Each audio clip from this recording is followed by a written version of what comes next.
and jerked sharply on the leather reins, wheeling us around back toward Rowan Heath's main gate. Pounding wind beat against me, slapping at my face and clawing furiously at my cloak as the city below whipped past us and the spattering of enemy troops resolved into view.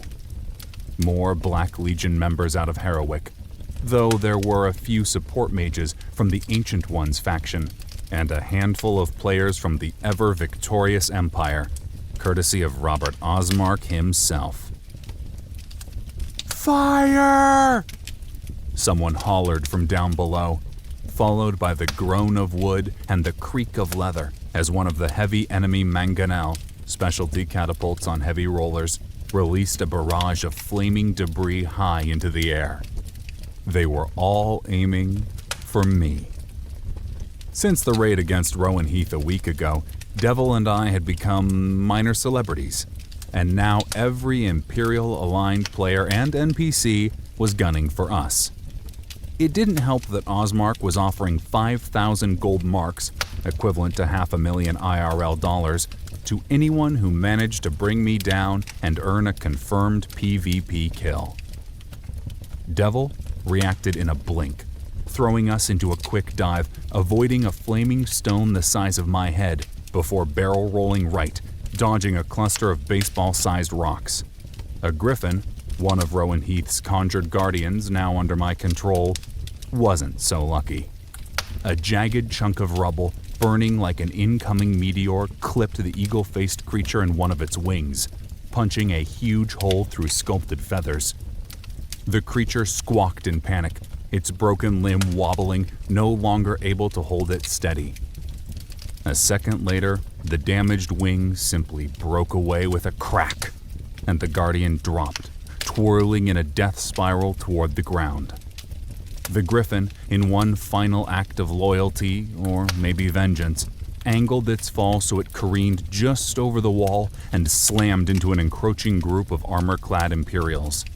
The ground erupted in a spray of dirt and stone, taking at least one of the enemy warriors, a stocky dwarf with a gnarly red beard wielding a ferociously oversized battle axe, down for good. Exhausted as I was, I couldn't help but grin a little. Served those jerks right. Devil and I wheeled about, loitering near the wall's ramparts as I searched for the on-duty commander. I spotted him a second later, his narrow shoulders and golden skin easy to pick out as he strode along the rampart, shouting commands at each ballista firing position. "Li Xiu!" I hollered as we swooped by.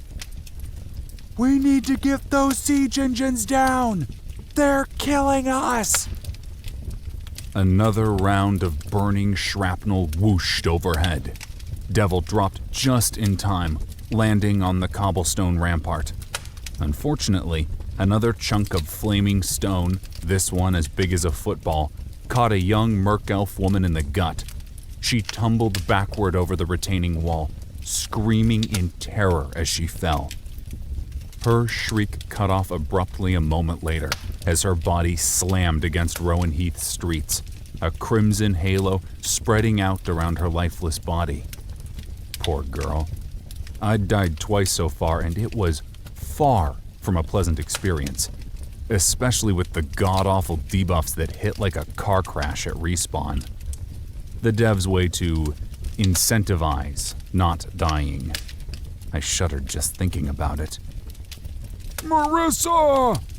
a beefy Reese warrior muttered, uselessly reaching out a hand as though he could somehow save the woman. "She'll be fine in 8 hours!" Shu snapped, his words clipped and tinged with a Chinese accent. "Now, back to work, you air by wool, or Rowan Heath will fall, and then no one will be fine." The Reese glared at Shu, who looked frail enough to snap in half. But Shu stared right back, his eyes squinted, his teeth bared in a grimace, his feet planted wide, one hand resting on the butt of his sword. Shu was intense. Scary intense. After a few seconds, the Reese seemed to realize that too, dropped back to a knee, and began working a metal crank, ratcheting back the ballista's string. "We need to get those siege weapons down," I said to Shu again, fighting to keep the anger out of my words. "You think I don't know that?" he hissed, rounding on me, hands planted defiantly on his hips. Shu was a former chief sergeant with the Chinese People's Liberation Army, and he didn't seem to care who anyone was.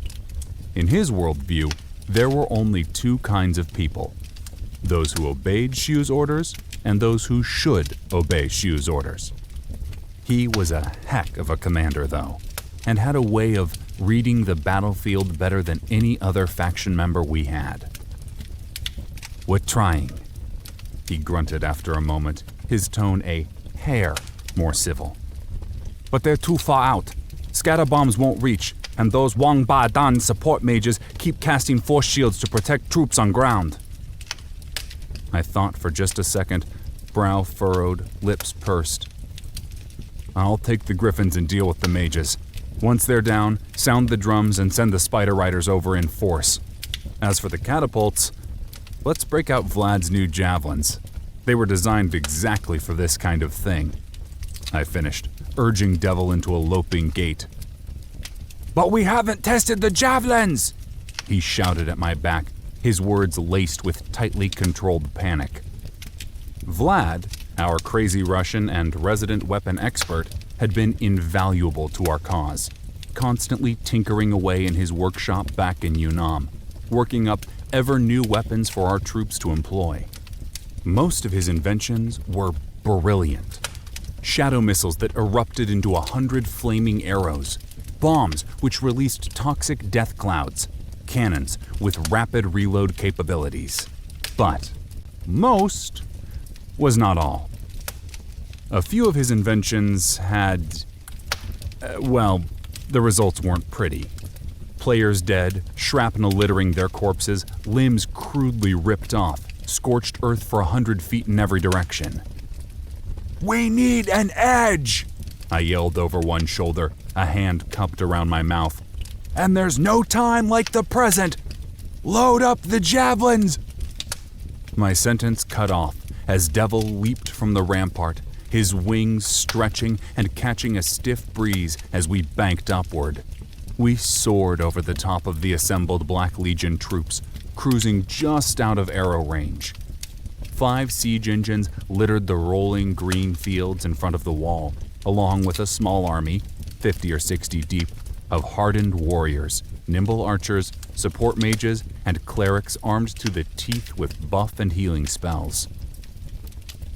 Okay, time to take out those support mages, before we got our first real look at Vlad's new death-dealing weapons of mass destruction.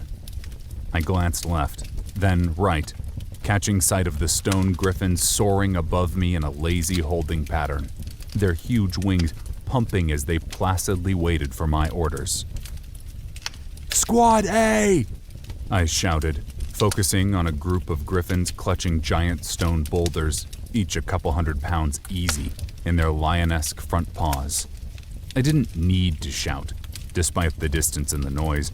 The Rowan Heath Guardians were linked to me in some way I didn't quite understand, and I could summon and command them even at distance. But it felt right to shout. "Bombardment run!" I yelled. "But focus on the spellcasters!" I paused, turned my gaze on Squad B, which was circling high above on the left. "When the mages put up their shields, sweep in low from the back and hit them hard while they're defenseless. Once they're down, take out the clerics and archers in that order." A deafening caw, part eagle, part buzzsaw, ripped at the air as the Guardians acknowledged my command. Then they were diving.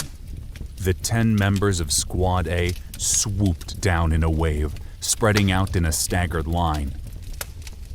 "Incoming!" An Imperial huntress in dark leathers screamed as Squad A dropped their boulders toward the most densely populated pockets of people, letting gravity do the heavy lifting. A few panicked Imperials scurried about, raising shields in a pitiful attempt to defend themselves. But most just stood there smug and cocksure. They had reason to be. Domes of flickering blue light erupted in the air as the squad of support mages raised hands skyward, all chanting in unison as they channeled their power into a massive defensive barrier of pure spirit. The gigantic AoE spell was completely badass, but it only protected the Imperials from aerial bombardment, and the mages themselves would be defenseless while casting it. I grinned and waved a hand at Squad B. Time to move. 10 more griffins wheeled around behind the AoE shield and dived on cue, streaking toward the earth like living lightning. They hit the dirt at a sprint, their powerful feline legs eating up ground in a blink as they closed on the mages. The Imperials were quick. A group of archers turned and peppered the monstrous guardians with acid-tipped arrows. They weren't quick enough, though. Squad B slammed into the vulnerable mages, their hands still upraised as they chanted. From behind, cruel hooked beaks tore out throats while razor-sharp talons shredded through flimsy cloth robes. The blue dome above flickered, guttered, and died as the mages fell. And, just like that, in a snap, hell broke loose on the field. The remaining griffins dropped from the sky, meeting the ground troops head-on. Shouts and screams filled the air, interrupted by the clang of steel on stone and the snap of bowstrings. The griffins were badly outnumbered, at least 3-1, but they fought fearlessly and ruthlessly. To them, death was a minor inconvenience. They weren't NPCs, not really. They'd respawn in 8 hours, good as new, with none of the uncomfortable side effects players suffered after dying. The crash of drums, whomp, whomp, whomp, whomp, rolled down the walls, almost deafening even over the din of battle. There was no in-game comlink for players, and PMing everyone just wasn't practical. So Otto had suggested the drums as a way of passing orders during battle. "Spider Riders!" someone shouted in panic. I glanced back in time to see a wave of furry legs and bloated bodies pour over the top of the wall, carrying a contingent of mounted Alliance members. Battle Wardens, Firebrands, Ice Lancers, Shadow Knights, Marauders, Cutthroats, players of every class and racial affinity, all bound to spider mounts. The creatures rappelled down on thick strands of gray gossamer webbing before scuttling into the fray. A chaotic hail of arrows flew in both directions, claiming fighters on each side. Fire and ice cut through the air, scorching flesh or impaling enemy bodies. The clash of steel rang out as hard-hitting melee warriors dismounted and sprinted into battle. The enemy catapults were still up and operational, but I had complete confidence Shio would get the javelins up and working. With everything else in motion, the only thing left to do now was head down and try to grind out some extra EXP. The constant raids, 2 a day, every day, regular as clockwork for the last 5 days, were supremely annoying. But at least they were perfect for grinding. Since the battle for Rowan Heath, I'd picked up 3 additional levels, putting me at level 32, which was phenomenal progress considering how many experience points I now needed to advance. "Let's do this," I thought at Devil. "Drop me toward the rear, then do what you can to take out the siege engines." "Siege engines don't bleed," the Drake replied stoically. Our telepathic bond had grown considerably since our fight against Carrera. "I want blood. I want to eat," Devil continued after a second. I hesitated for a moment, unsure what to say.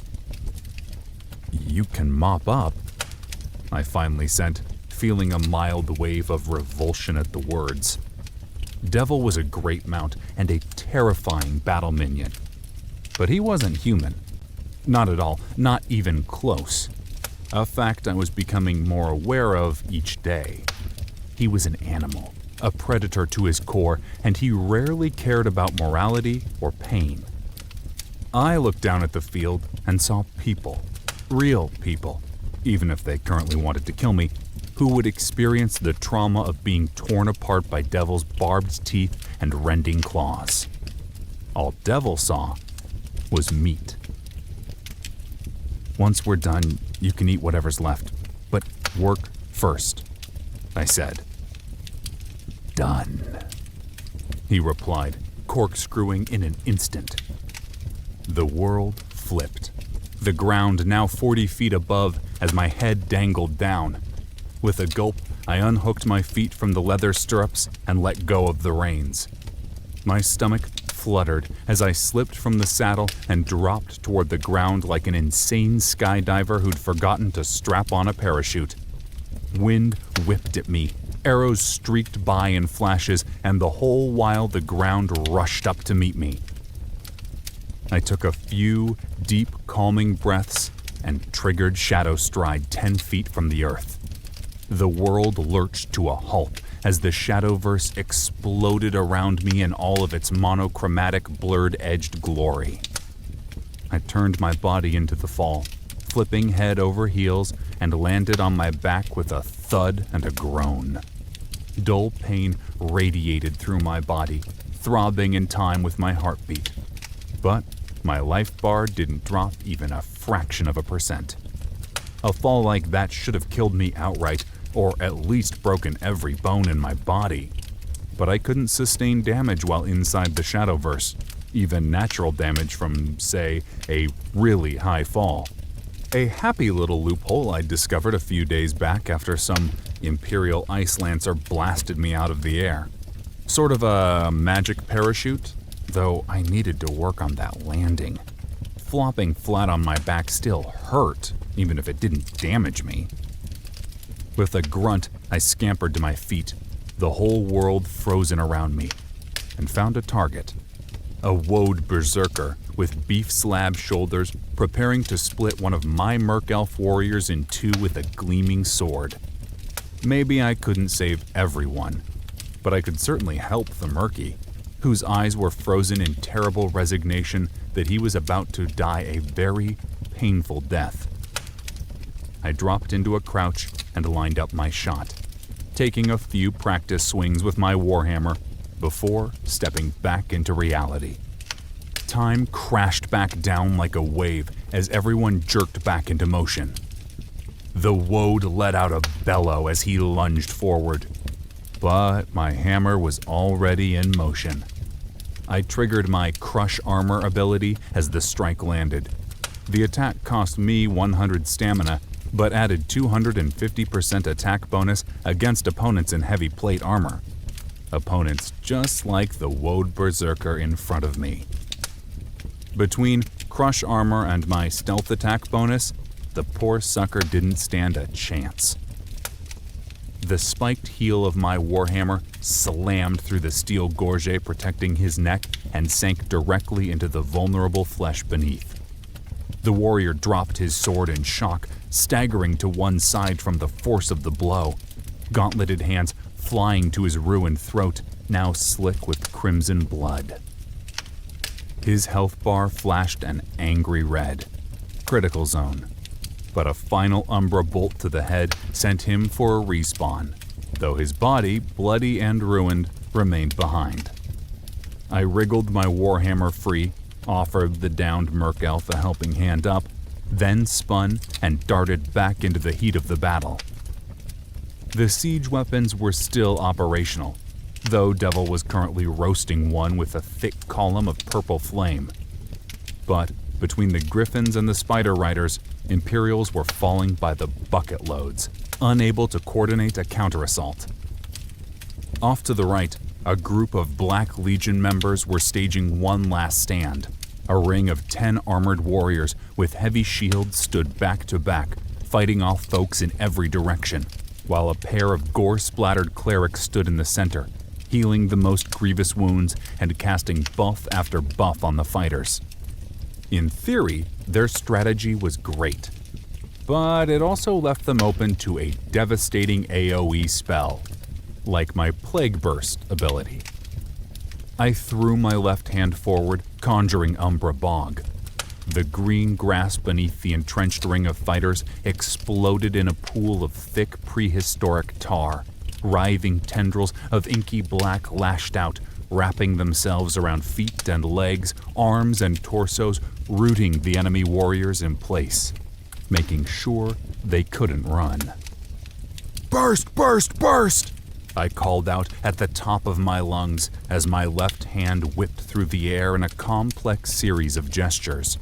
Flick, twirl, snap, fingers splayed out, hand curling into a fist as raw power trickled into my palm. My warning call carried in the air, repeated over and over again by retreating Alliance members eager to clear the zone. Plague Burst didn't discriminate between friends and foes. A rancid yellow fog, thick, billowing, and positively toxic, bled from the air, swirling around the invaders, clawing ferociously at any exposed flesh, and digging into open mouths and nostrils. The trapped warriors fought against the dark tendrils of Umbra power, rooting them in place, desperate to get away. But their struggle was fruitless. Many dropped to their knees, hands wrapped around throats as they gasped like fish stranded on land. The cloud dissipated a few seconds later, the area now safe, though my spirit meter continued to plummet as the lingering plague debuff chewed through enemy hit points. I smiled, a cold, vicious thing.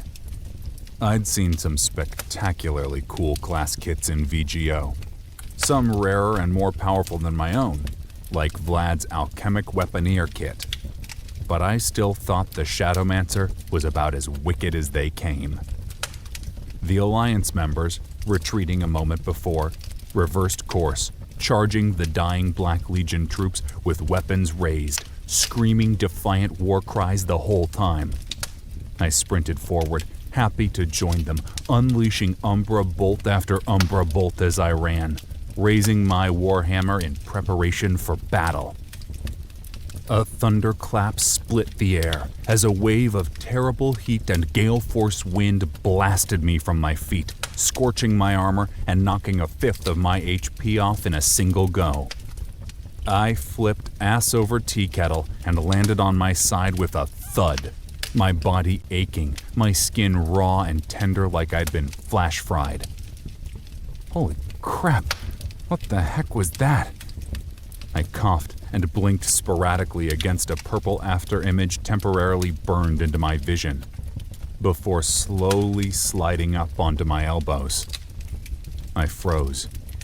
Half of the siege weapons were gone. All that remained was smoldering timbers, twisted red-hot metal, and piles of gray ash. And the warriors manning the contraptions? There was no sign of them at all.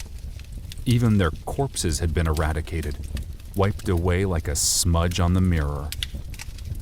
For a long beat, the battlefield was as silent as a graveyard, interrupted only by the whistle of the steady breeze blowing across the grass and the crackle of burning timbers. Then, a cheer went up from the wall, hoots and hollers oddly out of place against the backdrop of carnage. "Fire!" Chiu yelled, his clipped Chinese accent easy to identify. I watched, dumbstruck, as a pair of ballistae bolts streaked toward the remaining siege engines. These new bolts, which had to be Vlad's javelins, didn't look all that different from the old bolts, basically giant wooden arrows, though these sported blunt silver tips carved with intricate runes that burned with golden fire. The few Imperials manning the remaining mangonel abandoned the wooden contraption without a thought, sprinting for the hills as fast as their legs would carry them. They didn't make it far. The javelins landed with the force of a bomb blast. A cloud of dirty golden fire mushroomed into the air, accompanied by a plume of black smoke climbing lazily into the sky. A blast wave rippled out from the detonation site, hurling debris and tongues of flame in every direction. The fleeing Imperials were roasted alive, their screams barely audible over the clamor of the blast. This time, I conjured a protective dome of twisting purple light, saving myself from the assailing wind and relentless heat. I stared at the devastation through squinted eyes. I guess the javelins worked. With a groan, I gained my feet and took a quick survey of the battlefield. The siege engines were gone, destroyed beyond recovery, and most of the Imperials were either dead or severely wounded. Devil, thankfully, had retreated from the siege weapons and was busy snacking near the base of Rowan Heath's formidable wall. I sighed, blew my cheeks out, and rubbed the heels of my palms into my eyes. I needed a bite to eat and a break. Needed it badly. I whistled to Devil, who glanced up at me with annoyance etched into the lines of his scaly, terrifying face. He had part of a Reese's arms dangling from his lips like a spaghetti noodle. Time to get back to the keep. He grunted non-committally at me, smoke trailing up from his nostrils in displeasure, then finished off the dangling arm with a disgusting chomp. He swept his massive head around the field as he ambled toward me, pausing now and then to take another bite here or there, before finally allowing me to clamber up into my saddle. He gave one last reproachful look at the body-strewn wasteland, a forlorn growl building in his chest, then broke into a quick trot, building up speed as his wings pumped, generating huge gusts of air which flattened blood-coated grass. After a few thrusts, we were airborne, rocketing into the sky. "Good work, Shio!" I shouted down at the commander, shooting him a thumbs up as Devil and I streaked by, bound for the Mystica Ordo and a one-way port skip back to Yunnan.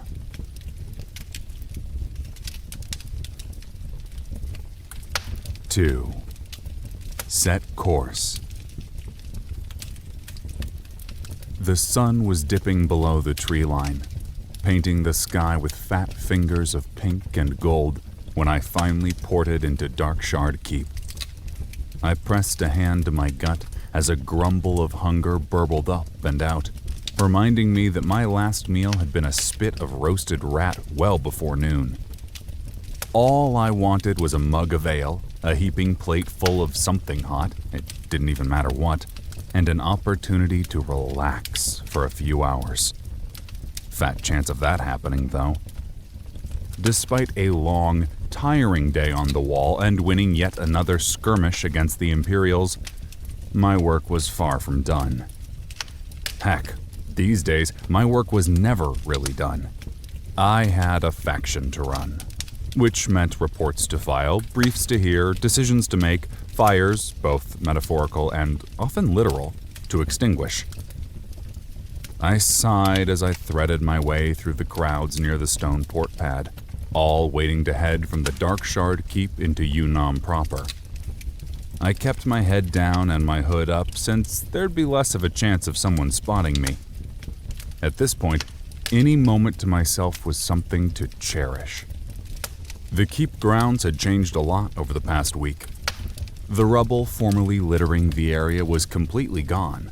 The foliage, assorted trees, vines, and hedges, had been painstakingly trimmed back, and a host of exotic swamp flowers and shrubs had been sculpted into pristine gardens by a handful of hard-working groundskeepers. I ambled past the barracks, a boxy 3-story stone monstrosity with terraces running along each floor. My gaze momentarily lingered on a group of squealing children racing over green grass in a frantic game of tag.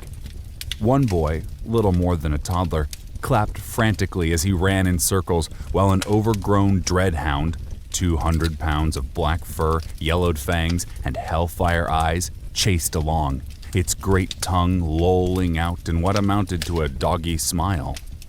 Another kid, a little dawn elf girl with pigtails, leaped over one of her friends, a Reese boy of maybe 12, before turning a cartwheel and streaking off to one of the manicured gardens. I glanced up. A knot of adults watched on from the terraces above, leaning against the stone railing, smiling. I grinned too, my sour attitude improving just a hair. There was a surprisingly high number of children who'd made the transition, and, even more surprisingly, the game had spawned custom children NPC companions for each of them. I wasn't sure what would happen to them. Would they grow, or would they be kids for all eternity? But for now, it made me happy to see them. Kids running around in the green grass, carefree despite the fact that the world had ended a week and a half ago.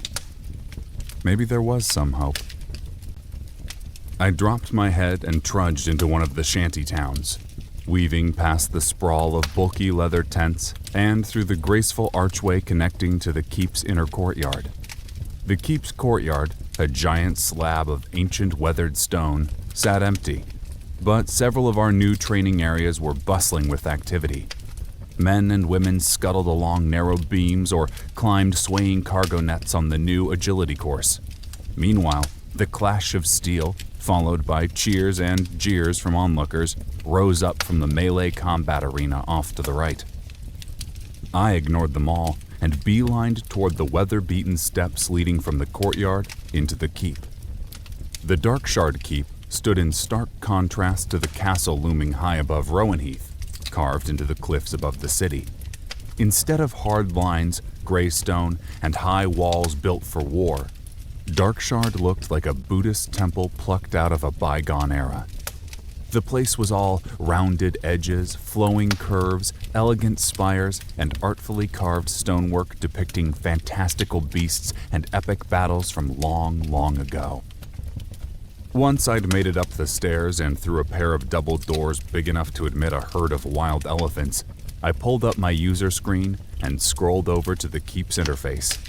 I could do all kinds of things from there. Summon guards, oversee the keep's defenses, upgrade structures.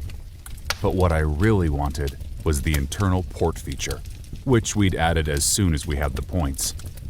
The keep itself was a sprawling place with rooms upon rooms to explore or get lost in, and the command center sat at the tip-top of the highest turret on the premises. The view was to die for, but the climb up the stairs might actually kill. "Command center," I muttered, pressing my eyes shut as I activated the keep's teleporter. The world shivered, shuddered, shifted, and suddenly the clamor of voices washed over me as the floor reeled below my unsteady feet. I wobbled for a moment, pressing a hand against my queasy stomach as I waited for the surge of vertigo to pass. Then, cracked my eyes open. The sprawling entryway was gone, and the octagonal command center sat before me. Flickering firelight from both the stone fireplace at the far end of the room and an elaborate chandelier hanging from the vaulted ceiling filled the room with a warm glow. The place, as always, was busy and buzzing with life and restless activity. Players from a host of different IRL nations dawdled around the room in small pockets, speaking in muted conversational tones as they pored over reports or discussed camp operations. As usual, I felt a flicker of guilt looking at them. They were all better at this than me. We had attorneys, doctors, professors, former military officers, even a smattering of politicians. Any of them could have been in charge of the Crimson Alliance. Yet, for some reason, they were following me. Well, me and Abby. Mostly Abby. Sure, I came up with plans and saw they got carried out, but Abby was the brains behind the operation. She was the elbow grease that kept everything running along nice and smooth. Or as smooth as an upstart rebellion could be, anyway. I untied the velvet rope cordoning off the telepad and quickly scanned the room.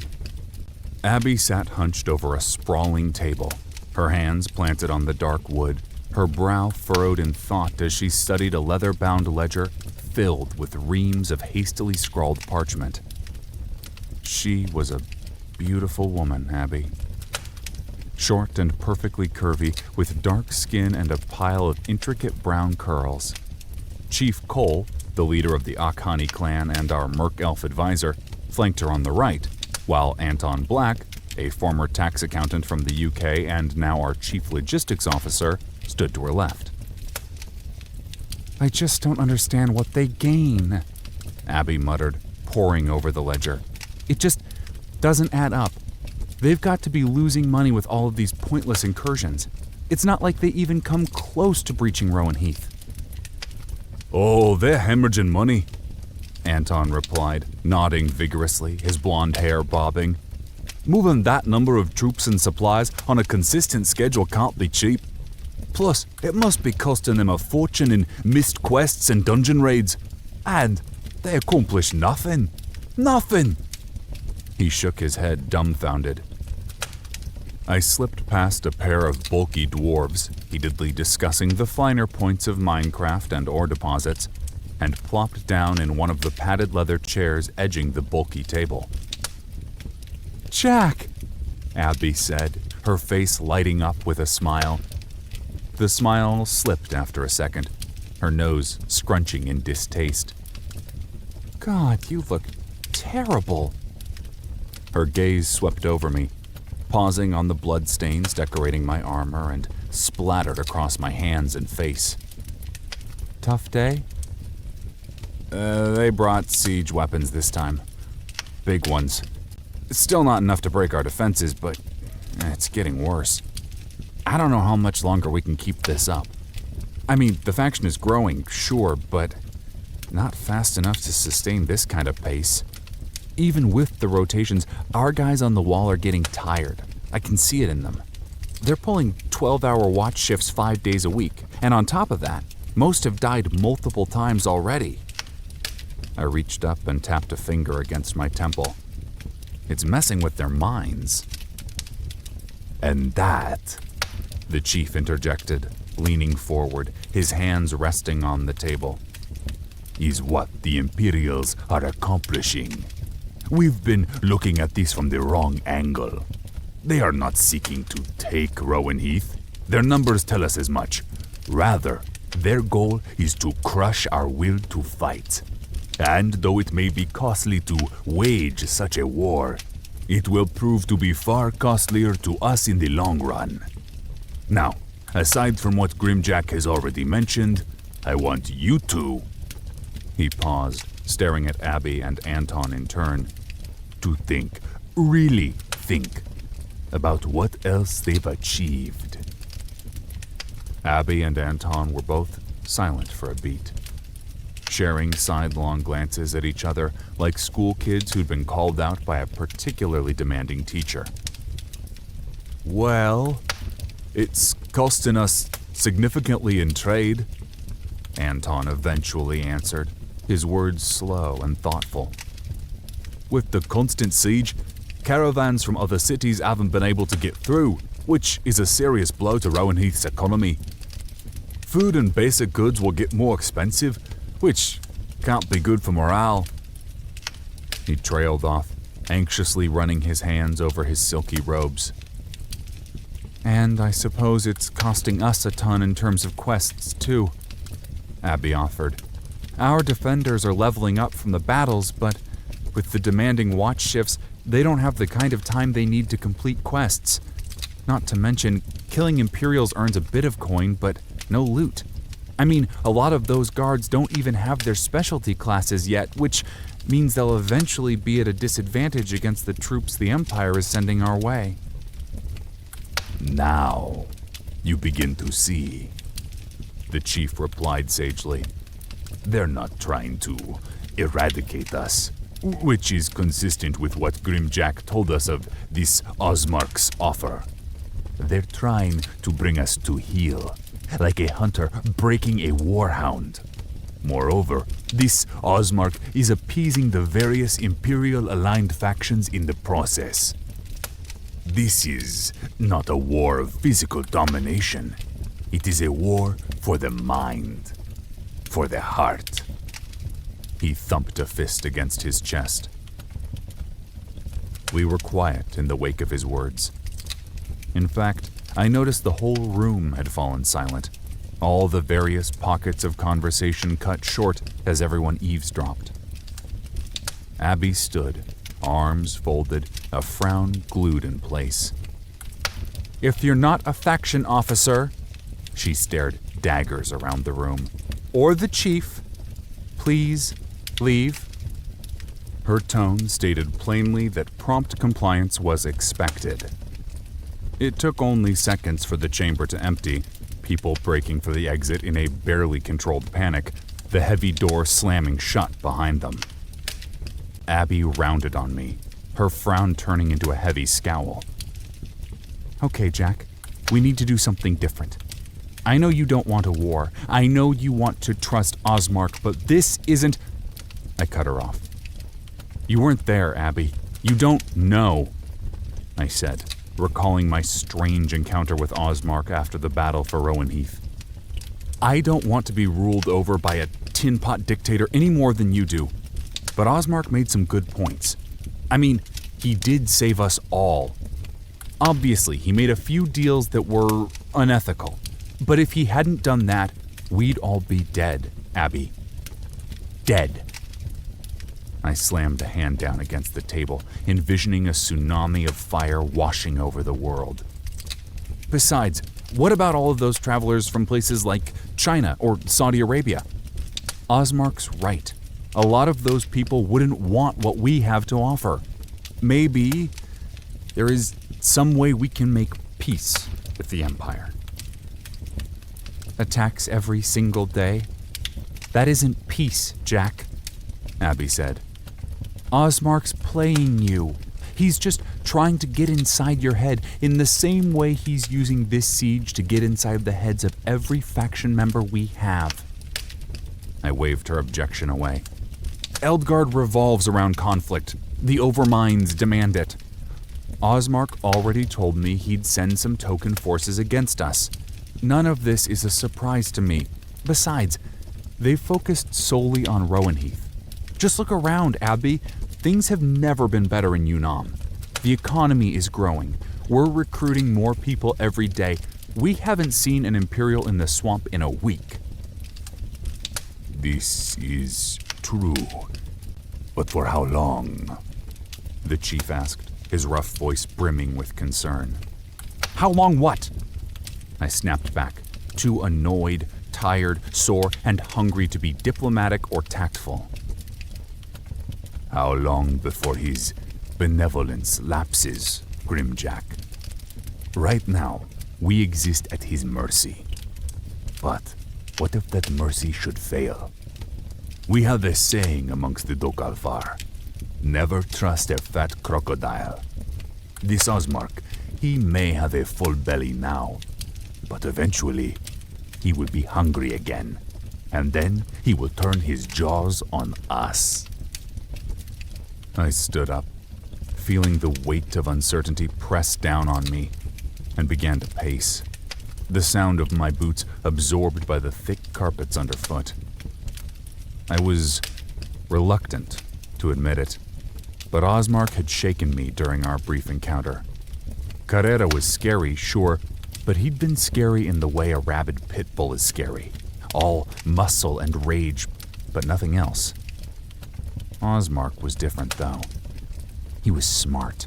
Smart enough to envision Viridian Gate and see it through to completion despite all of the obstacles stacked against him.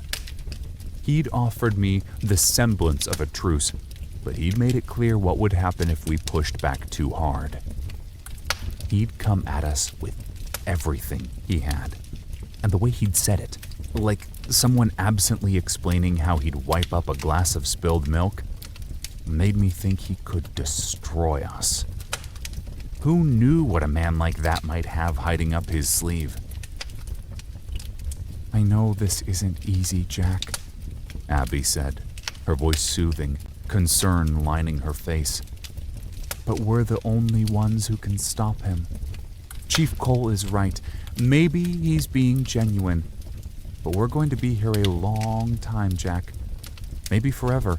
no one knows. Are you sure his good intentions will hold forever? Wouldn't it make more sense to have the power to stop him if push did come to shove?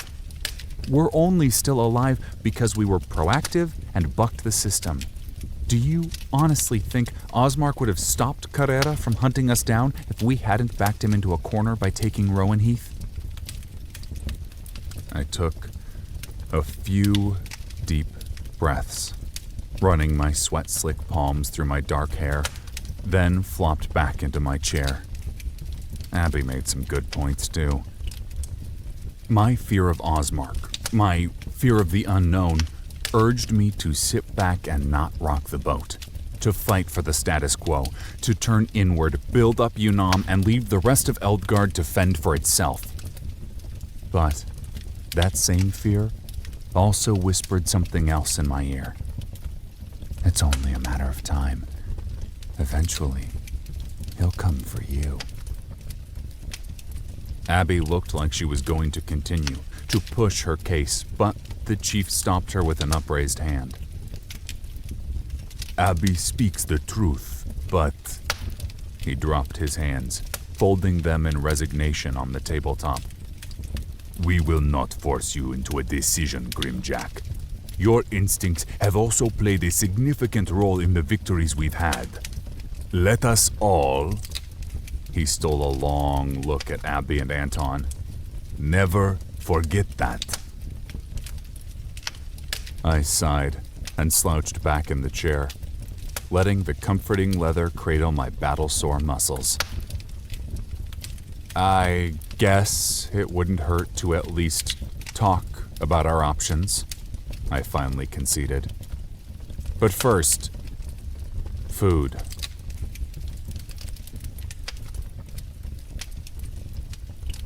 Three. Level up. Should we get Cutter and Amara before we start? I asked before sinking my teeth into a char-roasted slab of spider. The meat tender and oddly chicken-like. An explosion of hot grease and smoky flavor ran across my tongue in a delicious wave. God, the food in Vigia was good.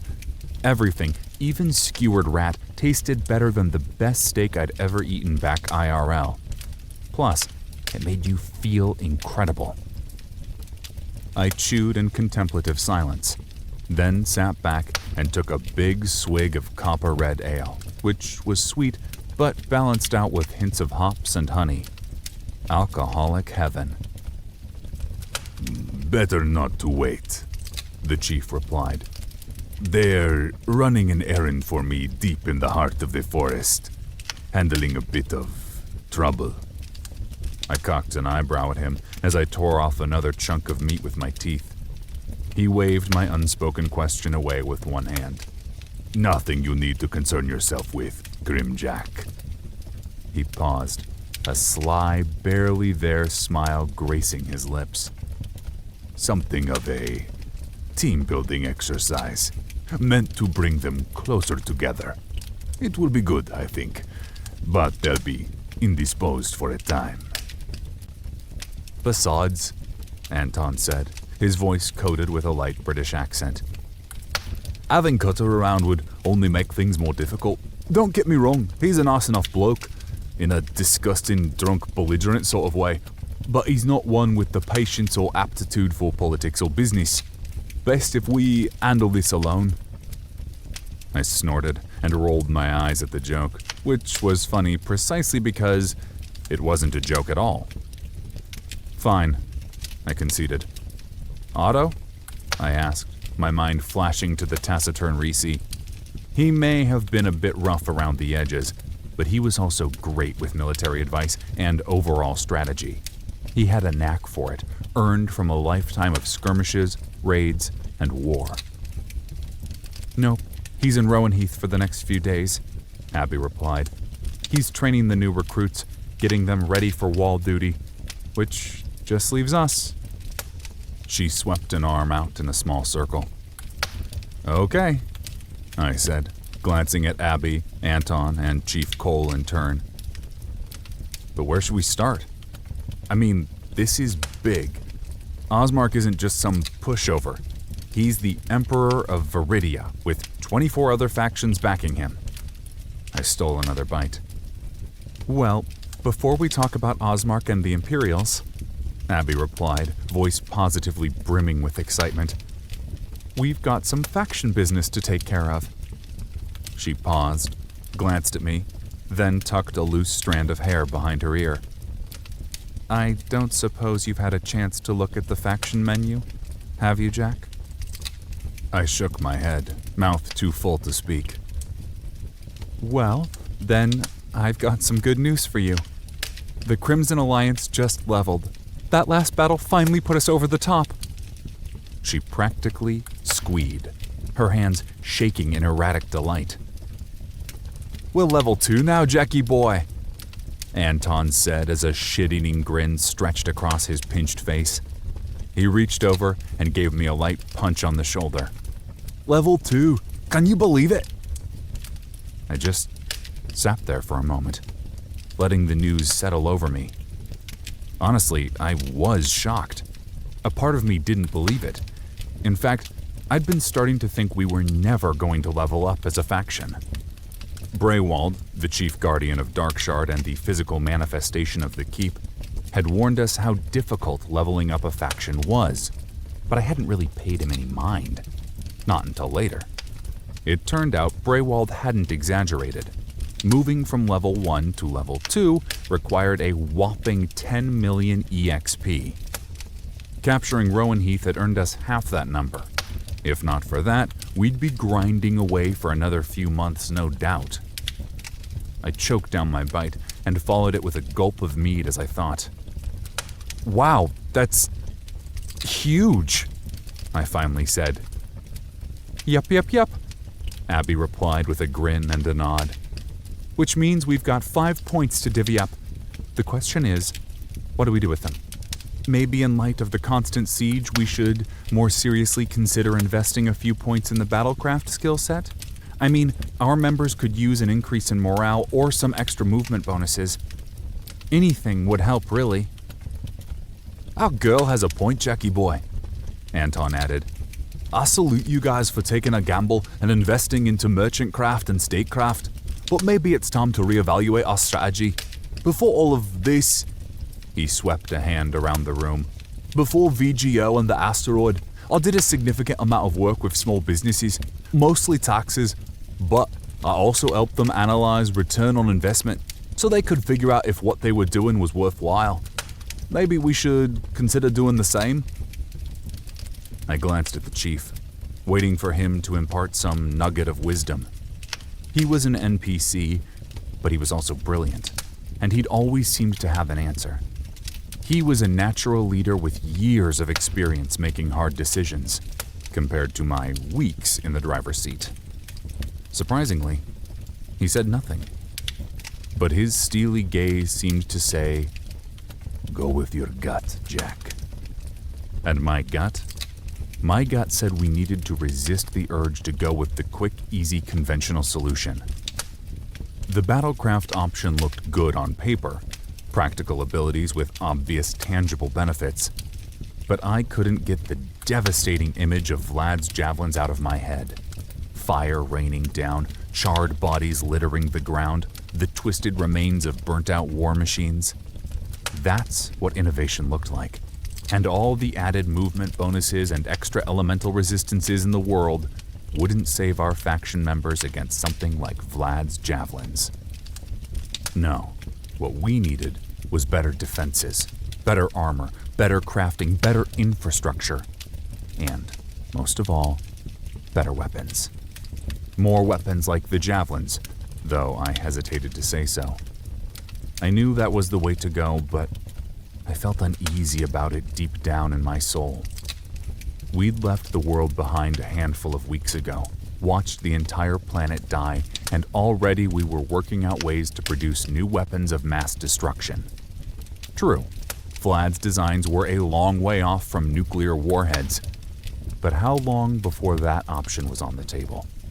It might have been the most efficient solution, but was it a good thing? The right thing? I didn't have an answer for that. I took another gulp of mead, swishing the delicious brew around in my mouth before swallowing and shaking my head. I stand by what we did before, and I still think that's the right course to take. Think about it. We never would have captured Rowan Heath without the aid of the Mercs and our alliance with the Spider Queen. And neither of those things would have been possible without our statecraft skills. And right now, I drummed my fingers on the table. Tat tat tat. Our access to the black market is the only thing keeping trade open inside of Rowan Heath. Those skills have already paid huge dividends. We'd be dead without them. Yeah, but it's not like investing in battlecraft is going to strip us of those skills, Jackie boy, Anton said, rubbing a hand along his chin. Don't get me wrong, I'm an actual merchant, so personally I'm all for acquiring trade and statecraft skills, but I just want to make sure that's really what's best for the faction. I want to make sure that's going to keep us alive because that's what this is really about. Surviving. There's something on your mind, Jack, Abby said, reading my face like a book. There's something you're not telling us. I can see it in your eyes. We tried Vlad's new javelins, I finally offered, giving them a rundown on what had happened during the last battle. That's the future, I finished. With weapons like that, I frowned, sighed. Well, maybe we can win a war against the Empire. Yes, we could go wide and invest haphazardly in a bunch of different skill trees, buffet style. But in my experience, the most powerful skills are the ones that come later on. I think we need to specialize in the merchant craft skill tree, with a secondary focus on statecraft. And I think we should just leave battlecraft alone. I could be wrong, but I think that's where our future lies, with new technology and better crafting. Abby stared at me, her lips drawn into a firm line. She looked as conflicted as I felt. She stood, the chair squeaking softly in relief, circled the table, and sat down next to me. She reached over and took my hands in hers, our fingers intertwining. I know this is tough. You didn't ask for this, neither did I. None of us did, Jack. But I just want you to know I'm proud of you. And for the record, I trust you. So if you think merchant craft is the way to go, then I'll get behind you. Let's give it a look. She waved her free hand over the giant emerald in the center of the table. The crystal flared to brilliant life, bleeding tendrils of jade into the air, which unfurled and morphed into a hazy interface screen hung suspended for everyone to see. This wasn't our first time studying the skill tree, but this time we examined it under a new light. Given our circumstances, what were the most likely skills to foster innovation, attract new talent, and keep us alive? After what felt like a lifetime of strenuous back and forth, we toggled over to the statecraft skill tree to see if there were any new features we needed to pick up. After all, the recruitment and black market skills had already saved our underdog faction more than a few times. Another half hour passed, filled with even more vigorous debate. The chief kept mostly silent, leaving the faction business to us and only offering input when prompted. But Anton and Abby had lots and lots and lots to say. Anton advocated heavily for the merchant-oriented skills: barter, investor, entrepreneur, caravan, and fence, which, in his defense, basically amounted to a license to print great gobs of money. Abby, the pragmatist she was, argued for a more balanced mix of skills, with a heavy focus on crafting. Finally, we settled on 5 abilities which seemed like they'd give us an edge over Osmark and his cronies. Faction ability: Salvage. Eldgard is full of crafted items, from bridges and buildings to weapons and armor, which can be built, earned, and bought. The usefulness of those items, however, is often up for debate, but no longer. With the salvage ability, faction members can destroy items and salvage them for parts, whether that be scrap iron for weapons and armor, or quarried rock, useful for constructing roads and building homes. Even more important, salvaging complex crafted goods allows players to learn how those items are made. Faction ability, type, level. Passive, max level. Cost, not applicable. Effect 1. Destroy any player-controlled item and receive 60% of the original building material. Effect 2. Destroying a complex crafted item gives the player a 35% chance of discovering how the item was built or enchanted, allowing the crafter to reproduce the item. Restriction. Salvage doesn't have any effect on potions. Faction ability, Alchemic Wonder. Alchemists have the power of creation at their fingertips, transmuting common substances into potions, poisons, and weapons, which can significantly shift the tide of any engagement. With the Alchemic Wonder skill, all alchemic concoctions become more powerful, and ingredients can be combined in new and exciting ways. Additionally, alchemists can now manufacture potions while in the field and utilize a new subspecialty, Explosive Catalyst. Faction ability, type, level. Passive, max level. Cost, not applicable. Effect 1. Healing potions, skill tonics, and poisons are 15% more potent. Effect 2. Utilize the Splice ability to combine items and ingredients in unconventional and often unpredictable ways. Effect 3. Alchemic concoctions can now be created without an alchemy lab. All alchemic potions created in the field are 25% weaker. Effect 4. Access to the subspecialty Explosive Catalyst for all players with the Alchemist class. Faction ability, Weaponsmith. Eldgard is a hard, unforgiving land filled with a myriad of deadly creatures and natural threats, not to mention devious travelers and citizens looking to exploit the weak and defenseless. Survival in Eldgard is often dependent upon the edge of a sword, the string of a bow, or the crushing head of a mace, and a fighter is only as good as the weapon they wield. With the Weaponsmith skill, crafters can drastically improve weapons of all types while simultaneously lowering the cost of production. Faction ability, type, level, passive, max level. Cost, not applicable. Effect 1. Improve weapon durability and damage by 20%. Effect 2. Production costs for all weapon-related crafting is decreased by 10%. Effect 3. Alter existing weapons into faction-specific items. Faction items offer 1 additional enchanted property slot, but are usable only by current faction members. Effect 4. Modify and upgrade existing weapons using ultra-rare crafting items, such as Argentum Dust, Arcane Nightshade, Essence of Magma, and Dragon Scales. Since I was a non-crafter, none of those skills looked especially promising for my character, but I could just envision all of the cool new things we might be able to achieve as a group. The ability to break down trash loot and form it into something worthwhile had some serious appeal, and the weapon and armorsmith abilities sounded beneficial to our frontline fighters. And then there was the Alchemic Wonder ability. We'd attracted lots of alchemists over the past few weeks, but our secret weapon was Vlad, the ultra-rare alchemic weaponeer. His inventions were already game-changing, but what would he be able to accomplish with these new abilities? The possibilities left me excited and anxious all at once. Last, we picked up 1 skill from the Statecraft tree. Faction ability, Savvy Bureaucrat. Warriors fight battles, clerics and priests heal the wounds, alchemists brew potions, crafters build the goods, and merchants supply them. But it is the bureaucrat who oversees it all.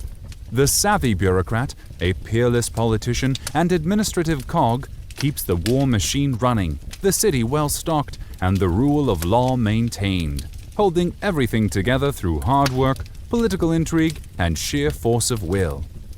Faction ability, type, level, passive, max level. Cost, none. Effect 1. Faction EXP level requirements are reduced by 10%. Effect 2. Due to bureaucratic efficiency, the faction tax, money and experience currently levied on faction members, is increased by 8%. Effect 3. Faction officers can access a private communications channel through the Faction tab interface, allowing them to communicate in real time, even over great distances. Faction officers can also send group PMs and can post universal notices for all faction members. With that all done, I checked the time. Dear God. Somehow, things had gotten away from us. It was already creeping up on 9:30 and we still had a crazy amount of work yet to do. Hold on a second, I said to everyone, then stifled the yawn with a fist. I toggled over to the Keep interface and ordered a cup of Western brew from the kitchen below, which was now manned and fully operational, a small miracle I was constantly thankful for. Okay, I said, focusing on Abby and Anton as I dismissed the menu with a lazy flick of my hand. Now for the nitty-gritty. We still need to decide what to do about Osmark. A tense, uneasy silence settled over us. We needed to talk about this, but it was obvious no one wanted to. It was one thing to complain about Osmark and grumble about the awful skirmishes, but it was another thing entirely to come up with a workable plan to oppose him. I think I have a solution, or at least a direction for us to move in, the chief said, breaking the quiet. A word of warning, though. Following this course could be... He faltered, eyes downcast as he picked needlessly at his robes. Dangerous. That crown you wear, he said, waving toward my helm, a rough crown composed of chunks of polished jade and spikes of bone. Dokal legends speak of it, though I've never seen it in the flesh. I am sure it is the crown of the Jade Lord, yes? I nodded.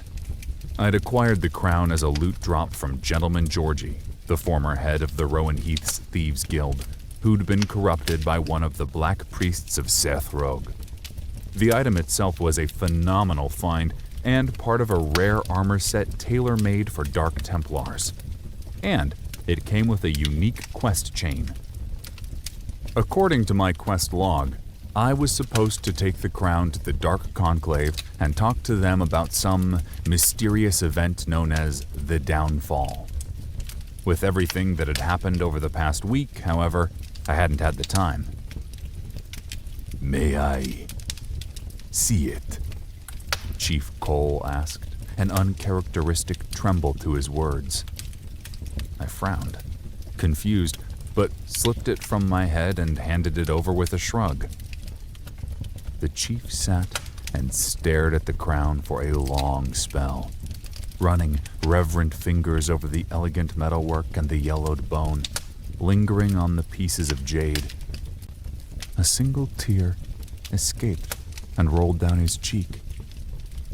An older woad woman, her face worn and tired, her hair streaked heavily with silver, slipped into the room a moment later, giving me a much-needed distraction. The woman carried a heavy tray loaded down with a pot of steaming coffee and several porcelain mugs. Quickly, she set about pouring drinks for everyone present. I passed her a fat silver coin as a tip before she ghosted away, then turned to my cup, lifting it to my nose and taking a deep whiff of the rich aroma. The tension in my shoulders melted away in anticipation as I took that first sip, savoring the nutty, slightly bitter flavor. When I'd transitioned to VGO, I thought for sure coffee was one of those things I was giving up for good. And I was so incredibly happy to be wrong, even if the stuff did cost an arm and a leg to import. A notification screen popped up a second later. Buffs added. Western Brew. Restore 150 HP over 30 seconds. Increase health regen by 18%. Duration, 30 minutes. Caffeinated. Base intelligence increased by 5 points. Duration, 30 minutes. Base vitality increased by 3 points. Duration, 30 minutes. Base strength increased by 3 points. Duration, 30 minutes. Remember, with enough good coffee, all things are possible. I smiled, then dismissed the notice with a thought. When I glanced back up, the chief was holding the crown out to me. The deep creases of his weather-beaten face were somehow content and sad all at once. "It is truly a wonder to see," he said as I accepted the helm and slipped it back on. "I didn't want to broach this subject until you were ready, Grimjack. But the time is right, I think." The time for what, exactly? Abby asked, stealing a curious sidelong glance at the crown before taking a long sip from her cup. "Time for Jack to meet the Shadow Conclave and embark on the greatest quest of his life. A quest to unify the Storm Marshes and resurrect the Nankri dynasty. It is time for him to once again accomplish the impossible." He faltered as he searched our faces, noting the dark purple bags under my eyes. "But the Nankri dynasty has waited 500 years. I think, perhaps, it will wait one more day. Go and sleep, all of you. Get your rest. You'll need it to face the trials in store for us."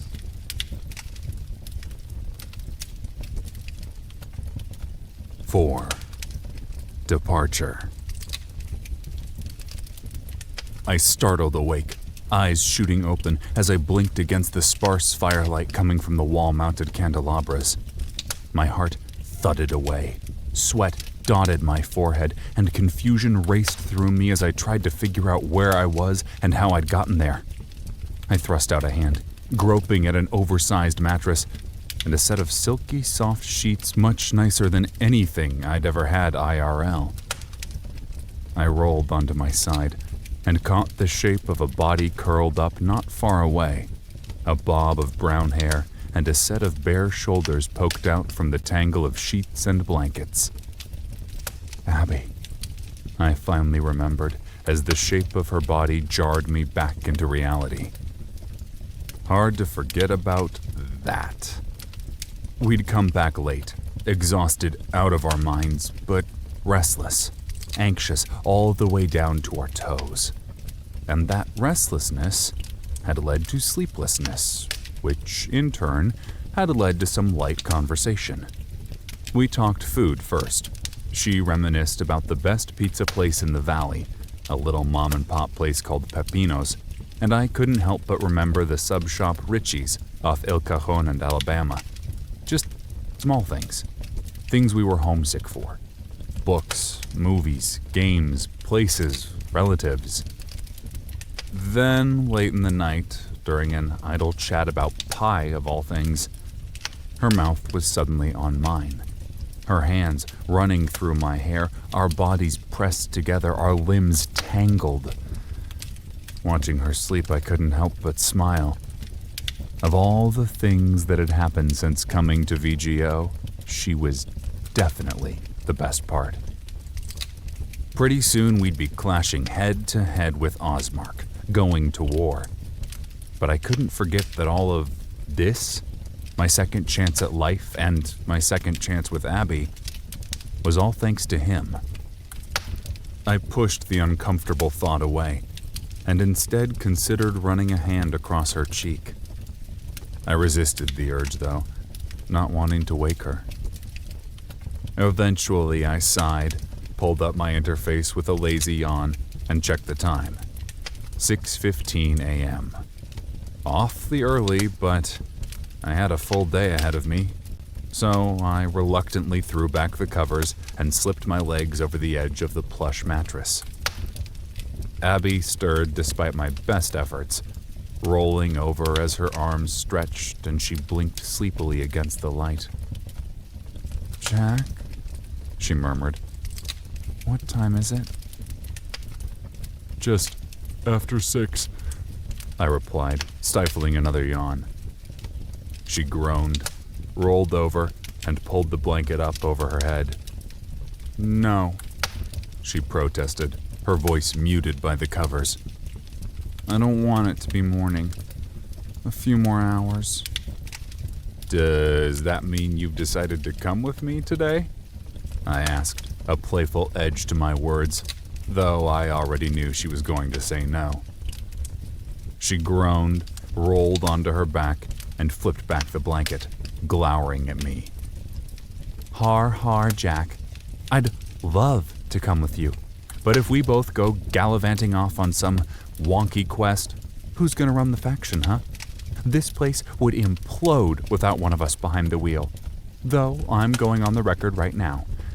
Next time there's a crazy adventure or an awesome dungeon dive, I say you should have to stay behind and be the adult while I go out, kill the monsters, and backstroke through piles of loot and heaps of gold. I snorted and cocked an eyebrow at her. You know that's not how it ever happens. I vaguely recall being tied up by a giant spider, then eaten, sucked dry like a juice box. Horrible is the understatement of the century. Believe me, adventuring isn't all it's cracked up to be. You say that now, she growled, but that's only because you haven't been stuck doing all the admin work for the faction. Stacks of paperwork a mile deep is worse than the Spider Queen. Fair enough, I said with a shrug, raising my hands in surrender. So, are you at least going to get up with me? We could shower together, I said casually. She dived back under the covers, slipped onto her side, and curled into a ball. Not on your life.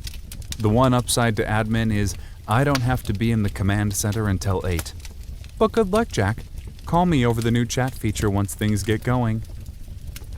Of course, I replied, slipping from the bed, my feet touching down on one of the thick gray carpets littering the cold stone floors. I glanced around, still shocked by all the polished granite, gleaming chrome, and fancy art. My master suite in the Darkshard Keep looked like it belonged to an upscale New York penthouse.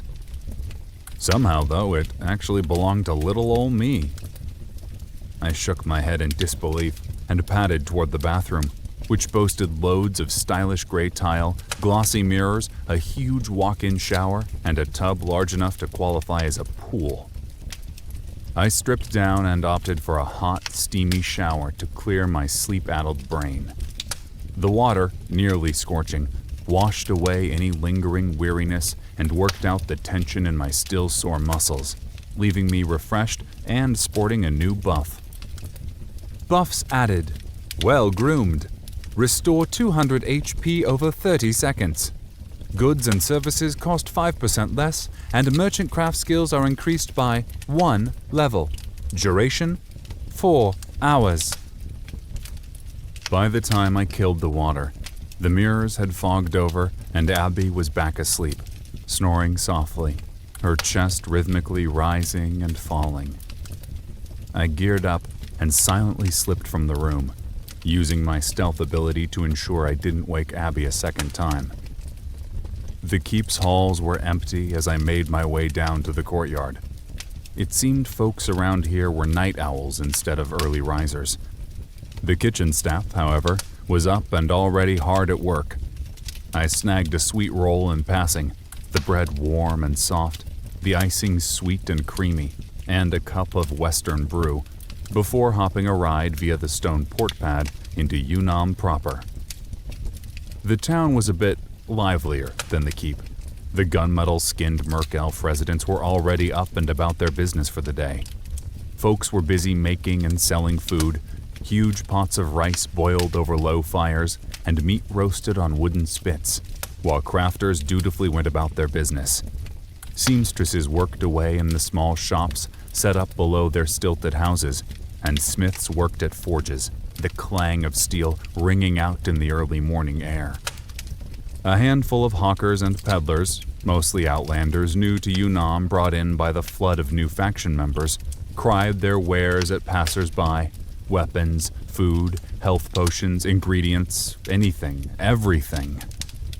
I avoided them all, weaving through the lightly packed streets, greeting the villagers I knew and giving polite nods to those I didn't, constantly scanning the passing faces, searching for Cutter. I hadn't seen him since leaving for Rowan Heath a few days ago, and I wanted to have him along on this new quest. He was egotistical, petty, and often a pain in the ass, but he'd saved my neck more times than I'd care to count. Not to mention, he really was the best thief the Alliance had. He'd begrudgingly decided to train our up-and-coming rogues, but none of them held a candle to Cutter. A fact Cutter was more than eager to point out to literally anyone who would listen, especially if Mead or La Jew, Merc Elf Rice Wine, was involved. I wound my way toward a new area the clansfolk were calling the training ground, which amounted to a shallow pit the size of a basketball court filled with gritty gray swamp sand.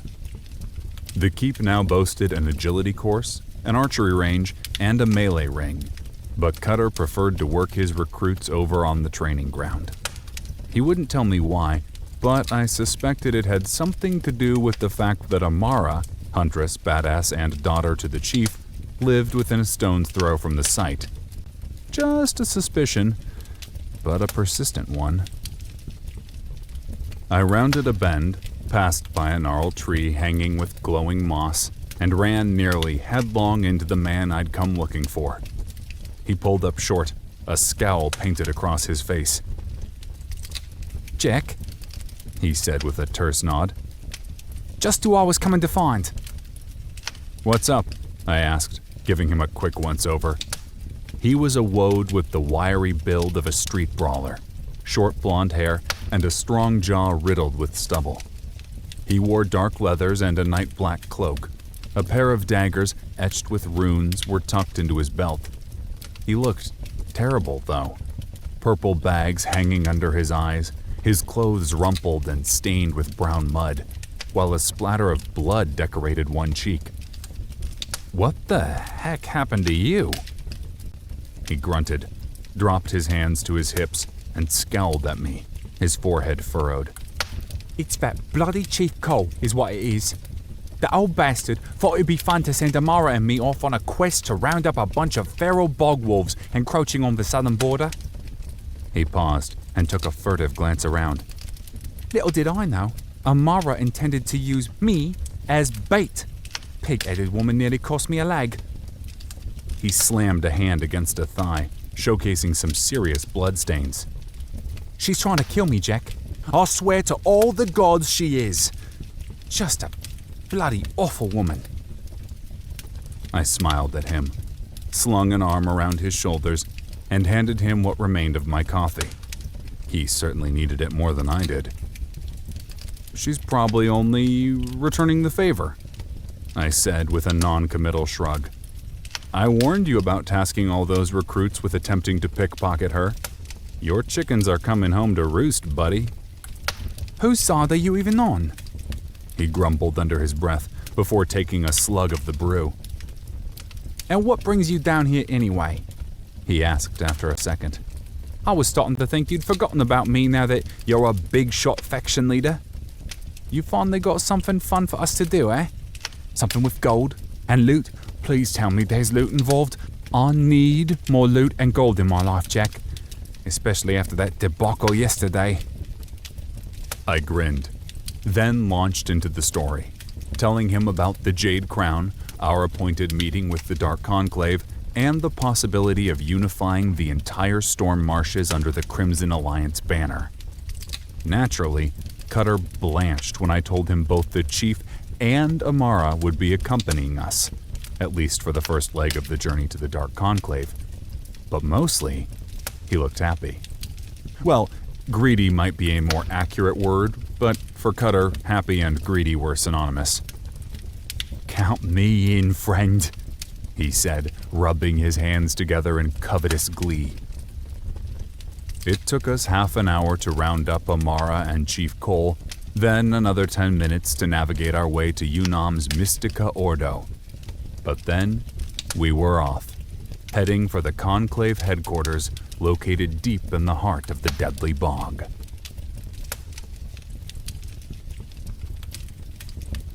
Five. Ancient Tomb. "Down, Cutter!" I hollered as a spore ape, a huge gorilla-like creature covered in poisonous mushrooms, charged through the trees, the underbrush cracking and snapping as it ran. The thief threw himself into an agile roll, coming down in a pile of goopy muck as I unleashed a burning umbra bolt at the incoming monster. The purple javelin of energy smashed into the spore ape's sloping brow, knocking it off balance just long enough for Amara to hurl a conjured spear of black obsidian through the air, skewering the creature through the neck with brutal efficiency. The snap-crack of a breaking branch caught my ear, and I spun, ducking below an incoming haymaker, courtesy of another ape, this one more mushroom than monkey, before slamming my warhammer into its exposed barrel gut. I threw my weight into the attack, triggering Savage Blow, which cost me 20 stamina, but earned me a 25% damage boost and a 15% critical hit increase. Sadly, though, the creature's spongy flesh absorbed the blunt force damage with ease, and its HP didn't drop by more than a handful of points. I twirled my weapon and backtracked, sidestepping a lumbering jab only to catch a brutal front kick in the gut. My conjured knight armor, wrapped snugly around me like a second skin, absorbed a big chunk of the damage, but the blow still left me bent over, clutching my stomach and wheezing for air. I stumbled back, an eye blink away from triggering Shadow Stride and retreating to the safety of the Shadowverse, when a hail of arrows whizzed by, only inches from my face, sinking into fungus-covered flesh with ease. Spurts of green blood flew through the air as the creature toppled, its HP dropping to 0 while a small cloud of mossy spores wafted up from its body. I scampered away from the cloud, not interested in being infected with deadly jungle spores, and wheeled around searching for more of the incoming apes. A handful charged in from the rear, but Amara held them at bay with waves of arrow fire, while the chief waded through their numbers like a tank, clad in conjured plate mail of pale white bone inscribed with gleaming emerald runes. He lashed out with a gnarled staff of blackened swampwood, cracking skulls and breaking arms with each blow. He twirled as an ape, missing one arm, bolted for him, throwing forward his free hand and unleashing a burst of pale green light which washed over the monster like the incoming tide.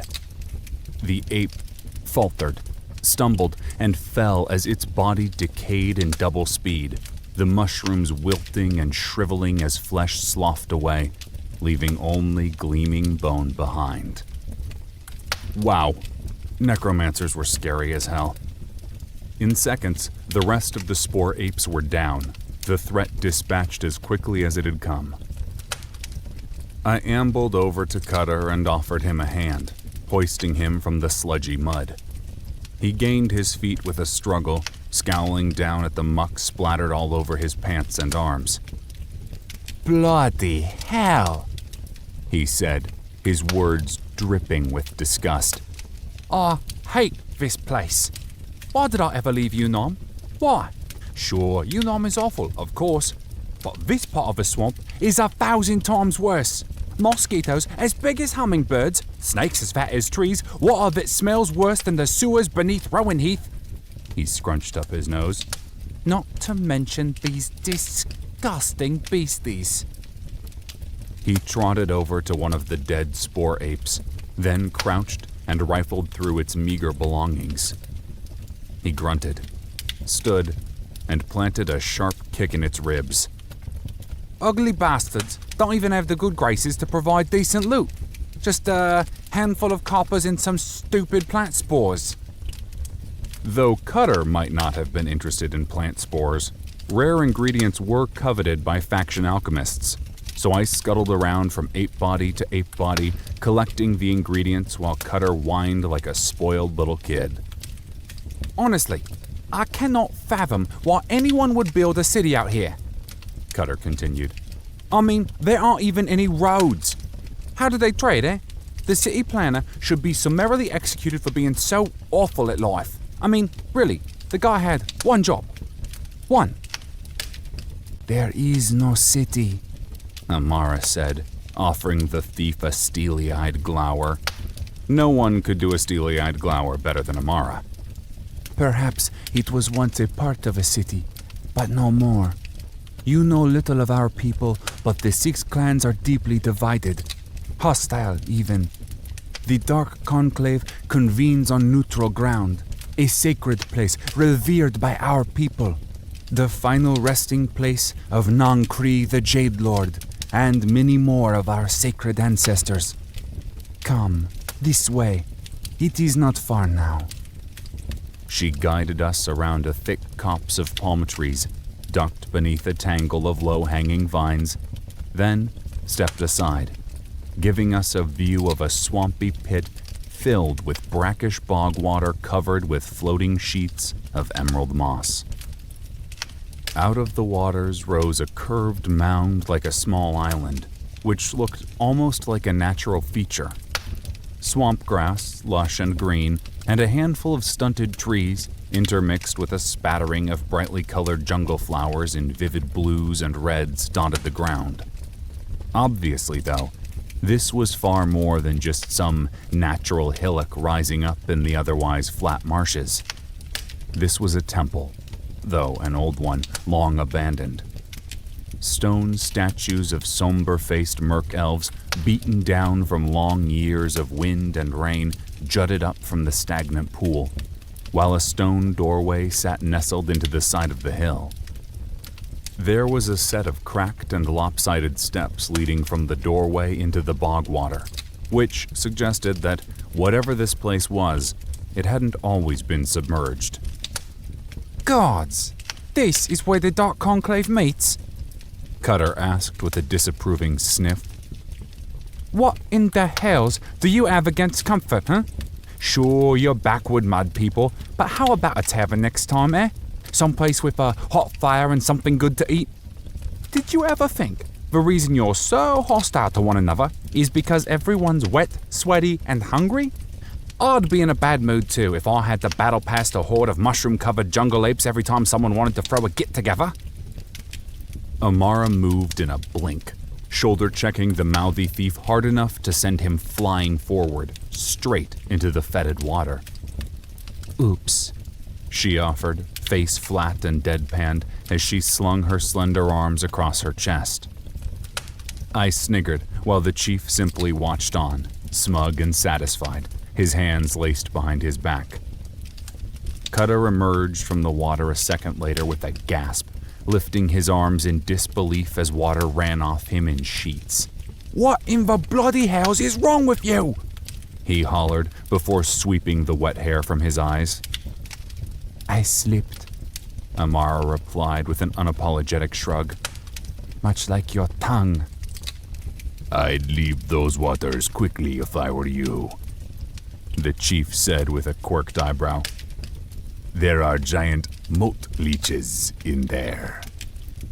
Cutter scrambled out of the rank water, cursing under his breath, as the rest of our small party scrambled across a set of stone lily pads, up the tilted steps, and through the stone entryway inset into the hill. Chief Cole took the lead from there, ghosting into the darkness, leading us down a musty stone passageway, the floors damp, the air musty, the ancient stone walls covered in mossy growth and budding mushrooms.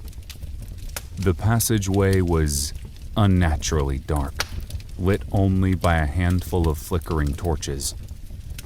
The ground sloped steeply down, curving off to the right before snaking sharply left and ending at a spiral staircase, which drilled through the stone and deep into the earth like a corkscrew. It took us a few minutes to descend, everyone silent and watchful, only the sound of clomping feet, dripping water, and labored breathing to be heard. Eventually, the staircase led out into a cavern, which couldn't possibly fit inside the sloped mound I'd seen protruding from the boggy swamp outside. Everything about the place was impossible. A wide clearing covered in lush grass and blooming flowers sat directly ahead. In the middle was a cozy campfire burning brightly against the dark. Trees and craggy rock formations stretched off in the distance, while a gently burbling waterfall carved through the rock face on the right, trickling into a clear pond filled with brightly colored fish. The cavern walls reached up, and the ceiling, if there was one, was too high above to see. Just blackness, punctuated by shimmering specks of light like stars on a cloudless night. Cutter whistled softly as he spun in a slow circle, taking it all in.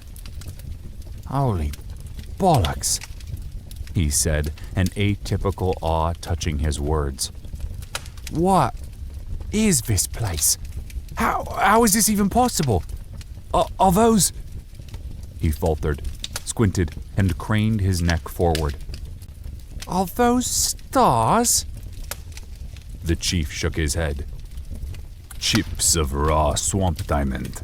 This is one of the few places in all the storm marshes where they can be found. Very rare, very valuable. Diamonds, you said? Cutter replied, while dollar signs practically flashed in his eyes.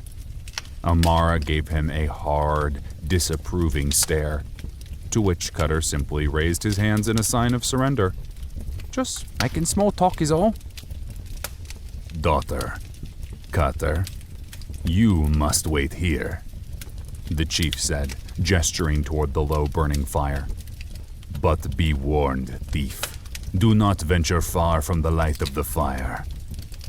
He took a quick survey of the unnatural underground forest. There are many dangers here for the unwary. The ancestral spirits of our people haunt this grove. No outsider is safe amongst the sacred trees. Stay with Amara and remain in the light. He paused and turned to go, a hint of worry lingering in his eyes. But suddenly, Amara was by his side, one hand clamped down over his forearm. Are you sure this is wise, Father? She asked, her voice pitched so low it was almost impossible to hear. I have a bad feeling about this. You know the Conclave would be displeased by his presence. She glanced at me out of the corner of her eye. They could levy sanctions against the tribe, against you. They could even... She left the rest unspoken. The chief smiled at her and placed one comforting hand over the top of hers. All will be well, daughter. There is no reward without risk, and no change without challenge. Without change, however, only stagnation and death waits. This is a thing you know well, a thing we all know. He carefully dislodged her hand. This way, Jack, he said to me, nodding at a small path snaking away from the clearing and through a small spattering of trees before disappearing behind a small ridge of stone. I gave the gang a small wave goodbye, then slipped forward, trailing after the chief, taking great pains to stick to the dirt path. After only a few minutes, the light from the campfire faded and died along with the muted voices of our friends, leaving us in a tense silence and a perpetual twilight, broken only by the soft light from the diamonds far overhead. The path wound and curved its way deeper and deeper into the cavern, constantly and inevitably veering into the heart of the forest.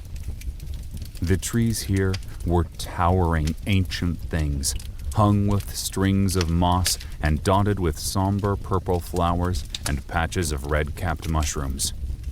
From what I could see, there was no wildlife of any sort.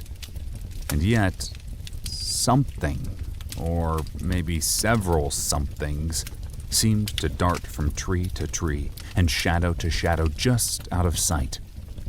Only a flutter of movement, but enough to leave me feeling supremely queasy and unsettled. I clenched the head of my warhammer in a white-knuckled grip, waiting for everything to go sideways. Is there something in the forest? I asked the chief at a whisper. Like, maybe something we should be worried about? He glanced back at me, eyes flat, face solemn, and simply raised a hand as though to say, now is not the time or the place for such questions. Another few minutes passed. The path hooked left, cutting through an especially thick cluster of trees before opening up on an impressive glade. Grass, so vibrant it glowed with spectral light, carpeted the ground, while flowers ran amok, the colors so bright, the petals so pristine, they hurt to look at. A ring of stone archways, each composed of colossal gray slabs covered with swirling runes, encircled the little clearing, instantly bringing a fantastical version of Stonehenge to mind.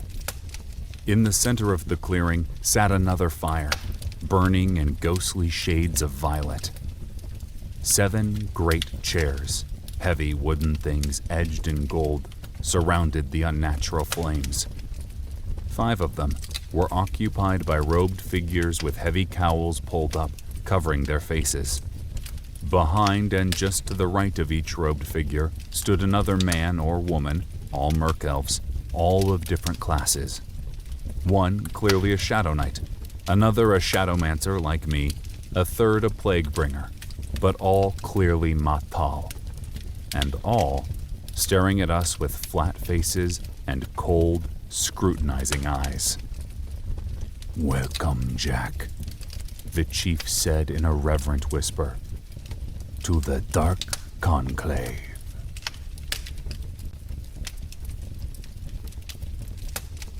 Six. Dark Conclave. The robed figures stood as we entered the clearing, dropping their cowls to reveal a trio of women and a pair of men, all with weather-beaten, gunmetal gray skin and violet eyes. They were old, all at least as time-worn as Chief Cole, and a few were downright ancient. Though I'd never seen or met these people before, it was safe to assume these men and women represented the other Dokalfar clans inhabiting the Storm Marshes. Chief Cole dipped his head respectfully, padded over to one of the empty chairs, slowly, almost leisurely, took his seat, then motioned for me to stand behind him like the other warriors present.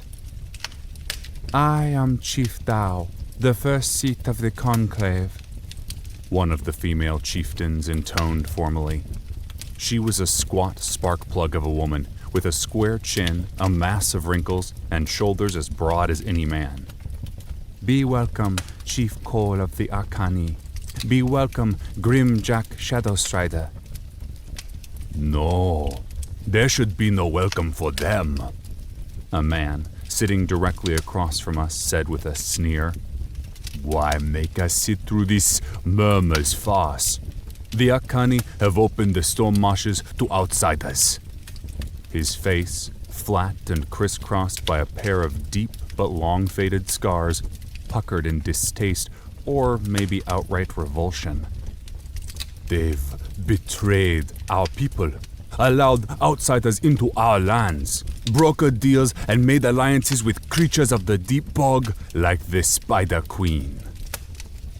He paused, letting the accusations linger in the air. And now? His voice rose, sharp and angry. Now the Akani commit sacrilege.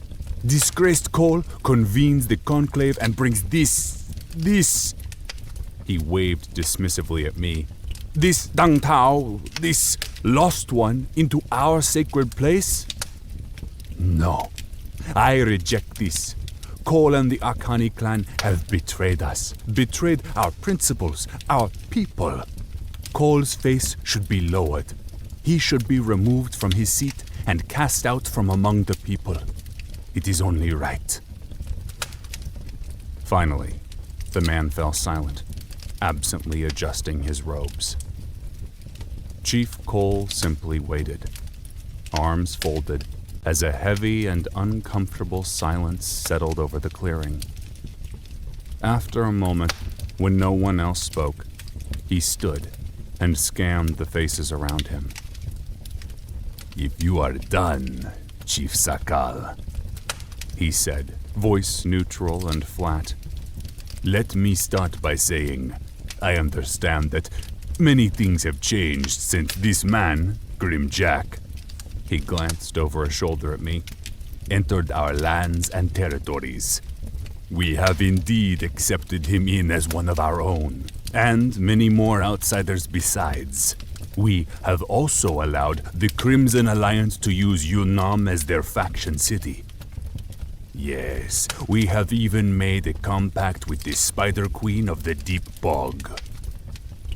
He paused for a moment, lips pursed, jaw clenched.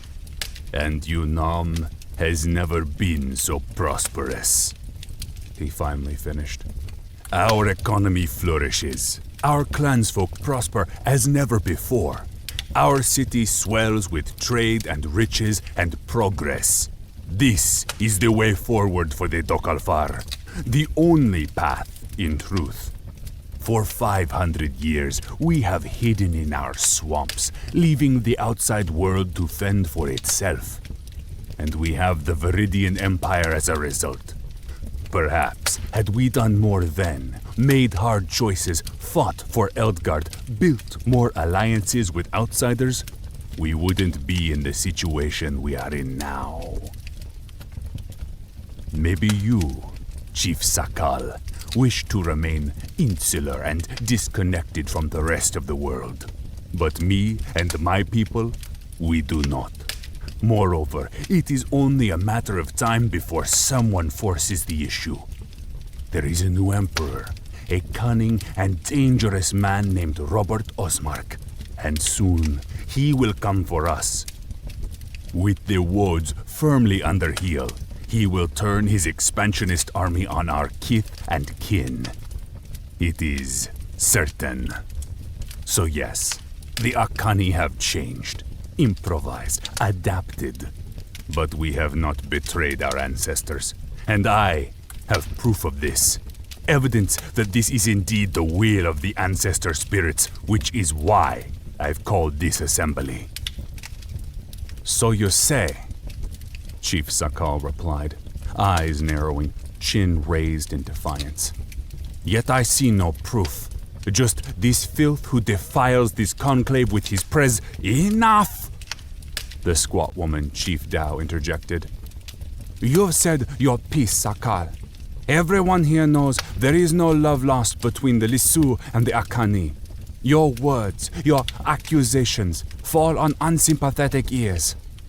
And do not forget, I am the first of this conclave, and I will hear Chief call out. Sakal stared daggers at her, a subdued grimace loitering on his face. But then he nodded and sat like an unruly toddler begrudgingly sent to time out. Now, honored Cole, Chief Dao continued, I will hear you out, but many of the things Honored Sakal has said ring true. You have even admitted so with your own mouth. There have been many changes in Yunnan, and yet this conclave has been consulted precious little in the process. And now, you break with tradition completely by bringing this lost one into our holy place. We are owed some explanation, I think. You say you have proof that this is what the ancestors want. So I would see it. Let us judge the weight of your claim. What proof do you have? The chief turned toward me and smiled. Now is the time, Grimjack. Show them. Hesitantly, I skirted around the chair and moved into the center of the grassy ring, letting the warmth from the violet-burning fire wash over me. I shuffled from foot to foot, glancing at each of the faces around me, seeing suspicion or outright hatred in most of their eyes.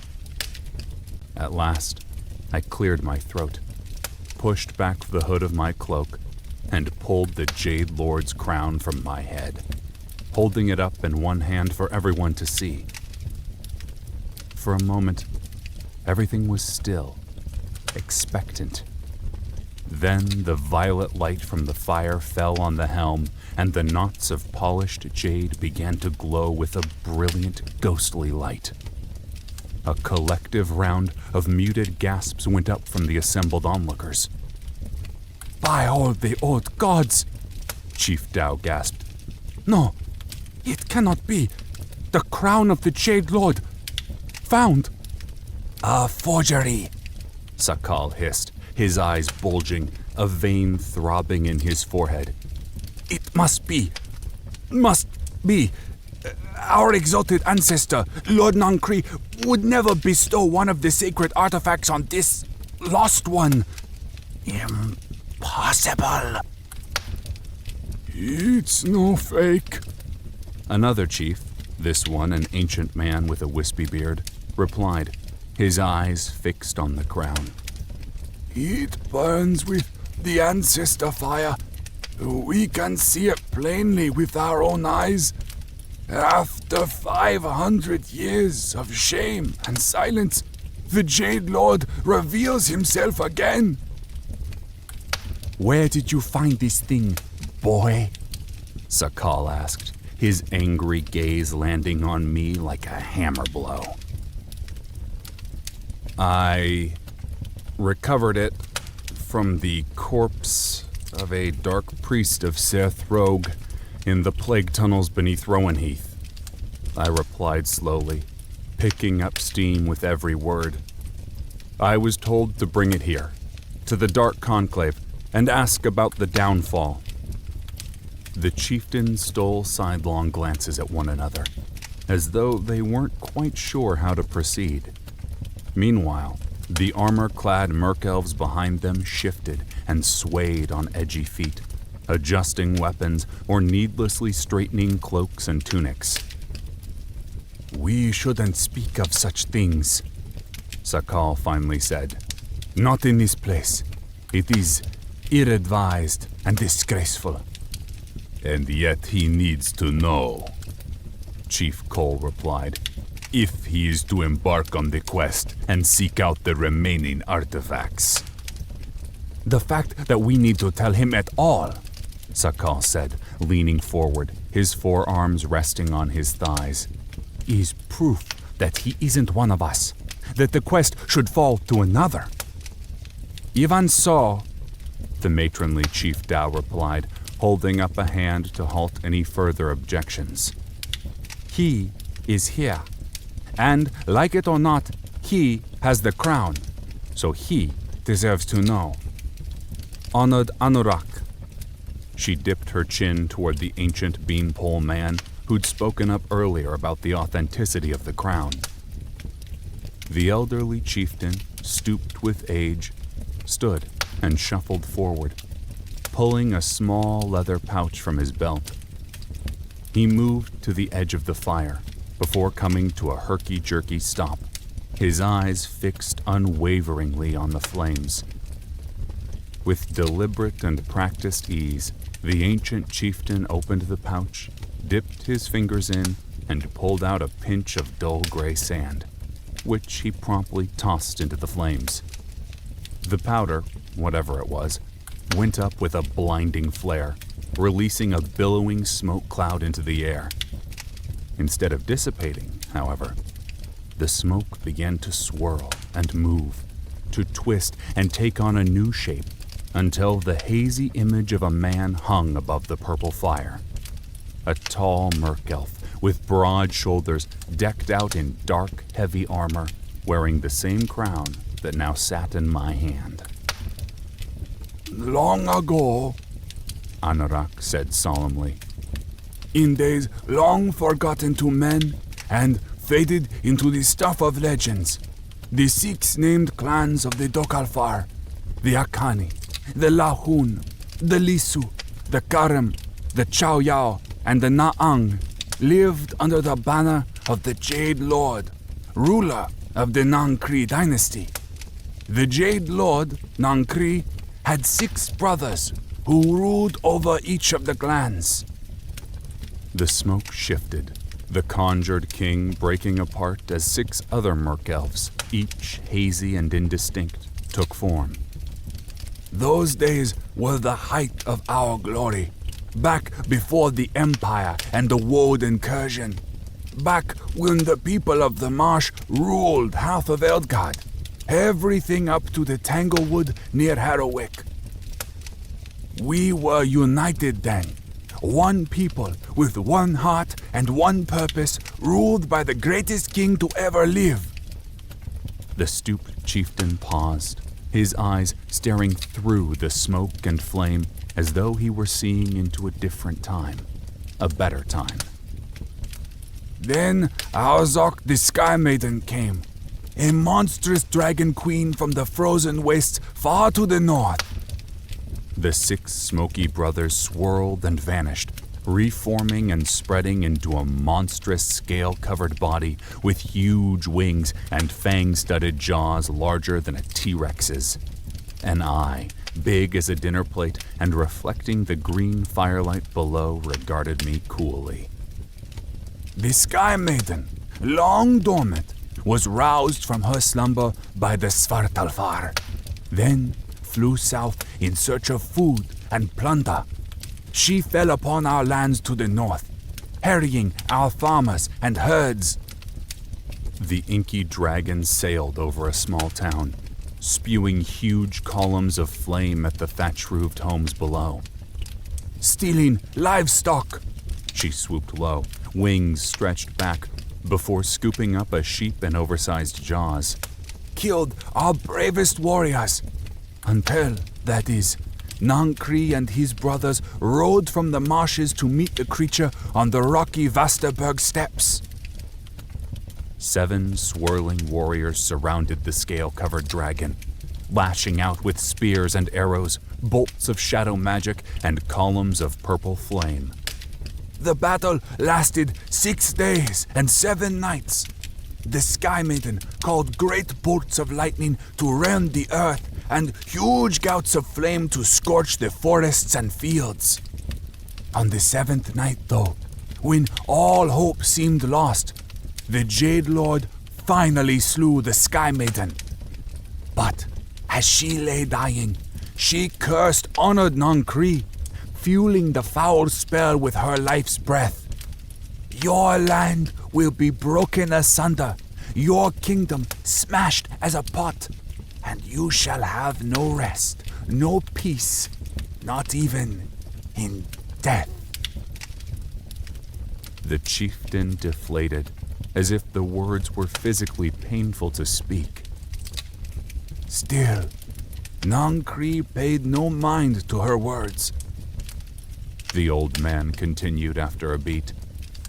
Instead, to spite the Sky Maiden, he crafted 3 artifacts from her bones and empowered them with her departing soul, ensuring she could never move into Kuonela, the eternal resting place of dragons.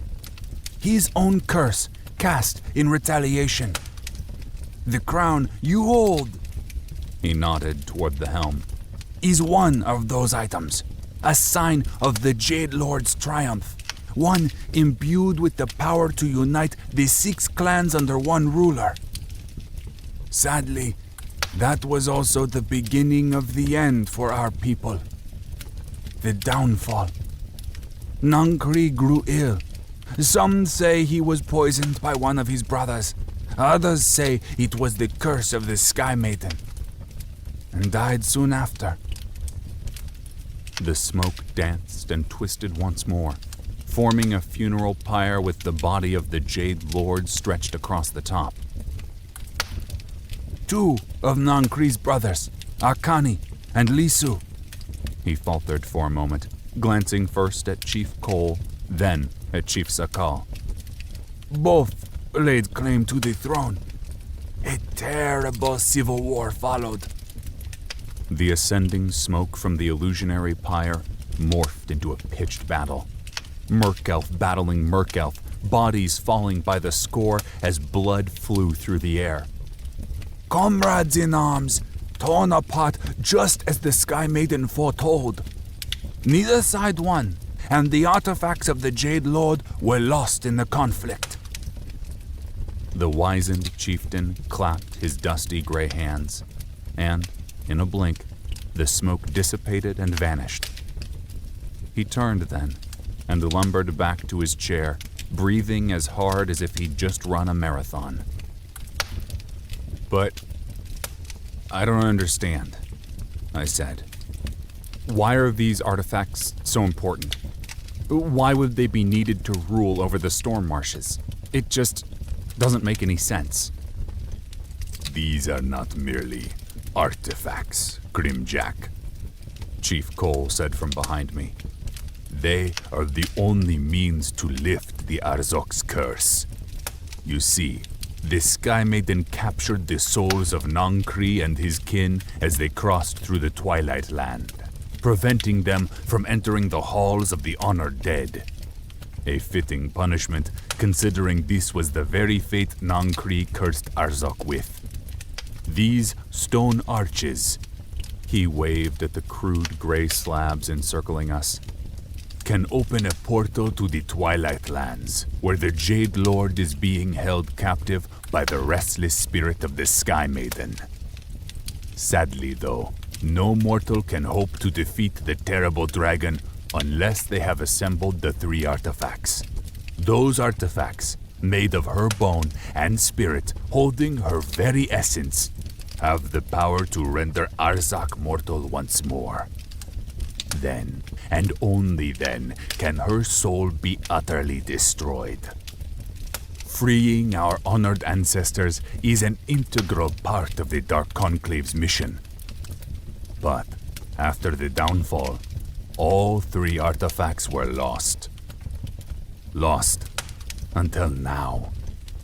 If you can assemble them, however, and use them to free the Jade Lord, you will earn his blessing. And Nankri's blessing will bestow the mantle of the Jade Lord on you, Grimjack. It will give your faction control over all 6 keeps within the Storm Marshes. No. The word ripped through the tranquil meadow like a bomb blast as Chief Sakal leaped to his feet, his fists curled into tight balls, his forehead furrowed in hate. I will not allow a lost one to rule over us, and certainly not a lost one adopted into the Akani tribe. He paused, lips pulled back in a hateful snarl as he eyeballed the assembled chieftains and their honor warriors. I call for a trial of blood and bone, he said. Perhaps our ancestors used this vile outsider as a tool to bring us the crown. But if he would embark on the quest, let him prove himself to us first. The assembled Merc Elves were quiet and thoughtful in the face of his challenge. I didn't know exactly what was happening, but back when I'd worked a bus for Medivision, a pair of shift supervisors had gotten into a pissing match over new continuing education standards. Their little argument had come awfully close to blows, and the end result was everyone had to spend 10 extra hours doing redundant CE. What I was seeing here looked a lot like that, and I had a queasy gut feeling it wasn't going to turn out well. Not for me, at least. Honored Sakal has called for a trial of blood and bone, Chief Dow said eventually, her jaw tight, her shoulders tense. Let us take a vote. All in favor? Sakal shot his hand up in a flash, followed in short succession by the ancient chieftain and a dark-skinned woman with droopy cheeks. 3 yes votes. Chief Dow looked on the verge of speaking up when one more chief raised a tentative hand. A gaunt woman with silver hair and a puckered scar marring half her face. 4 yes votes. A majority. A collective sigh seemed to trickle through the clearing. Very well, Chief Dow said with a resigned nod. this last one, Grimjack, shall compete in a trial of blood and bone for the right to complete the quest of the Jade Lord. Honored Sakal, who will serve as your champion in this challenge? Sakal hooked a thumb toward a towering merc elf in heavy black-coated plate mail, bearing a heavy mace. My son, Chakan. It shall be so, Chief Dow replied gravely. Grimjack of the Arkhani shall compete against Chakan of the Lisu. She paused, folded her hands, and faced me. Deep within the heart of this cavern lies the Horn of the Ancients, wielded by Isra Spirit Caller, one of the greatest chieftains of the Matal to ever live. It is the key to open the gateway between the worlds. The first to retrieve the horn and bring it back here will be declared victorious. Once you step out of this clearing, there are no rules. You can fight, you can steal, you can kill, but you must win at any cost. Should you fail, Grimjack Shadow Strider, she continued, the crown of the Jade Lord will be taken from you and given to Chakan, son of honored Chief Sakal. She paused, as though there were more to say, but she couldn't quite force the words from her mouth. Furthermore, because honored Chief Cole brought you, an outsider, to this gathering, should you fail, he will be stripped of his title as chieftain and exiled from our people, forced to walk the land as a blood traitor to the ancestors. Will you accept the challenge knowing what is at stake? Will you face the trial of blood and bone against Chakan? Nervous sweat broke out across my brow as a quest update popped up. Quest update: The Jade Lord. Congratulations! You've successfully brought the ancient crown of the Jade Lords to the headquarters of the Dark Conclave, deep in the heart of the Storm Marshes. You have learned that the crown of the Jade Lord is one of 3 sacred artifacts, which, if collected, will allow you to unite the Storm Marshes and rule over the Dark Conclave as the Jade Lord. Chief Sakal of the Lisu has challenged your claim, however, and you must defeat his son, Chakan, to prove yourself worthy.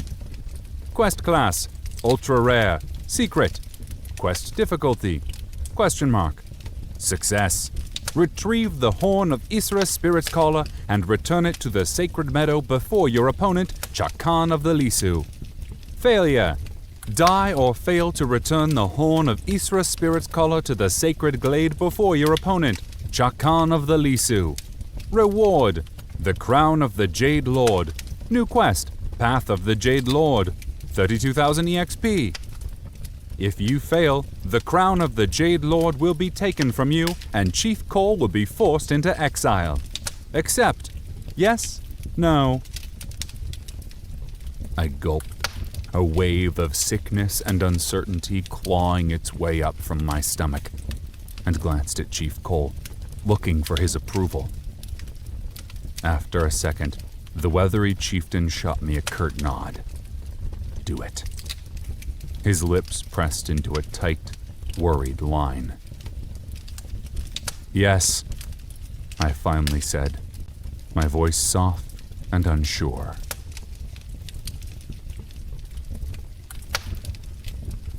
Seven. Blood and Bone. Grimjack, Chief Cole whispered, one hand clenched tight over my shoulder, his fingers digging into my skin. I believe you can do this, but you will be at a great disadvantage. Chakan is a powerful Shadow Knight and a ruthless fighter. Smart, cunning, strong. He cannot manipulate the Umbra in the way you can, but he will be resistant to some of your magics. I stole a sidelong look at my opponent. He stood with his head bowed, nodding absently as Chief Sakal prattled on and on. I couldn't hear what Sakal was saying, but I saw him glance my way more than a few times, death and destruction written into every line of his face. Is your champion prepared, Honored Cole? Chief Dao barked, her face placid, though the tension in her beef-slab shoulders gave her anxiousness away. One moment, Highest, Cole replied, holding up a finger. And Jack, one other thing. Beware the Watchers. They dwell in the dark and nest in the Shadowverse. Some teach they are disgraced dead, those among our kind who have failed to pass on into the world beyond. Others say they are revered guardian spirits. Whatever the truth, know this. They are dangerous. Remain vigilant. He offered me a half-hearted smile and squeezed my shoulder once more before scooting back a few places and nodding yes to Chief Dao. The matronly chieftain turned her steely gaze on me, then moved on to Chakan, who was easily a foot taller than me, with muscles that looked like they belonged on a pro football player. On my mark, both of you will step out of the sacred circle into the darkness of the ancestral forest and seek out the grave of Isra Spirit Caller, which has been marked on your map. A pop-up appeared. Map update. Congratulations! Your in-world map has been updated with a new location. Grave of Isra Spirit Caller. I pulled up my area map and saw the sacred cavern laid out before me in fine detail. Though the majority of the cavern was roughly a giant circle, several branching caverns broke off from the main chamber, snaking deeper into the earth. One such passage, which looked like a twisted labyrinth of switchbacks, dead ends, and interconnected tunnels, led to a much smaller chamber, marked with a little quest triangle. Grave of Isra Spirit Caller. Even with the map available to me, I could already tell this Thunderdome-inspired foot race was going to be a nightmare.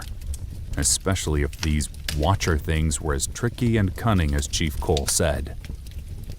On my mark! Chief Dao bellowed as I closed out my interface. She held up a nubby-fingered hand, and a ball of shadowy purple light coalesced into her palm. An Umbra bolt. Begin! She unleashed the conjured spell, which streaked up and away like fireworks on a clear night. Chakan shot forward like an arrow, his armor-clad legs pumping as he disappeared into the trees, quickly swallowed by both the gloom and the dense greenery. I pulled the warhammer from the leather frog at my belt and slipped out of the comforting light of the sacred circle and into the thick tangles of vegetation. I broke into a slow jog, squeezing between a pair of squat trees loaded down with green melons, ducked under some low-hanging vines, then skirted around a few moss-covered rocks jutting up from the ground. I'd only gone 10 or 15 feet, but when I looked back toward the clearing, I couldn't find it. Not even a glimmer from the emerald fireblood through the mass of tree trunks and leaves. The dark pressed down on me, as though it were a living thing that could sense my anxiety. The utter silence surrounding me only made the jittery panic surging through me worse.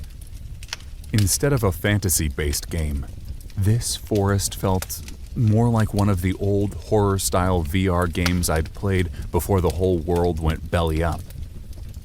I readjusted my grip on the hammer, my palms slick from nervous sweat, then headed deeper into the strange wilderness, checking my map every few minutes to make sure I was going in the right direction.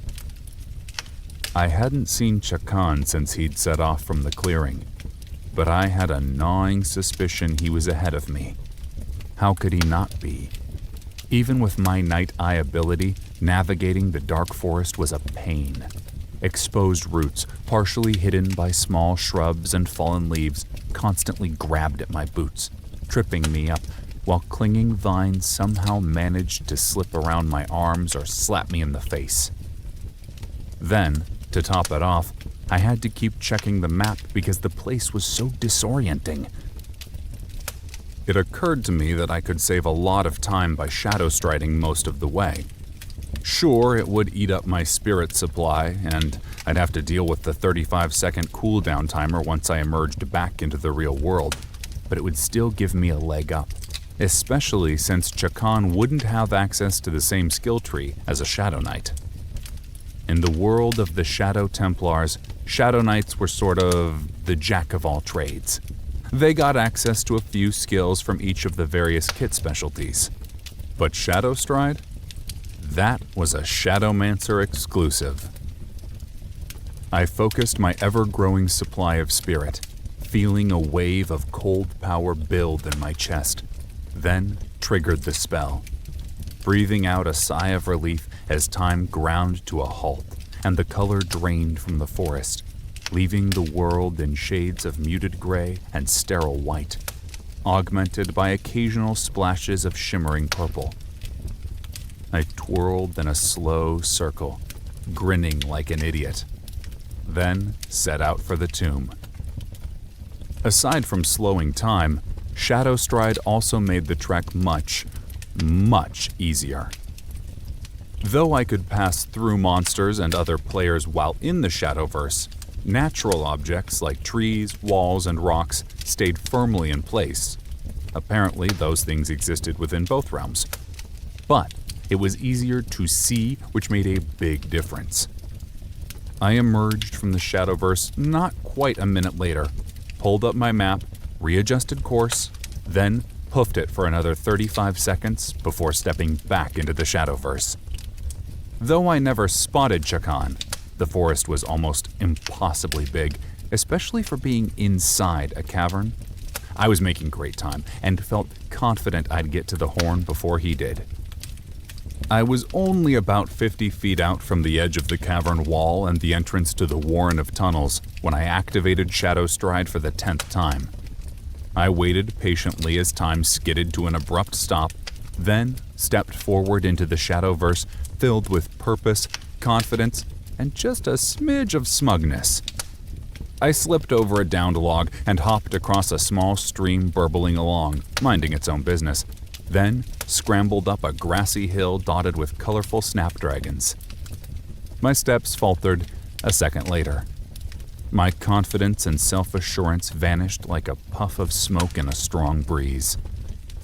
The cavern wall loomed high before me, a fissure scarring the rock face.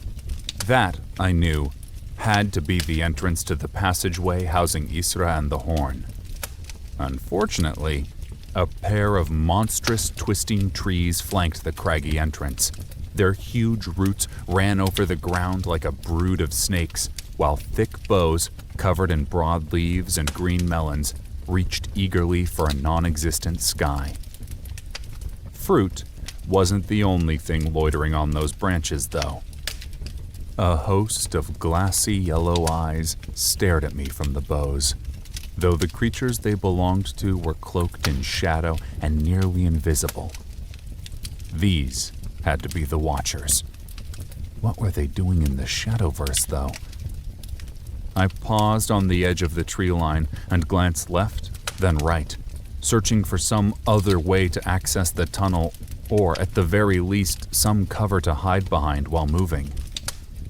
There was only one way forward, however, and aside from a few low scrub brushes and a spattering of flowers, there was all of Jack Squat. I conjured shadow armor while nestled in the safety of the trees. Ribbons of violet shadow exploded around me, running over every inch of my body like a weightless second skin. A little pop-up appeared on the edge of my vision, a countdown timer, which I promptly ignored. With that done, I took a single deep breath, dropped into stealth, and stole forward on silent feet. My hands trembled as I moved, the warhammer quivering minutely while nervous sweat rolled down my back, running between my shoulder blades.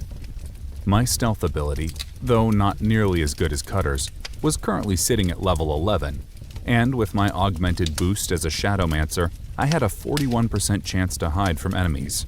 Not half bad. Plus, I'd invested another point into the camouflage ability, which increased my odds to blending into my surroundings to 30%. With any luck, I'd slip right past these things without ever having to raise my hammer in defense. Fingers crossed. Metaphorically, of course. I crept closer and closer, watching the army of unwavering yellow eyes, carefully picking the quickest route through the brush and scrub covering the ground. The creatures didn't seem to notice. I stole 5 feet, then paused, waiting anxiously. 3 more, then another pause as I scanned the trees. I took a hitching breath and padded another few feet. I was within spitting distance of the tunnel mouth when a combat notification popped up. Stealth failed. You are being directly observed by hostile parties. I dismissed the notice as a wail of animal shrieks, high-pitched and warbling, ripped through the air. The creatures dropped from the trees like falling leaves. They were ape-like beings, similar to the spore apes we'd battled out front, though smaller and more agile. Chimps instead of gorillas. And instead of spore-covered bodies, they had sleek night-black fur, talon-tipped fingers, and flat, leathery faces with slanted violet eyes. Interestingly, they also had sleek black raven wings poking up from their backs. Void Watchers! The tag briefly flared over one of their heads before vanishing. But all I could think of was winged monkeys, just like the Wicked Witch had in The Wizard of Oz. Assuming the winged monkeys from Oz had been rabid meth heads juiced up on steroids. For a long, tense beat, we just stood there, staring at each other. Me crouched and edgy like an animal backed into a corner. Them bold and vicious like a pack of junkyard dogs. The moment was fleeting, though, and before I could do anything, turn, attack, run, think, they rushed me, sprinting on all fours, blunt teeth bared in ferocious snarls of rage. I darted forward, whipping my left hand out, calling on Umbra Bog, praying I could pin them down before they got airborne. Tendrils of nearly sentient magic burst from the grass underfoot, flailing and flapping at the air, wrapping around a handful of the encroaching creatures. But most of the chimps simply disappeared, blinking out of existence right before my eyes. Poof, gone in a swirl of inky smoke. I stared, dumbfounded, unsure what had happened or why.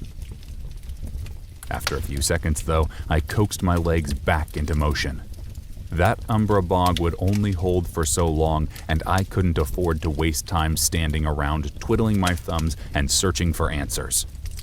I closed the distance in seconds and lashed out, my warhammer in one hand, an Umbra bolt burning in the other. The creatures, though mired by my spell, fought back with an insatiable ferocity.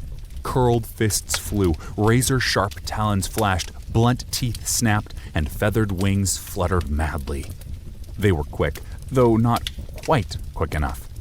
I moved like living water, dodging incoming blows, parrying wild strikes, slipping between enemies while my hammer twirled, smashing exposed skulls or snapping vulnerable limbs. In a handful of seconds, several of the apes lay dead, their bodies broken and stained with purple blood, but a few still had some fight left.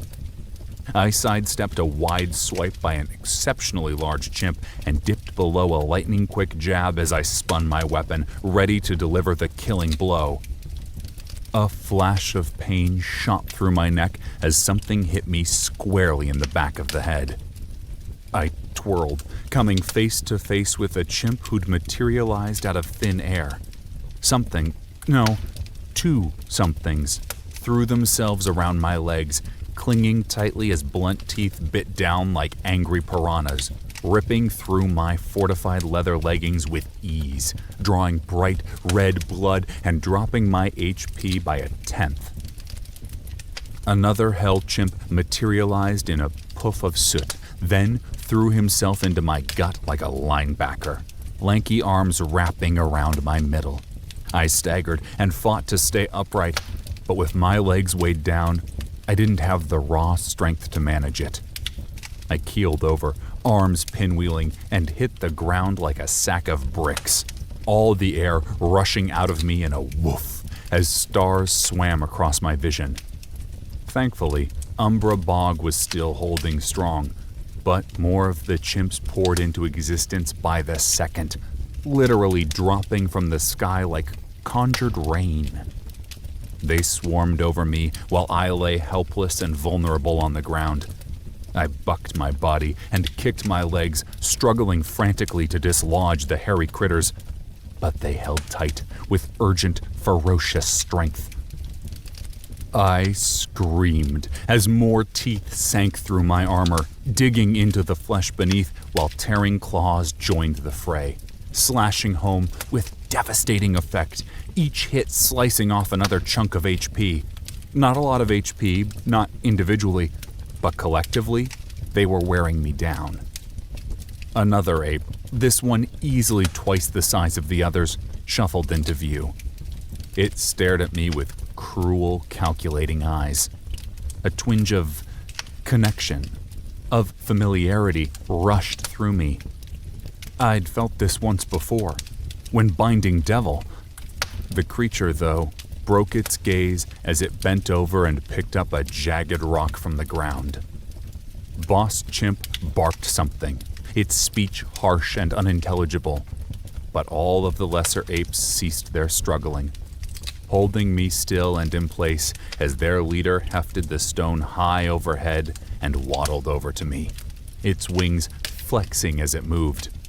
I continued to fight, but there wasn't anything I could do, and there was no question in my mind what was coming next. This monster was going to cave my head in. I gritted my teeth as the creature loomed above me, and the rock fell.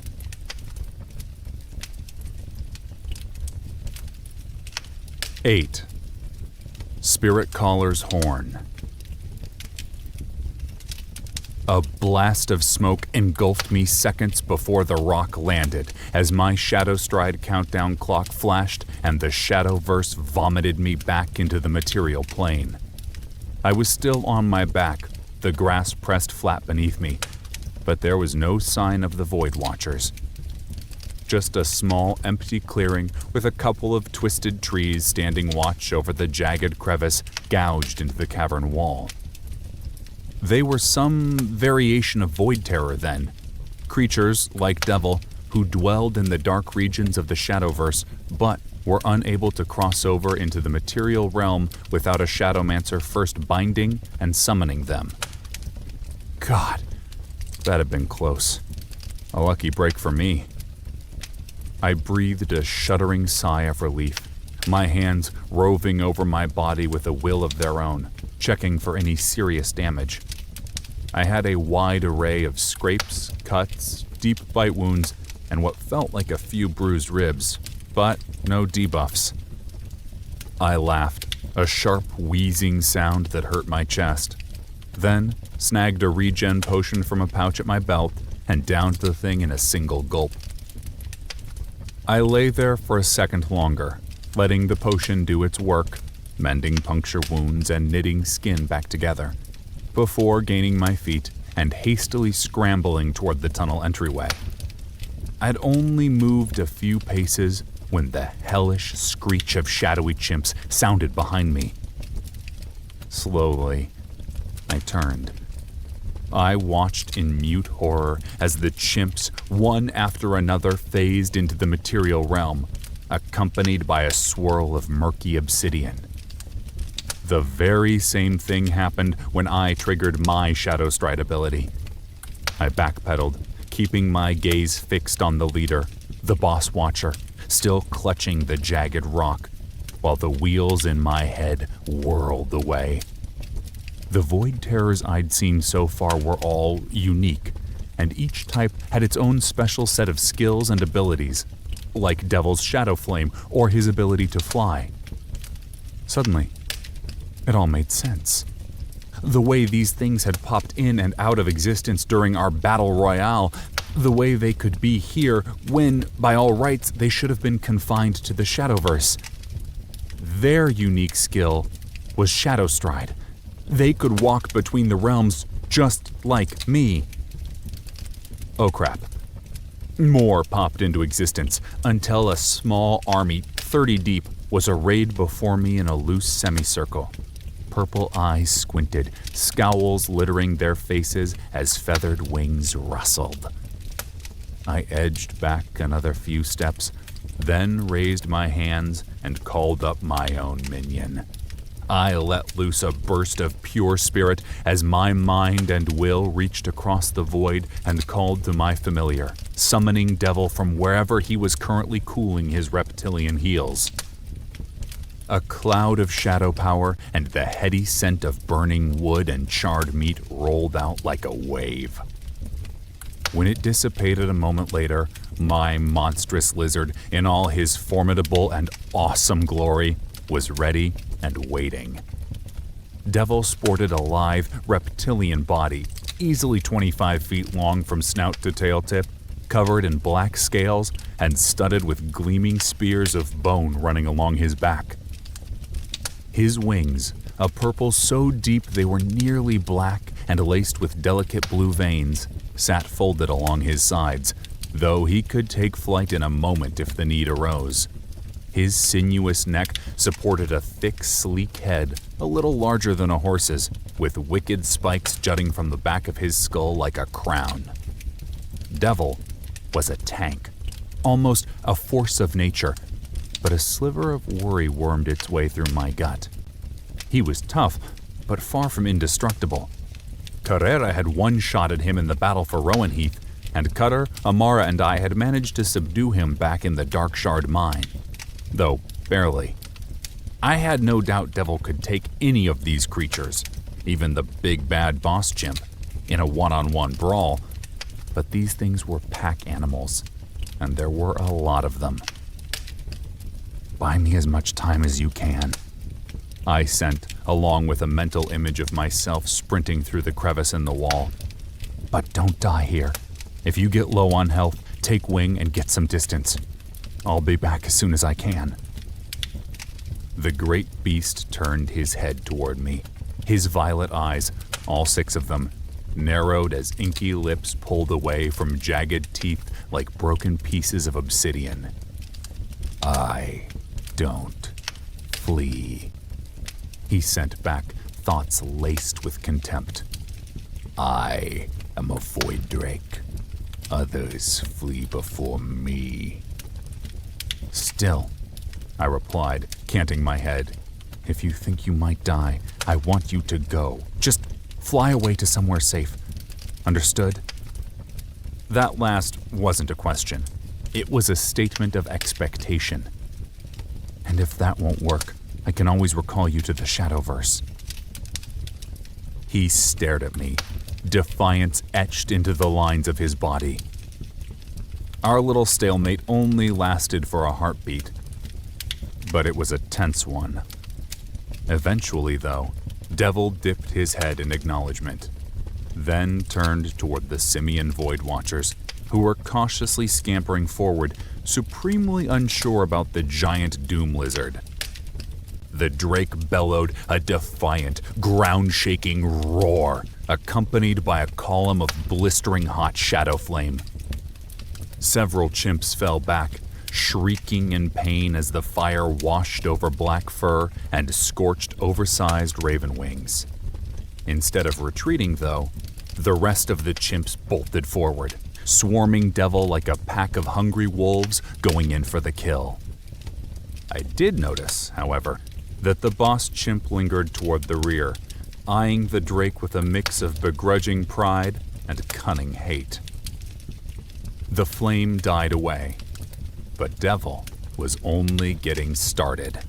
He whipped his head left, then right, using his spiked skull like a wrecking ball, swatting unlucky Void Watchers into the air like pop flies. Another chimp lunged from the front, lashing out with dirt-caked talons. But Devil snaked his head around just in time to catch the creature in crushing jaws, obliterating the ape in a single bite. But there were so many of them, and in next to no time, they encircled him, scurrying up his legs and sides in droves. I wanted to stay, to fight, to help, but that would defeat the purpose. Devil was only a temporary stopgap measure, buying me a little time. But that wouldn't last. Eventually, these creatures would overwhelm him. Then, they'd come for me. And I couldn't forget that Chakan was still out here somewhere, gunning for the horn just like me. Reluctantly, I turned away and raced toward the narrow gap leading to Isra's tomb. I stole one last look at Devil, now covered in Void Watchers, and slipped into the rock face, wiggling my way into the passageway. The opening was rather tight, but after only a few feet, it opened into a claustrophobic hallway with rough stone walls lit by weak firelight spilling from irregularly placed wall torches. The light didn't help. In fact, it cast deceptively deep pools of shadow, which actually made it harder to see. Those pools of black could hide almost anything. Monsters, traps, even connecting hallways, and I'd have to walk blindly into them. I moved forward until I hit that first dark spot, then slowed, tracing my fingers over the stone, feeling my way along. I pulled up my map, zooming in as I shuffled forward on tentative, uncertain feet. Crap. This place really was a maze, and since there was no convenient in-play map option, it would take me forever to navigate all these passageways. Nothing I could do but keep pushing forward. I sighed and trudged on, creeping toward the first intersection at a snail's pace, pursued by the distant echoes of the battle taking place outside. I followed the path for 100 feet, veered left for 50 more, then took a quick switchback. That switchback was but the first of many.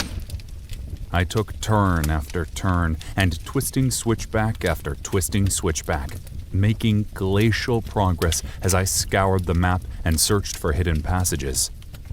At least there were no traps here, a lucky break bordering on a small miracle. After about 20 minutes, I stumbled out of a passageway covered with creeping vines and into an ancient cathedral. I paused, pulling up my map. I let out a relieved sigh. Sure enough, this was the spot. Here, the cave walls had been replaced with slabs of gray stone, and the rough floor spruced up with cobblestones, worn smooth by the long passage of years. A handful of wall-mounted torches, burning with an eerie green flame, illuminated the room. 7 stone caskets, heavy things with intricately carved lids, displaying ancient battles and heroic exploits, were arrayed in an arc against the far wall. I crept toward the one on the far left, tracing my fingers over the worked stone lid. This one depicted a burly merkelf battling a gigantic swamp toad the size of a blue whale. Interesting, but not what I was looking for. I moved on. The next casket featured a scrawny man with a pinched face and billowing robes, playing a small lute while creatures, reptilian men lacking legs and slithering about on fat snake tails, raged and battled. Still wrong. On and on I went, checking the lids until I found one near the end that had to be the grave of Isra Spirit Caller. A willowy woman with slanted eyes rode into battle on a churning storm cloud, a sword clutched defiantly in one hand, a curled horn raised to her lips with the other. Flanking her, riding spectral horses, was an army of spectral warriors. I slipped my warhammer back into my belt, then, carefully, reverently even, pushed and heaved against the stone lid, which seemed to weigh 1,000 pounds. For a moment, nothing happened, but I kept straining, my legs shaking, my arms quivering, and, eventually, there was a crack and a scrape as the stone slid left, just enough for me to get a look inside the coffin. Some part of me expected something wild to happen. Maybe a giant stone ball would drop down, like in that classic Indiana Jones movie. Or maybe Isra Spiritcaller herself would spring from the tomb and challenge me to a duel in order to prove my worth. But none of that happened. The woman within was little more than a pile of dusty bone, clad in rusted armor, clutching an oversized sword with glimmering runes worked into the face of the blade. I eyed the sword. The gamer in me demanded I snatch that bad boy, since there was no doubt it would be powerful and costly. I reached out a hand, running a finger over the hilt, which was worked in gold and studded with gems. But, eventually, pulled away without taking the weapon. Something in my gut told me to leave the thing be. This was a sacred burial site, after all, and I was already treading on thin ice with the Dark Conclave.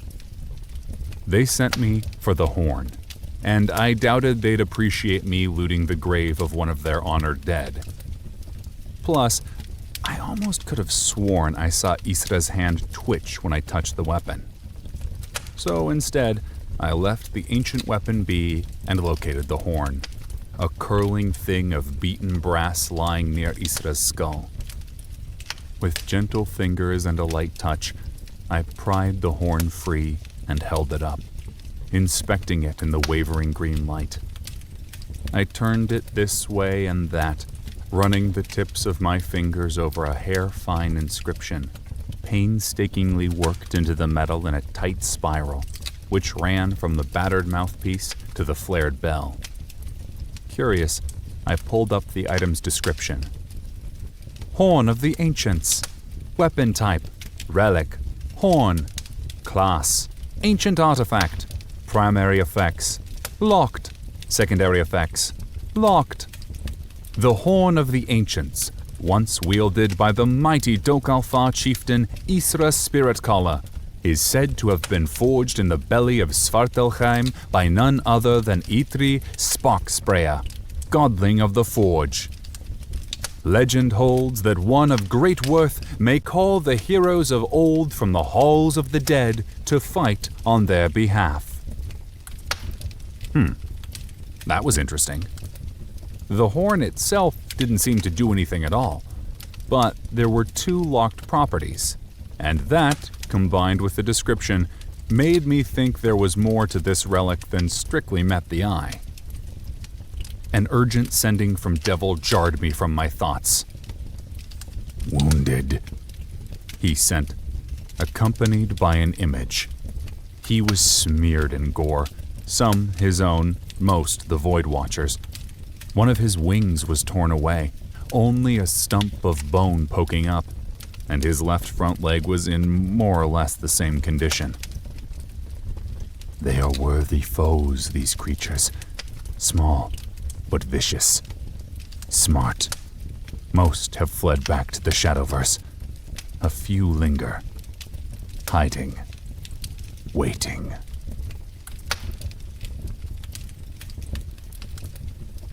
Nine. Chakan. You did good, I sent. Then, because I didn't want to risk losing Devil, I recalled the Void Drake back to the Shadowverse, where he'd be safe, where he'd be able to recuperate and heal. With that done, I closed out from the horn's description, slipped the battered relic into my inventory, and opened up my map. I grinned.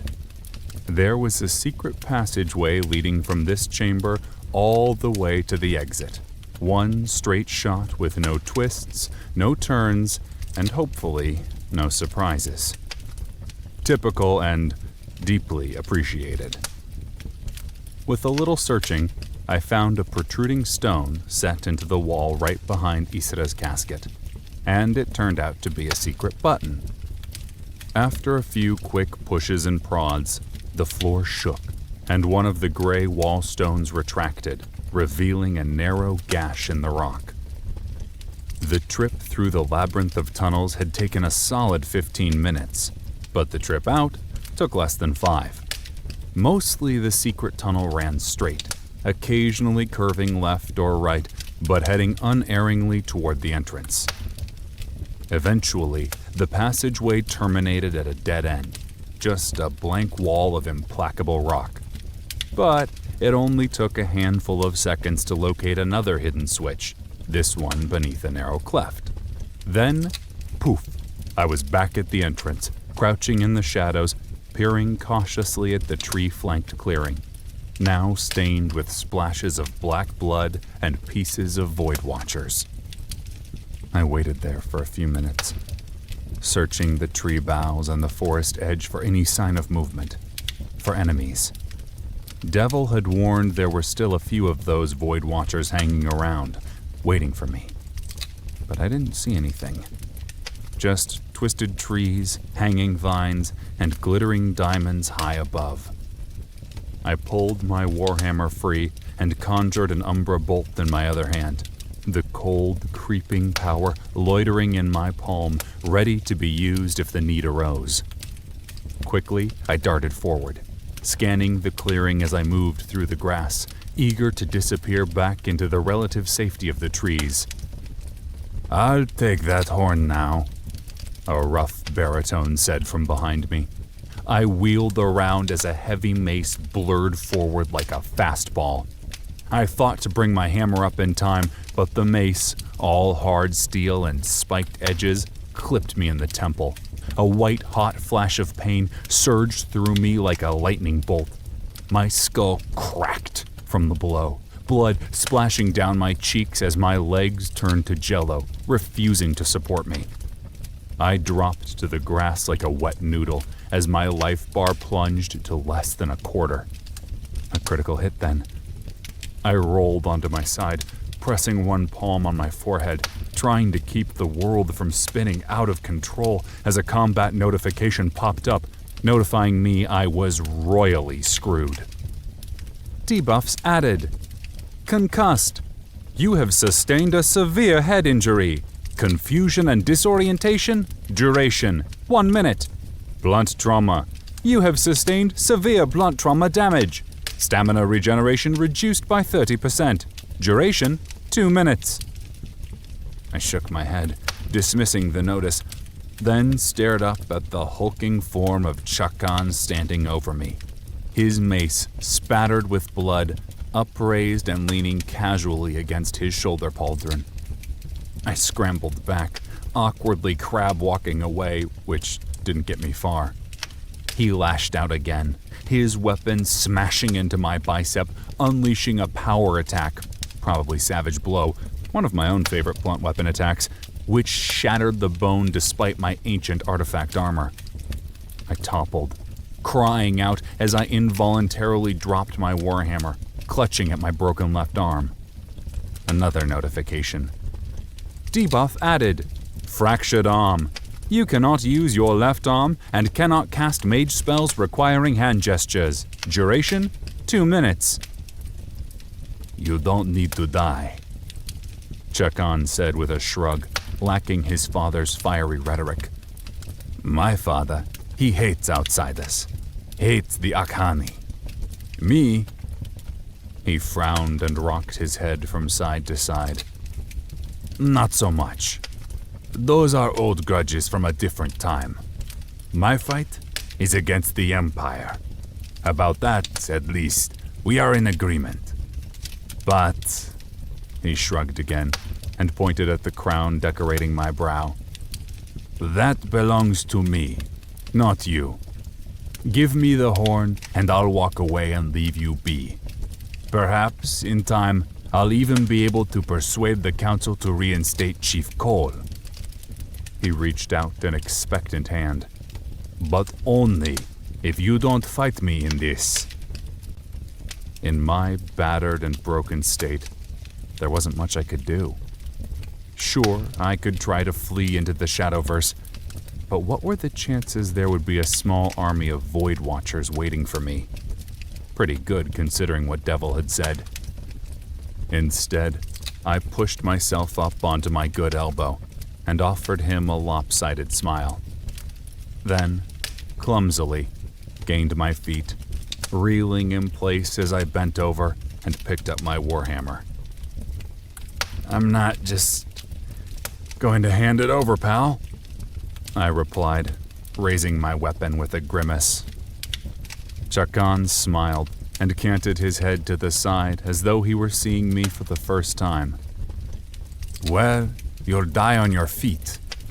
There's a certain honor in that, I suppose." He shot in, feinting left, his mace flying in a tight arc. I jumped back, jerking my warhammer up, narrowly diverting the blow. Chakan didn't seem to care. He just grinned like this was all some game, some joke with me as the punchline, and continued his advance. He stepped in, bringing one foot up and blasting me in the chest with a brutal front kick. His foot landed like a wrecking ball. I reeled from the blow, wheezing for air, but he followed up the attack with a contemptuous backhand slap, which sent me sprawling to the ground. Instead of finishing me on the spot, he paused and quirked an eyebrow, gesturing for me to stand. "I caught you unaware," he said. "Hardly a fair or honorable fight. It's only right I offer you a fighting chance." I nodded, spit out a fat wad of bloody phlegm, and pushed myself back upright. I retreated another few steps, hoping to buy enough time for these damn debuffs to wear off. If I could get the use of my left arm back, I might actually have a shot. I took another step back and stopped abruptly, my back butting up against the broad trunk of one of the two trees guarding the entrance to the tomb. I had another 30 seconds before the fractured arm debuff lapsed, but there was nowhere else to go. No place left to retreat to. Chakan's face was somber now, his eyes hard and serious, as though he realized the game was finally up, and it was time to end things and cash in his chips. "You're a traveler, one of the deathless ones. So we'll meet again, no doubt." He raised his mace high, preparing for the killing blow. Something big, black, and winged dropped from one of the branches overhead, landing on Chakan's back. The big, bad boss chimp who'd almost crushed my head with a boulder. It was critically wounded, its fur matted and bloody, blackened charm marks riddling its body, one of its wings torn down to a stump. But it was alive and kicking. Well, biting. Lanky arms wrapped around Chakan in a crushing bear hug as blunt teeth sank down into his unprotected neck like some sort of vampire. Blood spurted out from the wound as the Shadow Knight thrashed, twirling this way and that, bucking up and down like a rodeo bull, fighting to dislodge the clinging chimp. I didn't waste the opportunity.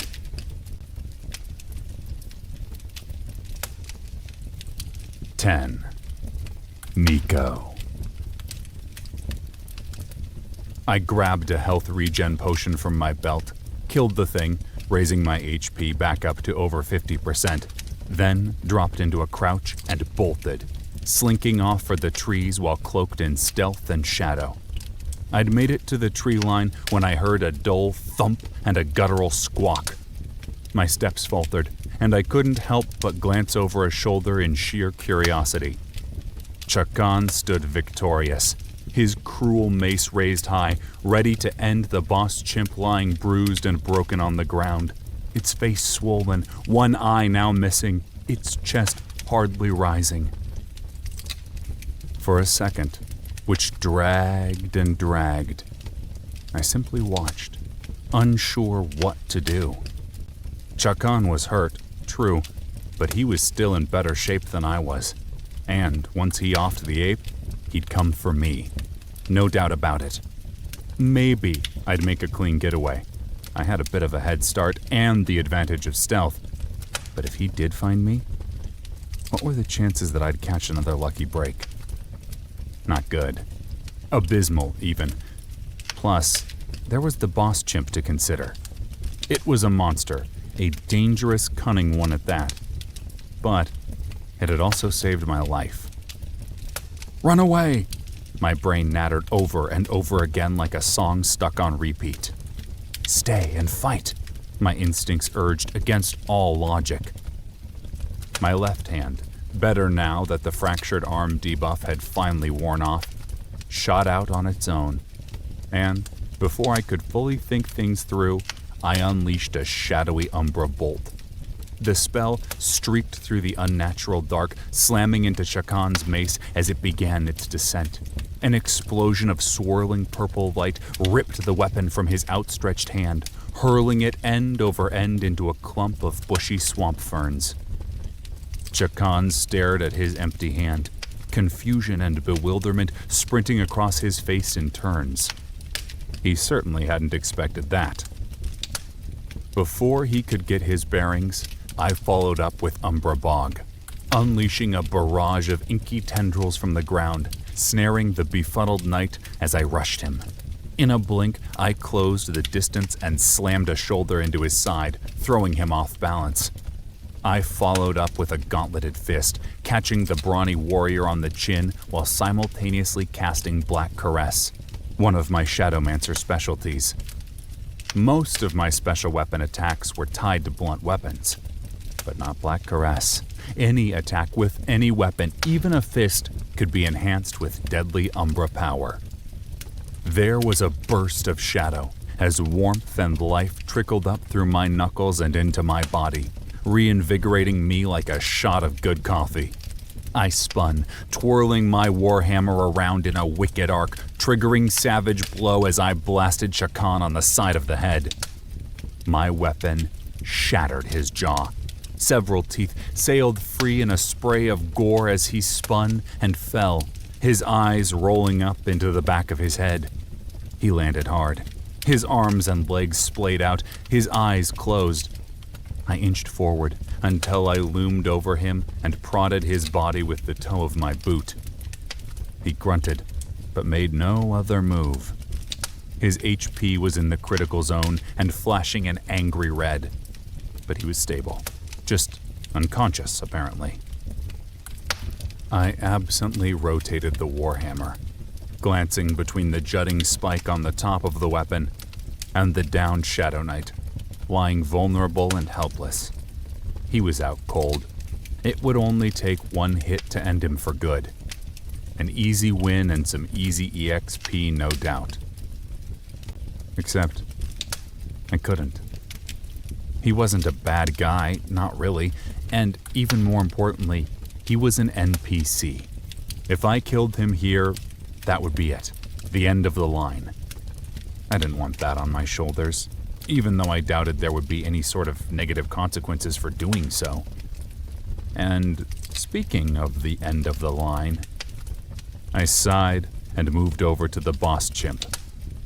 It was lying on the ground, battered and nearly dead, its HP bar hanging just a fingernail's width from zero. I stared down at the weak monster, deciding whether it was best to put it out of its misery and claim whatever meager loot it had to offer, or walk away. Instead, recalling the twinge of connection I'd felt earlier, I dropped to a knee, reached over, and slapped the creature on the cheek a few times. After a few persistent smacks, the chimp opened its eyes, staring at me with a mixture of bloody murder and begrudging respect, a silent snarl fixed on its lips. I searched its face, curious about whether or not this thing really was a void terror. Halting on its angry violet eyes, which were almost swollen shut from the beating it had taken. A few taut seconds answered the question for me as a prompt appeared. You have initiated a contest of wills with a weakened void terror. Would you like to cast the conjuration spell Terrorbound in order to complete the contest and attempt to bind the Greater Void Watcher? Note, if you successfully capture the Greater Void Watcher, you will utilize your 1 Void Terror ability slot. If you fail, you will immediately be sent for respawn. Accept. Yes? No? I considered the notice for a long, tense beat. If I accepted and lost, it would kill me. Something I wasn't keen on experiencing ever again, especially since Chief Cole's position in the Akani tribe was on the line. But still, Devil had proven to be far more helpful than I ever would have imagined, and I'd only run across a handful of Void Terrors since acquiring my abilities, and this one had proven to be capable. I chewed on my lips for a moment, running one hand through my short hair before finally muttering a reluctant yes. There was a rush of power, like the discharge from pent-up static, followed by a brief flare of purple light. Time crept to a standstill, and an orb of energy no larger than a softball, wavering from gold to red, then back again, formed halfway between us. A binding orb of will, I knew, summoned by powerful magic from the outer realm. The orb, though small and relatively unassuming, burned with the heat of a small personal sun. One wrong move, one lapse in concentration, and that ball would melt the skin off my face and leave me dead. Nope, not today, I thought, throwing my raw will against the ball of shimmering light, pressing at the construct with all of my strength and determination to win, to survive. My contest of wills against Devil had been a grueling endeavor, which had left me sweating and shaky-limbed. But the boss chimp didn't have an ounce of fight left in him. The chimp was simply too far wounded for that. The orb lurched toward the downed ape, slapping into its busted-up face like a sucker punch to the mouth. The ball vanished in a flare, absorbed into the Void Watcher, bands of golden light, twisting with elegant strands of molten fire, erupted outward, momentarily blinding me. When the light faded, the chimp was gone, vanishing like a nightmare, though quickly replaced by yet another prompt. Captured Void Terror! Congratulations! You have successfully captured a level 17 Greater Void Watcher.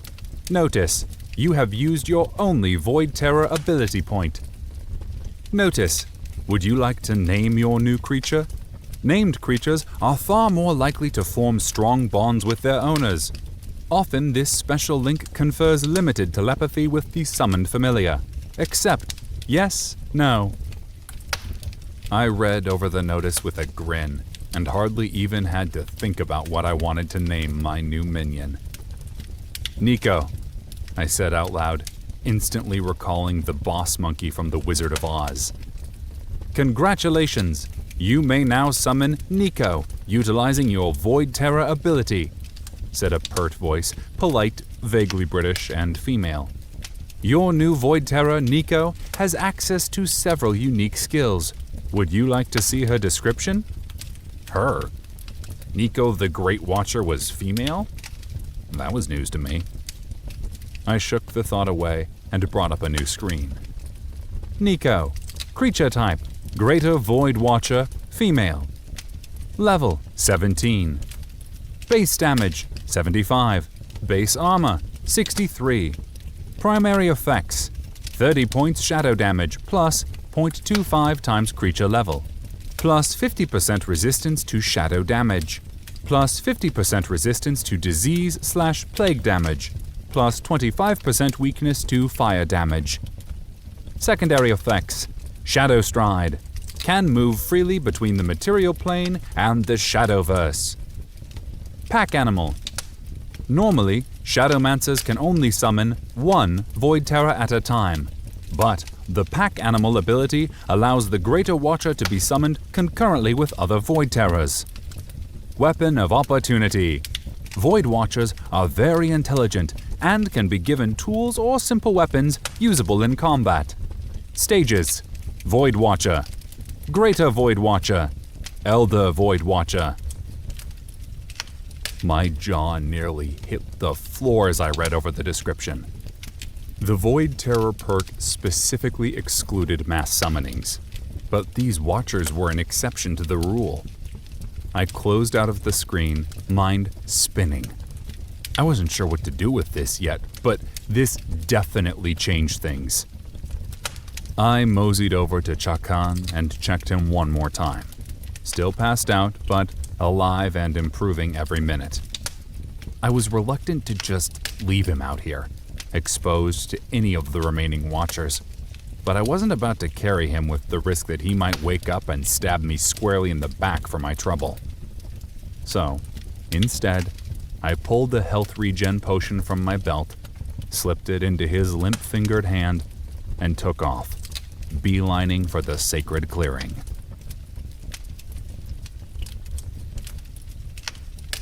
11. Ancient Clues. 10 minutes later, I cut through a tangle of leafy trees and sighed in relief as I caught sight of the gray stone circle and ghostly green light radiating out into the forest like nuclear fallout. I picked up my pace, effortlessly leaping a downed log, edging past a tangle of razor leaf vines, and sprinting for the clearing before any other terrible, unexpected surprises could pop out of the shadows and broadside me like a bus. I'd had more than enough surprises and close calls for one day. The sound of muted conversation, soft and unintelligible, cut off as I stumbled through one of the stone archways, breathing hard and covered in blood, but alive and victorious nonetheless. Every eye swiveled toward me, but only Chief Cole looked happy or relieved to see me. Aside from Chief Sakal, none of the elders had been openly hostile to me, but those looks, haggard and resigned, told me most of the folks in this clearing had been rooting for Chakan. Chief Dao rounded on me, one eyebrow arched, her arms crossed expectantly. "The horn?" she finally said after a few tense seconds. "Do you have it?" I cleared my throat, feeling red creep into my cheeks, then dug the beaten brass relic from my bag, holding it up like a trophy, hard won. "And my son?" Sakal asked, his jaw clenched, eyes boring into mine. "Dead?" he asked, voice cracking as though he wanted to say more or ask more, but couldn't quite force the words out. Once, this may have been merely a game for me, but it had never been a game for these people. I reminded myself, this was their world, the only one they'd ever known. "He's alive," I replied, glancing away, not wanting to hold Sakal's gaze any longer. At least, he was 10 minutes ago. I left him unconscious and wounded in front of the entrance to the catacombs. Sakal marched toward me and halted a few feet out. "You could have killed him? My boy?" he asked, placing a rough hand, crisscrossed with a network of old scars, on my shoulder. I sighed, glanced up, and nodded. I could have, but what would that have accomplished? You and your son? You're not my enemies, despite what you think. I paused and surveyed each of the somber faces surrounding me. None of you are. I love Yunam. The storm marshes are my home now, and my problem is with Robert Osmark and the ever-victorious Viridian Empire. And if you'll let me, I'll fight for you the same way I fought for the Akani. Sakal's brow furrowed, while a thoughtful frown stole across his face. At last, he squeezed my shoulder, fingers pressing down. I don't know you, he said, but you spared my son when you could have killed him. That doesn't make us friends, outsider. In my eyes, you will never be one of us. Never. But perhaps we need not be enemies. In that, only time will tell, but for now, you have my support. He dipped his head and darted out of the sacred clearing, heading toward the catacombs. A pop-up flashed before me. Reputation increase. Congratulations! By sparing Chakan, son of Chief Sakal, your relationship with the Lisu tribe has improved from unfriendly to neutral. I smiled and closed out the notification.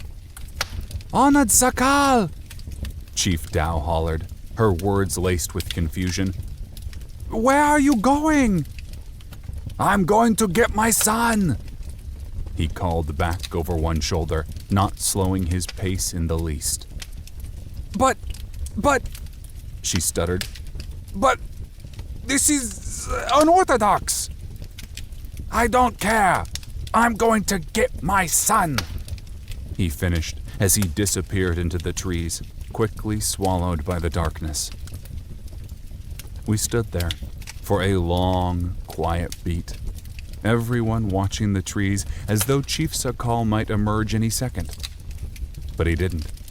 He was gone, making the long trek to find Chakan. Chief Cole grunted and cleared his throat, breaking everyone from the thoughtful spell. Honored Chief Sakal may be gone for a while. Perhaps, he paused, carefully readjusting his robes. Perhaps it would be best to proceed, since Grimjack has clearly won the trial of blood and bone. Every day this new emperor, Robert Osmark, grows more powerful. We can afford no further delays. If we are to weather the growing storm, which is the Empire, we need to act now. Yes, of course, Chief Dao said absently, still expectantly, hopefully, searching the tree line. Finally, she sighed, trudged back to her blocky chair, and plopped down as though she were suddenly feeling all the aches and pains of her many years. Honored Anarak, she said to the ancient elder who'd so skillfully spun the tale of the Jade Lord and the subsequent downfall. Please, initiate the ritual. The man nodded a silent reply as the other chieftains shuffled to their seats, easing down with a chorus of groans and sighs. The elderly chief, Anurak, walked toward me, then draped a rail-thin arm around my shoulder and drew me over to the edge of the roaring green fire. We came to a stop just outside the blackened stone fire pit containing the flames, so close the heat was uncomfortably hot against my skin. Anurak dropped his arm from my shoulder, then carefully turned me until my left shoulder was to the flame and he was directly in front of me. The crown, he said, his voice like the rustling of fall leaves as he extended one arthritic hand. I removed the helm from my head and offered it to him. Now your left hand. It wasn't a question, but a command.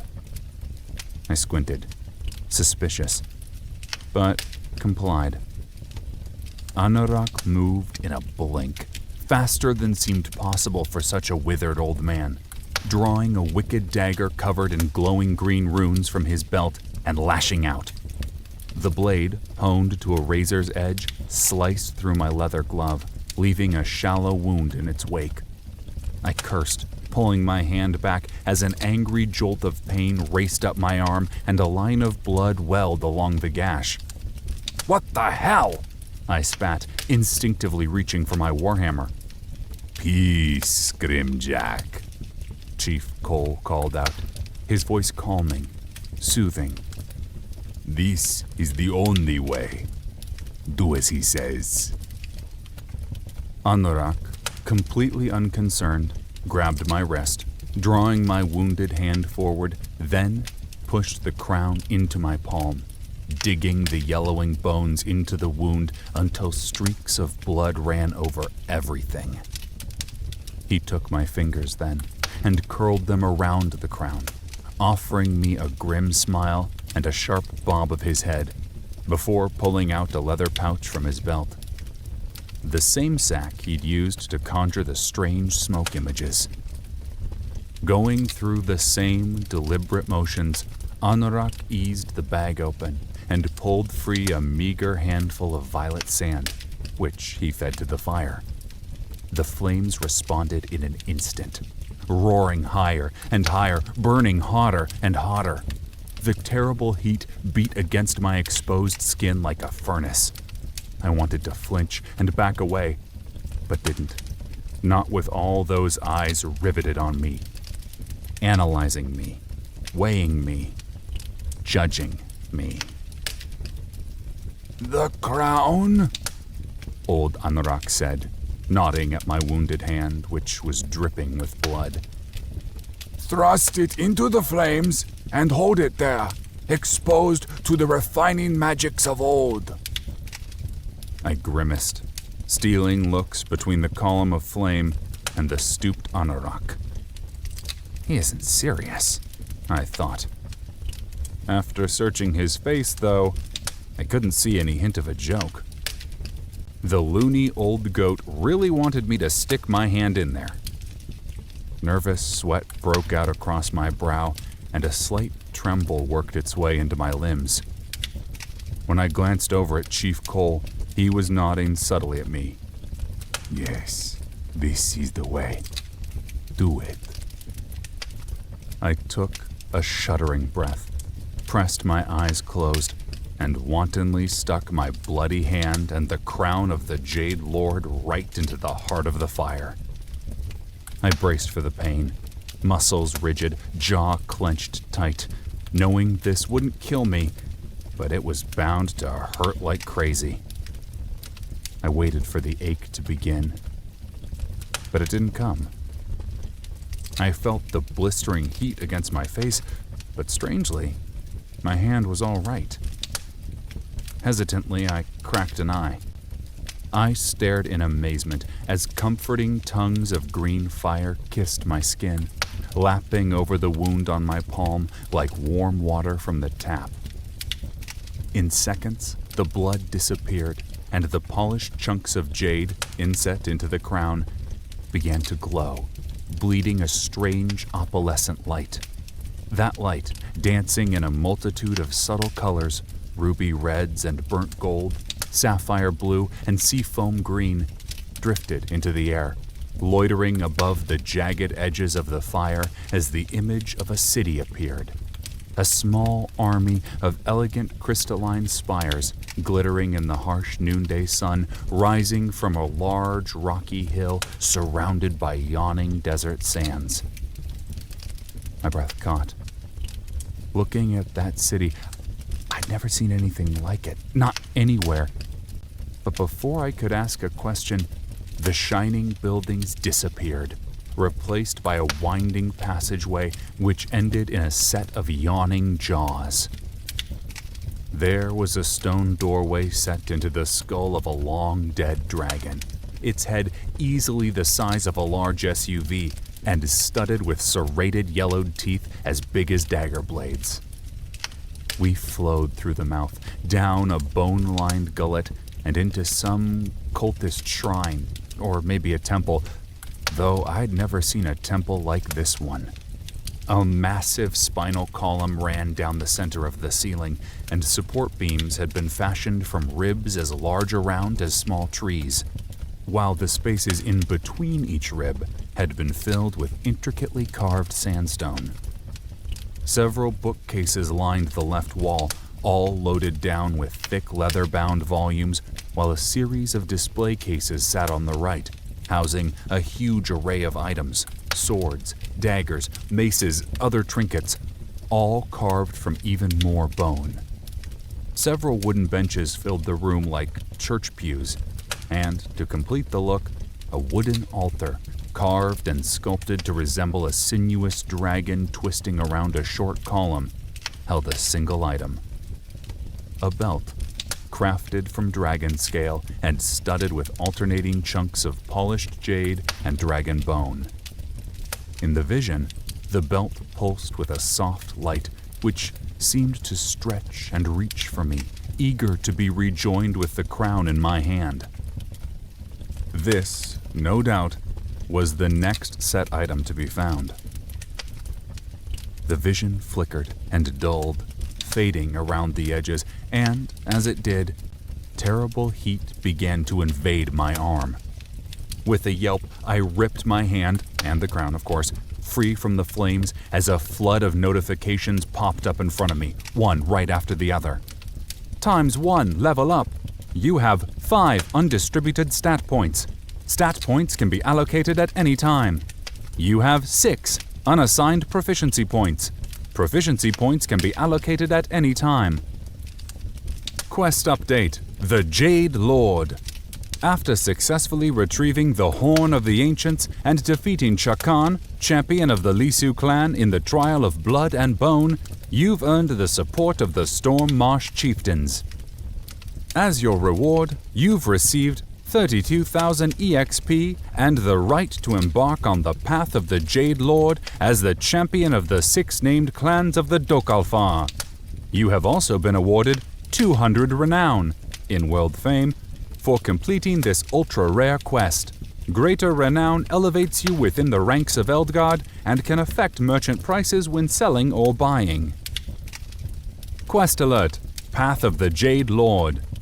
As the champion of the 6 named clans of the Dokalfar, you've been entrusted with the crown of the Jade Lord and charged with finding the other 2 missing items needed to complete the set of the Jade Lord. Now, you must go to Ankara, deep in the heart of the desolate barren sands, and uncover the Cult of Azok, deadly acolytes of the dragon Azok, known as the Winged Disciples, who guard the belt of the Jade Lord. Once you've discerned the location of their citadel, take the belt from the cultists, which will reveal the resting place of the final set piece, the Amulet of the Jade Lord. Quest class: Ultra Rare, Secret. Quest difficulty: Death Head. Success: Uncover the Cult of Azok Citadel and retrieve the belt of the Jade Lord. Failure: This is a Death Head quest. If you die at any point before completing the objective, you automatically fail and the quest chain will forever be closed to you. Reward: The Belt of the Jade Lord. Final clue for the Amulet of the Jade Lord: 40,000 EXP. Accept: Yes? No? I quickly read over the first 3 notices, closing each one as I finished, but spent a minute reading, then rereading my new quest alert. Though I'd completed several quests with survival as one of the mission requirements, this was the first Death Head quest I'd seen in the game. I paused and pulled up the wiki, doing a quick search before I committed to something potentially life-changing. Bingo. There was only one hit, courtesy of an Osmark tech admin with the handle Jacob Page, but it told me everything I needed to know. Death Head Mode. Though there is no Death Head mode available within Viridian Gate Online regular play, some ultra-rare quest chains, most of which have universal in-game implications, can trigger the Death Head mode for a select player or group of players until the given quest is accomplished or failed. Death Head quests are the most challenging in Viridian Gate Online for a variety of reasons. First, such quest chains tend to be exceptionally long, requiring the player to conquer multiple top-tier dungeons and defeat several different unique bosses in the process. Second, regular mobs are often replaced with unique NPCs, spawned specifically for the quest chain, who tend to be the most devious and deadly enemies found in Eldgard. Third, Death Head mode requires that the player not die at any point for any reason before completing the entire quest chain. Lastly, Death Head mode slowly poisons the player or players. Following are the effects of the Death Head debuff per day. Diseased, 24-hour mark. Attack damage and spell strength reduced by 15%. Health, stamina, and spirit regeneration reduced by 25%. Gut check, 48-hour mark. An additional -10 to all attributes. Game over, 72-hour mark. Death. Note, effects are not permanent. They only last until the player either accomplishes the quest chain or dies, at which point all debuffs vanish. Players receiving Death Head quests should embark with great caution and extreme preparation. I closed out of the wiki, squeezed my eyes shut, and rubbed at my temples. Wow. This was going to make things significantly more complicated. But there was no other way. I'd already come too far and invested too much to shy away now. Okay, I said, resigned. I accept. The quest alert blinked closed, and as it did, a constricting pressure, like an industrial-sized sheet of saran wrap, began looping around my whole body, settled over me. I wriggled for a moment, then pulled up my active effects interface, trying to figure out what in the hell was going on. Current debuffs. Death Head mode. You've temporarily activated Death Head mode. Time until the diseased debuff takes effect, 23 hours, 59 minutes, 35 seconds. Yep. This was going to suck. I closed out and turned to Chief Cole.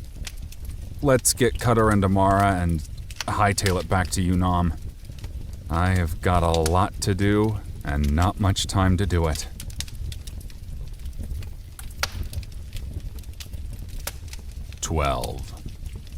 The Scoop. I threw open the door to Darkshard's command center, irritated. Someone had somehow managed to temporarily block the keep's internal port function, which meant stairs. Lots of stairs. I marched into the room, expecting to find Abby, Anton, or some other group of Alliance bigwigs, ready to give them a piece of my mind. A piece laced with lots of colorful expletives. I had a Death Head mission to complete, after all, and the clock was running. So I couldn't spend all day hiking all over the keep grounds or climbing a million stairs. My feet faltered, though, and my anger fizzled as I pushed my way in. The room was empty save for a woman, lounging in a high-backed leather chair near the fireplace. She had deeply brown skin and wore a spotless white toga, which stood out in sharp contrast against her flawless complexion. Her hair, a sheet of golden ringlets, hung down to her shoulders and framed a heart-shaped face. She regarded me with emerald eyes, her full lips pulling back in a smile, revealing brilliant white, immaculately straight teeth. Sophia. One of the 7 overminds ruling VGO like the pagan gods and goddesses of old. For a long spell, I could only stand, stare, and contemplate running for my life. She was unbelievably beautiful, but unnatural. More like the beauty of a thunderstorm or a tornado, best admired from a distance. And right now, I wanted distance more than anything else in the world. Well, don't be a stranger, Jack, she said, flicking her wrist. The doors behind me slammed shut with a bang, which reverberated into my teeth. It's really been too long since we last met face to face, and my, have you been busy. A productive little worker bee, buzzing about my business. She stood then and spun in a slow circle, eyeing the room, admiring the tapestries and the dark wood fixtures. She came full circle and fixed her eyes on me with laser-like focus. The things you have managed to accomplish in so short a time are impressive. Shadowmancer, faction leader, the bane of Rowan Heath, champion of the Dark Conclave. Very impressive. She paused and turned her back to me. But never forget, Jack, how much of your success is owed to me. And never forget that no matter how strong you are, how powerful you become, the overlords still rule Eldgard. She looked at me over one shoulder, the ghost of a smile playing along the edges of her lips. It's too gloomy in here. Casually, she reached up and snapped her fingers. There was a flash of silver light. It swirled through the air and emanated from the walls and floors, bubbling up and out.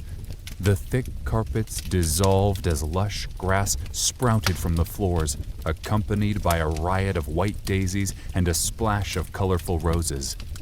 The dark stone walls, polished to a glow and adorned with thick tapestries, gave way, evaporating as twisting vines enveloped the room. The dark wood table, in turn, collapsed into a pile of dust, carried away by an unfelt breeze as a ridge of rough-hewn granite protruded from the floor. The room had gone from commanding corporate suite to idyllic natural paradise, all with a snap of her fingers. There now. That's much more aesthetically pleasing, don't you think? I glowered at her, arms folded across my chest. "Is this why you're here?" I asked, edging over to the rock outcropping and taking a tentative seat. "Did you come all this way just to threaten me a little and show off how powerful you are? You're an overmind, Sophia. What passes for a goddess here? I already know exactly how dangerous you are."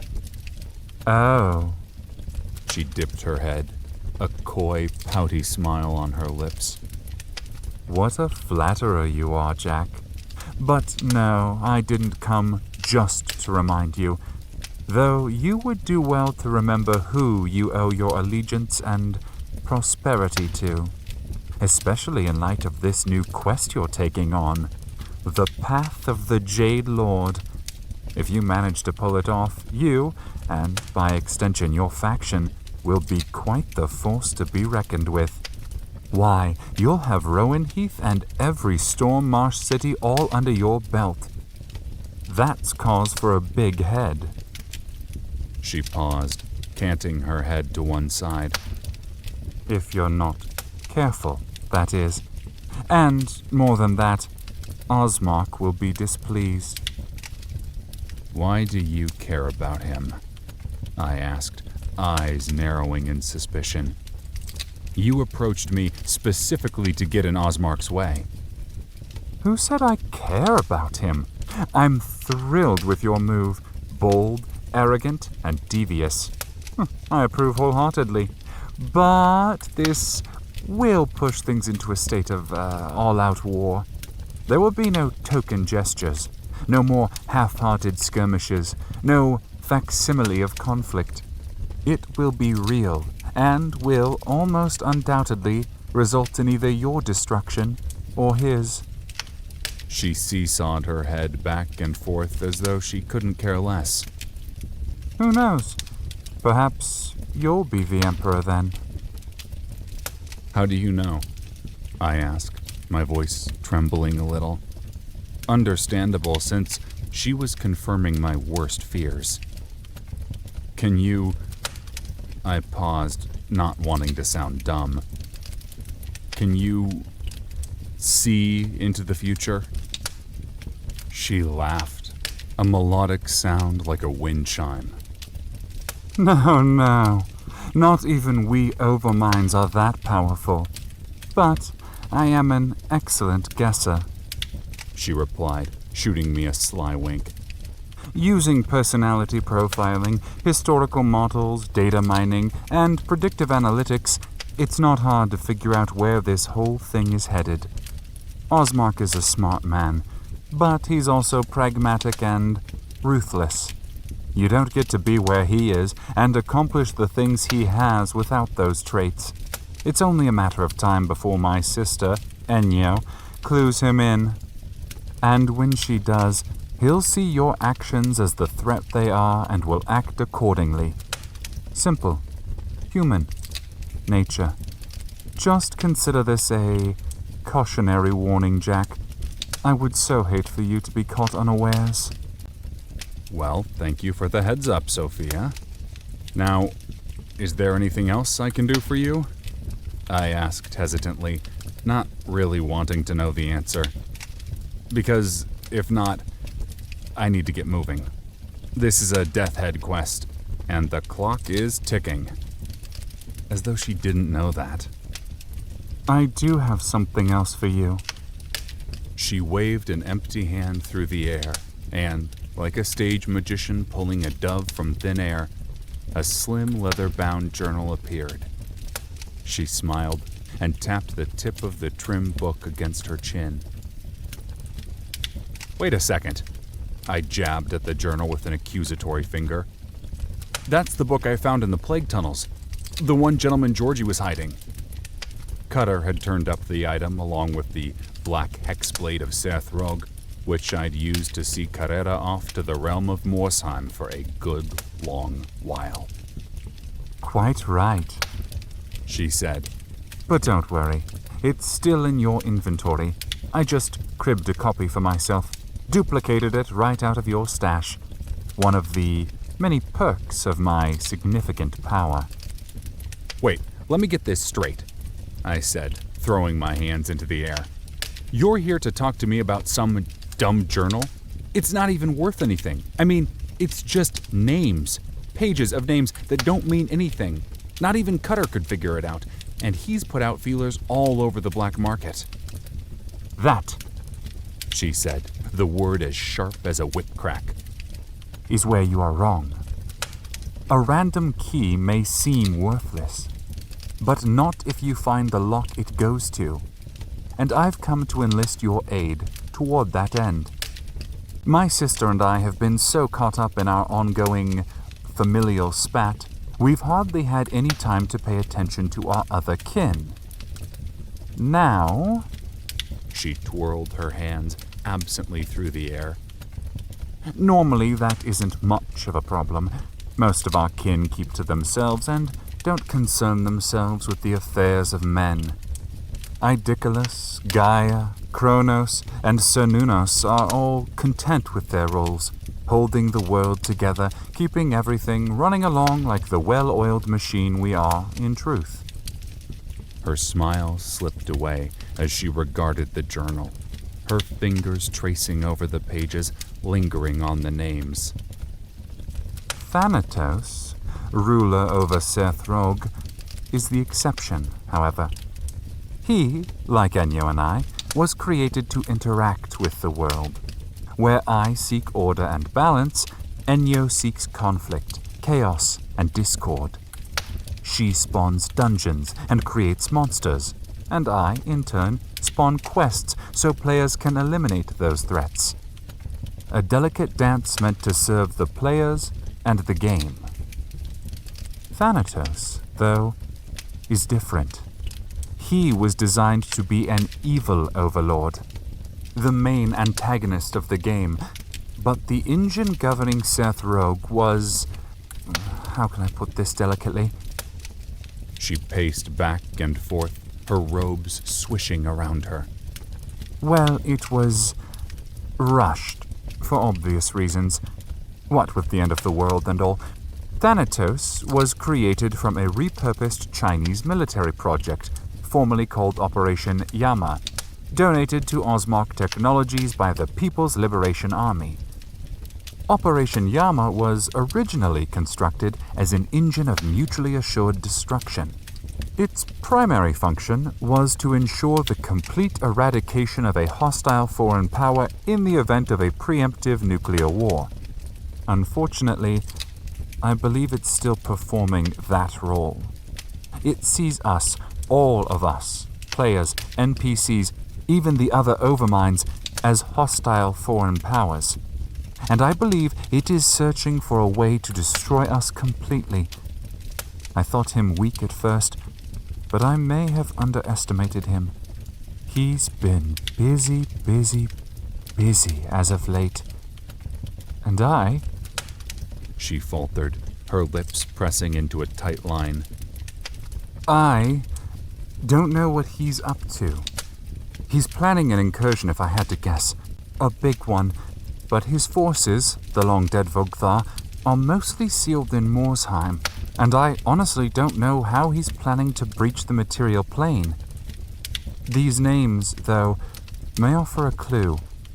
I suspect these are high-level officials scattered across Eldgard, strategically positioned covert operatives, corrupted by the Black Priests, just as Gentleman Georgie was. Oh, God. I felt queasy.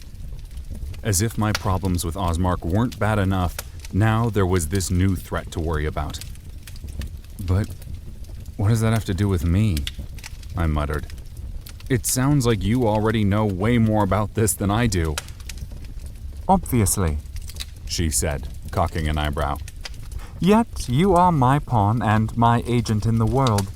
And, more importantly, one of the names on this list, Nassim Baruwaid, is a disciple of the Citadel of Arzok, the same cult of Arzok you are preparing to raid. So, I want you to keep an eye open. More importantly, I want you to find this priest, and I want you to get what you can from him. Likely he won't talk. I suspect he is deeply undercover, so his fellow cultists probably won't know. But he may have some clue on his person. A key, a medallion, another journal. Find what you can. Quest alert! Unholy mystery. You've been charged by the Overmind Sophia, goddess of order and balance, to seek out Nassim Baruwaid, a disciple of the cult of Arzok who may have been replaced by a black priest of Seth Rogue with a convincing doppelganger. Find Nassim and uncover any clues he may have regarding Seth Rogue and his plans. Quest class, custom, secret. Quest difficulty, hard. Success, find Nassim Baruwaid and uncover what he knows about Seth Rogue. Failure, let Nassim Baruwaid escape before he can be interrogated or killed. Reward, the appreciation of Sophia, which is far more valuable than any other reward could ever hope to be. Accept, yes, no. I pressed my eyes shut and rubbed at my temple. Yeah, of course, I finally said, since it didn't seem like there was a choice in the matter. I'll find this Nassim guy and get you what I can. Excellent, she replied, clapping her hands together in smug satisfaction. I was hoping you'd be reasonable, but it's always so tough to guess with you humans. Free will and all that. But you've proven to be both surprisingly competent and surprisingly pliable. A truly rare combination just waiting to be exploited. Gee, thanks, I said, deadpan. Of course, she replied, apparently not catching the implied sarcasm. One other thing before I go. Abby and the Russian, Vlad, make sure to take them with you on this little expedition of yours. I tilted my head to the side, confusion on my face, but she held up a hand to stop me before I could ask the question. Let's just call it intuition, she said. Intuition based on personality profiling, historical models, data mining, and predictive analytics. bring them along, or the chances of you living through this Death Head quest are just this side of 0. Now, I'm a very busy goddess and I've got loads to do. Good luck, Jack. She turned, blew me a little kiss, and then, in a blink, was gone. Disappeared. At least the command center was back to normal. I stood, the rock I'd perched on was now a chair, and trudged toward the door, pulling up my faction interface as I walked. Personal message. Cutter and Amara. Changing plans. Meet me over at the Crafters Hall as soon as you can. We'll shoot to leave in an hour. Be ready. Jack. It was time to call Abby and somehow convince Vlad to leave his precious lab behind. Certainly not something I could accomplish over a PM. Knowing Vlad, I'd probably have to drag him kicking and screaming the whole way.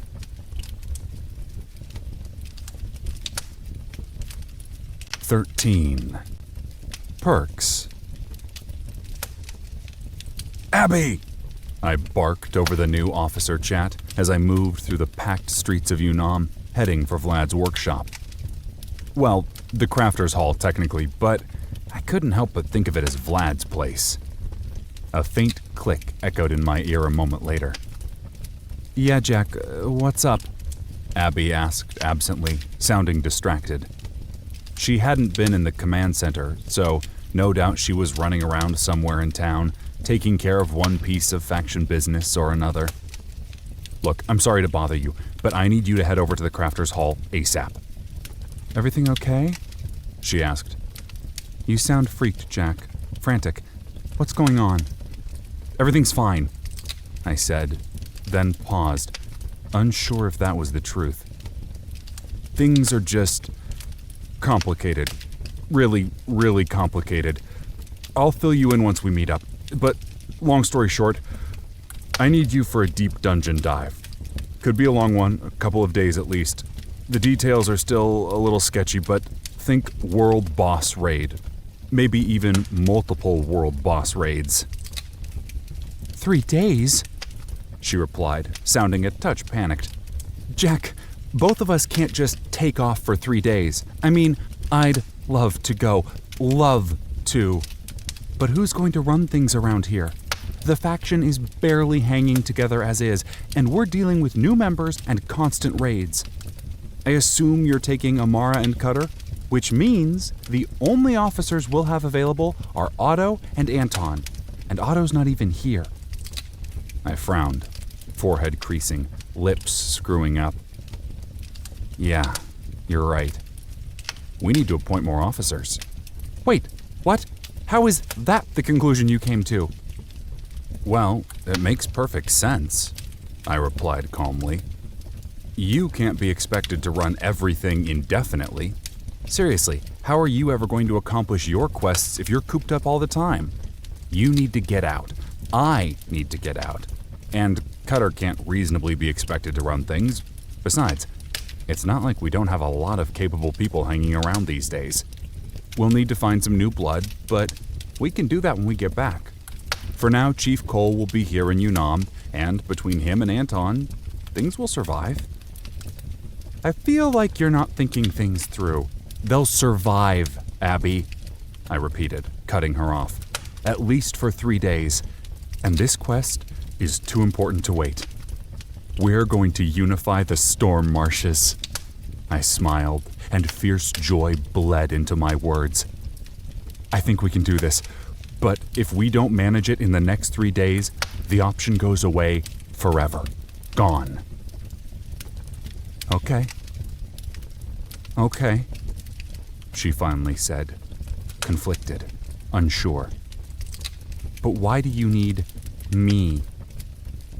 "Because," I hesitated, glancing furtively around as though someone might be watching me. "I just had a run-in with Sophia." I whispered the name, not wanting anyone else to hear. Not some PM either. This was the real deal, face to face. She said a lot, some crazy mind-blowing stuff, but for now, the important part is that we'll only pull this thing off if you're in the crew. I need to get Vlad too, though Heck if I can figure out why. Abby hesitated. Fine. Okay, she said, resigned. But this better pan out, and if everything falls apart while we're out gallivanting around like a couple of lobies without a lick of responsibility, I don't want to hear any complaints. None. My lips are sealed, I replied, dropping my head and sidestepping around a merchant horse plodding down the center of the street, drawing a wagon loaded with shiny jewelry and slicing blades. A pair of hard-faced guards accompanied the cart, regarding everyone with suspicious glares. I ignored them and kept right on walking. Oh, and is there any chance we can get Otto back here from Rowan Heath to tank for us? I asked. I've got a gut feeling that we'll need a serious brawler for this one. No can do for Otto, she said. He's on the wall right this minute, fighting off another flipping Imperial raid. I could hear her grinding her teeth in frustration. So if you think we need a tank, you'll have to find someone else. As for me, it'll take me maybe half an hour to wrap everything up and get what I need. But I'll be there with bells on. All right, I'll figure something out, I said. You just get moving. Got it, she finished, before a soft click on the line told me she was gone. The Crafters Hall was at least a 10-minute walk, and since I was getting ready to embark on a quest harder than any I'd ever been on before, I decided to take a look at my stats.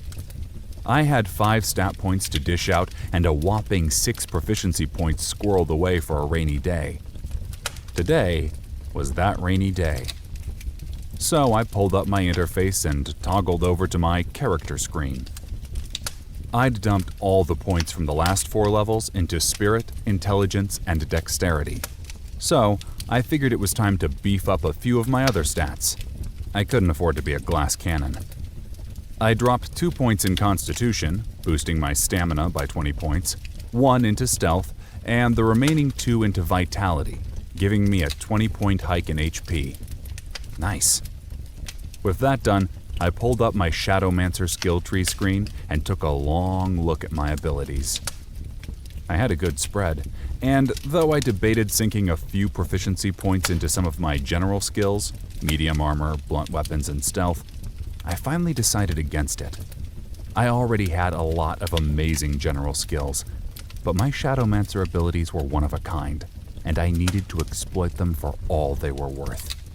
I wanted Night Cyclone and Shadow Lord, but both of those skills were still locked down with level restrictions. My inner gamer was salivating at the possibilities they might offer, but there were still plenty of other cool abilities available. First, though, I decided to beef up my tried and true skills. Go with what works, I always say. Shadow Stride, my hands-down favorite spell and all-round lifesaver, earned another point, bringing it up to the Journeyman level. Unfortunately, the spirit cost jumped from 150 to 175, but the benefits also adjusted accordingly. Now I could spend a full minute in the Shadowverse. The cooldown time dropped to 25 seconds, and my health regen rate increased by 20% while shadow striding. Even better, my spirit regen rate also rose to 20%. A definite bonus, since I couldn't use regen potions in the Shadowverse. Next, I decided to drop 1 point into the Astral Connection ability. Other than Shadow Stride, Devil was my single greatest asset. And though Nico the Chimp was still untested, I had high hopes for her, especially since I could summon her and Devil at the same time. I was already thinking about all the ways I could twist that loophole to my advantage. Skill: Astral Connection. A Shadowmancer's Void Terror minions are valuable assets, which can shift the tide of battle when utilized correctly. But Eldgard is a hard and dangerous place, even for the deadly creatures of the Shadowverse. With the Astral Connection ability, however, summoned Void Terrors become far more resilient, increasing power, strength, duration, and EXP gain, while also reducing cooldown requirements. At higher levels, the Astral Connection skill also converts a portion of all damage done by the Void Terror into spirit for the Shadowmancer, and adds additional elemental damage to some void terrors. Skill type, level, passive, initiate, cost, none, range, not applicable, cast time, not applicable, cooldown, not applicable. Effect 1. Void Terror base damage increased by 10%. Effect 2. Void Terror base armor increased by 10%. Effect 3. Void Terror receives plus 300 EXP per kill. I read over the Astral Connection description and felt pretty confident in the choice. Devil and Nico would pack even more of a punch. I couldn't even imagine what kind of damage they'd be capable of once I pushed Astral Connection to the Grandmaster level. That left me with 4 points, and I already knew what I wanted to spend 2 of them on. Skill: Shadow Forge. As a champion of the Shadow Pantheon, the native gods and goddesses of Eldgard, the Shadowmancer can call upon the powers of darkness and shadow to aid those in their party. Friendly forces find their weapons temporarily sheathed in shadow, which adds extra shadow damage to every strike while also increasing focus and battle prowess. Shadowmancers with the Shadow Forge ability can also permanently imbue weapons or armor with additional shadow damage or shadow resistance. Skill type, level, aura, initiate. Cost, 450 spirit. Duration, 20 minutes. Range, 10 meters. Cast time, instant. Cooldown, not applicable. Effect 1. Critical hit increased by 3% for all friendly players in the area of effect, 30 meters. Effect 2. Plus 50 points of shadow damage to all friendly players in the area of effect, 30 meters. Effect 3. Permanently imbue weapons with plus 20 points of shadow damage, plus 0.1 times character level. Requires an open enchantment slot. Effect 4. Permanently imbue armor, shields, or jewelry with plus 10% shadow resistance plus 0.1 times character level. Requires an open enchantment slot. Skill: Umbra Flame. Tap into the dormant power of the Shadowverse and conjure a ferocious gout of shadow flame, scorching nearby opponents with a powerful attack that deals a combination of shadow and fire damage. Skill type, level, spell, initiate. Cost, 75 spirit per second. Range, 10 meters, short range. Cast time, instant. Cooldown, not applicable. Effect, shadow damage, 300% times spell strength. Effect 2, fire damage, 25% times spell strength, plus 5 points burn damage per second. Duration, 10 seconds. I rubbed my hands in gamer glee at the new tools now tucked away in my belt. Shadow Forge seemed like it had some real promise. First, it rocked as an offensive aura, and there wasn't any restriction about how many auras I could activate at a given time, which meant I could equip both Shadow Forge and Knight Armor. And, on top of that, the ability to imbue weapons and armor with shadow-related effects would be a real benefit to the faction. As to Umbra Flame, I'd already seen that in action, since it was one of Devil's primary special attacks. It was powerful and as dangerous as a pack of hungry mountain wolves. True, it was expensive and only seemed useful at short to medium range, but it would add some nice diversity to my character, especially with the added fire damage. Shadow damage was great since a significant portion of it ignored armor, but I'd already run across several creatures who were invulnerable to shadow damage, like the moss hag I'd killed to earn my place as a Matal. With Umbra Flame in my back pocket, I'd finally have some options. That left me with 2 unspent points, but that was fine. Proficiency points were too valuable to blow on a whim.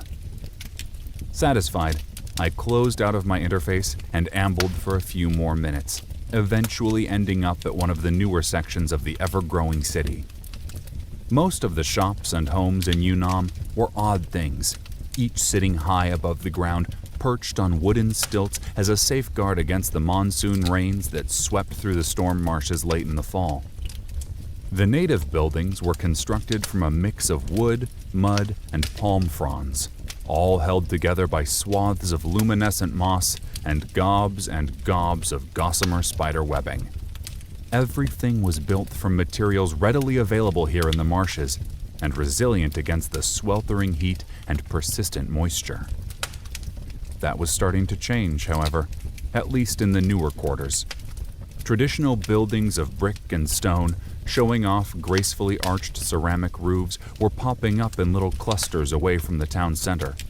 Nice places, though I doubted how well they'd hold up against the torrential rains, which could drop over 12 inches of water in the span of an hour.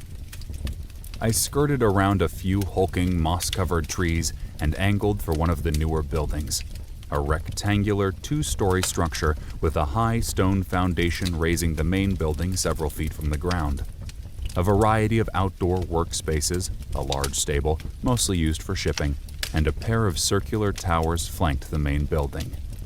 The Crafters Guild Hall.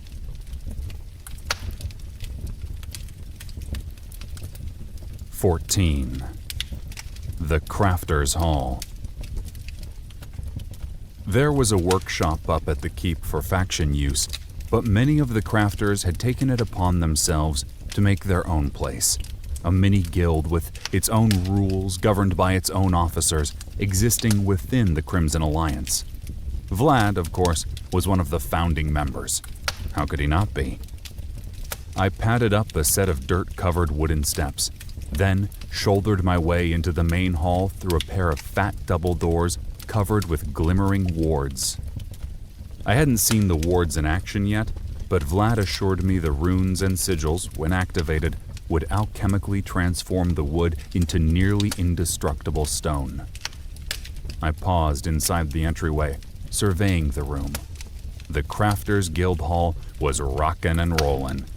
Lobies, clad in beginner's gear and leather aprons, scurried around the main hall with speed and intensity, carrying items and running errands, many with panicked, almost frightened looks carved into their features. From what I'd heard, Vlad and his boys ran a pretty tight ship around here. Someone wanted to be a member? Well, they were expected to work often and work hard. New members paid their dues in blood, sweat, and coin before ever getting a chance at proper membership. All those rare ingredients didn't just fetch themselves, after all. "Jack!" Cutter called, battling to be heard over the clamor of the workshop. He was leaning casually against the wall to the left, one foot propped up, absently picking at his nails with a dark blade. "Hey," I replied, heading over and clapping him on the shoulder. "You got here quick. That's unusual. You listening, I mean?" He snorted and rolled his eyes. "I wasn't being a good little follower, if that's what you're getting at, friend. I was on my way over here anyway when I got your message. Since I had some time, I figured I'd get my gear upgraded before we left. What's the point of having these new weapon and armor faction skills if we don't get to use them, eh? Come on." He bobbed his head toward the wing housing the smithy, all red brick and black swamp rock, outfitted with everything a potential crafter would ever want or need. We cut across the main hall, narrowly avoiding the frantic apprentices, who offered us cordial nods and overly polite greetings. The smithy itself was hotter than a sauna. Way, way hotter.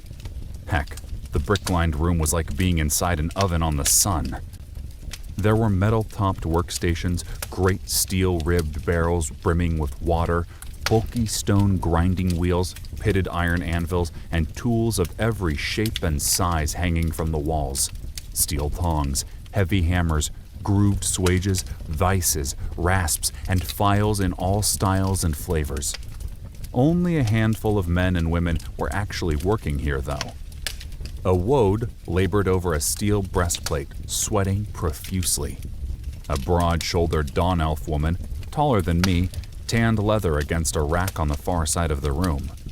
A dwarf, a squat cube of muscle and fat, pumped a huge pair of bellows near a circular smelter. "Forge!" Cutter called, heading over to a fourth man, a bulky Reese working on a double-edged battle axe. The Reese glanced up, an ugly grin breaking across his bluff face, revealing oversized fangs just a tad on the yellow side. He had a thin mohawk racing down his head, tree trunk-sized arms, and was built like a post-apocalyptic brick shithouse. Even without his spiked armor in place, he still looked like he belonged in one of those classic Mad Max flicks.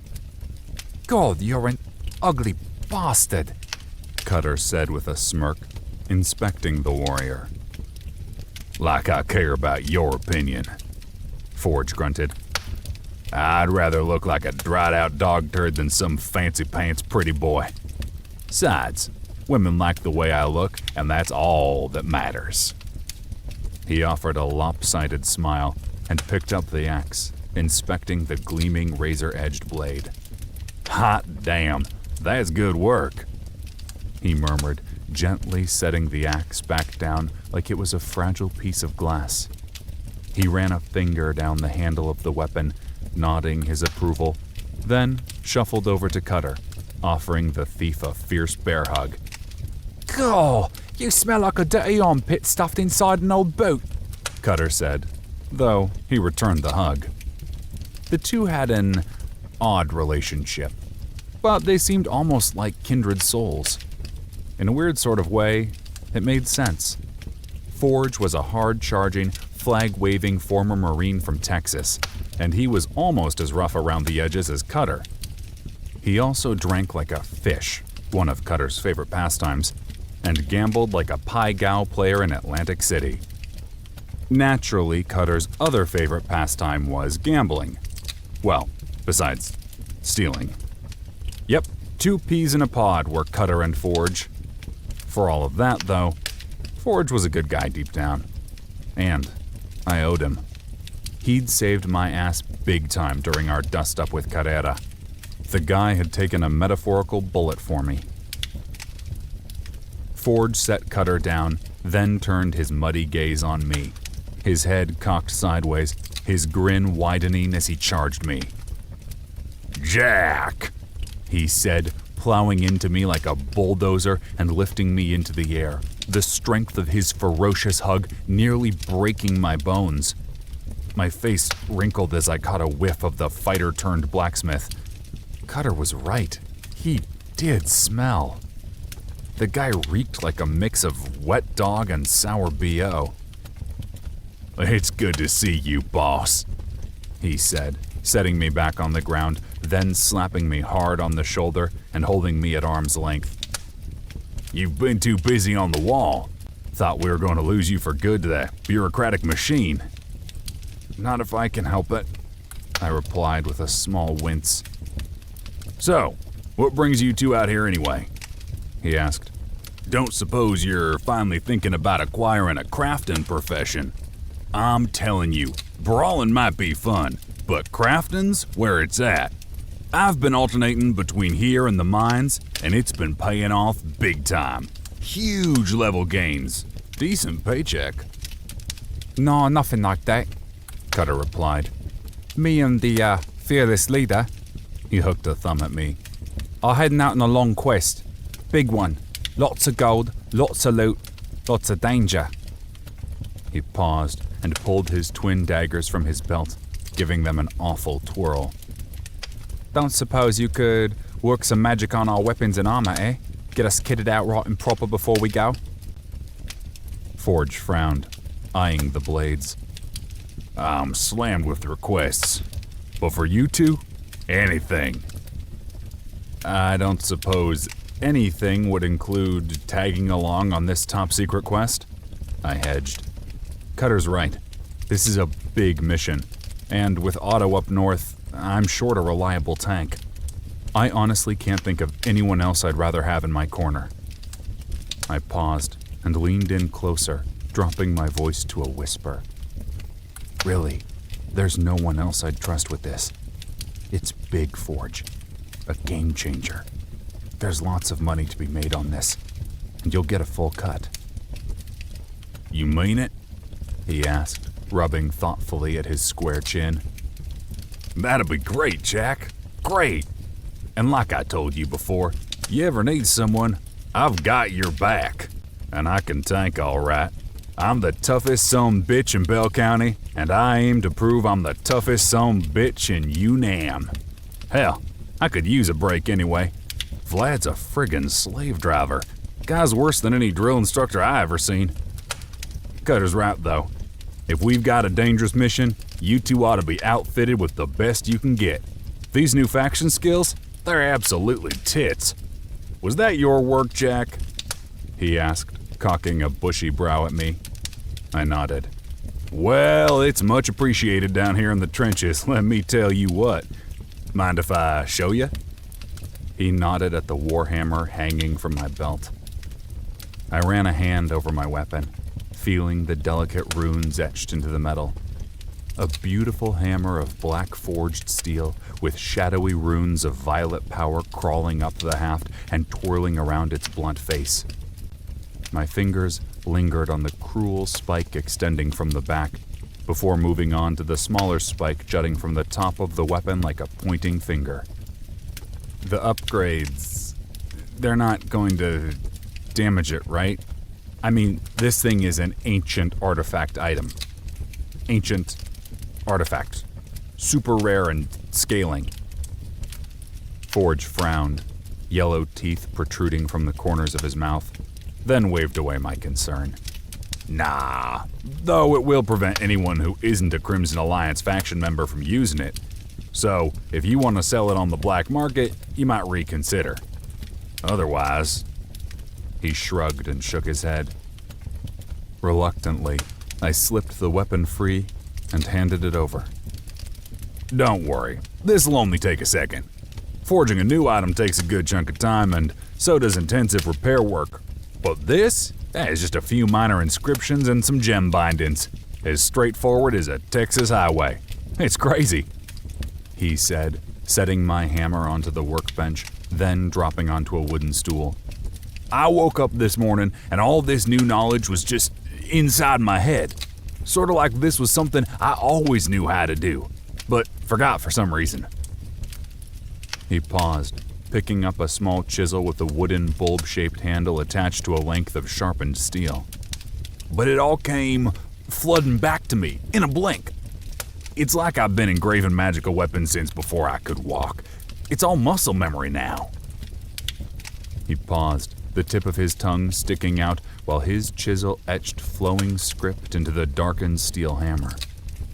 Forge canted his head to the side, eyes squinted, as his hands moved automatically, carving new runes alongside the old with an unnatural confidence and ease. Cutter and I both watched in silent fascination. After only a few minutes, Forge set the wood-handled tool down on the workbench, leaned back, and blew on the weapon, scattering a fine layer of metal shavings. The new script, elegant and somehow complementary to the symbols already present on the weapon, flashed and burned with a scarlet fire. Almost done, he said, wiping a hand across a sweat-drenched brow. Now it just needs a few of these bad boys. He fished 3 rubies, each the size of a dime, from a crude leather pouch at his belt. That last bit bound the weapon to the faction, but these'll grant you an extra enchantment slot. He casually set the gems down and picked up a larger grade chisel and a small double-sided hammer, one end sporting a metal face, the other was made of brown rubber. Quickly, Forge slouched back over and went to work, using the chisel and metal-headed hammer to create a series of circular divots just below where the shaft and the head connected. Then he carefully, gently, fitted the rubies into place with the rubber-headed hammer. Each stone clicked home after only a few taps, giving off a flash of brilliant light which faded after a couple of seconds. And there she is, Forge finally said, lifting the weapon and inspecting the workmanship. Satisfied, he handed the warhammer back to me with a grin. I held it up, thoroughly scrutinizing the changes before pulling up the item description. Gavel of Shadows, faction bound. Weapon type, blunt. Warhammer, modified. Class, ancient artifact, two-handed. Base damage, 57, modified. Primary effects, 50 points shadow damage plus 0.5 times character level. Plus 10% damage to all blunt weapon attacks. Strength bonus equals 0.25 times character level. Spirit bonus equals 0.5 times character level. Weapon durability plus 20%. Secondary effects, plus 250 EXP per kill. Plus 29% extra gold dropped. Increases all blunt level skills by 1 while equipped. Can be used with a small buckler. 5% reduced weapon speed. 1 available enchantment slot. I grunted, seriously impressed with the changes. Not only did the weapon look more badass, what with its additional fiery runic script and eye candy gems, but it was legitimately better. The base damage had increased by 10 points, the durability was 20% better, and, sure enough, I now had an extra enchantment slot just waiting to be used. Wow, I said, closing out of the screen and sliding the hammer back into my belt. Right? Forge replied, crossing his arms. Maybe we don't have all the cool combat-oriented buffs that the Battlecraft faction tree offers, but who cares? With perks like these, we can hand-design weapons and armor that'll give us custom buffs perfectly suited for any class build.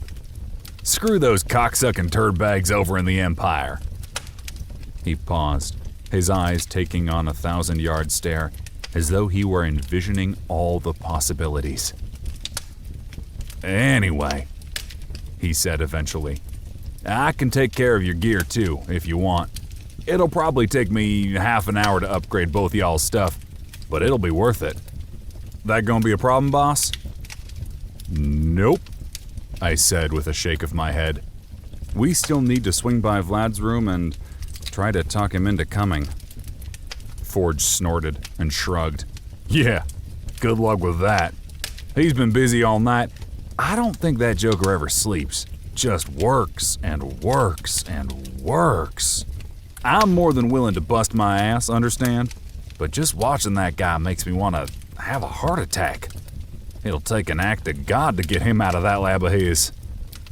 Or the act of an in-game goddess, I whispered under my breath.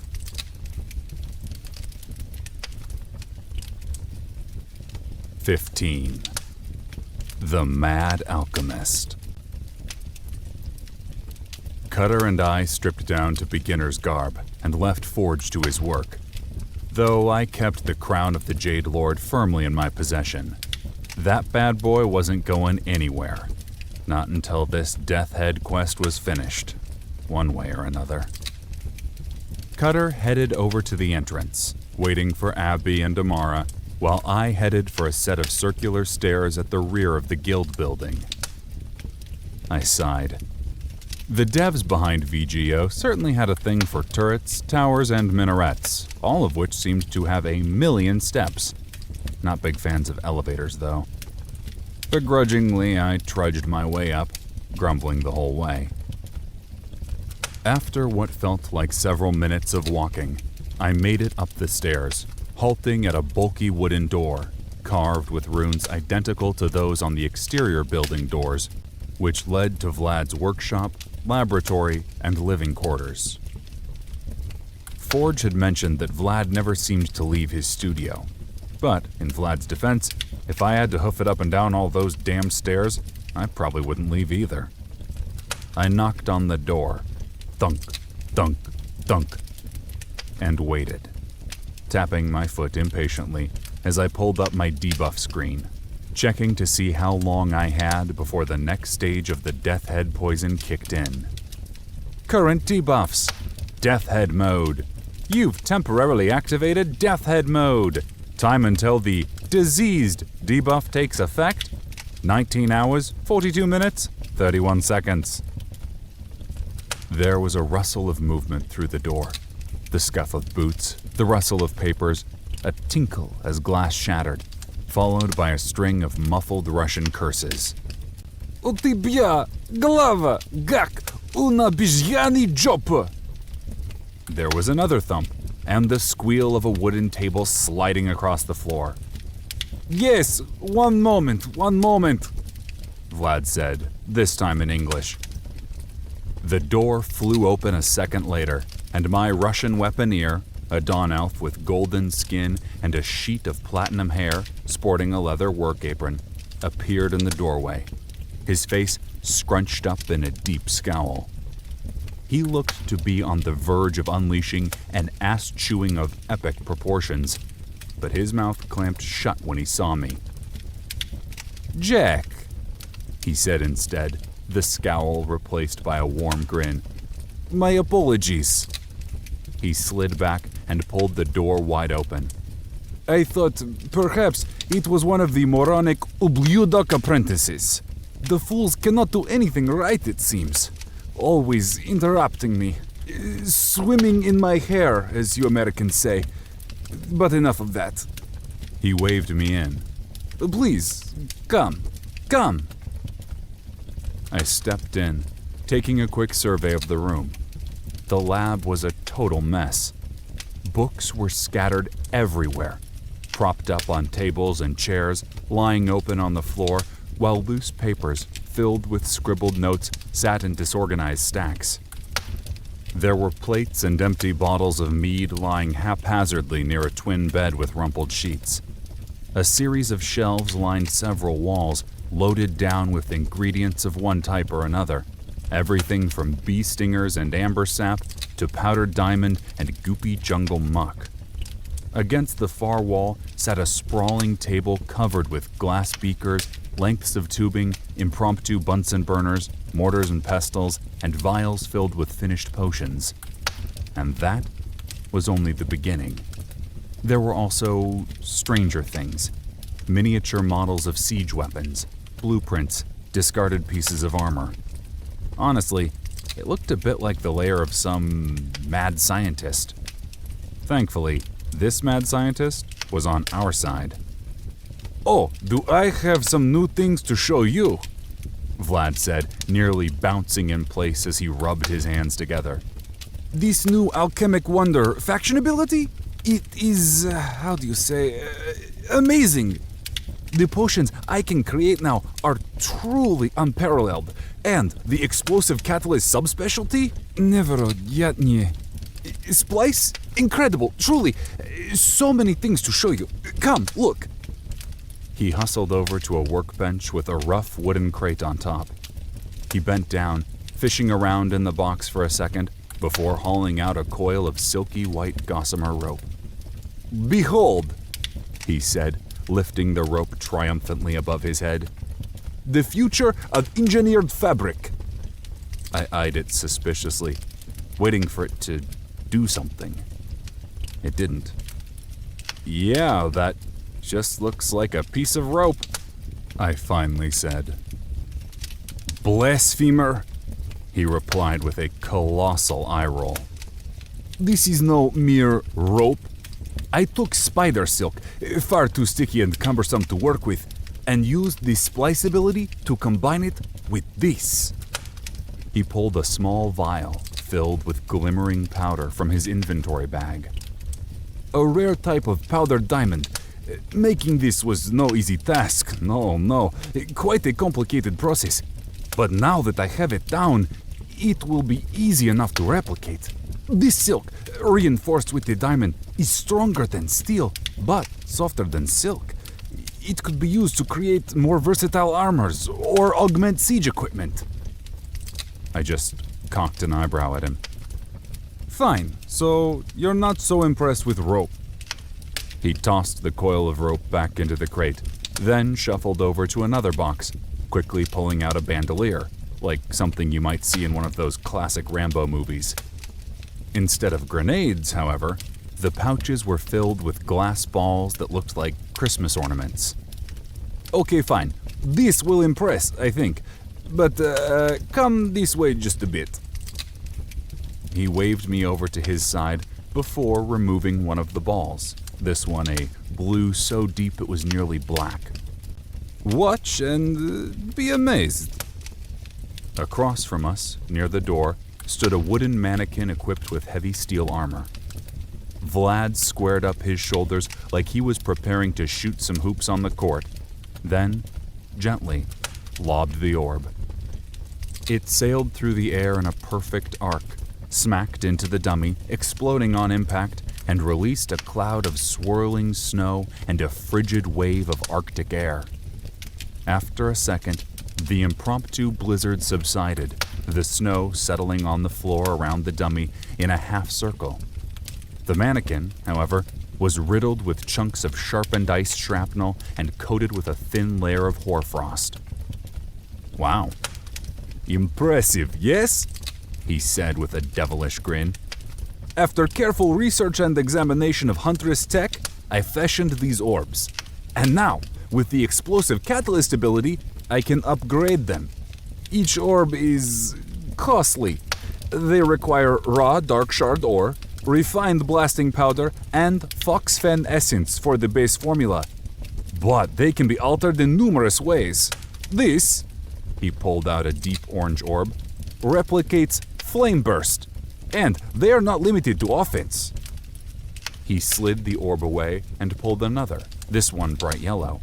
"This produces a cloud that increases attack damage, spell strength, and spell regeneration by 22% over 2 minutes. And I've got more, many more.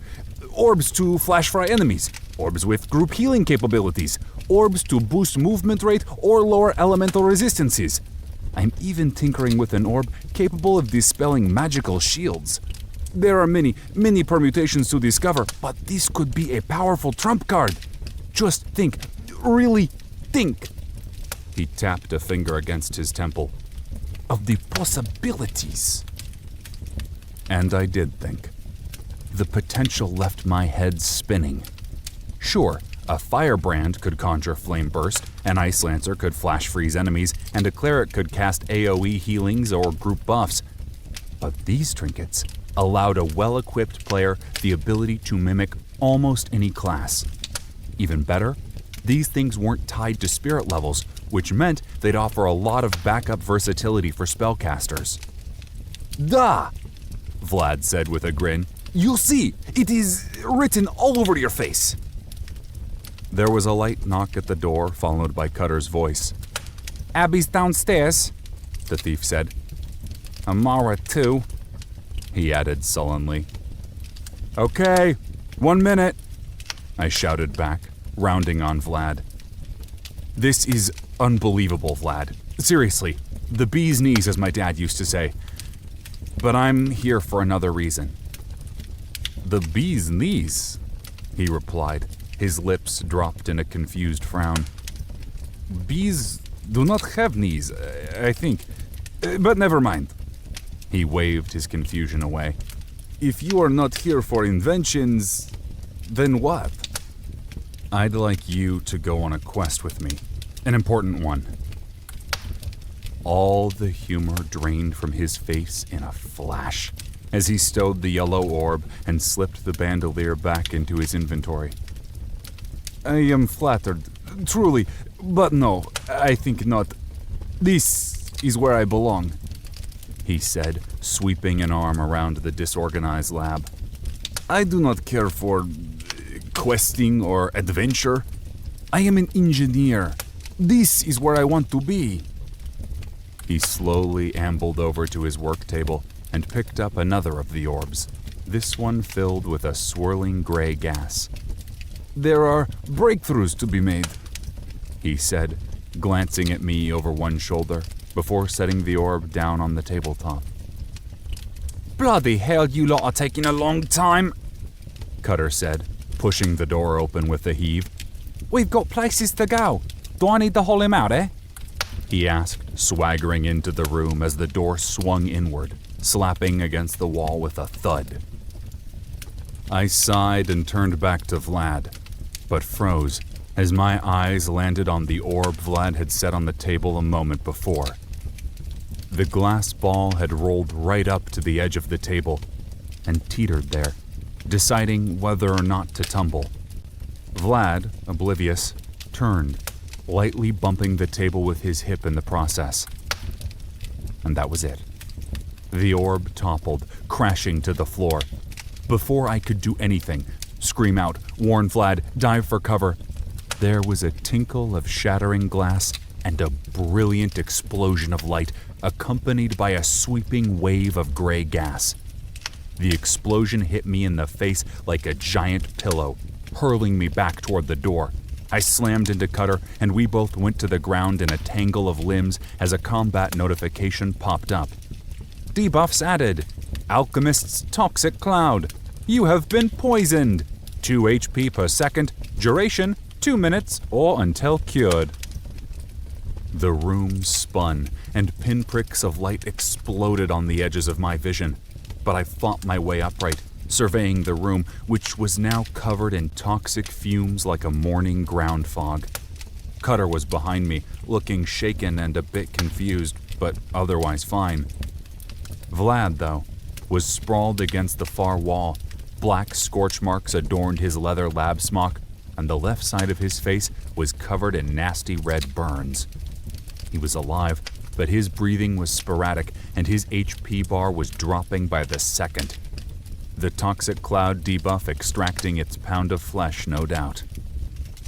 The guy needed help ASAP, or he was going to die. I scrambled to my feet, took a deep breath, and rushed over to him, dropping to a knee as I fished an HP regen potion from my inventory. I pried Vlad's lips open, unstoppered the glowing red potion, and forced the unconscious man to drink. He sputtered and fought against me weakly, disoriented from the blast, but he did drink, even if begrudgingly. With that done, I tossed the empty bottle aside, scooped Vlad's limp body onto my shoulder, and beat a hasty retreat for the door. Cutter was up and waiting for me in the hallway, his nose scrunched up, eyes squinted against the acrid burning smoke.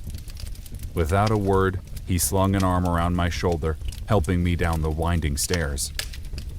The second we reached ground level, I collapsed from both the physical strain of carrying Vlad and the noxious poison sprinting through my veins. I lay on the wooden floorboards, pulling free another health regen potion and downing the thing in a single go, restoring most of my HP, though the toxic poison continued to eat away at my life. "Bloody hell," Cutter said, bent double, hands planted on his knees as he wheezed.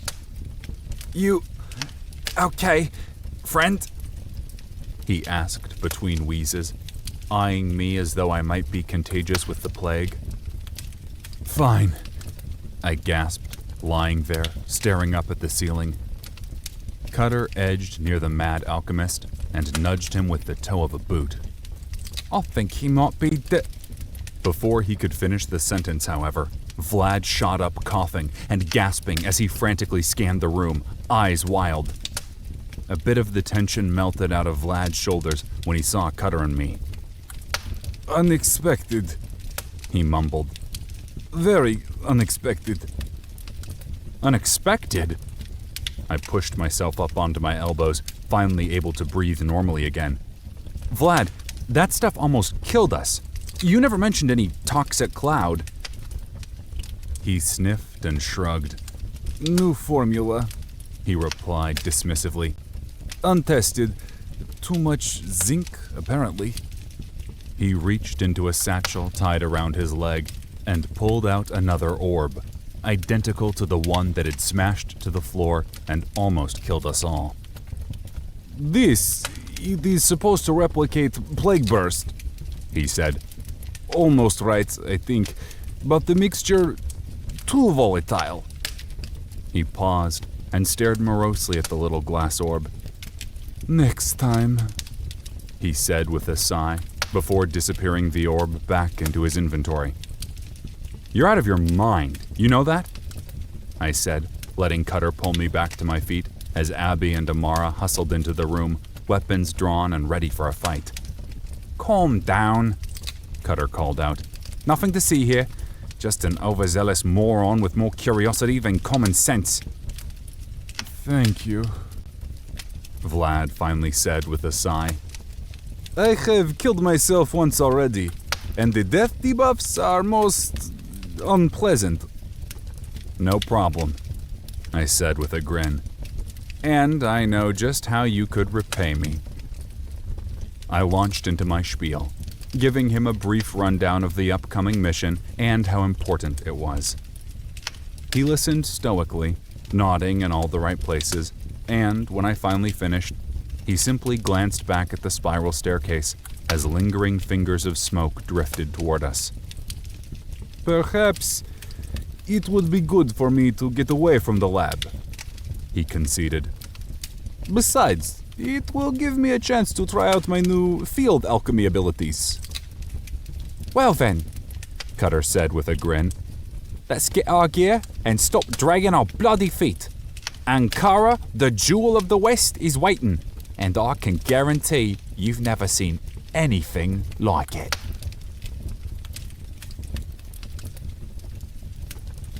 "16. Ankara." Oh my God, Abby said, her disembodied voice drifting to me through the opalescent portal suspended in the air before me. Hurry up, Jack. This place is fantastic. The mage on duty at the Mystica Ordo, a willowy dawn elf boasting brown robes and a bored expression, waved me through before slumping back in her chair. I pressed my eyes shut, steeling myself against the inevitable wave of vertigo, and stepped through. The breath caught in my chest as power, cold as Arctic ice, washed over me like a downpour of frigid water. The chill filled my body, invaded my lungs, and stabbed at my clenched eyes. But the sensation was fleeting, quickly replaced by a combination of blistering heat, gritty sand, and arid wind all slapping against me. This way, Abby said, slipping an arm around my waist and pulling me over to the side, clearing the way for the rest of the team to come through.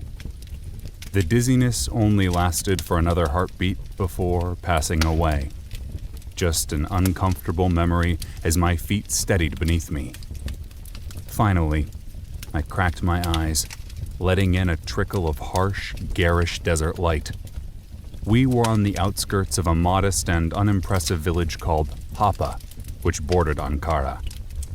Square buildings, 2 or 3 stories high, sported rough sandstone foundations and walls built from red bricks of mud and straw. Wooden trusses supporting the upper floors poked out from the sides of the building like nubby fingers. Yellow, hard-pan roads, dusty, dry, and badly cracked from the oppressive heat, darted haphazardly through the sprawl of buildings, snaking this way and that. Shops and stalls of every sort and variety lined those streets, hiding from the sun's rays beneath brightly colored cloth awnings propped up by wooden struts. Fruit sellers and seamstresses, jewelers, goldsmiths, and apothecaries, men and women, all bronze-skinned and winged, hawked their wares at the trickle of foot traffic winding through the streets. Far to the east, a jagged mountain range tore across the horizon, jutting up like a set of shark teeth biting into the sky.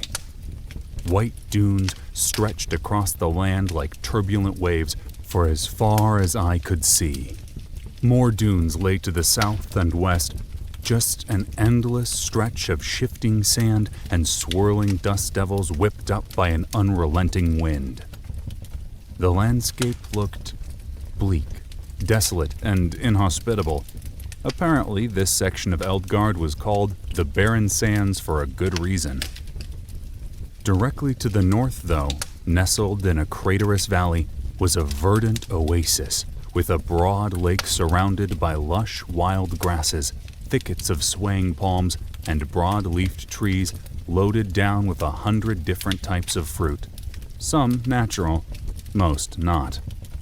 More impressive than the oasis, though, was the city. Not some dirt-specked village or podunk town. No, a sprawling metropolis with high sandstone walls situated on an island in the heart of the lake. Ankara, the capital city of the Barren Sands, and home to the bird-winged Accipiter. Abby was staring wide-eyed at the city like some country kid come to San Diego for the first time. In her defense, I stared too.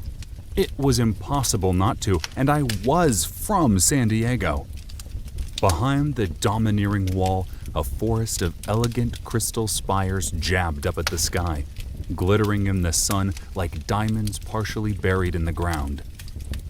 Intermixed among the glass towers were white sandstone buildings with fluted columns, delicate golden minarets, and graceful bridges arcing from everywhere to everywhere else.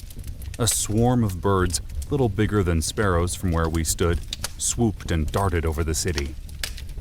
After staring for a few seconds, I realized those weren't birds, but the exhibitor who called this place home. Holy crap balls!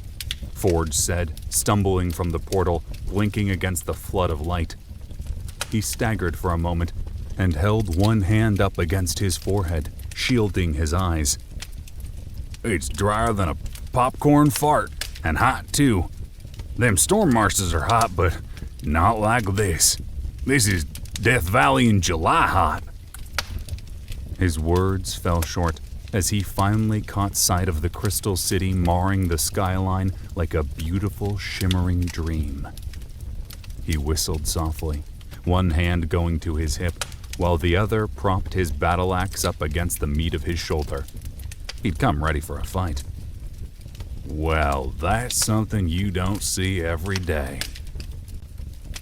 Cutter and Vlad came next, staggering through almost side by side, followed shortly by Amara.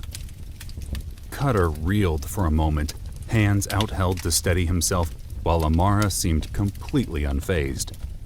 Vlad, on the other hand, immediately dropped to his ass, pulling his knees into his chest and wrapping his arms tight around them as he bowed forward, looking mighty green around the gills. That is the worst, he muttered.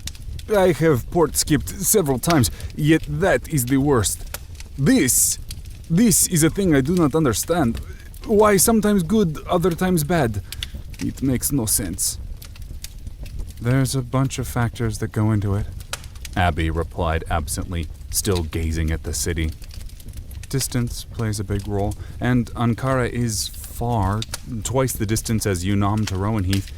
Plus, the level of the caster factors in too. More experienced porters create more stable riffs, which makes the trip a lot easier. That girl, she hooked a thumb toward the portal, which snapped shut a second later, is a new hire. Cindy, I think? She just made apprentice. Next project, Vlad said, more to himself than anyone else.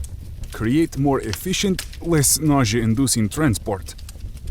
Hey, cheer up, friend, Cutter said in an almost uncharacteristically good mood. Set your eyes on the prize. He swept a hand toward the city, and you'll perk right up. Vlad reluctantly looked up. His eyes bulged a bit. Your bunny, Nizos, he muttered softly under his breath. You have been here before? Amara asked, giving Cutter a sidelong glance. She stood with her arms folded across her chest, clearly trying not to look impressed with Ankara, and failing. It was in the way she stood, the cast of her mouth, the way her eyes kept darting to the twisting glass spires. Naturally, Cutter replied with an eye roll. Unlike the rest of you, I'm quite well travelled. A man of the world, one might say. Hells, I've pulled jobs in just about every major city in Eldgard, barring those mud pits you've got down in the marshes and Golom Quarry. Bloody Reese, you're too serious and don't have anything worth stealing anyway. But Ankara? Oh, one of my favourite places. The Jewel of the West, the exhibitor call it. I don't get it, I said, genuinely stumped. You seem to hate any place that isn't Rowanheath, so what's so great about Ankara? The only time I think I've ever seen you this happy is when we stumbled upon a giant pile of easy loot. Oh, that's the beauty, Jack. This place is all about loot. I arched a questioning eyebrow at him. Gambling, Jack. Gambling. I mean, sure, every city has a few parlours of chance. The Rusty Spoon in Rowan Heath, the Golden Pick in Arrowick, the Brass Wing over in Weird Tide. But not like Ankara. Chance halls galore, and, best of all, no bloody Imperials. See, the Empire frowns on gambling, but they let it slide, assuming you're willing to fork over 40% of your earnings like a good little suckerfish. Taxes, he growled, are 8 bloody taxes. But here, he grinned, here you keep what you earn. And someone skilled at sleight of hand. A playing card appeared in his hand, then disappeared without a trace just as quickly. Can make an absolute killing. Impressive architecture, Vlad said, climbing to his feet and brushing off the seat of his pants, kicking up a little cloud of yellow dirt. Perhaps coming here will be worthwhile after all.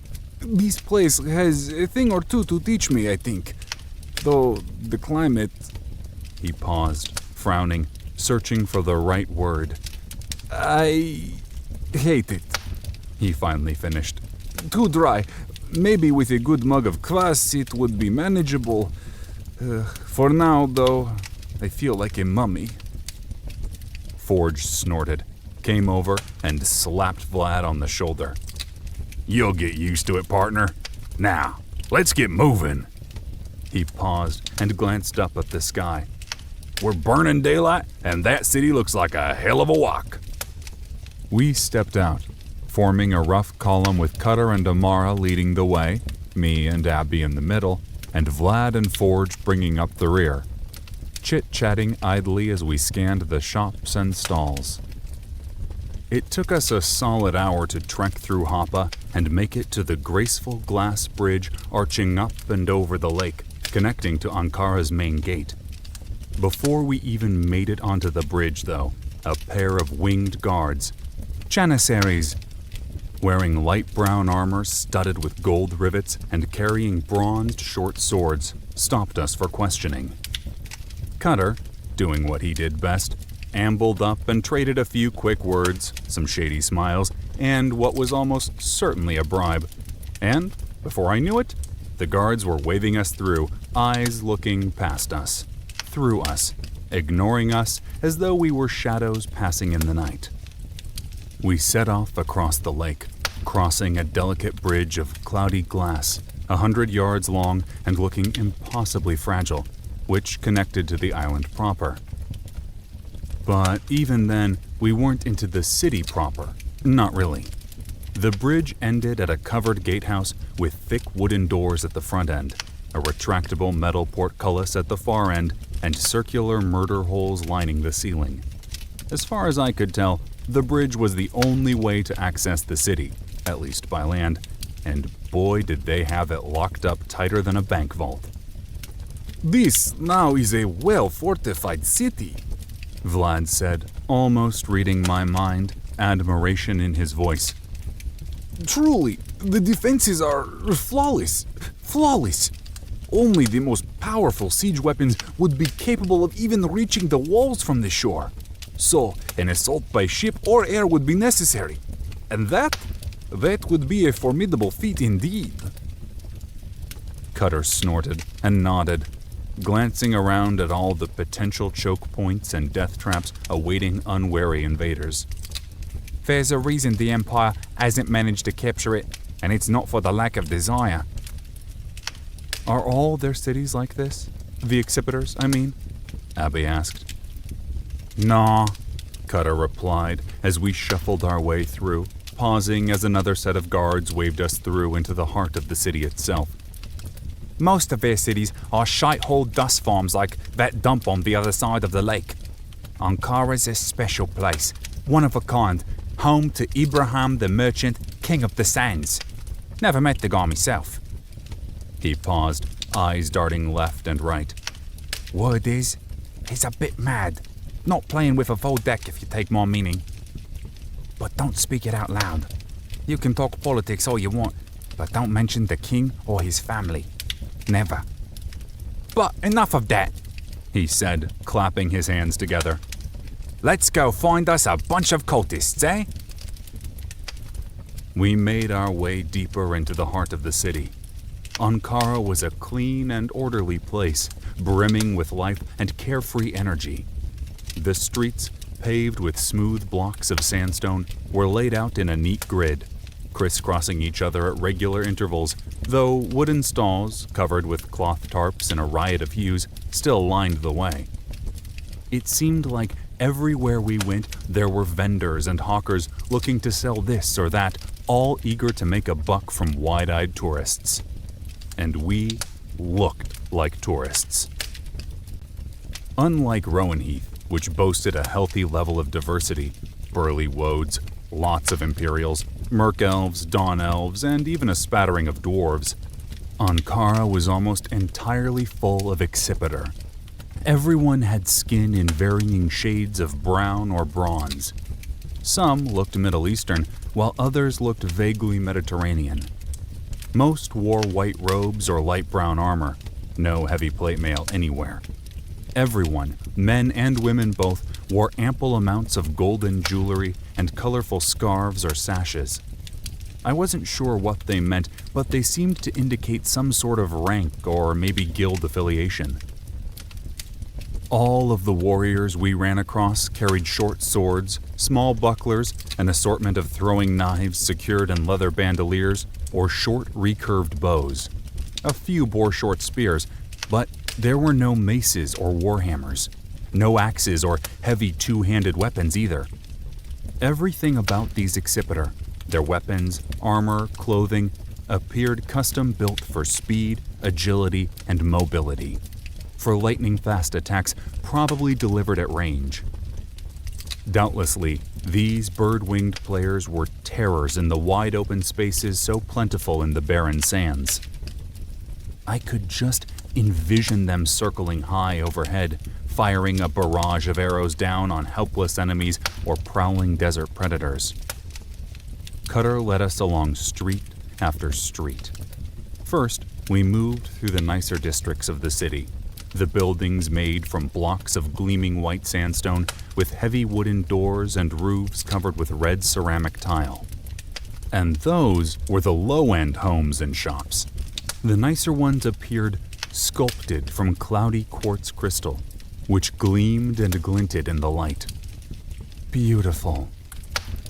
We passed jewelers and goldsmiths selling intricately worked jewelry, studded with colorful gems, and top-end seamstresses peddling outfits, dresses, cloaks, trousers, robes, slashed with wide swaths of colorful ribbon.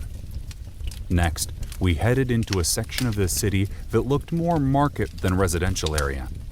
Persian-style rugs were unfurled everywhere, covered in wares of every sort and variety. We entered some kind of food market shortly after.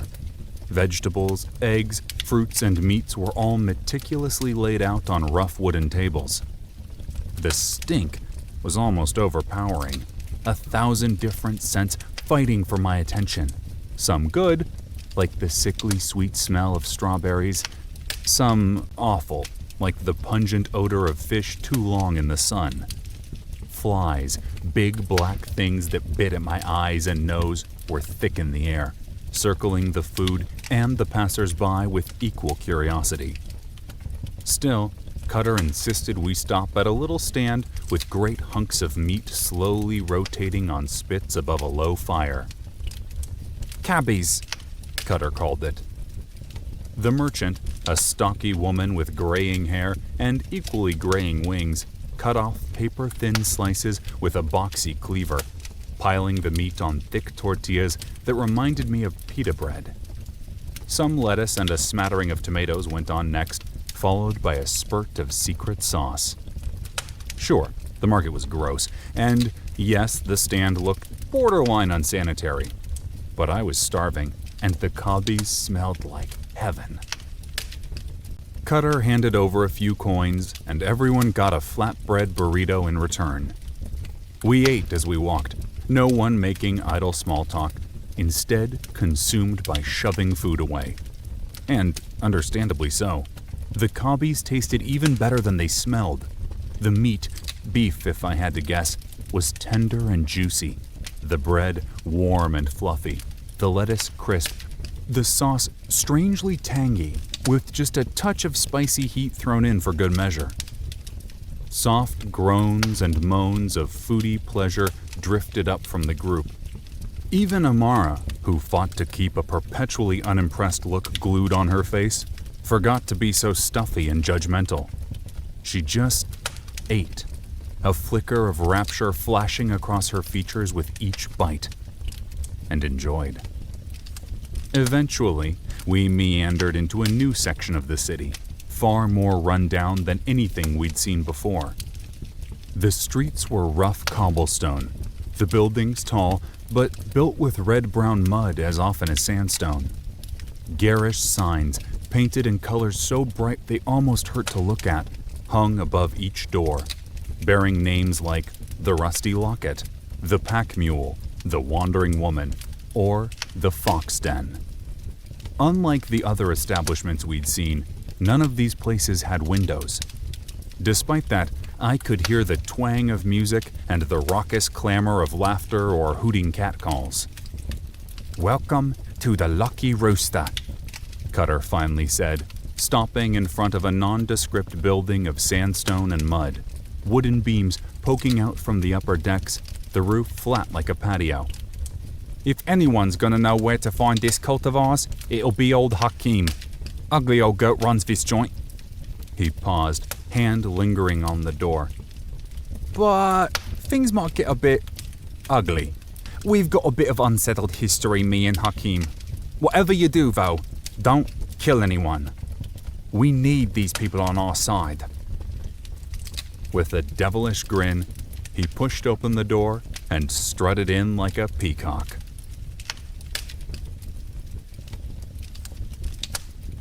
"17. The Lucky Rooster." The inside of the Lucky Rooster was way nicer than the outside had led me to believe.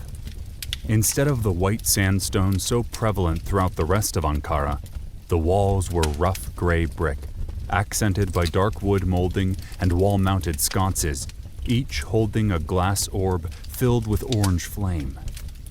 Black and white tiles covered the floor in an intricate mosaic pattern of interlocking triangles and circles. A scantily clad bard with flowing hair and brilliant blue eyes belted out a lurid tune on a small stage to the left. Not exactly tasteful, but certainly entertaining.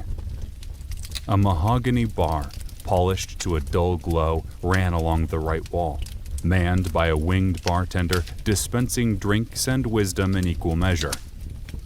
Chandeliers hung from exposed wood-beam rafters, casting flickering light over a host of circular felt-covered tables surrounded by men and women, mostly tourists, who were hollering, laughing, and drinking as they gambled. Cards and chips passed back and forth at some tables, while dice were thrown at others, often accompanied by shouts of joy or moans of disappointment. Well, all friggin' right, Forge said, clapping his hands together before giving a hoot and a fist pump. Now this is a mission I can get behind. I wish all my quests ended in casinos. Might be I picked the wrong race. Should have started as one of these bird fellas. Cutter chuckled, giving the Reese a lopsided grin and a quick wink in agreement. I ignored them both, focusing instead on Abby, who jabbed me in the ribs with a stiff finger. "I don't know about this, Jack," she whispered in my ear. "This feels off, bad, like things are on the verge of imploding any second." I agree, Amara said from my other side. Look, there. She nodded toward a series of balconies lining the upper floors, riddled with doors presumably leading to guest rooms. Those balconies also served another function, though. They allowed pit bosses and heavily muscled guards to oversee the action below. Several hard-faced Accipiter goons, sporting dark leather armor and carrying curved machetes, called kukri, stared daggers at us, monitoring our movements. Well, more precisely, They were watching Cutter. Their eyes squinted, silent snarls plastered in place. A few quick words were swapped, and then one of them rushed off, disappearing through a door leading to the back. Cutter didn't seem to notice, or if he did, he didn't much care. He and Forge trotted over to the nearest dice table, some variant of craps from the look of it, ready to drink and play and laugh like the rest of the patrons. A heartbeat later, however, a door at the far end of the gambling floor burst open with a bang, and the squattest exhibitor I'd seen so far stormed out. The newcomer stood about 4.5 feet tall and had a thick-set build, loaded down with fat instead of muscle. He was balding, just a scruffy tuft of black hair ringing the sides of his head, and his baleful basset hound face was scrunched up in hate as his eyes locked on our resident thief. I couldn't be sure, but I was guessing he was Hakim. Cutter, you bir esik oglu! The dough ball of an exhibitor hollered, his face turning an unnatural shade of red, a vein pulsing in his forehead. I told you never to show your face here again! Never! He waggled a finger in the air to emphasize his point. Get this thieving, double-crossing son of a goat and all of his companions. Bring them to the back. The room broke out in a flurry of motion as guards leaped over the railings, their wings stretching out, curved machetes flashing, while a handful of other thugs rushed out from behind the tables. Forge responded with a roar, lurching forward and lashing out with a gauntleted fist. He popped the nearest guard across the face, sending him to the floor with a thoroughly broken nose, spurting blood down the front of his tunic. Another guard tackled Forge, driving a shoulder into his gut and taking him to the ground. I didn't have time to watch since I had my own share of exhibitor bruisers to deal with. A leather-clad thug with a spiked mohawk charged me from the right, his machete glinting in the firelight as it sailed toward my head. I sidestepped the blow, slipped inside his guard, and threw an elbow into his sternum, triggering Black Caress. He doubled over with a grunt, gasping for air as he clutched at his chest. Instead of letting up, I pressed my attack, smashing his exposed wrist with a crack. His weapon clattered to the floor, then hooked my hands around the back of his neck, pulling him down as I slammed a knee into his mouth. Blood splattered as he went down, limp as a rag doll, alive but without an ounce of fight left in him. I wheeled around, stealing a quick glance at the gambling hall. Forge was buried beneath a pile of guards, cursing up a storm as he swung and kicked wildly, putting up one hell of a fight despite the odds against him. Vlad and Cutter weren't doing any better. One beefy exhibitor had the Russian pinned to the floor, furiously raining down blows, which Vlad weakly fended off with his forearms. And another guard, built like a black bear with a face not even a mother could love, had Cutter locked up in a bear hug while another goon worked him over, delivering brutal gut shots with a feral grin stretched across his face. Other than me, only Amara and Abby seemed to be holding their own. The ladies stood back to back near one of the card tables, moving in a slow circle as they fought. Abby twirled a sleek dark wood staff carved with ember red script, dealing out painful but non-lethal burns with every strike. And Amara, well, she hooked, jabbed, and kicked like an MMA pro, busting noses, jaws, and kneecaps with equal ease, leaving a trail of wrecked bodies in her wake. Even with that one glimmering light of hope, I just couldn't see how this would end well for us.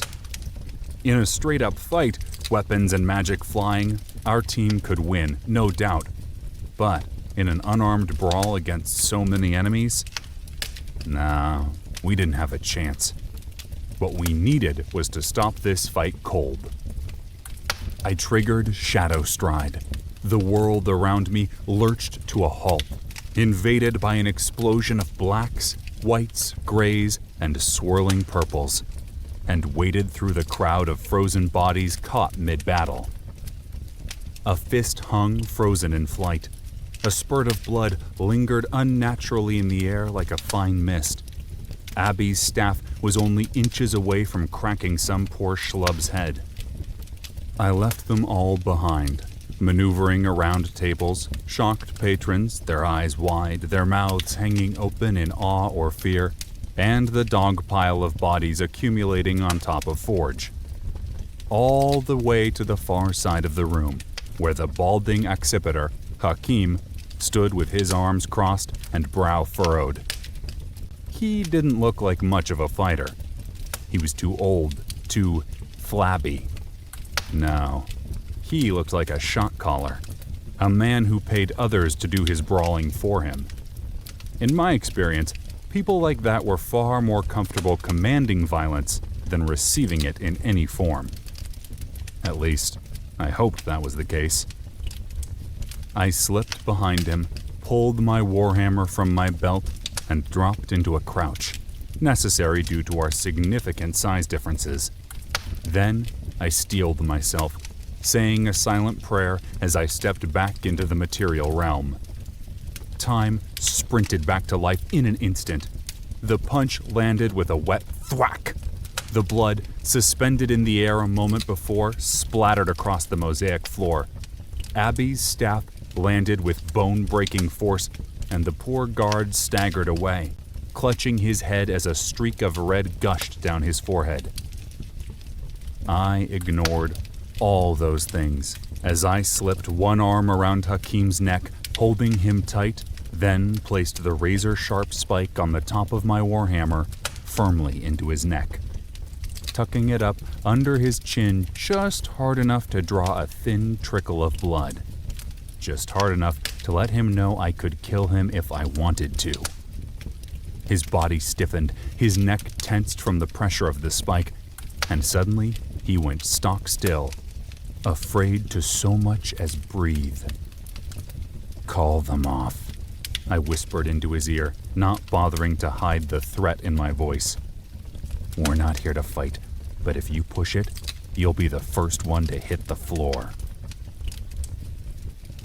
There was a tense pause as he considered my words, my threat. Could he get away, perhaps? What was the chance I'd be able to kill him before his guards could respond? Was I bluffing? His body wilted a second later, deflating in defeat. "Enough! Enough!" he cried out, his gruff voice echoing off the walls. The winged guards froze, eyes wide and confused, before falling away like faithful dogs called to heel. Every eye turned toward us, expectant. Good. I slowly backed away, pulling my hostage toward the back room he'd emerged from moments before. "Abby? Cutter? Vlad?" I said, my voice surprisingly calm and level considering the circumstances. "Come with me. Forge, Amara, I want the two of you to stand guard outside the door while we have a word with the boss here. Now." I swept my gaze around the room, staring at each guard for a heartbeat. "If any of you tries anything heroic, your boss dies. End of story, end of the game. Everyone understand?" I was bluffing through my teeth, appropriate since we were in a gambling den, and I fervently hoped no one would call me on it. For a second, which dragged on and on, the room teetered on the brink of more chaos and violence. Then, Hakim finally yelled, ending the tense stalemate. "You do nothing!" he screamed, quivering in panic. "Make no move! None! But if something happens to me, I want them all dead. Every last one of them. Anlamak!" His thugs nodded as we backed into the connecting room. I kicked the door shut once Abby, Vlad, and Cutter were through, leaving Forge and Amara stranded by themselves on the other side. They'd be okay, though. They had to be. I wheeled around and shoved Hakim into a plush office outfitted with the same mosaic floors, gray brick walls and wall-mounted sconces. Colorful rugs and low couches covered in pillows littered the space, along with a boxy table surrounded by backless stools. Dark wood cabinets ran along the left wall, loaded down with books, ledgers, and folders of various shapes and sizes. Not so much a library as the sprawling filing cabinet of a bookie. Most intriguing, though, was the enormous door inset into the back of the wall. It was a massive circular thing that reminded me of a bank vault, though fashioned from crystal instead of steel. "Everyone sit," I said, nodding toward the stools surrounding the table. Slowly, carefully, I maneuvered Hakim into a chair, forcing him down, before finally releasing my chokehold around his throat and backing up a step. He turned his stocky body, glowering at me over one shoulder as he retrieved a cloth from his pocket and dabbed at the blood decorating his throat. He grunted, sniffed, then turned, staring coolly at Cutter. "You miserable soisus prick," he said to the thief. "You've got real stones coming back after what you did to me. 1,000 gold marks you cost me, not to mention dragging my good and reputable name through a pile of boktan." He tilted his head and jabbed a finger at Cutter like it was a knife. "What did I tell you would happen if you ever came back?" That whole period's a bit fuzzy, Cutter replied from across the table, canting his head to one side. but I vaguely recall something about dismemberment and sand tigers. Hakim squinted. "I told you I would have you drawn and quartered, then fed to the Khan Kaplan in the fighting pits. It is a hard thing to forget, I think." "Well, none of that matters," I said, skittering around the table and taking a seat next to Abby. "I don't know what your problem is with Cutter, but you're not dealing with him anymore. You're dealing with us." I jerked a head toward Abby. "And who are you two, huh?" Hakim asked with a scowl, turning his disgruntled gaze firmly on me. "We're the leaders of the Crimson Alliance," Abby replied evenly. "We're the face of the Eldgard Rebellion and rulers over both Unam and Rowan Heath." That knocked the sneer off his face and gave him a moment of pause. "And so, what is that to me?" he finally asked, slouching as he absently inspected his fingernails. "You are flies circling the colossal turd that is the Empire. Perhaps you are powerful in the East. But this is the West. The West has little concern for the affairs of the Empire or the rebels." "Wait, I do not understand," Vlad interjected, slouching forward, then running shaky hands through his hair. "I thought the Excipitor were part of the Rebel Alliance against the Empire. Am I incorrect in this?" Hakim's contemptuous sneer returned, his lips pulling back to reveal crooked yellowing teeth and deep creases in his pudgy cheeks. You're technically correct, Cutter replied, shrugging one shoulder. The Excipitor royal houses are sympathetic toward the cause, but the wars never reach this far. So, most of the regular citizens don't pay it much mind. And, even if the Empire were on Hakim's doorstep, he wouldn't care unless there was money to be made or lost. Money's the only thing he cares about. Isn't that right, Hakim? He's a businessman, true and true. "No different from you, you treacherous whoreson," Hakim snapped, crossing his sausage-plump arms. "Fine," I said, raising a hand to stop them before things escalated further. "If you're a businessman, then let's talk business. We," I waved vaguely toward the rest of the crew, "aren't looking to pick a fight with you. We're looking to make a deal. All we want is some information about the cult of Arzok. They've got a citadel in Ankara, and we need to find it. That's it. That's all we want. You tell us what we need to know, and we'll get out of your hair. I glanced toward his balding head on instinct. Faster than you can blink. His lips formed a harsh, thin gash as he stroked at his double chin. Let us say, for a moment, I have the information you want. He paused, eyes narrowing suspiciously. Now, let us further say I am willing to overlook this violation of my fine establishment. What would I get in return? I am a businessman, not a priest. I do nothing out of the goodness of my heart. Well, Abby said, leaning forward, resting her forearms on the table. What do you want? Jack and I lead the Crimson Alliance. We can get you money, if that's what this is all about. His face screwed up in disgust, and he dry-washed his hands as though the very thought were distasteful.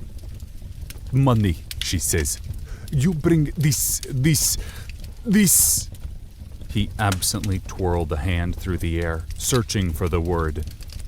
This sneak thief with you, he finished.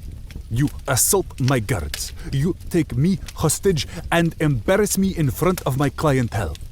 And then you offer money? He leaned over to one side and spit onto the floor. Despite what Cutter there says, money is not the end-all be-all for me. I have a vault full of money. He waved toward the circular crystal door. We could give you something else then? Weapons, Vlad offered. Or perhaps armor. You may not know this, but... He shrugged modestly. I am one of the most accomplished alchemic weaponeers in all of Eldgard. I could make you something, perhaps? Hakim gave the Russian a look as dry and flat as a savanna. I'm a businessman, not a warlord. I employ thugs, not soldiers. And do I look like a man who wears armor or carries a sword? What need have I of such things? This is an issue of pride now, of saving face, and nothing you can give me will accomplish that. He faltered, fingers tented as he regarded us. Yet clearly you are a capable lot, and we are at an impasse. Bati balek yan gidir, as my people are given to say. Perhaps there is a way we can come to an understanding. Let us say I will give you the information you need. But first, you must do a job for me. Cutter groaned, pressing his eyes shut tight. This isn't gonna turn out well, he muttered. I held up a hand to silence him. We're listening, I said, running my fingers over the cold metal of my warhammer. Excellent, excellent. It's nice to know at least one of you has a level head. Hakim leaned forward, his gut pressed up against the edge of the table. As I said, this is now a matter of pride. Though Cutter may think money is the only thing I care for, he is wrong. We Accipiter put great value in status. We care about pride even more than money. He cocked an eyebrow. Pride and revenge. There is a man, a rival of mine, named Yusuf. He runs a gambling establishment just down the road, a place called the Bloodletter. He has a trinket, an old amulet, dear to my heart. He thumped a fist against his flabby chest. And I want you to steal it. Is it magic? Cutter hedged. This amulet?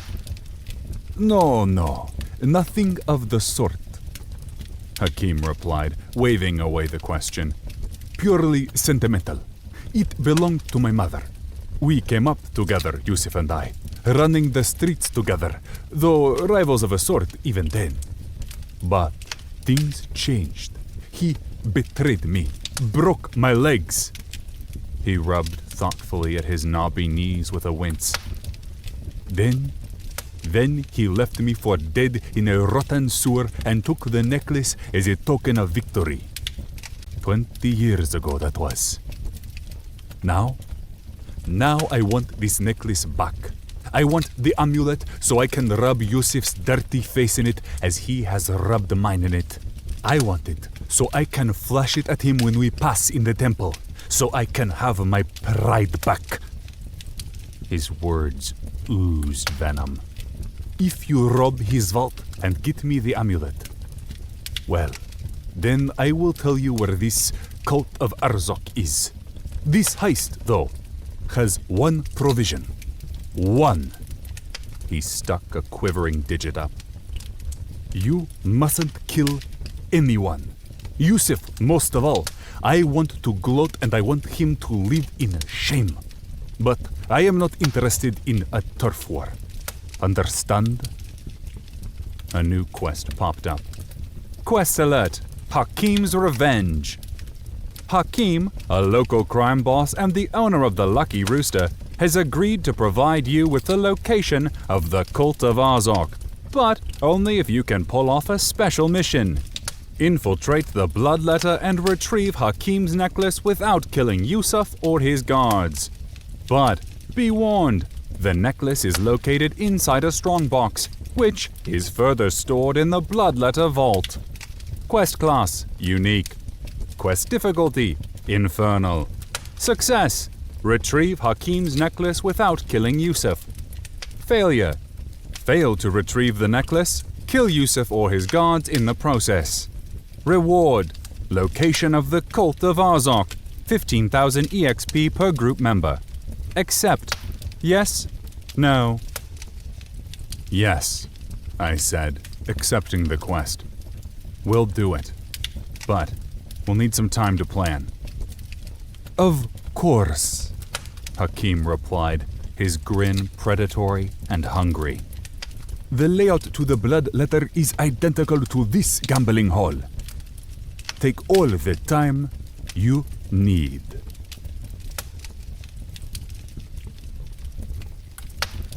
18. Breaking and entering. 3 hours later, creeping up on 9 p.m., Cutter and I shouldered our way into the Bloodletter, a delightfully named place that in no way increased my anxiety. I took a quick scan of the room. Hakim was right. The layout was almost identical to the Lucky Rooster. It featured the same open gambling floor and the same balconies running along the sides, overlooking everything below. There was a stage on the left, a bar on the right, and a door at the back. Same. Even the winged goons looked like carbon copies. Burly bouncers loitered around the room, leaning up against the walls, trying to look bored or drunk, but failing. Even more bouncers, these wearing dark black leathers and wielding stout cudgels on leather braids, lined the upper decks, staring down with ever suspicious gazes. With that said, Hakim and Yusuf shared very different interior decorating strategies. In place of fancy tile, the Bloodletter had uneven sandstone floors, covered in hay and splashes of old vomit. In place of elegant felt-lined tables, there were simple slabs of crude wood, worn from heavy use and stained by countless spills. Heck, even the lighting was different, sooty, smoky, and strangely threatening. And, instead of high-class tourists with lots of money to burn, this place catered to accipiter locals in rough-spun tunics or mud-caked armor. But, despite dour faces, tired eyes, and a lot of hard-worn years, the patrons laughed loudly, hooting as they drank from dirty mugs and slapped coins on tables with gusto.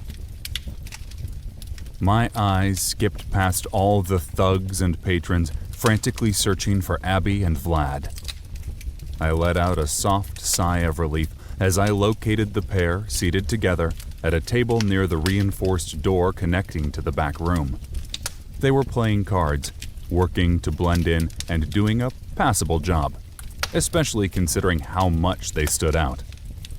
It helped that they were losing money hand over fist, playing like a couple of clueless, harebrained outsiders with more money than sense. The locals ate the act up, laughing as they crowded around their table, scooping up piles of brass and silver. So far, so good. Thank God for small miracles. Cutter and I beelined for the bar huddled against the right wall, keeping our heads down and our profile low. Cutter slapped me on the shoulder and leaned in as we walked, a fake grin plastered across his face. You need to calm down, Jack, he whispered in my ear. This isn't like back at Hakeem's place. No one's looking for us, not unless you give them a reason to, eh? He thumbed his nose knowingly at me. Besides, there's nothing to worry about. Gotta admit, I'm pretty impressed with the plan. Nothing groundbreaking, but for such short notice, you and Abby did alright. It'll work fine.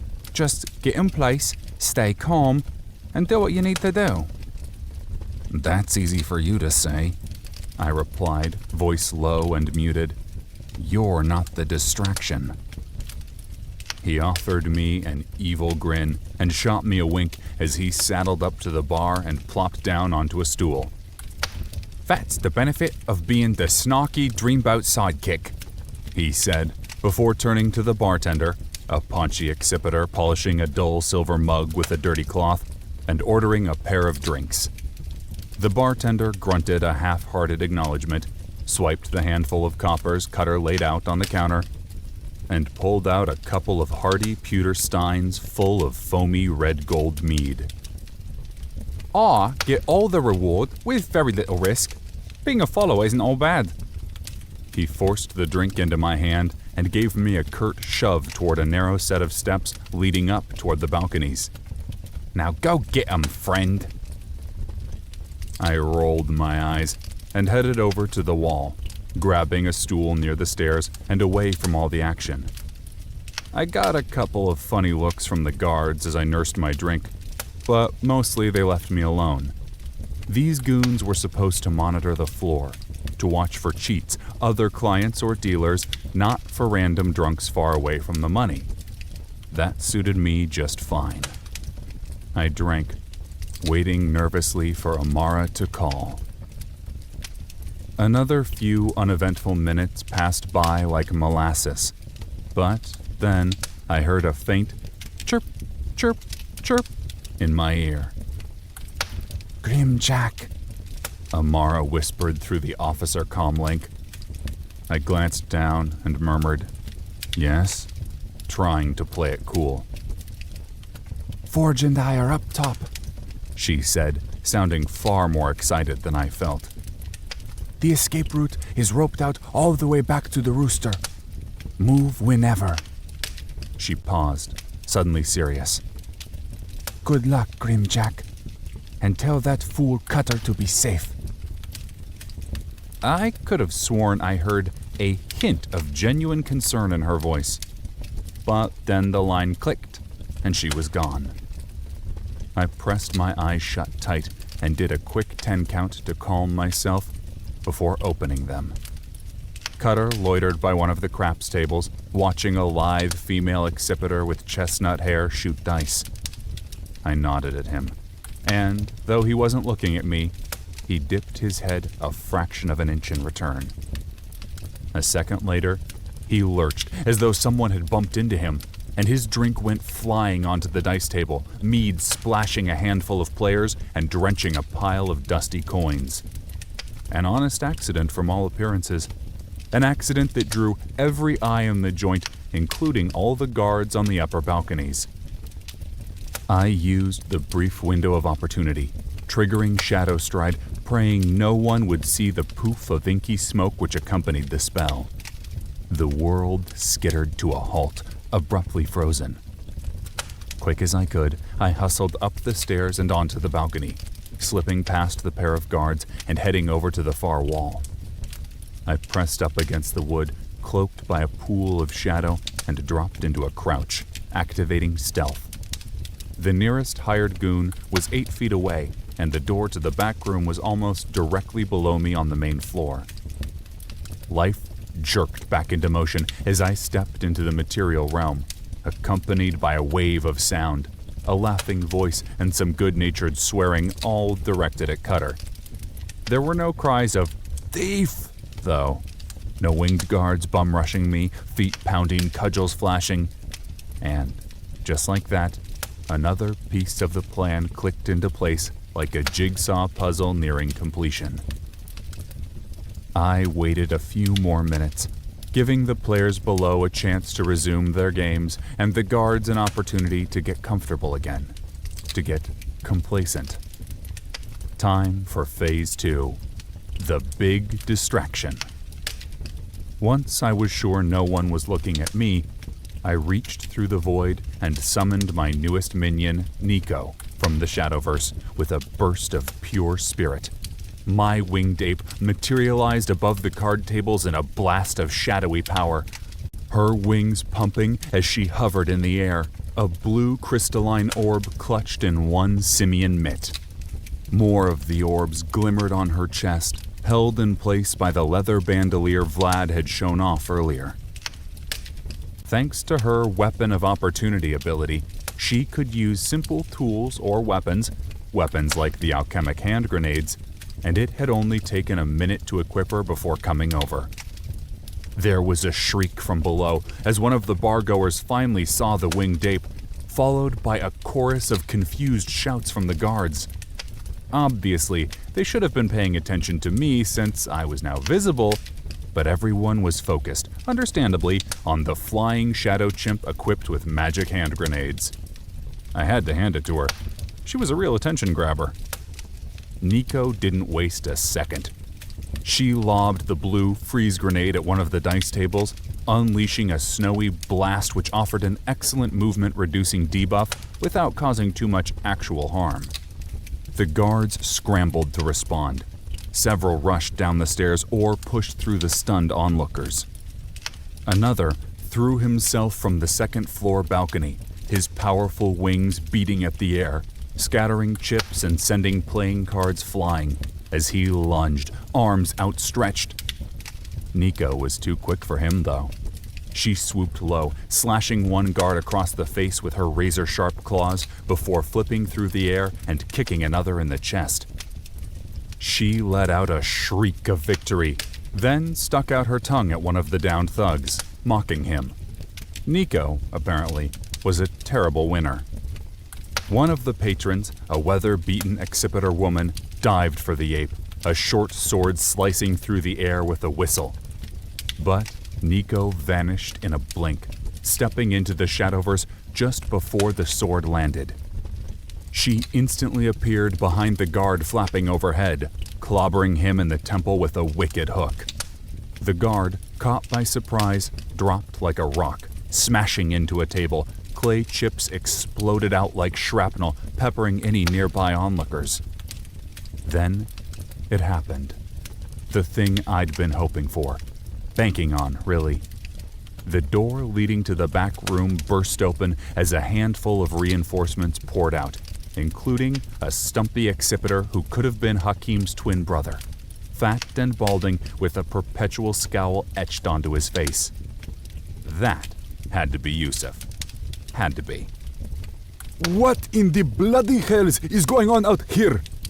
Yusuf bellowed, staring around wide-eyed at the destruction before finally homing in on Nico, who was now perched on the balcony railing opposite to me. Who did this? What is that thing? He pointed a quivering finger at the chimp, his jaw clenched, his face flushed beet red. Yep, a dead ringer for Hakim.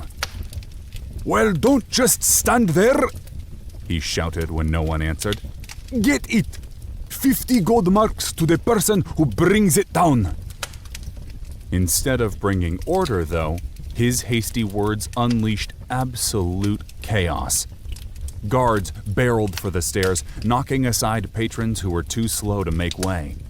But other customers, dollar signs flashing in their eyes, rushed for the chimp too, eager to collect the reward. Nico regarded the madness below with a mischievous grin, right before hurling a smoke grenade with a "confuse enemy" debuff. The orb shattered, and a low clinging fog rolled out, making it even harder to see. In seconds, the debuff set in and the casino goers, both patrons and guards, started attacking each other instead of Nico. A pair of dirt-caked bargoers threw wild haymakers at each other. One guard socked another square in the nose. A woman sporting a stained work tunic tackled an overeager thug to the ground, laying into his face with her fists. Absolutely perfect. I glanced down and grinned as Cutter, Vlad, and Abby slipped into the back room, completely unnoticed amidst all the craziness. Then, before anyone spotted me, I conjured Umbra Bog. Black tendrils, obscured by the gray smog hugging the ground, erupted from the floor, snagging wrists and ankles, rooting Yusuf and his guards in place, and buying us a solid 40 seconds to get through the door, rig the vault, and get gone. The classic bait and switch.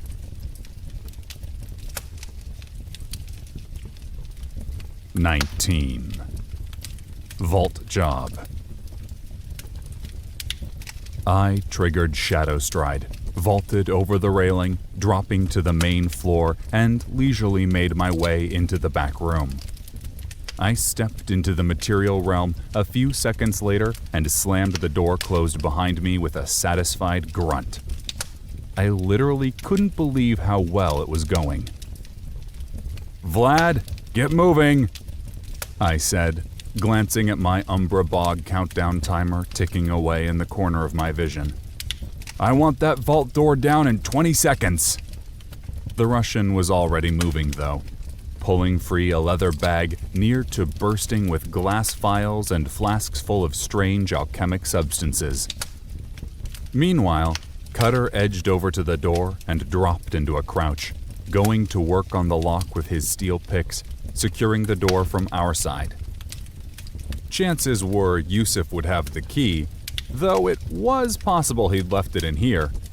But it didn't matter because any extra time we could buy was gravy. Cutter stood a handful of seconds later, stowed his picks, and stepped aside. Abby raised her hands, a quiet incantation on her lips, and used a low-level levitation spell to drag over a heavy couch, which she shoved up against the door, wedging it beneath the knob. One more obstacle for Yusuf and his boys to overcome. "Ready!" Vlad called, darting back over to our position. I glanced at the vault door, now riddled with packets of odd-colored dust, all placed at strategic locations around the hulking glass frame. No way would those charges take out the crystalline door itself, but the wall was merely rough-hewn sandstone, resilient, but not indestructible. I strode over to Yusuf's massive wooden desk, identical to the one Hakim had in his office, and flipped it on its side with a grunt and a heave, making sure the thick tabletop faced the vault. "All right, Amara!" I hollered, bringing her up on chat as I dropped to a knee behind the desk, pressing my shoulder into the wood. "Tell Forge to get working. He's got about 30 seconds to get through that roof." "Consider it done," she said, calm and professional. The link clicked off. Immediately, a dull thunk sounded overhead, repeating again and again. Thunk, thunk, thunk, like a jackhammer biting into asphalt, which was close to the truth. Aside from crafting, Forge had also invested a few points into some Minecraft skills. So, he had a handful of abilities that allowed him to burrow right through the mud-lined brick ceiling. Hopefully. And if not, well, we'd be in trouble. "Everything will be fine," I reassured myself. Then I shoved my uncertainty away as Vlad, Cutter, and Abby scooted over to the desk and piled in next to me. Okay, Abby said, a twinge of nervousness in the word. So, everything's ready? As ready as it's going to be, I replied with a nod, trying to sound confident and self-assured. She glanced down, running her palms over the folds in her velvety dress. I know we've already talked about this 100 times, but... She paused and tucked a loose strand of hair behind her ear. But this isn't going to kill us all, right? I shot a look at Vlad, one inquisitive eyebrow raised.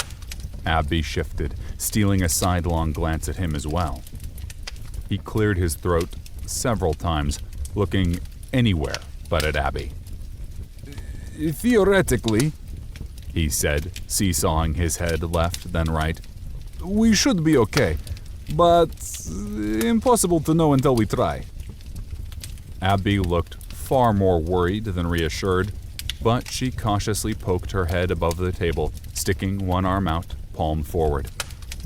God, I hope this works, she muttered as braids of golden flames snaked around her outstretched limb, twisting, dancing, and merging into a single fiery orb in the center of her palm. Get that shield ready, Jack. She unleashed the conjured fireball, which smashed against the vault door like a dump truck made of flame and force, setting Vlad's sand pouches ablaze. The reaction was instantaneous. The vault door went up like a bunker buster plunging into the heart of an erupting volcano. The room rattled beneath me, chairs toppled, dust rained down from above, and the torches lining the walls guttered and died under the gale-force rush of wind. A series of deafening booms ripped through the air, each louder than the last, as a tremendous mushroom cloud of flame filled the office with golden light and scorching heat. I popped up and called on the power of Dark Shield, a shield of flickering purple light, an instant before the debris cloud hit us like a tsunami. Jagged chunks of sandstone pelted my defensive barrier, while tongues of red flame lapped over everything. My shield wavered under the intense pressure, never meant to withstand this kind of raw force. After a few seconds, the skin-searing heat bled through, clawing at my exposed skin, singeing my eyebrows, and leaving my face red and raw as my HP plunged. Still, I held on, teeth clenched, brow furrowed, knowing if I dropped the shield, we were all dead. Finally, after my HP had dipped by 2/3, the massive fireball dissipated, leaving scorched stone, charred furniture, and thick plumes of cloying smoke in its wake. I let the shield die, my spirit nearly spent anyway, and stared through the thick layer of smoke to the vault door. Unbelievably, the damned thing was still standing. My heart seemed to falter inside my chest as sheer panic invaded. No. This needed to work. There was no other plan, no other option. But as the smoke cleared further, I let out a ragged sigh of relief. The door was still standing, true, but it was wobbling on its last legs. The thing was drunkenly tilted forward, attached to the right wall only by a small wedge of cracked stone. A stiff breeze would bring it down. Abby stood, a softball-sized chunk of blackened debris in hand, and she casually lobbed it at the remaining section of wall. The rock hit with a dull thud, and that was the straw to break the camel's back. The vault door lurched forward with a screech and crashed like a felled redwood, hitting the floor with a thunderous clang that bounced and echoed off the walls, kicking up a huge cloud of sooty dust. Perhaps a bit too much powder, Vlad said, peeking over the table's edge, unconsciously poking at the bridge of his nose as though he were pushing up a pair of glasses. An old tick from IRL beat into muscle memory, I guessed. Still, it is most impressive. Yeah, impressive is one word you could go with, Abby whispered, staring at the damage with a look of muted horror mingled with begrudging admiration. She'd been so busy running the guild that this was her first chance to actually see Vlad's weapons in action. Effective, but a long, long way from pretty. I could almost see her envisioning the wholesale slaughter and devastation marching toward us like armored shock troops. A sharp crack from the wooden door behind us stopped the conversation cold. I wheeled around and checked the cooldown timer. Sure enough, Umbra Bog had worn off. I could still sense Nico capering around in the front room, hurling alchemic grenades and sowing havoc, but obviously, Yusuf had finally seen through her sleight of hand. The miniature atomic blast we'd set off was probably a huge tip-off, since Yusuf would have to be blind, deaf, and damn near dead to miss that. Move it, Cutter! I yelled, eyes trained on the door. Even with the vault open, the amulet was still locked away in a smaller secondary safe. It was Cutter's job as a master thief to get that bad boy open before the guards broke in and murdered us all. Don't get your knickers in a twist, he replied, leaping over the capsized desk and making for the vault. Amara, I said, activating the officer chat. What in the world is taking so long? Patience, she offered flatly. It is hard work, but he is almost through now. There was a giant crack from overhead, as though to emphasize her words. Another blow followed. Crack! And another still. I would watch out if I were you, Amara said, sounding a tad self-satisfied as a huge square of ceiling, 3 feet by 3 feet, plummeted to the ground, exploding in a spray of dust, mud, and stone. The comlink went dead as Forge's grinning face popped through the opening, framed by the night sky overhead. Y'all okay down there? He called, taking a quick sweep of the room before disappearing back through the hole and tossing down a thick length of rope with a circular foothold at the end. Yeah, fine, Abby called back up, cupping a hand around her mouth. Just a little hectic. We've got to move, though. Yusuf's guards are almost through the door. Vlad was the first to go, running over to the rope and slipping the loop at the bottom around his foot. With that done, he gave 3 curt tugs, ready to go, and immediately the line went taut, hauling Vlad toward the opening in the ceiling like an overgrown trout on the end of a fishing line. I could hear Forge and Amara grunting on the other end, doing all the heavy lifting. It was only a matter of seconds before the Russian disappeared through the hole and the rope was lowered back down once more. Abby went up next, following the same rehearsed procedure and disappearing even quicker than Vlad had. Still, though, Cutter wasn't done yet, and the door didn't have much fight left in it. The wood was splintered, and a huge crack, large enough to see through, ran straight down the middle from top to bottom. Another couple of chops, and the thing would be ready to use as firewood. Hurry up, Cutter! I yelled again, planting my feet, preparing to fight, to buy Cutter however long he needed. I'm doing the best I can, Jack, he called in return. Lock picking's an art, you know, and this safe in here is like a master painting. Another 30 seconds ought to do it. Do it faster! I replied as one of the Accipiter guards jabbed a fist-sized fish hook, connected to a length of rope, in through the split, then sunk the razor-tipped head into the wood. Heave! Someone called out from the other side. The hook bit deep as the rope twanged and the door groaned, the wood almost screaming while the metal hinges issued a rusty squeal. Then, boom pop, the door flew off, sailing free and leaving us painfully exposed to the guards on the other side. Cutter rushed from the vault a heartbeat later, a lopsided grin on his face, an old golden necklace with a fat emerald in the center hanging from his fist. The smile faltered and faded as he finally saw the state of the room and the guards shouldering their way in. Bollocks! He muttered, stowing the necklace in his inventory before drawing the twin daggers at his belt and dropping into a low crouch, ready for a brawl. This is a right mess, he said. I don't see a way both of us are getting out before they. He nodded toward the guards. Get in. One of us is gonna have to stay behind, I'd wager.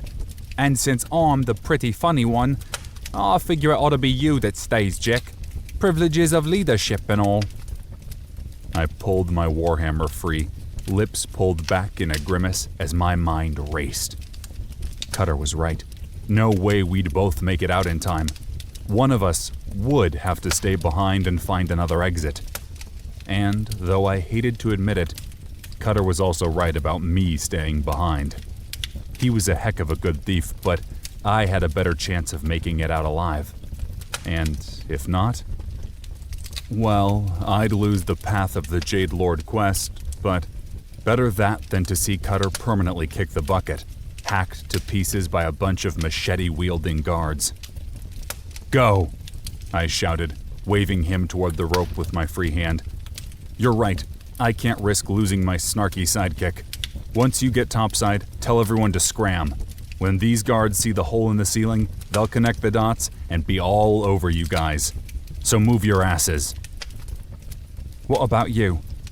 He asked, voice suddenly serious even as he stowed one of his daggers, slipped his foot into the loop, and clenched the rope with his free hand. Don't worry about me, I shouted as the first guard hurdled the couch, his knobby cudgel swiping at my head. I've got a plan. I've always got a plan. I retreated a step, avoiding the blow, then dodged a sloppy follow-up front kick. The thug's boot whiffed completely as I darted left, opening him up to a nice little counter-assault. I stepped forward, shooting in with my hammer. Instead of jabbing up and killing him on the spot, I aimed low, thrusting the hammer between his legs and hooking his back foot with the curved spike jutting from my weapon. One firm tug pulled him off his feet and put him firmly on his back. I planted the toe of my boot into his temple, dealing a painful, disorienting blow, but not a deadly one. One down, but another was already squeezing through the doorway, and there were plenty more behind him, all lined up like excited school kids waiting for a turn at the roller coaster. No way I could take them all. Thankfully, I didn't have to. I glanced back and saw Cutter vanish through the hole in the roof, pulling the rope up behind him. The next guard lunged forward, wielding a short sword, aiming to impale me through the throat. Had the strike landed, it almost certainly would have been a critical hit. Might have killed me outright. But it never did land. The world shuddered to a stop as I triggered Shadow Stride, the tip of his blade only inches away from my throat, almost close enough to shave. I gave the guy a nod for his effort, then slipped around him, clambered over the couch partially blocking the doorway, and headed for the exit. Nico was perched above the entryway, clinging impossibly to the wall, preventing anyone from leaving as though she were already anticipating my plan. This was her first real test drive, and I was thoroughly pleased with her performance. True, she didn't have the raw power and brute strength of Devil, but sometimes you needed the feather instead of the meat cleaver. I slipped out of the door without a hitch and ducked into a narrow alley running beside the bloodletter. My countdown timer expired a heartbeat later, and the Shadowverse expelled me, forcing me back through the ether and into the material realm. Everything came crashing back to life and motion. Nico screeched in defiant triumph, followed by the clamor of bewildered shouts, courtesy of the guards, no doubt. I craned my head back, searching the night-dark skyline for any sign of the others. I spotted them several buildings over, creeping from rooftop to rooftop, using a set of rope tethers, courtesy of Amara and her bow. Well, that part had gone according to plan at least. I pressed my back up against the wall, then Turkey peeled around the corner as a flood of winged goons surged onto the street, their wooden clubs raised, their eyes roving the cityscape. Part of me wanted to just stay hidden and creep silently away, but I needed to buy the others as much time as I could. Quickly, I recalled Nico from the bloodletter, stepped from the shadows, and promptly lobbed an Umbra bolt high into the sky. The violet magic streaked across the heavens like a shooting star in reverse. It didn't hit anyone, but it sure got me noticed. I gave the thugs a lopsided grin and a wink, before turning tail and bolting, leading them deeper into Ankara and away from the Lucky Rooster.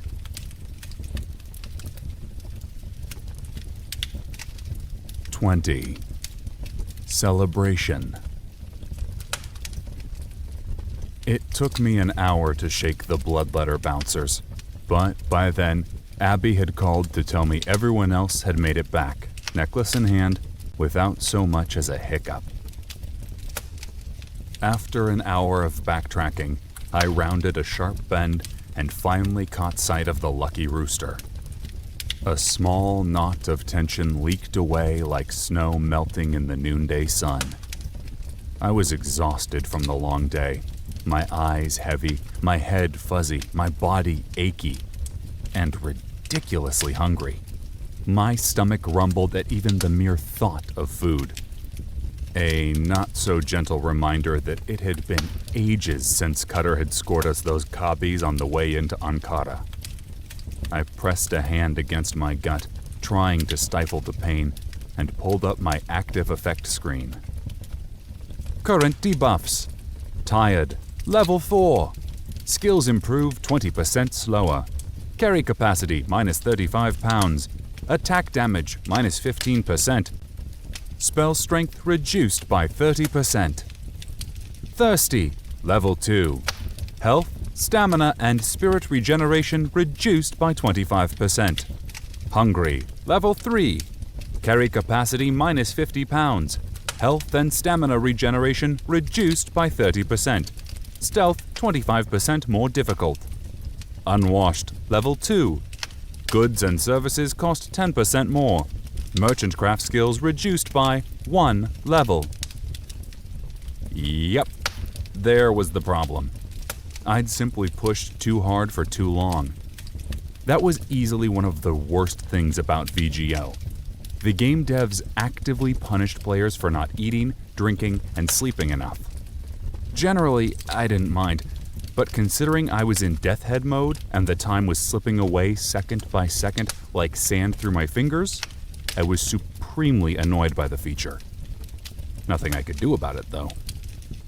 As much as I wanted to just push through the night, I needed rest. With such significant debuffs stacked against me, I'd be virtually useless anyway.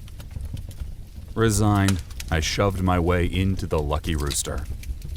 A roar rolled over me like a wave, a cacophony of rowdy cheers, good-natured hooting, and thunderous applause.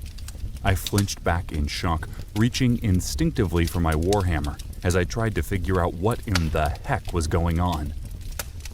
The noise quickly coalesced into a drunken chant that left me less worried, but even more confused. Jack! Jack! Jack! Jack! My name carried on the crowd's lips as people pumped fists into the air and slurped at pitchers of golden mead. I frowned and honestly considered just triggering Shadow Stride and getting out of Dodge.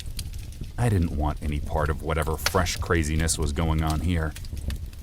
But then I saw Abby, tracing her way through the crowd, a huge smile splitting her face, her cheeks flushed from drinking. She quickly closed the distance and slipped an arm around my waist, pulling me deeper into the building. The crowd only chanted louder, folks toasting me as I passed or slapping me good-naturedly on the back. What is all this? I asked, leaning into Abby so she could hear me over the cry of the crowd. They're celebrating, obviously, she replied with a giggle. I cocked an eyebrow at her. Obviously? Cutter turned in Hakim's amulet, she said by way of explanation. He was in such a good mood, he canceled the debts of everyone here and is offering drinks and food on the house until sunrise.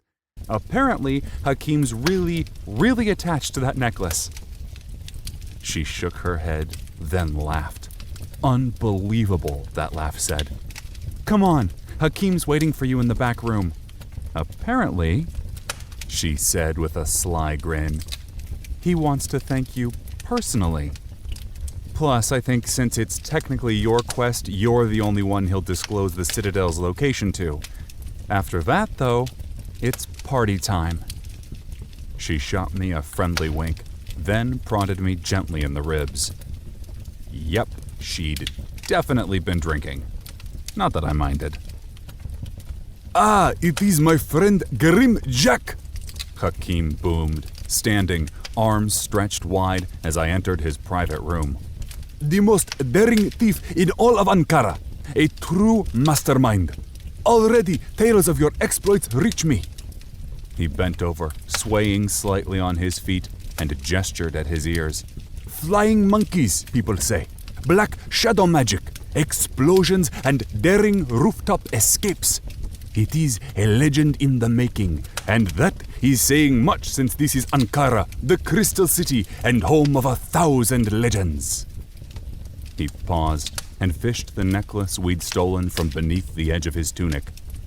And, best of all, Yusuf will feel the sting of this victory for years to come. He threw back his head and laughed, a deep rumbling thing, while he grabbed at his prodigious gut. Eventually, his cackling subsided. But enough of my gloating, he said, absently wiping away a tear from the corner of his eye.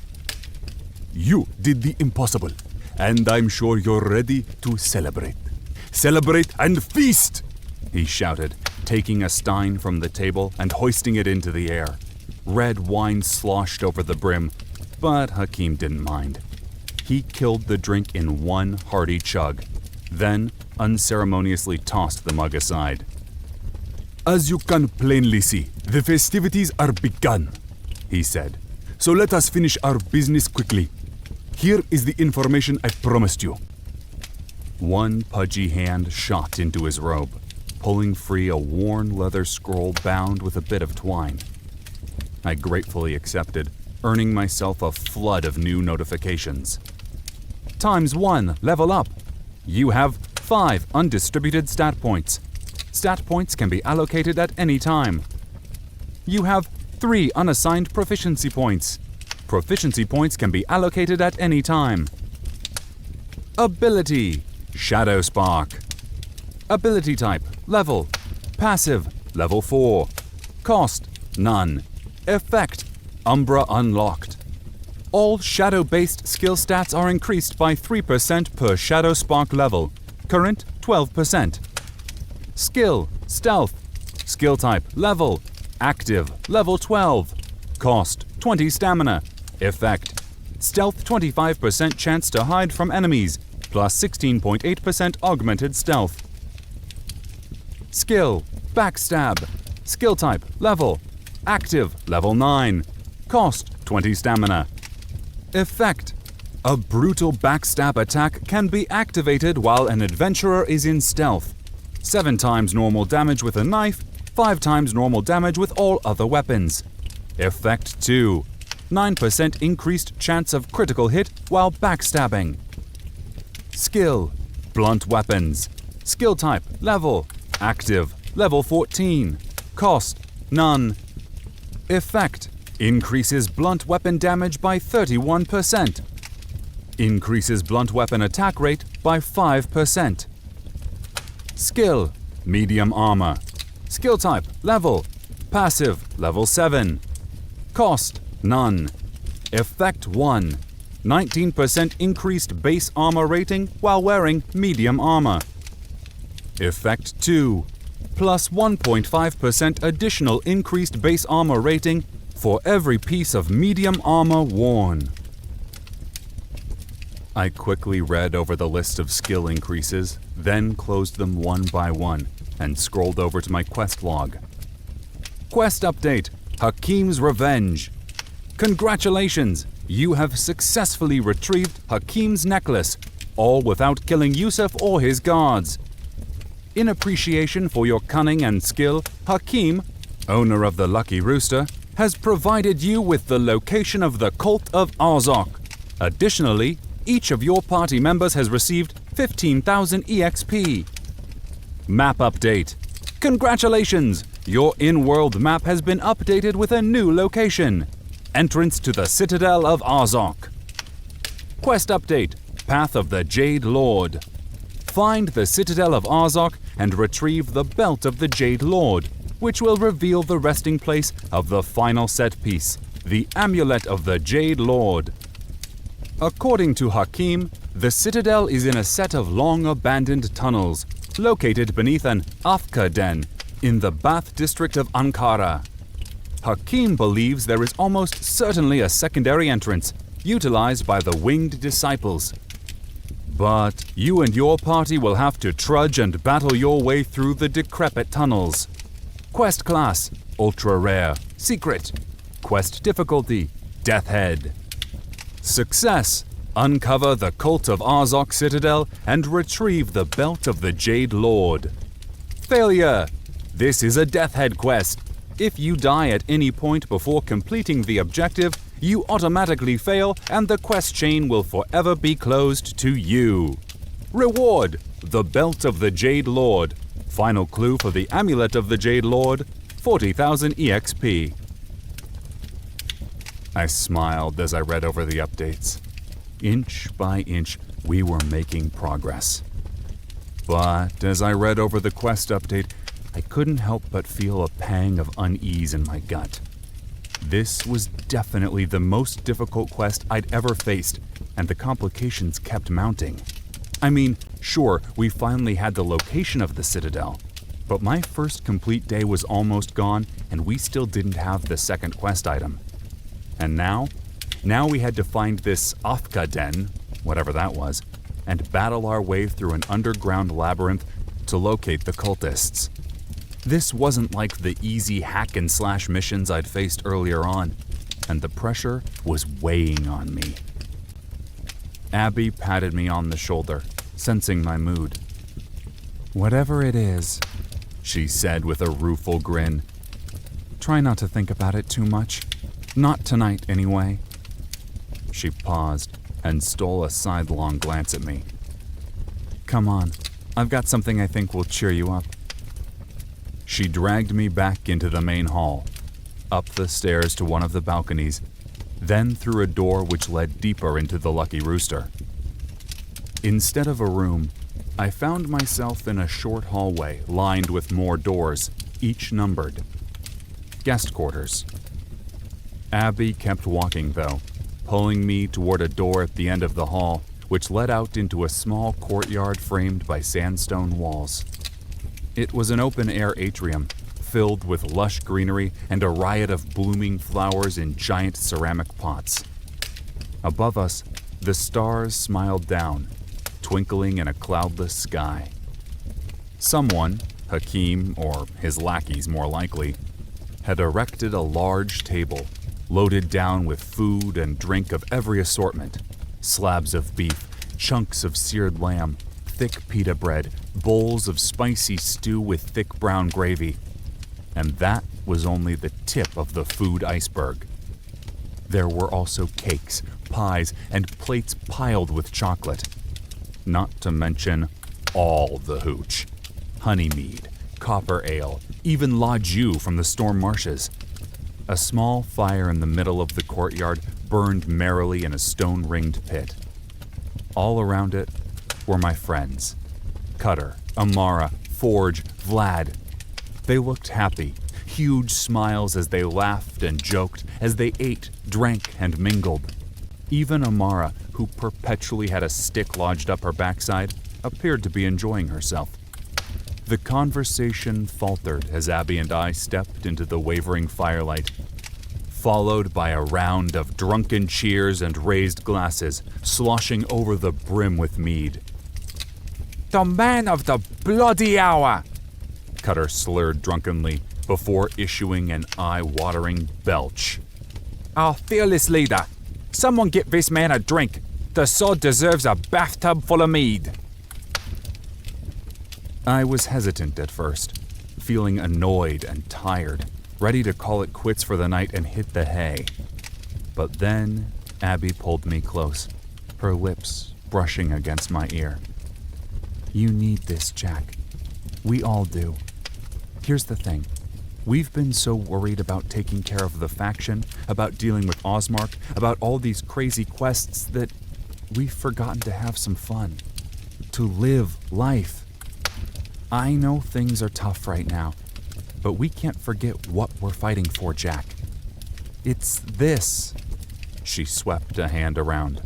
The right to live in peace, to do the things that make us happy, to spend time with friends, eating good food, drinking a little too much, and laughing late into the night.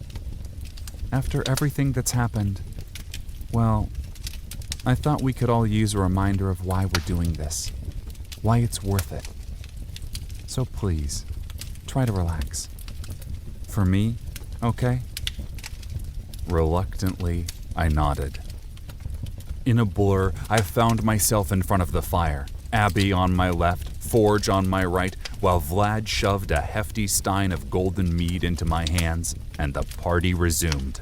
I killed the first glass of mead in a few gulps and quickly downed another, feeling a pleasant warmth spread out from my belly, suffusing my limbs and, simultaneously, loosening the tight ball of dread in my chest. Maybe Abby was right. Maybe we had been too preoccupied lately. With a few drinks in me, I grabbed a plate heaped with food and bulldozed my way through dish after dish while everyone talked and laughed and joked. At some point, Forge whipped out a guitar, more of a bard's lute really, but tomato tomato, and played some classic country songs, while Cutter juggled a host of gleaming black blades for our entertainment. The food and booze continued to flow, and after a few hours, everyone settled down around the fire, sprawling out on fanciful Persian rugs with thick plush pillows. I plopped down, legs sprawled out in front of me, leaning back on my hands as I watched the fire dancing against the dark. Abby lay down, head resting on my thigh, staring up at the stars with her hands folded on her chest. What do you miss the most about home? She asked absently. We've been so busy putting out one fire after another, there hasn't been a lot of time to process what happened, you know? I nodded. Honestly, I said after a second, I missed the ocean. I used to go down to Mission Beach a couple of times a week, even in the winter when it was too cold to get in the water. I'd walk in the surf by myself, just smell the salt in the air and watch the waves crash against the sand.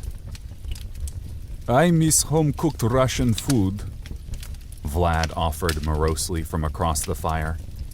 The food here, it is passable, but what I wouldn't give for a bowl of authentic borscht.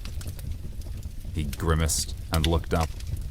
It is beet stew, bright red, and filled with meat, potatoes, and a healthy scoop of smetana.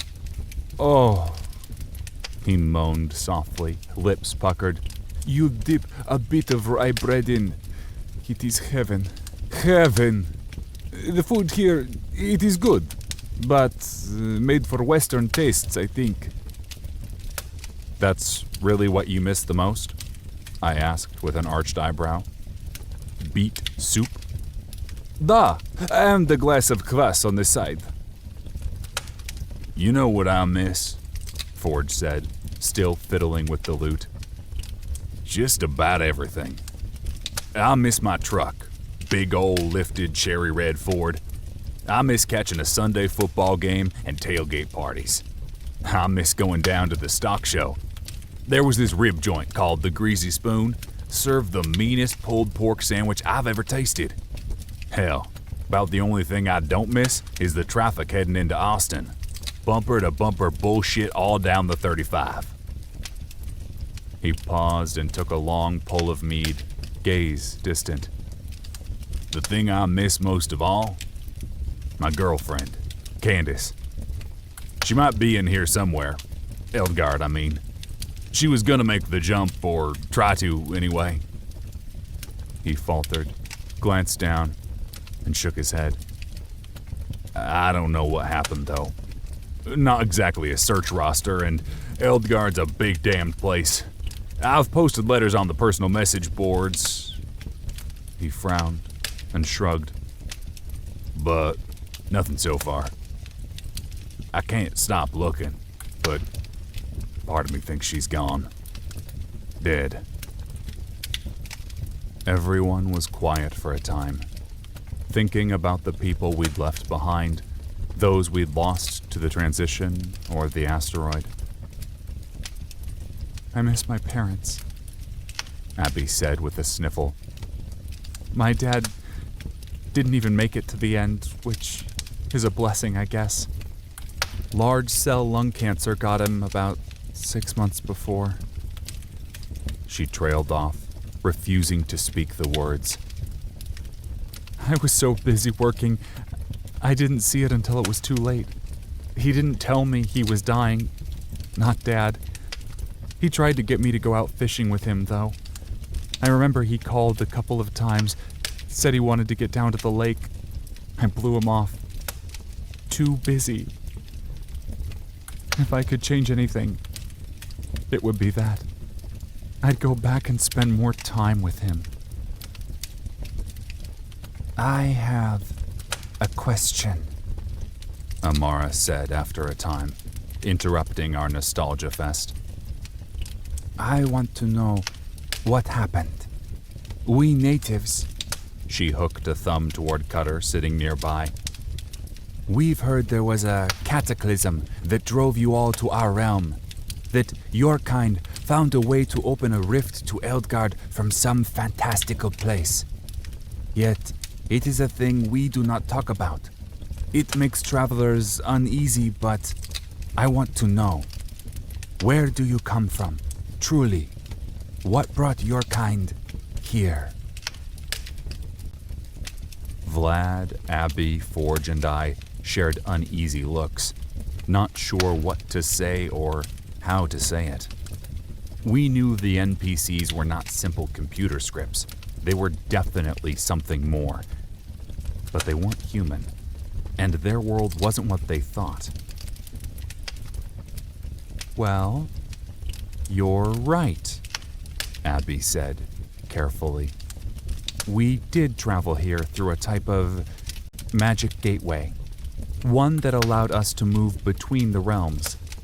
The realm we come from is called Earth, which is a giant place with billions of people, or at least there were billions of people.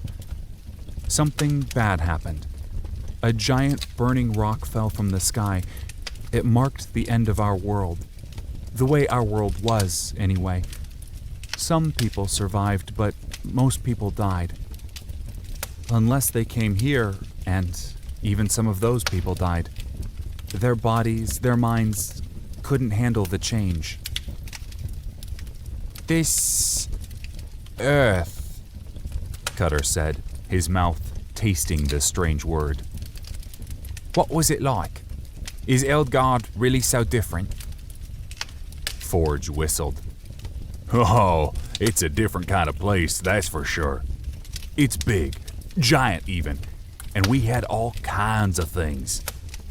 Cities 100 times larger than Ankara, with buildings made out of metal and glass that damn near scraped the sky. There was one city, New York. 9 million people lived in that one city alone. We had cars and planes, cell phones and TVs. He sounded wistful by the end. No magic, though, I added. There was a lot of technology this world doesn't have, but no magic there. No spells, no monsters, except the humankind. It made less sense, too. I mean, here, everything is part of a story. Quests give meaning, everything has a place and a purpose. Even monsters and dungeons fit. Things didn't always make sense back on Earth. Bad things happened, and there was no monster to slay, no quest to set things right. You just suffered and tried to pick the pieces up. Sounds like a sad place, your world, Amara said eventually. It was, I replied, bowing my head and staring into my palms. It was still ours, though. But enough of that, I said, clearing my throat and gaining my feet. This is supposed to be a party, a celebration of second chances. So, let's celebrate. Who needs another round? We drank and talked for a bit longer after that. Then, around 2:30 in the morning, I finally drifted off as the fire dwindled and burned low, leaving only cherry red embers and a blanket of gray coals behind.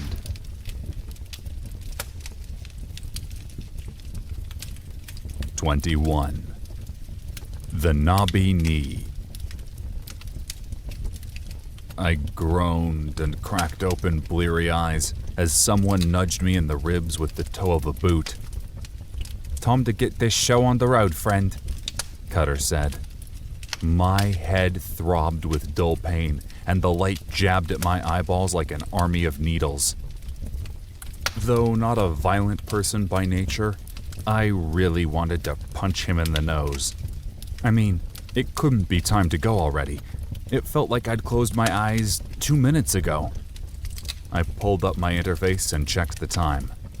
7:05 a.m. God, that was early. Too early. I pressed my eyes shut, rolled onto my side, and draped an arm over my face to block out the warm morning light already flooding into the open-air atrium. Oh, no you don't, Cutter said, this time giving me a much firmer nudge with his boot. If I don't get to sleep, you don't either. Abby and Amara are already scurrying about, getting ready to leave, and if you don't wake up, it'll be my bloody neck. So up you get, or I'll start nudging you with the tip of me blade, Jack. I sighed, resigned, and flipped onto my back, glaring up at him from the floor, my head still pulsing.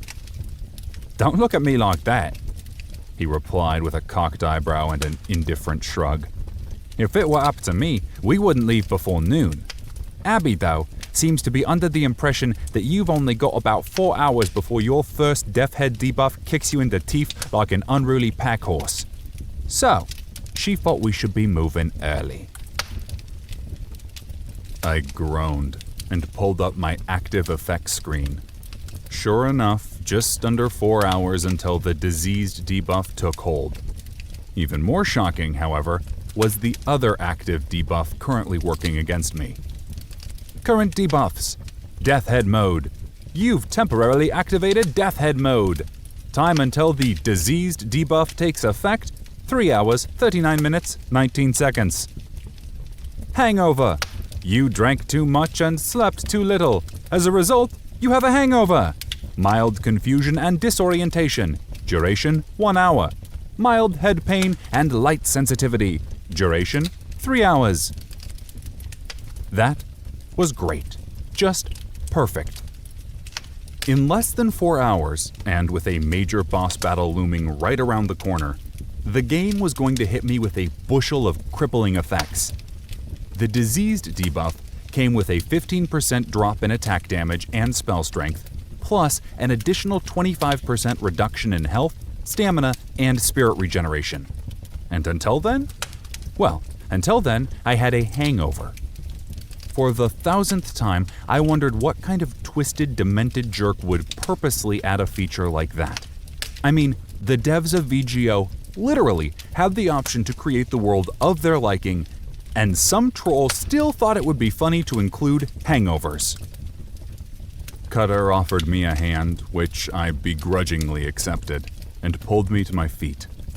The rush of blood to my head was painful and left me wobbling unsteadily for a second, again cursing the dev responsible for my plight. Once the ground stopped reeling, I headed over to the banquet table from the night before. It was still loaded down with food. If there was one thing I knew, it was that food was always good for a hangover. Particularly in VGO, where eating could cure just about anything. A plate full of flatbed cobbies piled with meat and veggies took care of my gnawing hunger. And someone had been thoughtful enough to bring out a pot of Western brew, so a giant mug of steaming rich coffee took care of my attitude. By the time I was done munching and drinking, the rest of the party was ready to step out, even if not everyone was quite as bright-eyed and bushy-tailed as Abby and Amara. Cutter was sullen and pale. Forge sported huge bags under his eyes and was diligently nursing a mug of coffee as big as a beer stein. And Vlad? Poor Vlad looked like a disgruntled hobo, rudely kicked away by a passing cop. His clothes rumpled, his hair matted, his skin waxy. Yeah, everyone had overdone things the night before, and we were all paying the price. Still, hungover or not, the quest was the quest, and we needed to go. After only a little prodding by Abby and Amara, we left the rooster behind, heading for an Afka den called the Nabi Ni in the Bath District. Ankara was, without a doubt, the most beautiful city I'd seen in Eldgard. But, conversely, the Bath District of Ankara was the grossest place I'd seen. Apparently, Ankara was a metropolis of extremes. The streets in the Bath District were cramped, narrow things, made of cracked hard pan instead of sandstone, and littered with rubble, mud, and fluttering pieces of cloth. The people, all Accipiter, were, more often than not, dirt-caked, their hair greasy, their eyes hollow, their feathers molting and dull. There were a handful of vendors selling questionable-looking bread and even more questionable meat, but no real merchants, nothing like in the other sections of the city. Eventually, we took to the foul back alleys in an attempt to avoid the claustrophobic thoroughfares and the press of unwashed bodies. We made better time, but instead of dirty Accipiter, we had to contend with rank puddles of fetid water, mangy dogs, and scampering rats almost as big as the pooches. After half an hour, we finally ducked into a nearly empty street, cloaked in constant shade by the neighboring buildings. It wasn't hard to tell why the street was empty. The whole place reeked like the inside of a dumpster behind a sushi bar. This was the heart of the Bath District, so named because you needed a serious bath to scrub away the stink. According to Cutter, the runoff from the tannery, the stockyards, and the sewerways all converged in a central pipeline running beneath this street. The place we'd come to find was a crude 3-story building of mud and straw, its walls leaning drunkenly, the white plaster cracked or crumbling, the yawning windows covered with fluttering, sun-faded curtains instead of glass. A pair of grimy, rough-edged Accipiter and dark leathers loitered out front, a threat to warn away anyone who didn't have business here. Unfortunately, we did have business. We beelined across the street, and for a second, I thought the surly guards would give us a hard time. But one nasty glare from Forge, combined with a cold and feral grin from Amara, saw us through without a hitch. The inside of the Nabi Ni was even worse than the outside suggested, and left me feeling supremely uncomfortable. It was dim and poorly lit, the walls were cracked and pockmarked, and a thick cloud of cloying blue-gray smoke hung in the air. Even a faint whiff of the acrid smoke left my head foggy and my stomach queasy. There wasn't much by way of furniture, just giant, dirty Persian-style rugs strewn all over the crude mud floors. Men and women, filthy, rail-thin, and sickly pale, lounged on the rugs, leaning against fraying pillows as they inhaled the stale smoke from bulky glass hookahs with a host of tubes snaking off each one like rubbery spider legs. The whole scene was deeply disturbing, and more so because even at a glance it was obvious these people weren't smoking tobacco. Not with those glazed and glassy eyes, not with their skin paper thin, not with those gaunt cheeks. This place was some sort of opium den. And these people were addicts. I'd worked as an EMT for long enough to know all the signs. As with the hangover debuff, the existence of a place like this shook my faith in the whole system. Why make this? Sure, it added an extra layer of submersion and reality to the gaming experience, but was that worth it?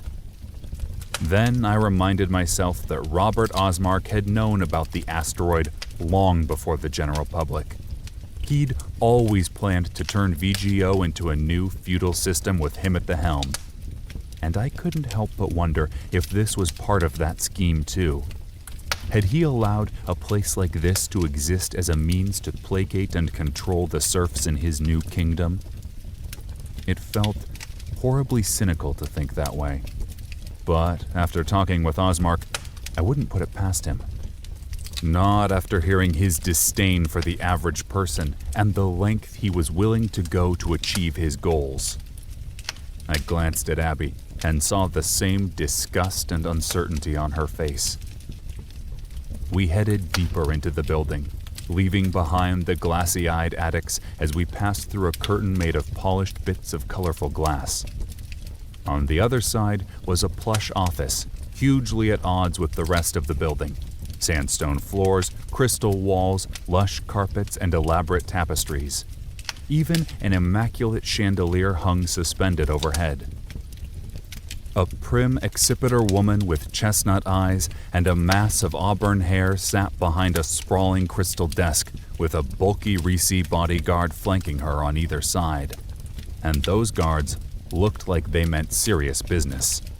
With their steel plate mail and beefy axes, both looked like a match for Forge, and I hoped this wouldn't devolve into a fight. The woman smiled, a frosty thing showing too many teeth, and stared at us over steepled fingers. "Now, what is this we have here?" she purred, her voice equal parts smoky and sultry. "You lot aren't our typical clientele, and you're outsiders to boot." She leaned forward, lips drawing down into a frown. "Should I be worried?" "You should be worried for your soul," Amara replied with a dismissive sniff before I could speak. "Peddling Afka in the storm marshes is a good way to find yourself exiled. Her glare was as cutting as a razor blade. Or dead." "Well," the woman said, shrugging one shoulder. "It's a good thing we're not in the storm marshes then, isn't it? And here in Ankara, the Afka trade is entirely legal and embraced by the Merchant Council and King Ibrahim himself." "I hear King Ibrahim's love of Afka is the reason some people call him the Mad King," Cutter replied offhandedly, casually surveying the room, no doubt casing it for valuables to steal. The woman thumbed her nose and shrugged again. "I couldn't say. And word to the wise, if I were you, I wouldn't say such things where anyone more reputable might overhear. In Ankara, peddling Afka is legal, but speaking ill of the merchant king certainly isn't. Now, let me ask again. Should I be worried by your presence in my humble shop?" "No," I said, before shooting Cutter and Amara hard, "please shut up now" stares. "We were referred here by Hakim from the Lucky Rooster. He told me you could help us find the entrance to a set of old tunnels that might lead to the Citadel of Arzak."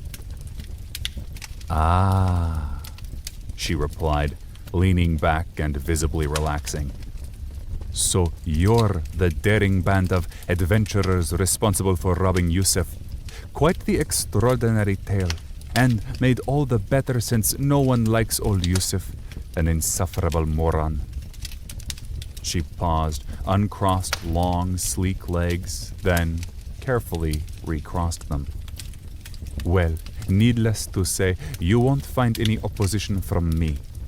My name is Ekrim, and I am but a lowly businesswoman, offering a necessary, even if distasteful, service to the fine people of Ankara. And yes, I can point you in the right direction, especially since you're friends of Hakim's. Ekrim hesitated, on the verge of saying something. Since you are guests here seeking my aid, she finally said, I will be so bold as to ask what your purpose with the winged disciples is. Few know about the cult of Arzok, and none have ever sought them out, not in all the years I have owned the Nobini. Frankly, I'm surprised that a party such as yours would have any interest in a monastic order. They have some information we need, Abby replied coolly, without giving away much. Well, Ekrim paused again, chewing on her lip. I'll show you the way, of course. Just one thing before we go. The winged disciples, they are a godsend to the people of the city, especially to the poor, to the overlooked and the downtrodden. And the high priestess, Eleanor, she is a good woman. I understand a recommendation from me may mean little, but you should know that. Her comment didn't make much sense to me. I mean, the winged disciples were dragon-worshipping crazies hiding out in an underground bunker, no less. Still, Ekrim seemed mollified by our silence, so I didn't push her to elaborate. Well, why don't you follow me? She said, standing, then adjusting a pristine toga, fidgeting until her robe lay just so. After a few seconds, she nodded, satisfied, and ushered us from the room to a small set of stairs that dipped into a dank basement, lit by a few wall-mounted torches. Originally, this building was owned by the Ankara Sewer Union, she said offhandedly, stealing a quick glance over one shoulder as we made our way deeper and deeper. A headquarters of sorts for their operations. Great. More disgusting sewers, I muttered, thinking back to my time trudging around in the knee-deep fetid muck flowing below Rowan Heath. Not really, she replied. That was ages ago, long before the Merchant Council put in the junction for the tannery. True, these stairs do connect to an ancient section of sewer, almost as old as the city itself, but after the junction went in, everything got rerouted. This portion of the tunnel is no longer in use, and as a result, this building, she swept a hand around the dim hallway, became essentially useless, which is when I swooped in and snatched it up for a handful of silver. And that is good news for you lot because it means no unpleasant mess to wade through, she continued. Now, you're going to take the main tunnel straight ahead for about 200 yards. And then you'll see a ragged hole gouged into the wall. It connects to a sandstone passageway, and that's what you're looking for. That passage leads to a series of natural tunnels, which used to be the den of a great sandworm, back 1,000 years ago before the first king of Ankara slew the creature. I've never been to the citadel myself, it wouldn't be proper being what I am, but it's down there somewhere. Be warned, though. It's a regular labyrinth. She turned, regarding us coolly.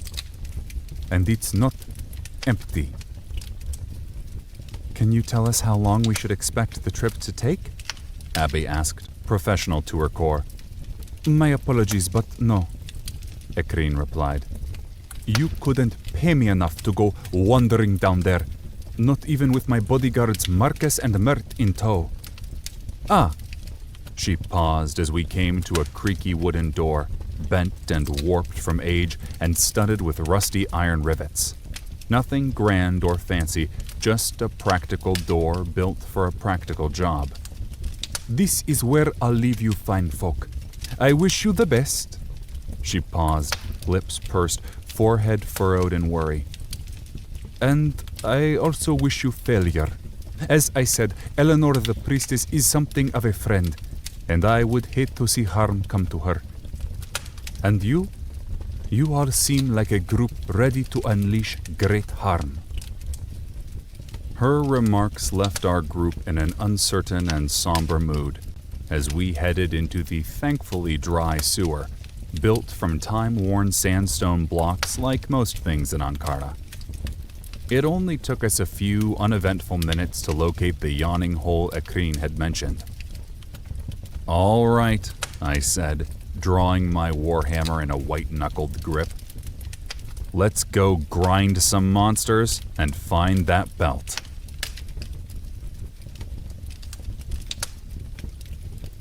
"22. Grind it down." Incoming! Forge hollered, planting his feet and raising his battle axe as another swarm of murderous insects scuttled toward us. A boar beetle, an armor-plated cockroach the size of a small car with a thick, bony shield for a head and a formidable set of tusks, led the charge, pushed on by a swarm of sandworm larvae. Though larva was a deceptive term.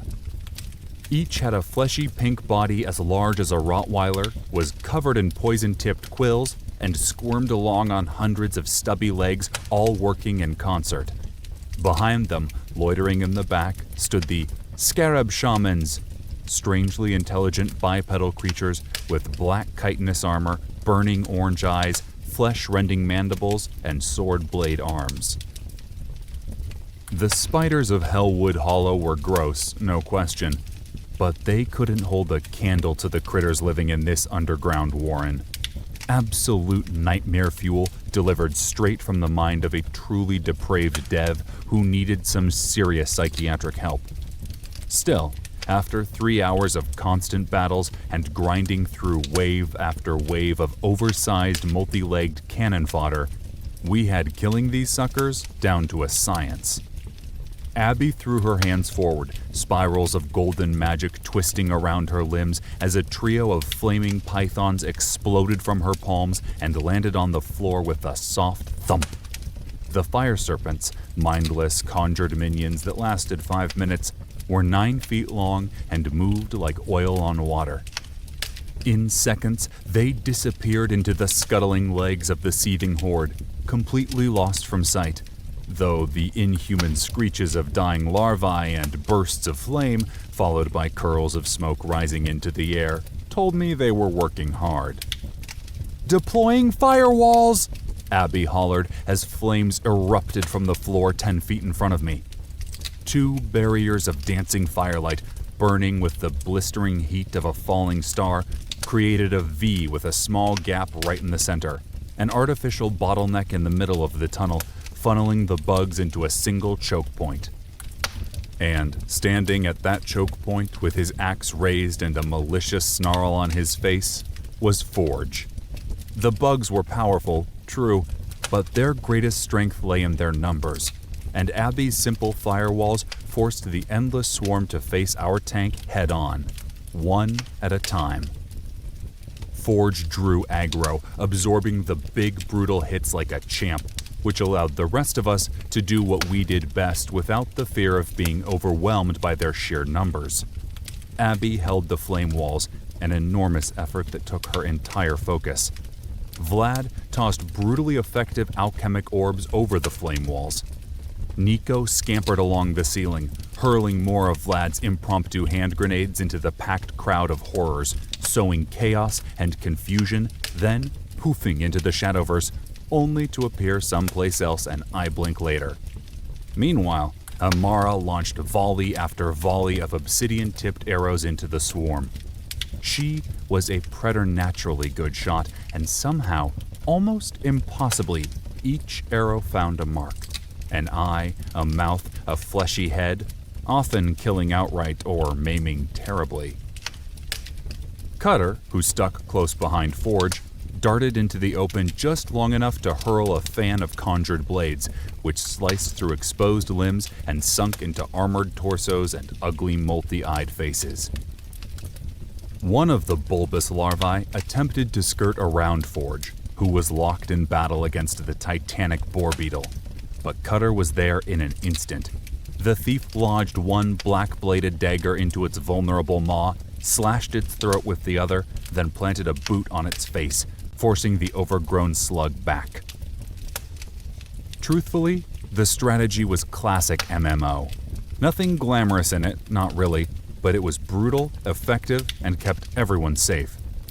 No one played the hero, everyone did their part, and the bugs fell like dominoes. And, speaking of playing the part, now it was time to do mine. First came crowd control and AoE spells. We'd fought so many mobs over the last 2 hours, my hands practically flew through the motions on their own. Left palm forward as I summoned Umbra Bog. Inky tendrils of power bled from the floor and walls, snaring the larvae jostling for a frontline position. Then, without even a pause, my hand zipped through the complex gestures needed for Plague Burst. Flick, twirl, snap, fingers splayed out, hand curling into a fist as I summoned the deadly yellow fog right smack dab in the middle of the insect swarm. Some of the larvae possessed a degree of plague and disease resistance, but some were not all. Nearly a fifth of the bugs squealed and shrieked in protest, their bodies writhing, their limbs flailing, their mandibles clacking as they choked and died. In seconds, the cloud dissipated and I moved, triggering Shadow Stride, calmly stepping into the Shadowverse as I'd done so many times before. I took a second to savor and appreciate the blissful quiet and frozen peace. This dungeon system had been the grind to end all grinds, monster after monster after monster. So, even a 40-second break was a relief. I stepped directly through Cutter and Forge, then carved my way through the mass of minion bugs, back to the bipedal scarab shamans. They were the real enemy. Up close, they boasted some powerful physical attacks and could spit acid. But their real threat was as clerics for the Horde. They could heal injured insects and, even worse, revive them completely. Even one lone shaman, left unchecked, could raise the entire swarm back to life in a matter of minutes. This group had 4 shamans, on top of another creature I'd never seen before. A horrifying new bug, 9 feet long, covered in hard gray chitin that looked 1 part centipede, 1 part scorpion, 100% horror movie superstar. A brief description appeared over its head before vanishing. Armored Protector. Briefly, I considered going after the newcomer first, but finally decided against it. As deadly as that thing looked, the scarabs needed to go to win this battle. I maneuvered over to the left-hand wall, ensuring there were at least 2 shamans and a handful of larvae between the Protector and me. Dropped into a crouch, raised my hammer, and stepped back into the material plane. I was a shadow, a specter, and a black-plated shaman didn't notice me until my hammer smashed into the back of its nubby, armor-plated head. The spike, protruding from the back of my weapon, penetrated like a hot knife through a pad of butter. Green, acidic goo spurted on impact, and the shaman dropped dead before it hit the ground. My appearance might have gone unnoticed, but that shaman's abrupt death didn't. The other scarabs swiveled toward me, almost as one, their droning, unintelligible voices warbling in anger and outrage. That was okay, though. I was more than ready. I threw one hand out, unleashing a wrist-thick javelin of umbra flame. The purple fire wasn't neat, clean, or precise like my umbra bolt. No, It was more like an unruly flamethrower, perfect for dealing out wholesale slaughter for a short time over a short distance. And it worked extremely well. Waves of shadow fire washed over 2 of the 3 remaining shamans and splashed onto the back row of larvae, setting the whole lot of them ablaze. Chitinous armor cracked under the intense heat, and thick plumes of steam burbled out as the creatures within cooked alive like prawns thrown into a pot of boiling water. It was a legitimately terrible way to go, even for a bunch of randomly generated dungeon monsters. And a small part of me wondered if they could feel the pain in the same way I could. That same small part of me fervently hoped not. In the end, though, I shoved the thought away because I didn't really want to know. The Umbra flame ate through my spirit at an alarming rate. After only 8 seconds, I was uncomfortably close to 0. So I cut the spell off, taking a second to survey the battlefield as I downed a spirit regen potion. A ring of charred and burning bodies stretched out in front of me for a solid 8 feet, and only one of the original 4 shamans remained. A quick glance around the tunnel revealed a field of dead and dying larvae. Some burnt, others cleaved in two, still more peppered with arrows or conjured obsidian blades, with only a few pockets of resistance remaining. Almost in the clear. That could all change in seconds, though, if I didn't end that last shaman. The only problem was the armored protector blocking my path, scuttling toward me with hate in its multitude of beady red eyes. But I was no beginner, no lowbie, not anymore. This thing was scary, true, but I was scary too. With a shout, I charged, using my superior movement speed to duck below a pair of thrusting jaws, then sidestepped an incoming scythe blade arm. I juked left and weaved right, twirling my hammer in a tight arc and smashing the creature across its armored face with a crack. One mandible snapped free, accompanied by a spray of neon green blood. The blow didn't knock off more than a fraction of its overall HP, but the centipede horror staggered left from the force of the impact, giving me a small opening to do even greater damage.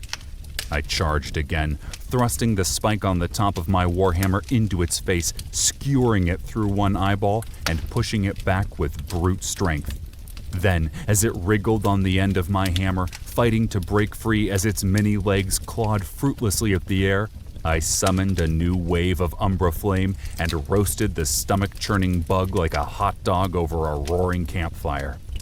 It was down to nearly 50% health when a lightning bolt of white-hot agony struck, frying my nerve endings in an instant.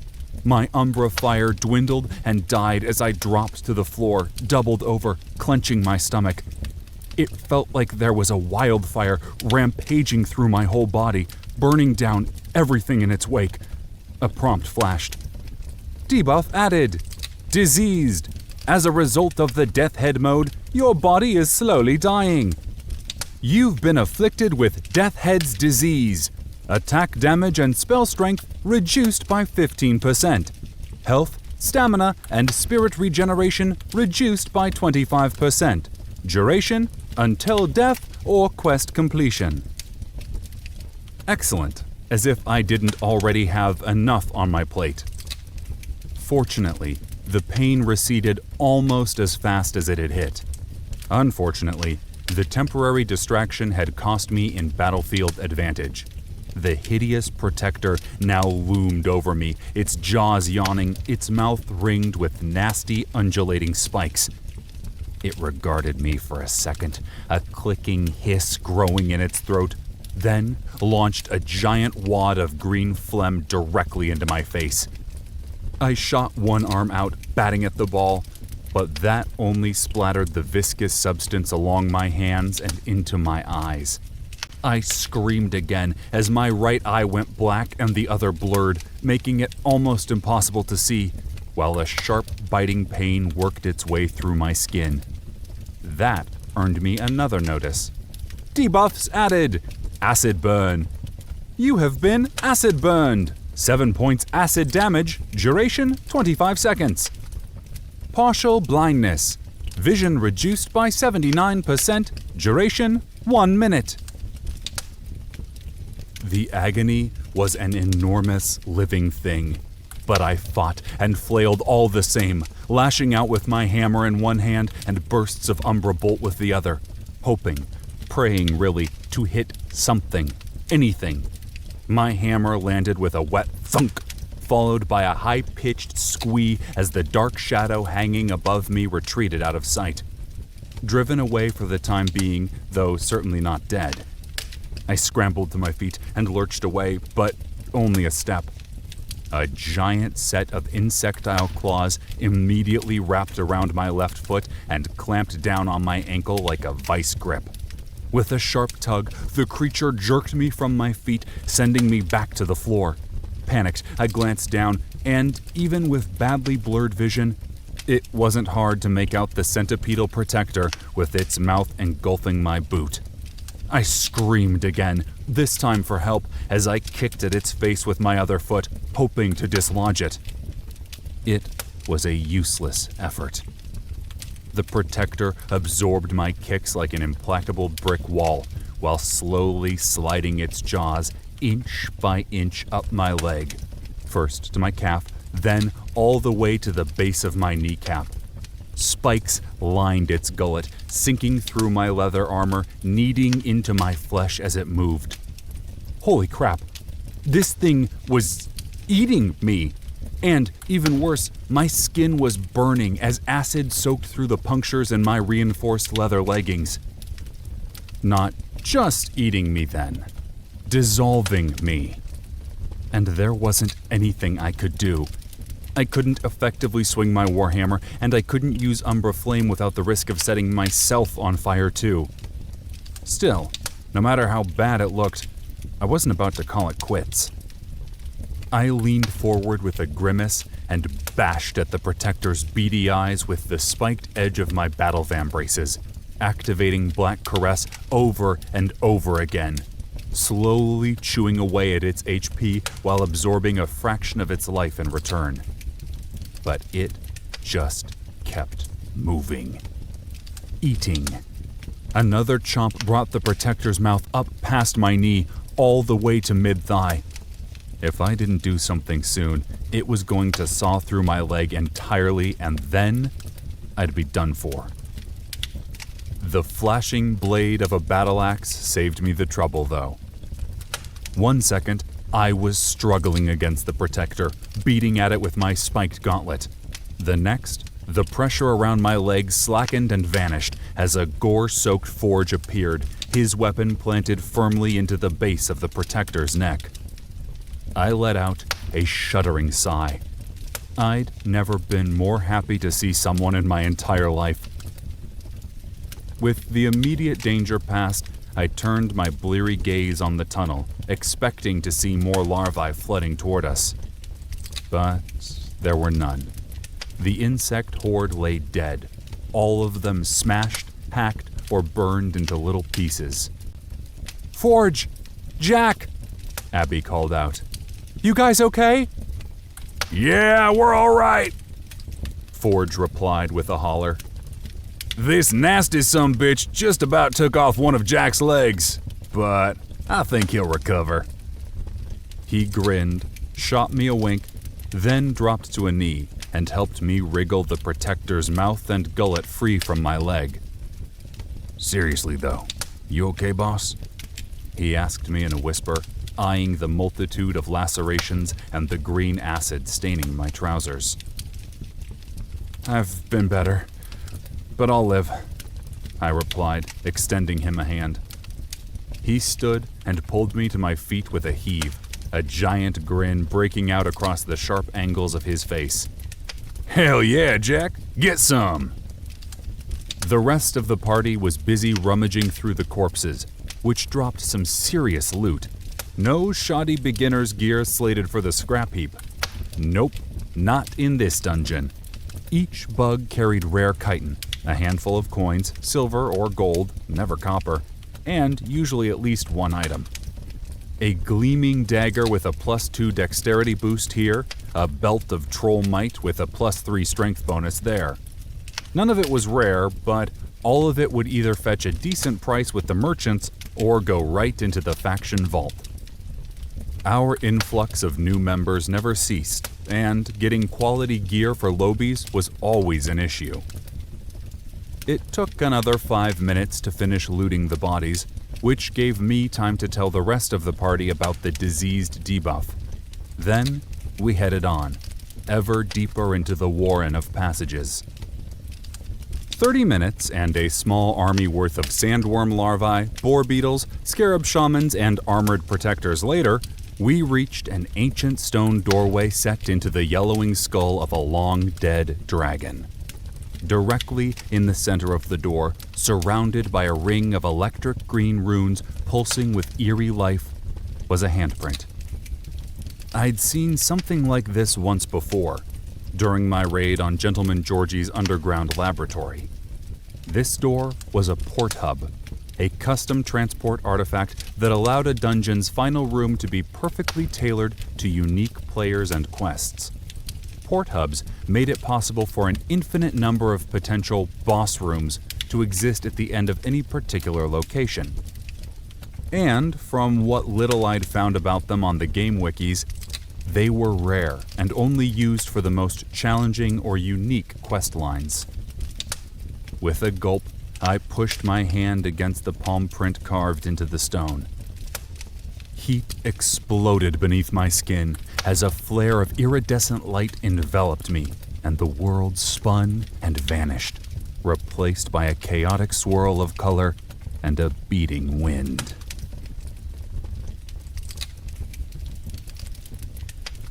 "23. Sky Maiden's Tale." The quiet hum of thoughtful chanting resonated in the air as my feet touched down on rough stone.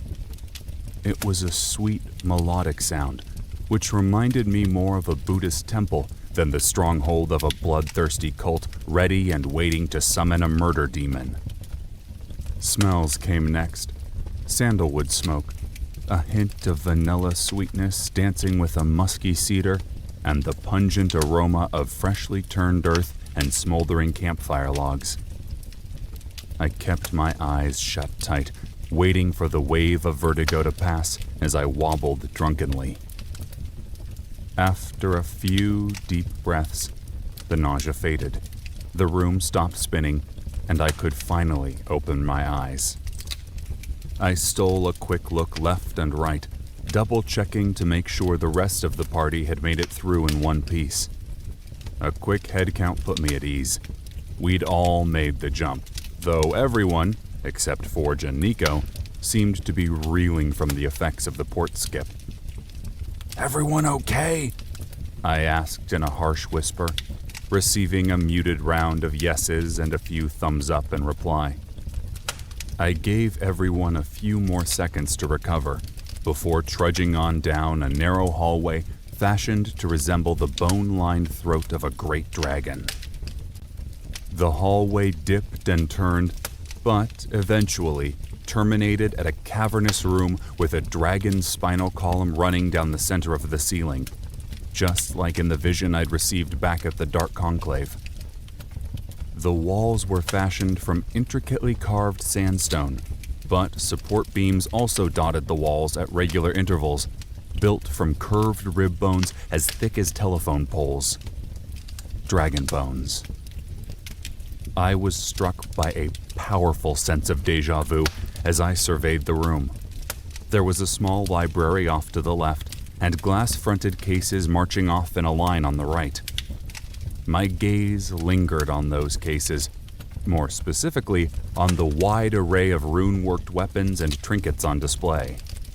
Good loot. The wooden benches, more like traditional church pews than anything else, filled most of the hall. But this time, those benches were filled with cultists. Most were Accipiter, though surprisingly, there were a few woads and even a pair of burly dwarves. And all were decked out in tight-fitting brown leather armor, studded with spiky ridges of yellow bone and plates of red overlapping scales. Wow. honest-to-goodness dragon armor. Now, I was content with my Night-Blessed armor. It was perfectly tailored for a Shadowmancer and had served me well.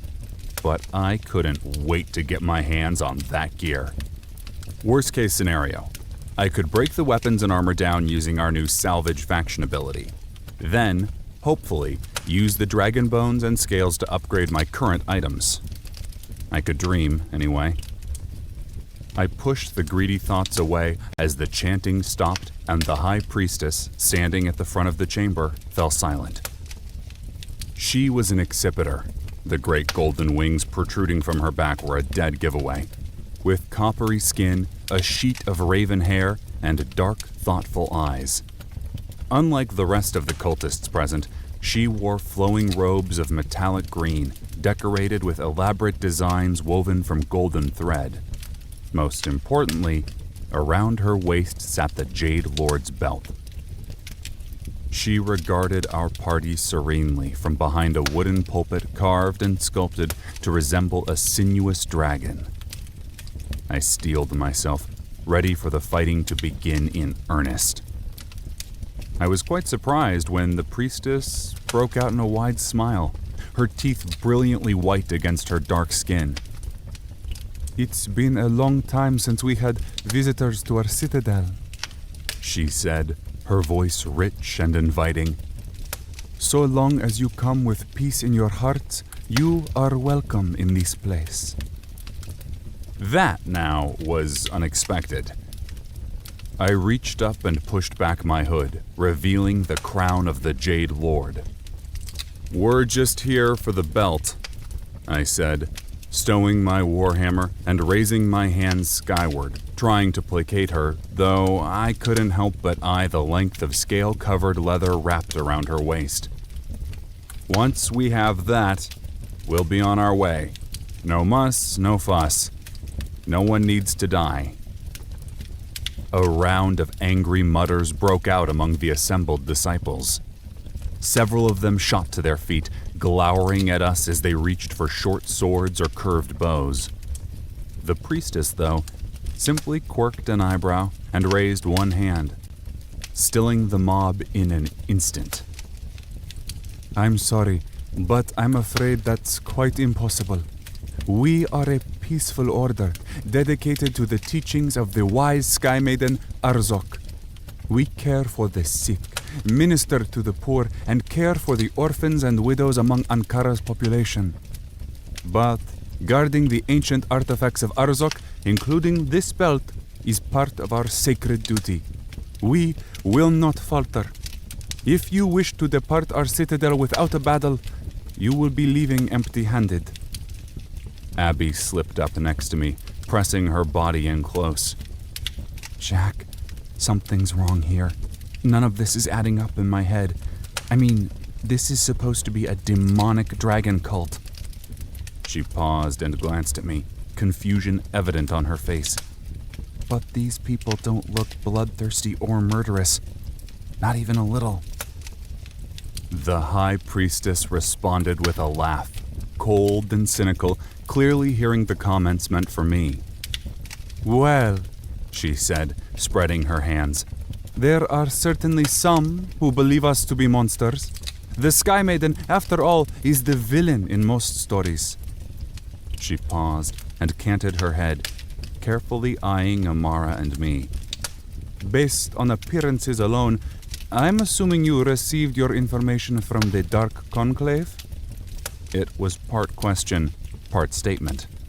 I nodded, feeling more unsure of myself by the minute. "Don't listen to her," Amara snapped, shouldering her way past the others, a deadly glare on her face. "They worship the Sky Maiden. They are liars and murderers. This is a thing known by all. Those who follow the Sky Maiden are well versed in trickery. Do not let them deceive you, Grimjack." The priestess pursed her lips into a thin, thoughtful line as she stared at Amara. "Yes, the Dokalfar despise the Sky Maiden most of all, and us by proxy. But you have only heard one side of the story. Their side." She swept a hand toward Amara, Perhaps we will part ways as enemies, but before it comes to that, I would implore you to at least hear our side of things. She faltered and neatly folded her hands behind her back. What harm could it do? Abby's hand wrapped around my bicep, fingers digging in. Let's think through this. Give us a moment, I replied, holding up a finger. We just need to talk this out. With a thought, I commanded Nico to monitor the cultists. It was possible this was all some elaborate ruse, while our group formed into a tight little huddle. I do not like this, Grimjack, Amara said flatly, arms folded across her chest, hips cocked to one side.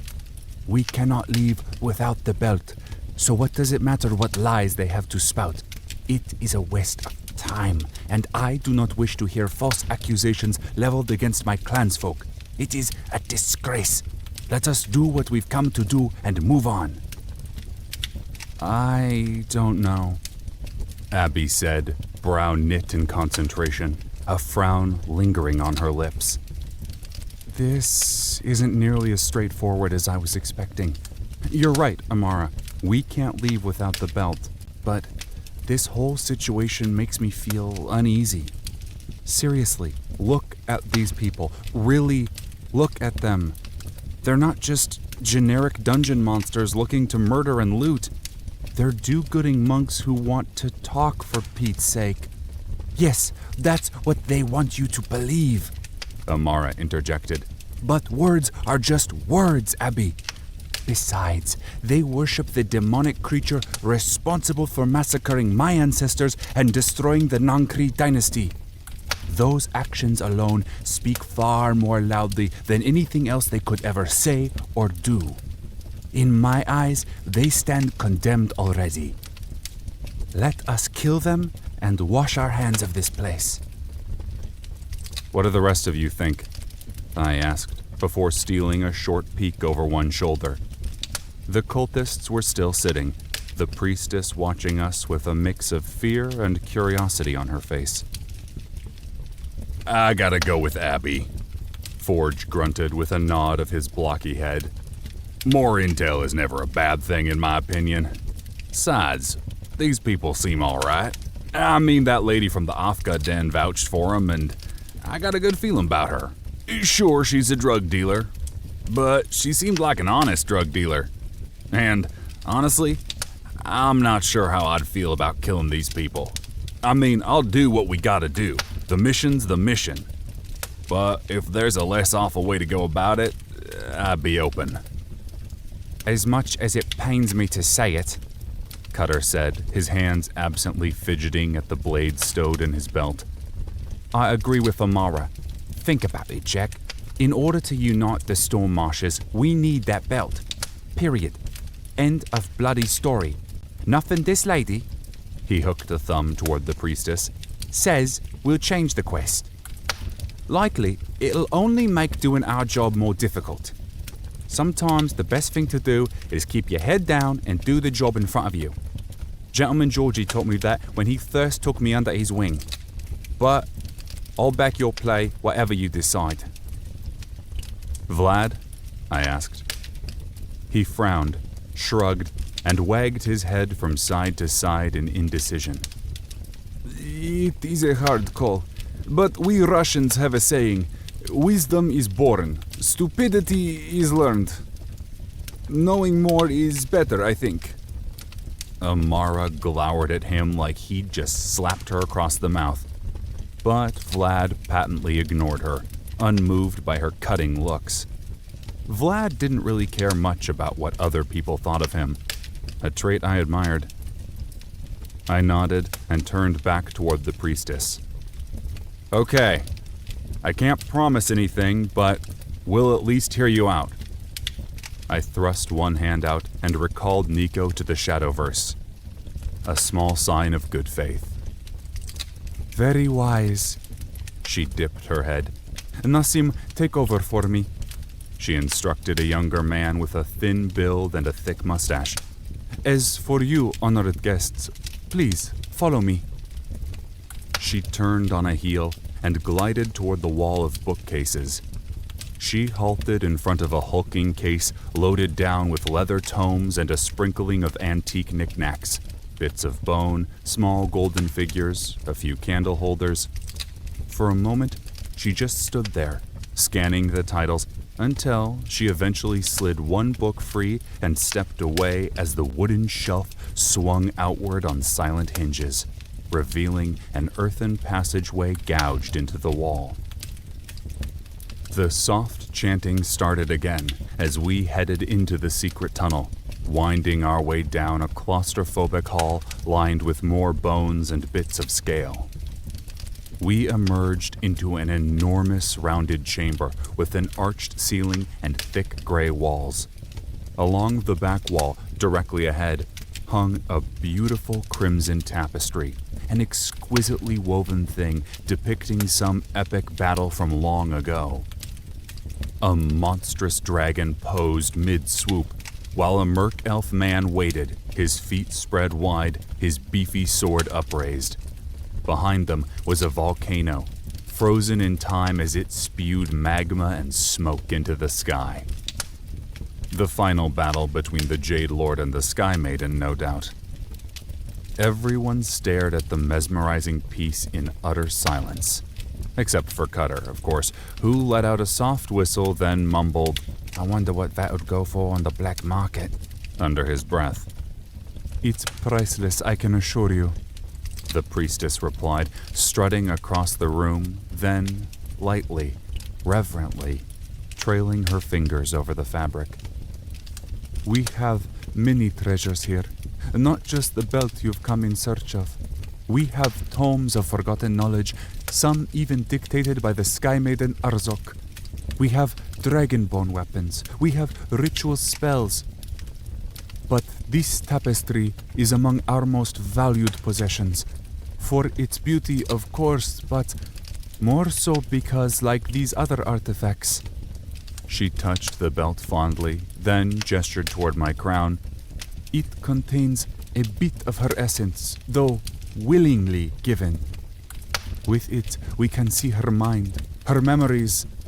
Some of them, anyway. She wheeled, robes flashing out. Sky Maiden Arzok, these visitors would know the truth about your downfall. They would know your tale.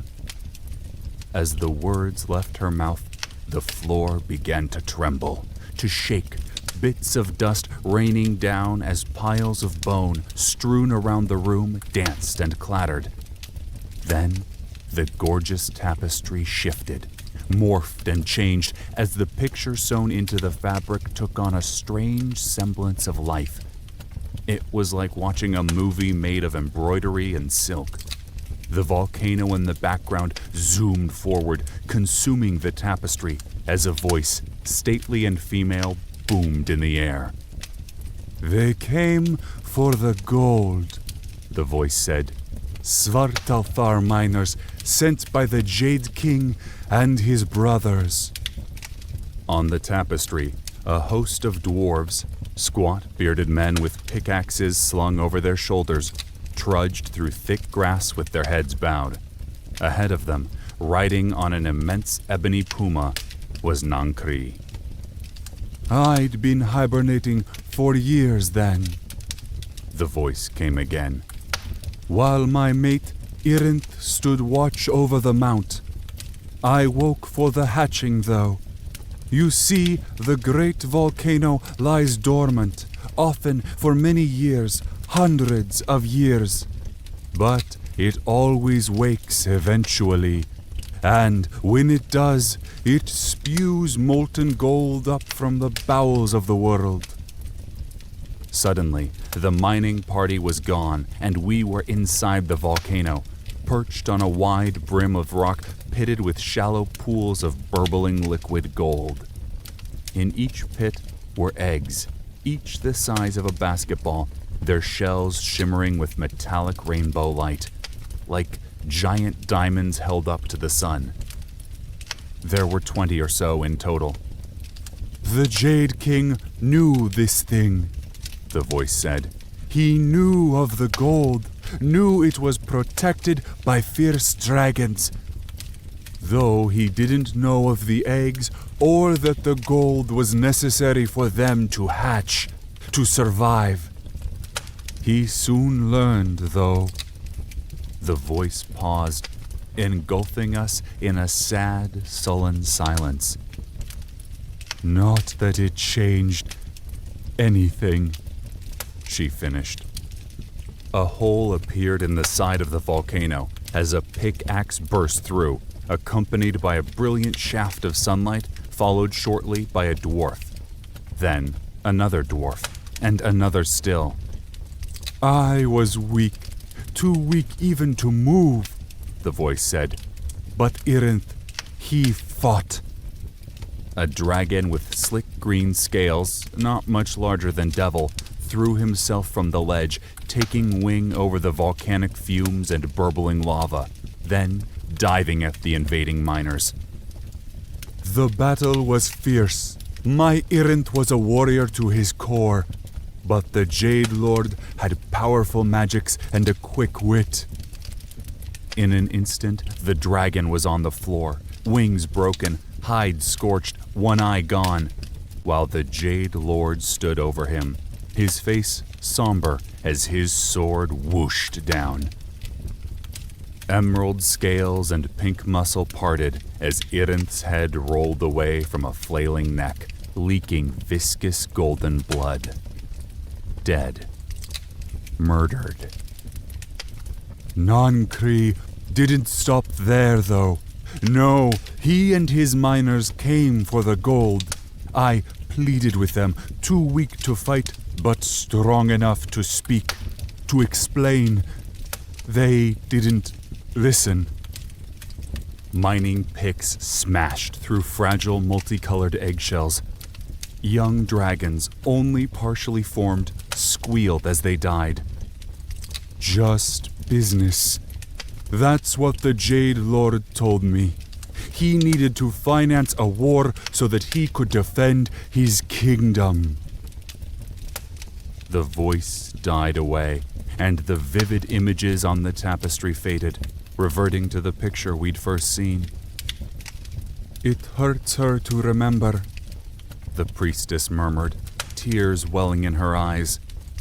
The Jade Lord, burdened by guilt, spared her. An act he very much regretted later, because eventually she regained her strength and flew south, consumed by revenge and rage. The Jade Lord killed her then, but only after she extracted a terrible price upon his kingdom. Afterward, driven by a blind rage, Nankri formed these artifacts, trapped a portion of the Sky Maiden's soul so she would never be able to leave the Twilight Lands and enter Quonella, where the souls of her mate and her children wait for her. The only way to free her from her fate is to gather the 3 artifacts of the Jade Lord and destroy them. That is enough! Amara spat, slashing one hand through the air as though to physically cut off the words. Lies! Deception!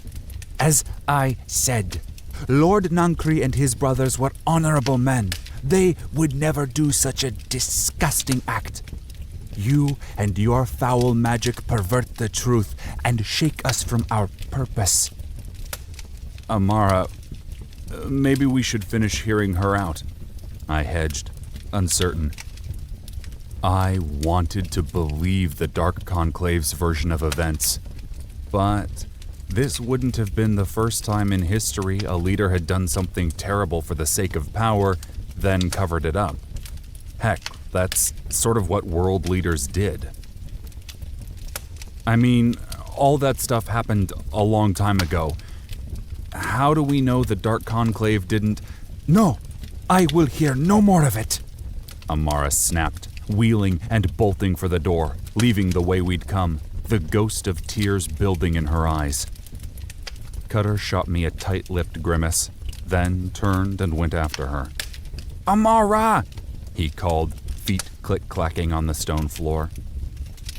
The truth can be hard to hear at times, the priestess said, watching them go with a frown. The Jade Lord and his kin are the most honored ancestors in the Merc Elf Society. To hear this tale is to lower their eyes before their ancestors. A grave sin. She shrugged and folded her hands. But such is the way of truth at times. Jack? Abby said, grabbing my sleeve and offering me a fake smile. Can we speak privately for a moment? She didn't even let me answer. Instead, she hauled me over to the other side of the room. Look, we can't do this, Jack, she said in a whisper. We can't. Either we need to find a peaceable solution, or we need to abandon this quest. What? I said, genuinely shocked though trying to keep my voice down. You can't be serious. Obviously what happened is awful, assuming it's true, and it might not be. But we need these artifacts, Abby. We need them. We don't have any choice. Osmark is breathing down our neck. But if we unite the storm marshes, it'll change everything. Besides, it's not like any of that stuff really happened. This is a bit of tragic backstory some overzealous dev came up with. There was no Sky Maiden, no Jade Lord, no massacre.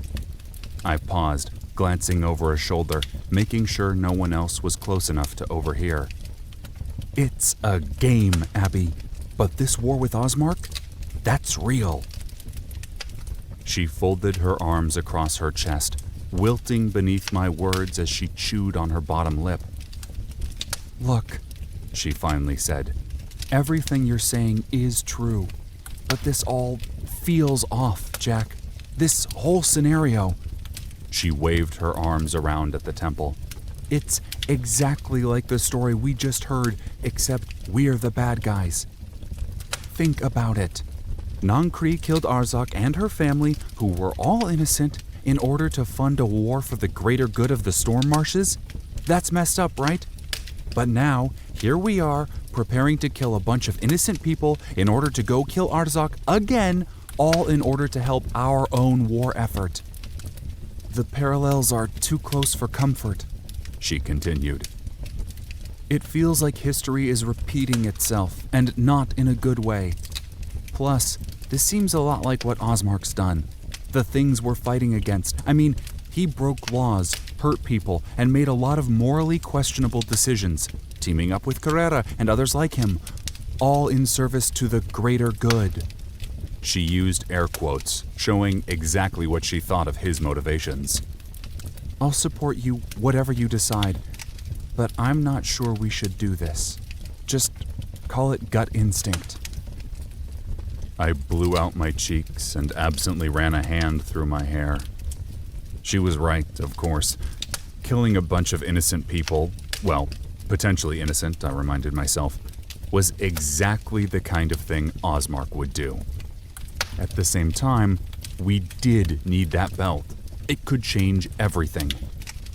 I glanced away, unable to meet Abby's gaze, entirely unsure what to do.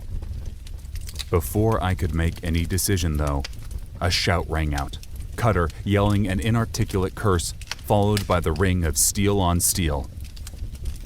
What treachery is this? The priestess hissed, lips pulled back in a snarl, one hand dropping to a small bronze knife riding her hip. You are no better than the Jade Lord then, merciless killers. I'd hoped this could end differently.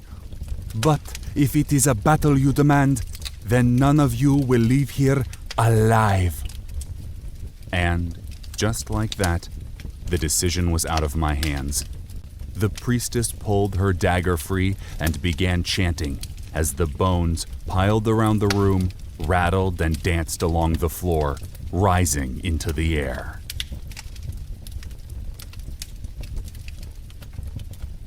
"24. Bones and Battle." The priestess chanted, and as she did, she morphed into something new and terrible. Her skin sprouted thick green scales, tough as plate mail, no doubt.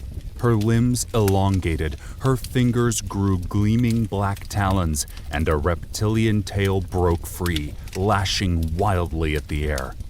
Her nose melted away, replaced by a pair of flat slits. Her eyes took on a golden hue, and her mouth filled with row after row of needle-sharp teeth. She wasn't a dragon, but she sure wasn't human. She was something else, somewhere in between.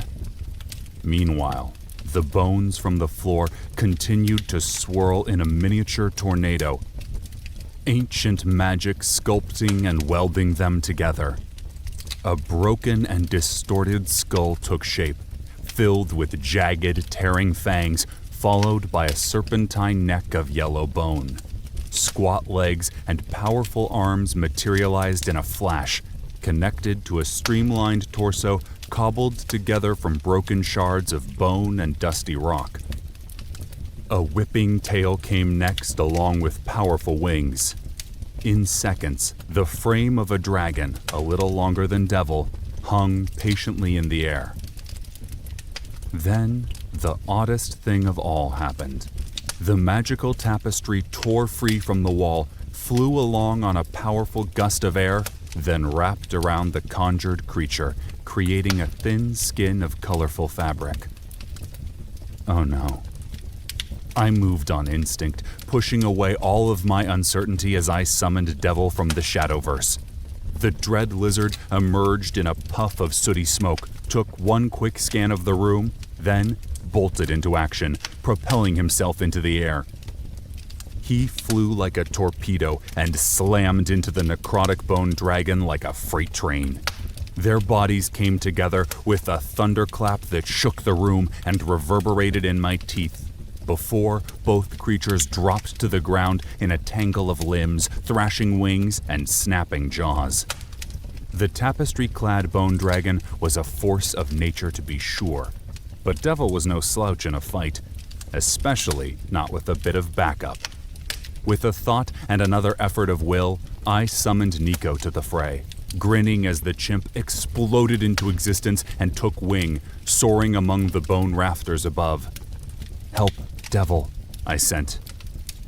Nico offered a primal howl in confirmation and swooped toward the battling dread lizards, dropping onto the bone dragon's neck, then digging down with teeth and claws, ripping bits of fabric and bone free. I spun around, turning my attention back to the priestess. Forge was in front of her, lashing out with his magically imbued axe and dodging her brutal strikes in return. Vlad loitered 10 feet away, lobbing frost grenades at the priestess's back while trying to stay more or less invisible. But even 2-on-1, the pair was severely outclassed. Forge's strikes, when they landed, did almost no lasting damage. A shifting barrier of fiery magic clung to the priestess like a second skin, absorbing the blows with ease as she attacked with her bronzed dagger in one hand and a spectral sword of molten flame in the other. And Vlad, try as he might, never seemed to land a solid hit, period. She was just too fast, too nimble, a major league battle summoner with some serious agility. Great. Even worse, it wasn't just the priestess or her pet dragon we had to worry about. Nope. Wild-eyed cultists were pouring in from the adjoining hallway, forcing Cutter and Amara back as swords flashed and spears jabbed. The thief and the ranger fought like a pair of desert whirlwinds, Cutter hurling conjured daggers, Amara firing meticulously well-placed arrows, both ducking and dodging with practiced ease. But there were simply too many disciples. On top of that, many of the disciples were spellcasters, a combination of clerics and shamans, and they used their defensive abilities to absorb attacks or deflect them outright, while protecting a small group of frontline fighters leading the charge. Thankfully, Abby was leveling the playing field, at least a little. She unleashed her trio of flame serpents, which darted among the cultists, and they laid in with reckless, murderous abandon, attacking with flaming fangs and wildfire tails, dragging down the unwary in a blink, strangling or incinerating them before moving on.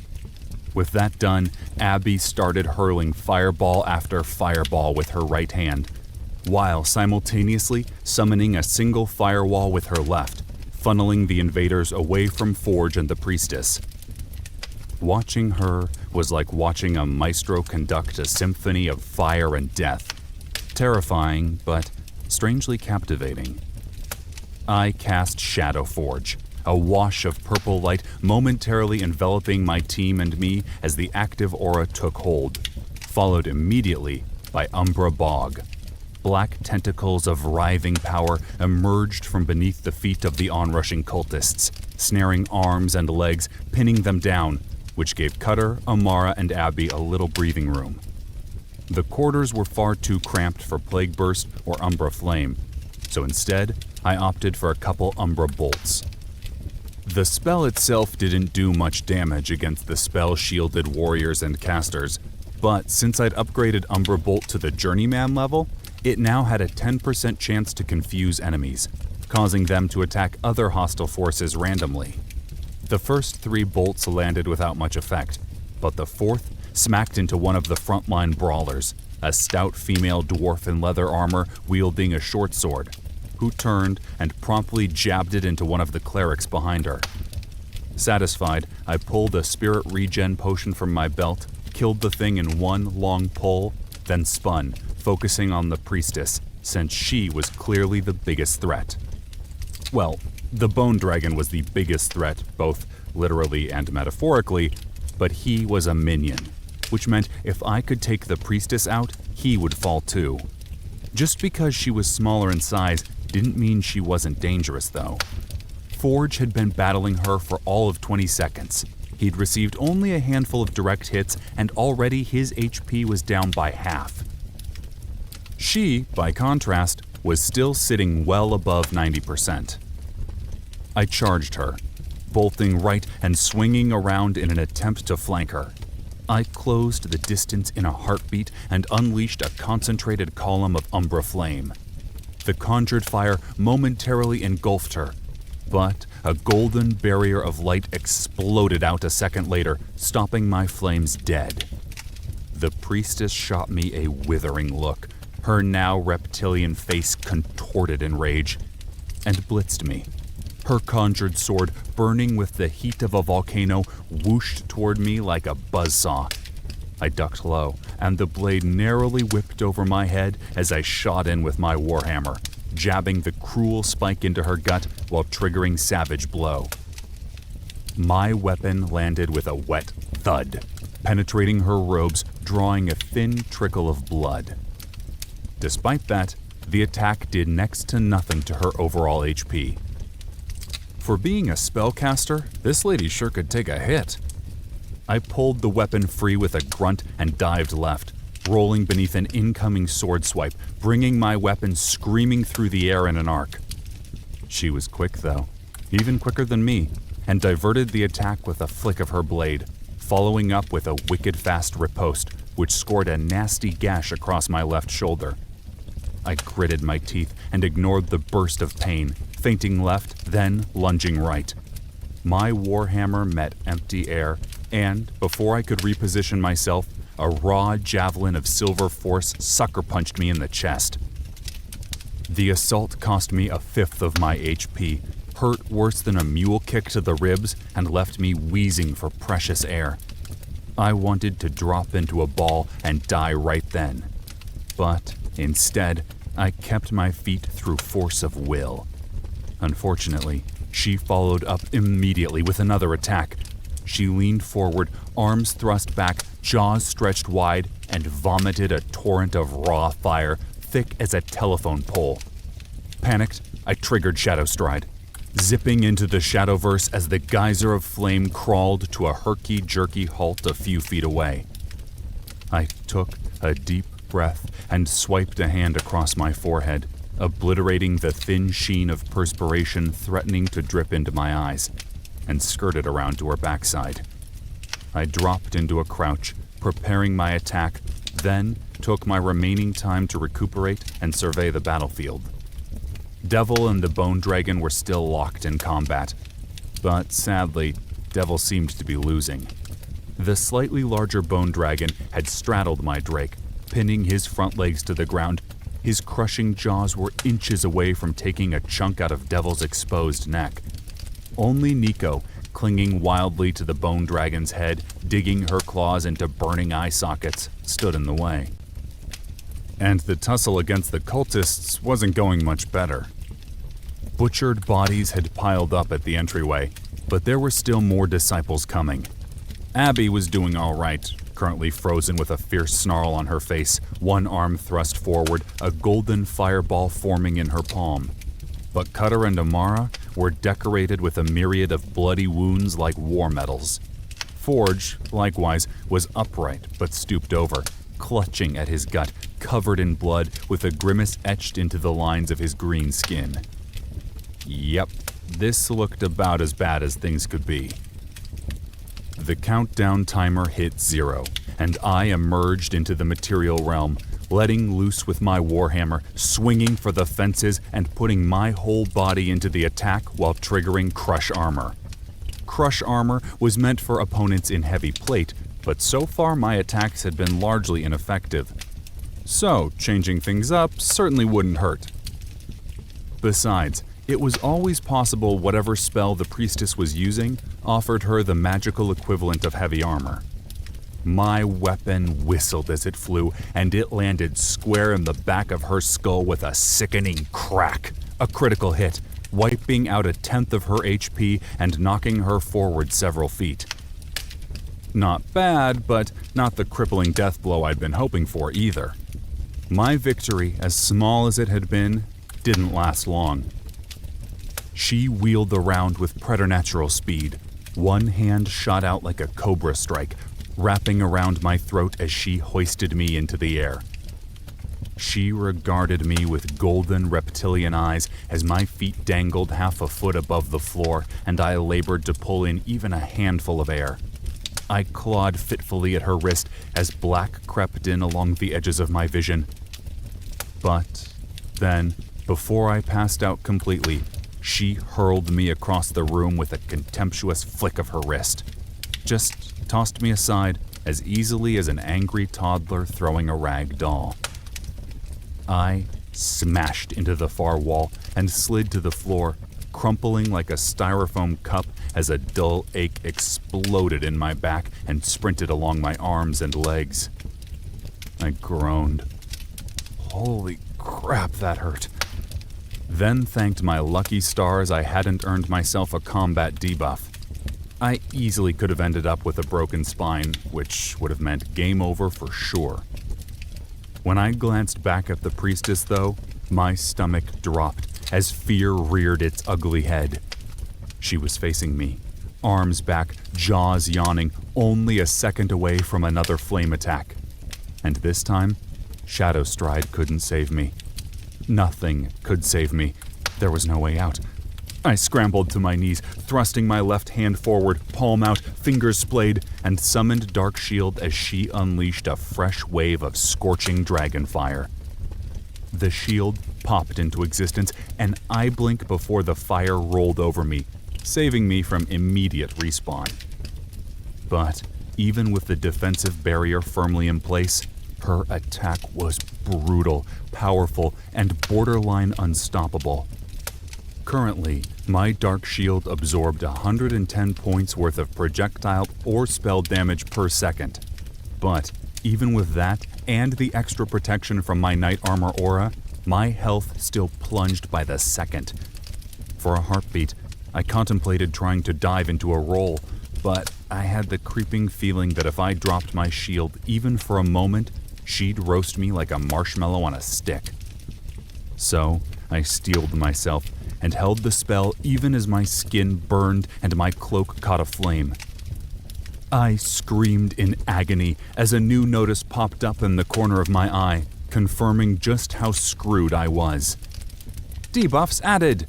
Burn. You have been burned. 5 points burn damage. Duration, 1 minute. Flame trauma. You have sustained a severe burn. All physical attacks do 25% less damage. Duration, 1 minute. Then suddenly, the attack ceased, and the priestess let out a cry of rage as a flurry of frost and snow swirled around her. Vlad gave a whoop, pumping one fist in the air before hurling another ball, this one a shimmering crimson, directly at me. The orb crashed near my feet with a tinkle and burst in a hazy cloud of red mist.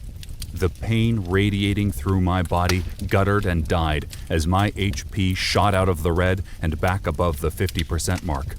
An AoE healing spell, and a good one. I wanted to kiss that crazy Russian.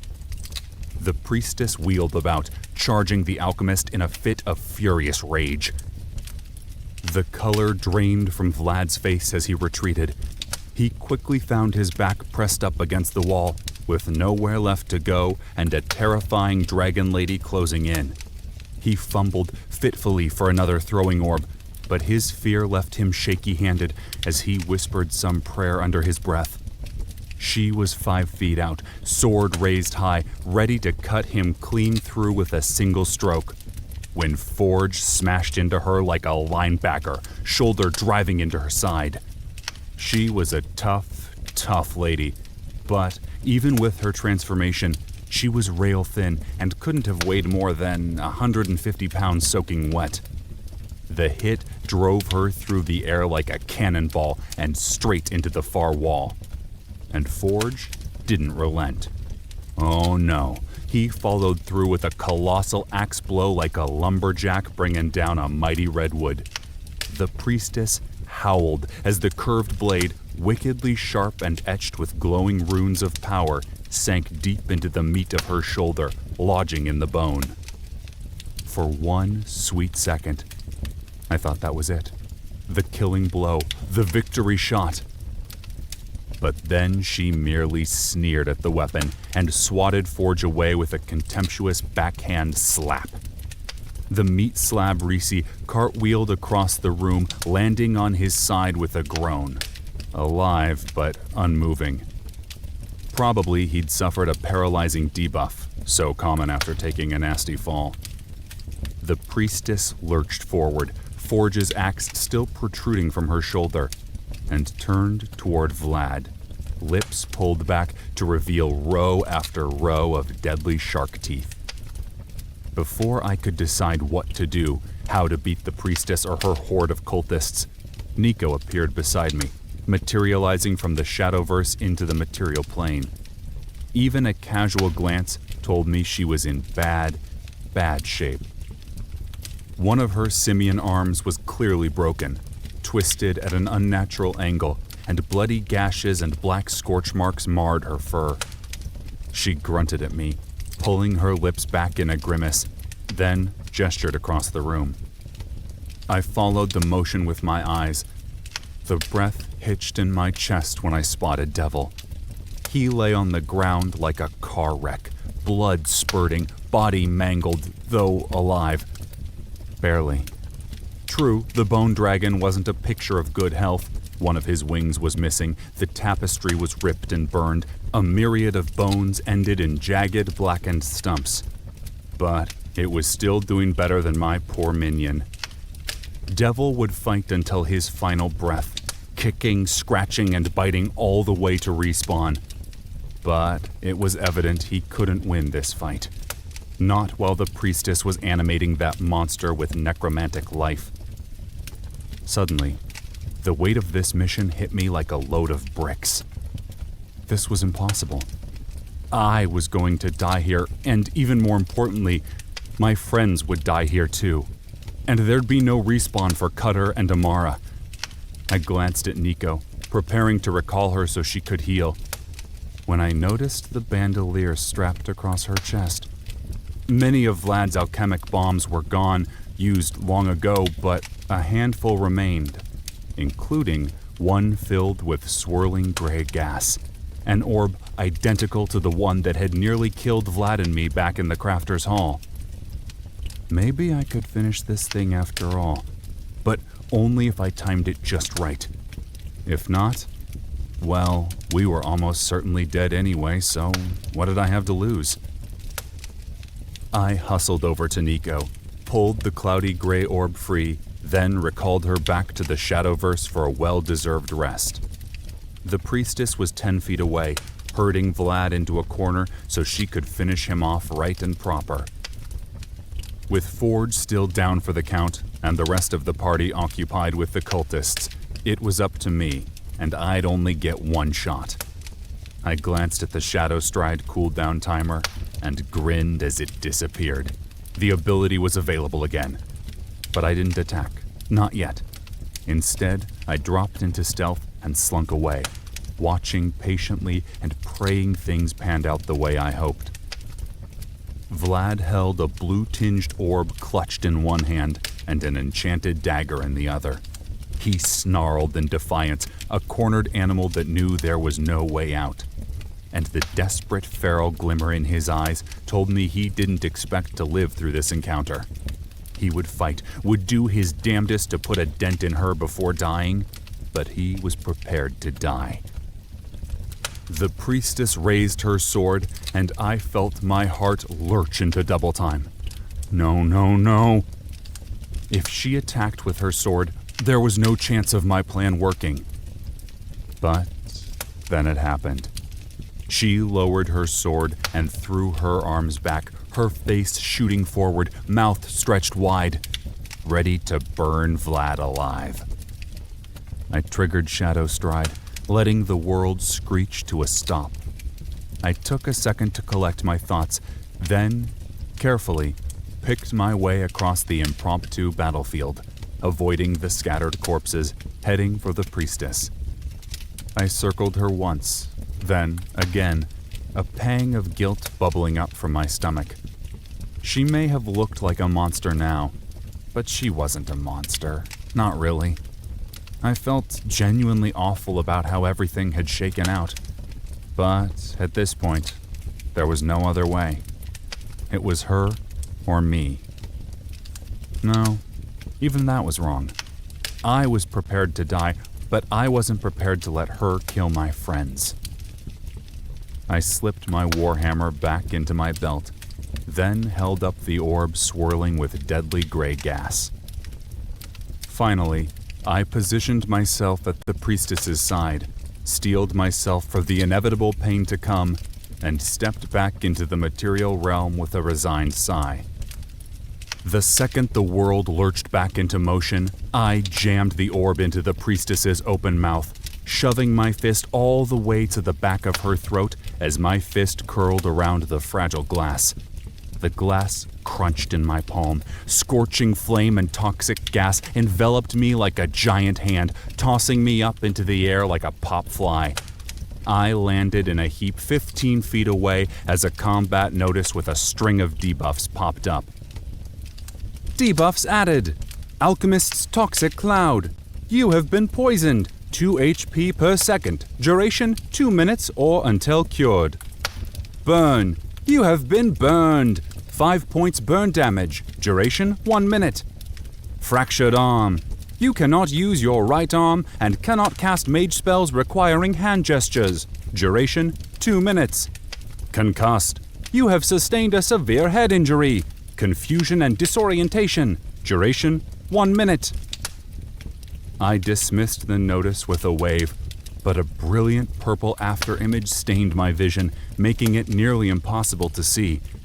Quickly I blinked it away and stared at the chaos erupting in the cavernous chamber.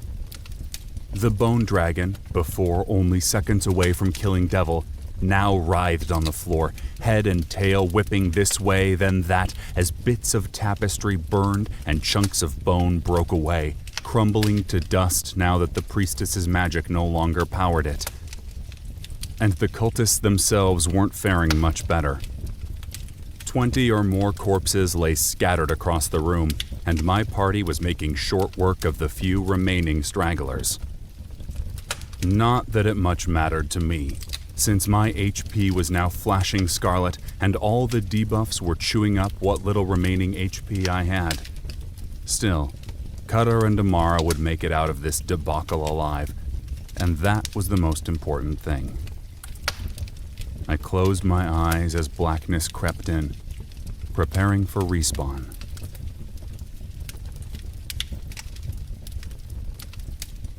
25. Aftermath. I blinked my eyes open, expecting to feel my mammoth bed beneath me and see the ceiling of my master suite overhead. Typical respawn. Instead, my palms brushed over dusty stone, and Abby stared down at me, her lips drawn into a worried line as she searched my face, searching for any signs of life, no doubt. I tried to sit up, but broke into a coughing fit that left my ribs feeling like a pro boxer had just used me as a punching bag for the last hour. Oh my God, everything hurt.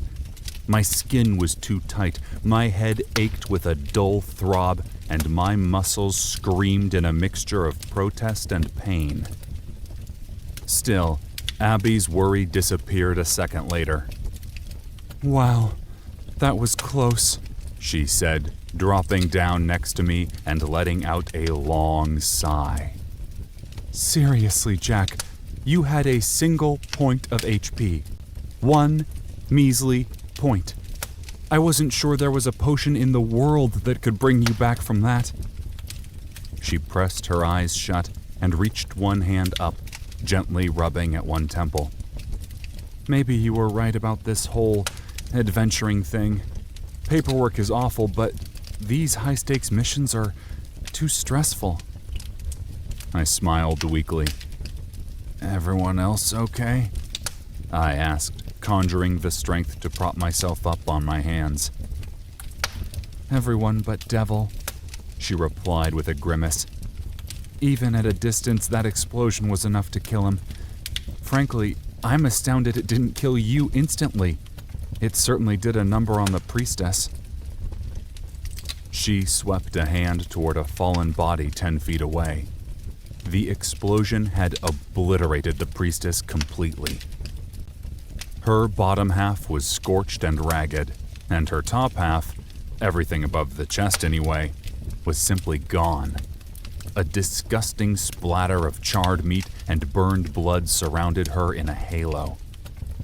"A few of the remaining cultists fled, but Forge is hunting them down now." She blanched and looked away. "Mopping up." And suddenly, I was mad. Mad at the game, mad at the devs for creating this stupid quest chain, mad at the Dark Conclave for sending me here to wipe these people out. And Amara? I was fuming at her.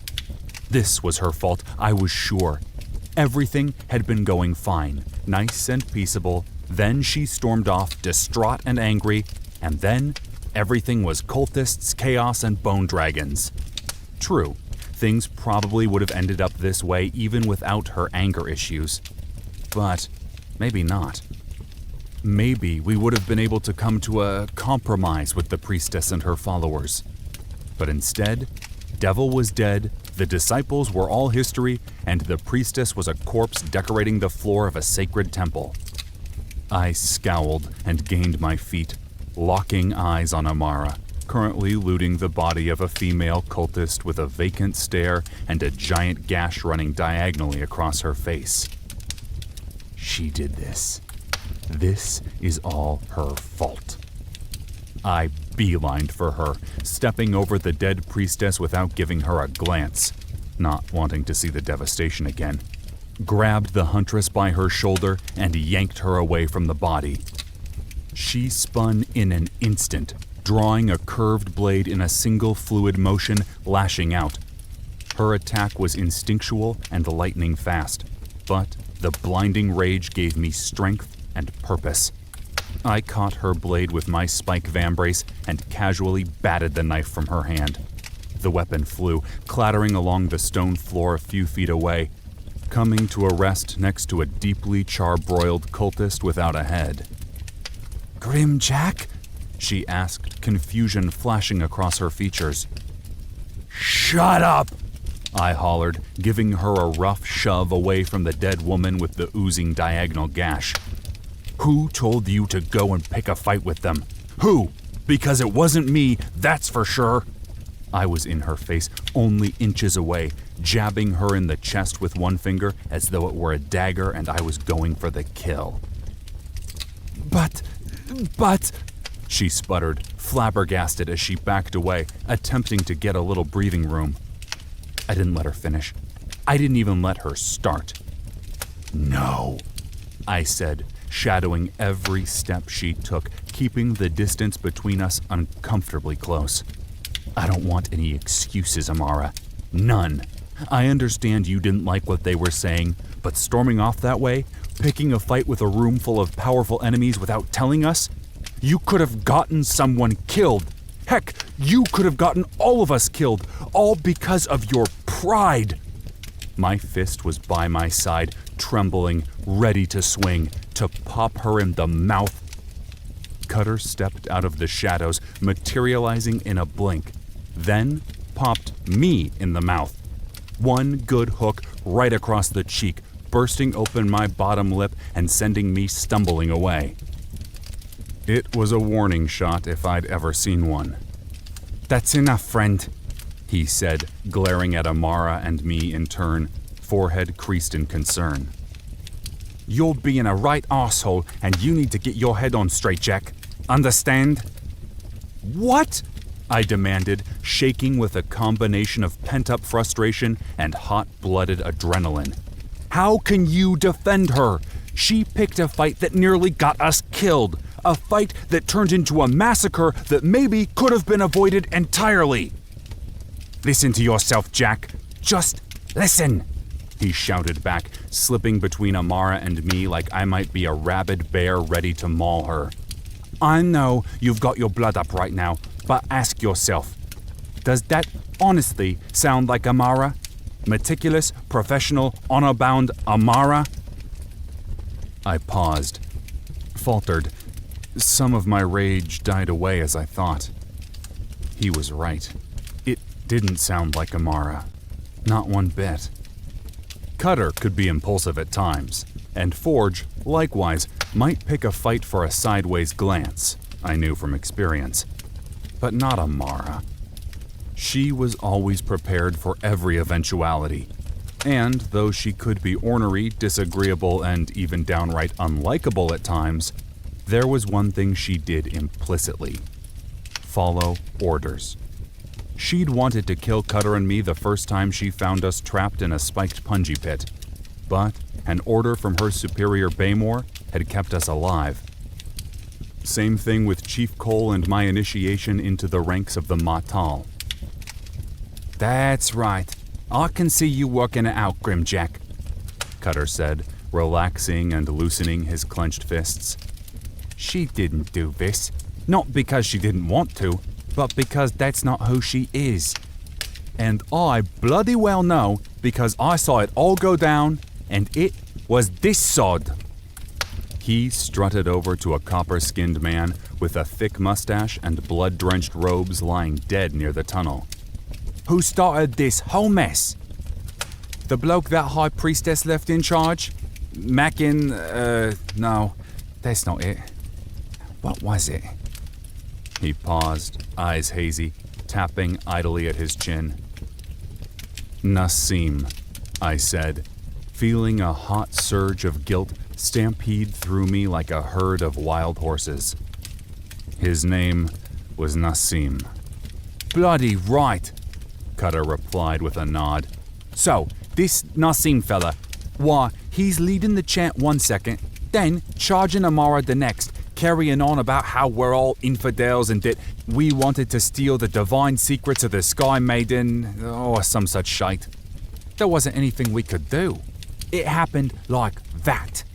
He snapped slim fingers. "And when Amara went to defend herself, why, the rest of the blighters went right mad. Like they'd contracted the bloody plague, but with a case of the crazies instead of a case of the pox." I shuffled over to the wall and plopped down, pressing my back against the cool stone as I rubbed my palms into my eye sockets, trying to release a growing stress headache. Of course, that's how it had happened. How could I have been so stupid to forget about Nassim Bar Ruwaid? the undercover sleeper agent Sophia had told me to be on the lookout for. Nassim's connection with Serthrog gave him a compelling reason to want me dead, especially after my encounter with Gentleman Georgie. Obviously, he'd have jumped at any chance to prevent me from getting whatever info he was hiding about Serthrog's operations. But with all the things on my mind, Osmark, Death Head Mode, uniting the Storm Marshes, running an entire faction, I'd forgotten about him. And my mistake had almost gotten us killed, not Amara. I looked up at her and shook my head. "I'm sorry," I said with a grimace. "I shouldn't have assumed the worst. Cutter's right. You're better than that, and I should have known it. I guess what they say about assuming is true." For a long beat, I looked down, not wanting to meet her gaze, afraid I would find anger, rage, or even worse, disappointment waiting there. At last, though, I looked up and found her with the ghost of a smile gracing her lips. She rolled her eyes, cocked her head to one side, and planted her hands on her hips. "Sometimes you're a fool, Grim Jack, but only sometimes. Given the circumstances, it was not an unreasonable conclusion, and everyone is entitled to a lapse in judgment on occasion." She paused, her eyes darting toward Cutter, just a flash. Then her face was flat and unreadable once more. "It is forgiven. A thing of water and bridges. Now, stop sulking like an unruly child. The Storm Marshes won't unite themselves." Her words stung, but only a little, since she was right. No matter how I felt at the moment, we had a job to do and a mission to complete. Resigned, I gained my feet, running my hands along my trousers as I surveyed the bloody carnage. "Yeah. All right. Let's clean this place up. Get everything you can. Weapons, armor, bone fragments, books, whatever." I paused, deeply troubled by how bad this turned out. "At least something good can come out of this mess," I murmured under my breath, gaze lingering on the headless priestess. "I'll personally search her and Nassim." Reluctantly, the crew scattered, picking over the corpses as I turned my attention to Nassim, the Serthrog sleeper agent responsible for this debacle. From what I'd been able to figure out, he'd been one of the lieutenants in the Winged Disciples, and his gear certainly reflected it. He didn't have much in terms of armor, just priestly garments and soft leather boots, but his weapon and jewelry were nothing to scoff at. He carried a scaling dragon bone dagger, with plus 25 points of fire damage, a plus 15 spirit boost, and an intelligence bonus equal to 0.5 times character level. Crazy good, though not for me. He did, however, have an enchanted cloak which offered some wicked abilities right up my alley. Disciples Holy Cowl. Armor type, medium, heavy cloth. Class, rare, blessed. Base defense, 15. Primary effects, plus 5 vitality bonus, plus 8 spirit bonus, plus 8 intelligence bonus.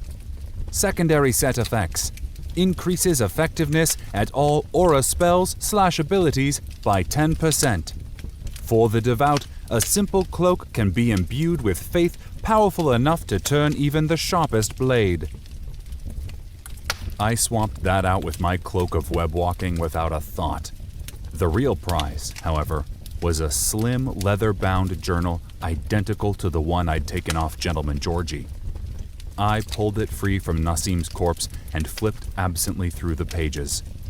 Well, nearly identical. Interestingly, this notebook was not filled with names, but with locations. And not random locations, but the locations of dungeons. At least I assumed they were dungeons, with names like Black Bog Hollow, the Burning Labyrinth, the Spectral Vault, and dread bat burrow. There was no other plausible explanation. Yep, this was definitely what Sophia had sent me for. A pop-up appeared a second later in confirmation. Quest alert! Unholy mystery! Congratulations, Jack. You located Nassim Bar Ruwaid, though you very nearly screwed the pooch. The leather-bound journal you found confirms Nassim's status as a doppelganger and agent of Seth Rogue, and, by proxy, Thanatos. The fact that these are clearly dungeon locations is deeply troubling, though it does explain why I've been out of the loop. Dungeons are the province of my sister Enyo. I'm not sure what this all means, but it can't be good. Keep your eyes open, Jack, and I'll be in touch. I read over the quest alert in mild bafflement. I'd never received a notice quite like that. Yet another reminder of Sophia's power and influence over the in-game world. I shook away the unsettling thoughts and headed over to the priestess, whose brutalized body lay close by. I knelt down beside her, my stomach churning and seething at the sight of the gory mess, and placed one hand on her leg. I wasn't religious. My dad had been a Christmas and Easter Christian, my mom a non-practicing Catholic. But I muttered a quick prayer anyway. Just a quick Hail Mary full of grace to send her off to whatever came next. Deep down, I knew there probably wasn't anything next for her. She'd been an NPC after all, and now she was a string of deleted code. But secretly, I hoped there was something more. Then, with a sad sigh, I accessed her inventory. She had a load of good gear, robes, rings, ceremonial daggers, but my conscience nipped at me like an ornery puppy hungry for attention. This was wrong, and looting these people felt gross, evil even. But it also felt like a crime to just leave the stuff to rot away. This gear could literally be the difference between life and death for someone else. So, as much as I regretted it, I pocketed her stash of items, followed by the Jade Lord's belt. With the unsettling deed done, I stood and put some distance between me and the body, examining the new set piece with avid fascination. Belt of the Jade Lord. Armor type, medium, belt. Class, ancient artifact, set item. Base defense, 33. Primary effects. Strength bonus equals 0.5 times character level. Constitution bonus equals 0.5 times character level. 15% resistance to slashing damage. Secondary set effects. Plus 10 to all resistances per set piece worn. All spell costs are reduced by 20%, 2 pieces. Plus 1 to class-specific skills, 3 pieces. The Belt of the Jade Lord is an ancient symbol of authority and power, forged from the bones and soul of Arzok, one of the last great dragons of the North. Like the crown of the Jade Lord, the belt was a truly incredible find, extraordinarily better than my current belt of agility, with its pitiful +7 dexterity bonus. With reverent, trembling hands, I slipped the belt on, fastening it in place with a soft click. New power, vitality, and restless energy ripped through me as though I'd just chugged a whole pot of coffee. Despite the awful circumstances and the grisly scene surrounding me, I couldn't help but pull up my interface and toggle over to my character screen. My avatar appeared. Lean build, dusky gunmetal gray skin, glossy raven black hair. Next to my stat screen. Satisfied, I closed the screen, which is when I noticed the jade light bleeding from the belt around my waist, drifting up and twirling in the air. Everyone stared, transfixed, at the spectral light display, their eyes tracking the hypnotizing and sinuous movements. In a handful of heartbeats, the lazy cloud of light coalesced into a picture. A meadow of electric green grass ringed by a series of gray stone archways nestled in a magical forest. 7 sprawling chairs, heavy wooden things edged in gold, sat in the clearing. The sacred glade, home to the dark conclave. As I watched, a brilliant portal of opalescent light appeared between one of the stone arches, and then, in a blink, the glade was gone and a new landscape appeared. Everything was hazy and indistinct, blurred and distorted in every direction, as though I wasn't meant to see this. Not yet. One image was clear, however. The enormous dragon, larger than a semi-truck, crouched on the ground. The Sky Maiden Arzok. Even more disconcerting was the thing she wore around her redwood-sized neck. A golden chain with an amulet cobbled together from yellowing bone and chips of jade. The last set item. Of course. The amulet of the Jade Lord was inside the Twilight Lands, where the Jade Lord was being held captive. The real problem, though, was I needed to have all 3 set items in my possession to render the Sky Maiden mortal. But she had the last set item, which meant I'd need to travel to the Twilight Lands and figure out how to get the amulet off the neck of a bloodthirsty, indestructible dragon without her noticing. As if this ridiculous quest weren't hard enough already. The swirling light faded and died, immediately replaced by another quest update. Quest update! Path of the Jade Lord! Congratulations! You've retrieved the Belt of the Jade Lord from the Citadel of Arzok and discovered the location of the last set item, the Amulet of the Jade Lord. Unfortunately, the amulet is in the Twilight Lands and currently in the possession of the Sky Maiden Arzok. Travel to the sacred glade of the Dark Conclave, use the Horn of the Ancients to access the Twilight Lands and steal the amulet from Arzok. Once you have all 3 artifacts in your possession, destroy the Sky Maiden and free the Jade Lord and his brothers from their imprisonment in the Twilight Acropolis. Quest class, ultra rare, secret. Quest difficulty, Death Head. Success, capture the amulet of the Jade Lord, destroy Arzok, and free the Jade Lord. Failure, this is a Death Head quest. If you die at any point before completing the objective, you automatically fail, and the quest chain will forever be closed to you. Reward, the set of the Jade Lord. The Blessing of the Jade Lord, 40,000 EXP. I read and reread it at least a dozen times. What a complete and total nightmare. Finally, I closed the quest update. Looking at it wouldn't make things any better, and we were burning daylight. Hastily, I filled in the rest of the party on the new quest objective and the formidable complications standing in our way to victory. Needless to say, we departed the Citadel via the Port Stone as a very somber group, more than ready for this grueling quest to finally be over. Thankfully, the Port Stone didn't drop us back in the abandoned tunnels, but rather teleported us directly to an alley near the Nabi Ni. I saw Akreen through the window as we trudged by. From the sadness lining her face, it was obvious she knew exactly what had transpired down in the Citadel.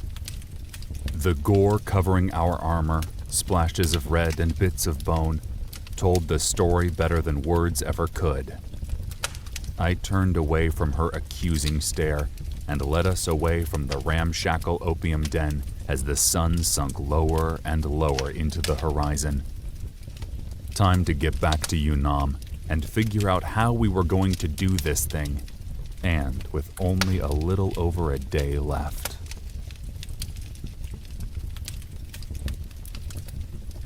"26. Tomes Tide. We stepped through a shimmering portal, courtesy of the Mystica Ordo of Ankara, and into Yunnan proper at twilight. A twirl of dark purples sprinkled with pinpricks of diamond light pressed down on us as the last glimmers of golden daylight faded. Ankara, with its gleaming crystal towers and colorful markets, had been beautiful. But it was nice to be back in Yunnan. In some small way, it felt like coming home. The rest of the party shuffled out, bloody, dirt-streaked faces downcast in defeat. Obviously, the butchery back at the Citadel was still weighing heavily on everyone. Well, Cutter said, breaking the contemplative silence. I know we're on a bit of a time crunch, but I say we take a break, eh? Get cleaned up at the bathhouse, grab something to eat, then reconvene at the keep. Let the chief know about the new developments, then come up with a plan. I'm on board with that. Ford said, followed by a round of muted, half-hearted agreement. I mean, I know we got the mission to take care of, but I smell like the inside of a sweaty ass crack. He lifted one powerful arm and took a sniff at his pit, face wrinkling in distaste. I'm making myself sick, to be honest.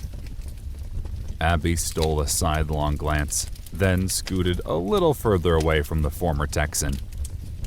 For once, she said, arms folded across her chest, I think you actually have a good idea, Cutter. Let's say... She paused, eyes going hazy as she pulled up her interface. An hour in the control center? Does that work for everyone? Another round of muted approval followed. I was on the verge of answering when something pinged in my ear. A new personal message. I held up a finger, just give me a sec, pulled up my user interface, and scrolled over to my inbox. Whatever I'd been about to say died on my lips as I read the subject head. It's not too late to stop this. The sender was none other than Robert Osmark. Goosebumps broke out along my arms and neck as an army of butterflies flipped, soared, and swooped in the pit of my stomach. Deep down, I'd known it would come to this sooner or later. I just expected later. Like after I had the entire storm marshes backing me, maybe. You all right, friend? Cutter asked, genuine concern flashing across his features. I shook my head, feeling genuinely ill as I pulled up the message. Personal message! Jack, I'm disappointed in the way you've decided to play things. I thought we had an understanding after our last conversation, even if we didn't see eye to eye on every detail. Apparently, however, I was mistaken. Although I don't know the exact details of the quest you're currently pursuing, I've been informed by Enyo that it has the potential to change the game. If you finish it, you'll control the entire storm marshes, or so I'm told, which is an unacceptable outcome for the Empire, for my business associates and me. From my understanding, though, it's not too late to stop this, Jack. Not too late to do the reasonable thing. You're on the edge of a cliff, however, and once you jump, there's no way back to the top of the mountain. Any chance we formerly had at a working relationship vanishes. But I don't want things to go that way. As I said last time, I like you. For that reason, I think we should meet in person before you make a decision you can't take back. There's something you need to see before you leap to a very unfortunate fate. To that end, I've attached a single-use port scroll, which will bring you to a small town called Tomstad on the West Viridian side of the continent. You'll see there's also a return scroll which will instantly port you to your respawn location. You have my word as a businessman that you'll be safe, treated well, and allowed to leave whenever you decide. I'm being generous here, Jack, and if you choose not to take me up on the offer, there will be severe, irrevocable consequences. Best regards, Robert Osmark, High Emperor of the Viridian Empire. I read and reread the message as everyone stood around me in a circle, a mixture of concern and fear waltzing across their faces. Jack, what's happening? Abby asked, barely controlled panic in her voice. You're freaking everyone out. Finally, I dismissed the PM and glanced up, feeling jittery and nervous all the way down to my toes. I just got a message from Osmark, I said, my voice dull and flat. He knows about the Jade Lord quest. Not everything, but enough to understand the implications and to be pissed about them. He sent over a one-off port scroll. He wants to have a face-to-face with me in some town called Tomestide. In West Viridia? Cutter asked incredulously, hands planted defiantly on hips. The man's bloody mad is what he is. Why would he think you'd ever be stupid enough to go, eh? I pressed my lips into a tight line and glanced away. Wait a bloody minute. You're not thinking about going, are you? Oh my God, Abby said, throwing her hands up in exasperation. He is. He's legitimately considering it. She reached up and rubbed at the bridge of her nose. This is a terrible idea, Jack. Osmark's a snake. You can't trust him. Seriously, I've met him before, so I know how charming he can be, but it's all a show. One big act. As soon as it's convenient, he'll kill you. He'll kill all of us. I know you don't want to fight him, but please, she said, face softening in genuine concern. Don't do this. Jack, Vlad said, skirting around the others until he stood directly in front of me. Abby, she is right. It is likely a trap. If you go, what is to stop him from killing you on the spot, or worse, imprisoning you? He put a reassuring hand on my shoulder and stared me in the eyes. In Russia, such underhanded tactics are standard practice. This is a bad idea, I think. Foolhardy. All risk, no value. No, that's where you're wrong, I said, shrugging his hand off. The value is in preventing a war.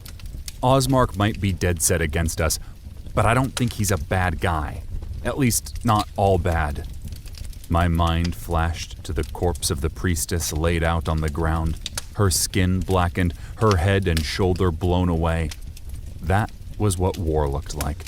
Maybe not for the players, but certainly for countless NPCs. I shuddered involuntarily. I was fine with grinding monsters into the dust. The gamer in me loved that. But killing NPCs and players was something else entirely. And if he wants to talk, then maybe there's still a chance to end this all peacefully. But, Jack, Abby started, holding up a hand. No! I cut her off, shaking my head. I'm doing this. I pulled the scroll, a piece of faded white parchment bound with red ribbon, from my inventory. This is my quest, and at the end of the day, I'm responsible for how things turn out. If I can avoid a war, I will. I broke the seal with my thumb and unrolled the sheet. A shimmering portal, like a rainbow given life, formed in front of me. Rest, wash, tell the chief what happened, and get ready to leave for the conclave. I'll be back as soon as I can. Please, Jack, Abby called out as I stepped into the portal, her voice trailing me through the void. I know you don't want a war, but you can't trust Osmark. The words died as the portal snapped shut behind me. I stumbled a step or two, then caught myself not feeling any of the typical vertigo or nausea that came with port skips. The one-off spells were great that way. Super reliable, accurate, and extremely stable. The only problem was they were prohibitively expensive, costing over 150 gold, the equivalent of $1,500, for a single use, and they could only accommodate 2 or 3 people tops before fizzling. On top of that, they were extremely difficult to manufacture, requiring a specialized skill set and a very rare set of alchemic ingredients. Still, when this quest was over and done with, I needed to have Vlad see if there was some way to produce them more cheaply. Not having to rely on the Mystica Ordo could be a game changer, not to mention the sheer convenience factor. I dismissed the thoughts as I turned in a slow circle. The scroll had dumped me in a cozy inn with worn cobblestone floors, white plaster walls, and a double fistful of oak tables flanked by long communal benches. Strangely, though, the inn was silent and empty. No one sat at the tables or loitered by the roaring fire burning merrily along the right-hand wall. The raised wooden stage near the back likewise stood empty, and though there was a long, sleek bar, well stocked with heavy barrels of mead, there was no bartender serving up suds. "Don't worry," came a familiar voice drifting from the upper floor. I spun, hand automatically landing on my warhammer. A man leaned casually against the wooden railing, a lopsided smirk adorning his face as he regarded me through a pair of wire-rimmed glasses. He was human, an imperial at a glance, with a wiry athletic build, a slightly crooked nose, and shaggy brown hair framing an angular face. Robert Osmark. I knew it was him, both from IRL media coverage and from my brief meeting with him a week ago. He certainly didn't look much like an emperor or the would-be tin-pot dictator I'd been envisioning. In fact, he didn't look like a native of Eldgard at all. I'd come expecting a toga and laurel leaf crown at the very least. But no, he sported black slacks and a navy turtleneck. Simple, plain, and modern. He also didn't have a weapon, not so much as a dagger. He smiled, noticing my surprise. Not all of us enjoy the medieval look. And though my gear may not look like much, he gestured at his unusual attire, I can assure you my clothes will protect me better than the heaviest steel plate mail. Ancient artifact promotional items, crafted before launch. Just a few of the benefits of being the creator of the world. His smile widened a hair as he straightened and slowly made his way down the stairs, his plain black loafers clicking against the wood as he walked.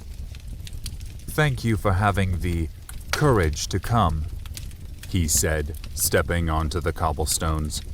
Most men and women, the huddled masses of the world, are controlled by fear. It paralyzes them, leaves them indecisive, docile, predictable, and constantly searching for comfort and safety. That doesn't make them bad, of course. It just makes them unspectacularly average. He uttered that last word with a contemptuous sneer. Sheeple who need to be guided by a strong, capable hand. He smiled and dipped his head, the gesture clear. They need to be guided by a hand like mine. Not you, though, he said after a beat. You came despite the danger and potential risk. It's hard to believe you were an EMT before this, but that is proof of the potential exceptionalism of the human animal. Yet, he ambled over to a high-backed leather chair near the fire, leisurely, like a man at an exclusive country club. He sat and leaned back, crossing his legs and tenting his fingers, cataloging every detail about me. My armor, my weapon, the bloodstains marring everything. Yet you also defy someone who is clearly your superior in every way, he finally continued. I have more money, more faction members, more allies, and more experience. Yet, here you are, working against your best interests, which is such a curious thing. So tell me why, Jack. Make me understand what would motivate you to walk away from such a generous deal. Why purposely take a road that will lead to your destruction? He calmly regarded me over the top of his glasses. For a bright, promising, ingenuitive young man, that seems like a very, very, very stupid move. Because it's the right thing to do, for one, I said, shifting uncomfortably under his intense scrutiny. He snorted, rolled his eyes, and waved my answer away with one hand. Idealism is for starry-eyed undergrads. From our last chat, I got the impression you were a more pragmatic sort. So let's avoid the cliché good versus evil tripe and talk reality. Just level with me. Why do this? Instead of answering, I paced for a second, lacing my hands behind my neck as I thought. Because the deal is dependent entirely on your benevolence, I blurted. I don't want a war, and right now you don't either. At least that's what you say. But what if that changes? I don't think you're evil, Osmark, but I believe you'll crush me in a second if it fits your agenda. I think that's the kind of man you are, and I want insurance in case you suddenly change your mind. Having all of the storm marshes united behind me is that kind of insurance. Osmark smiled, a wicked grin with a dangerous gleam in his eye. I can respect someone who isn't short-sighted, he said, nodding. Here's the problem, however.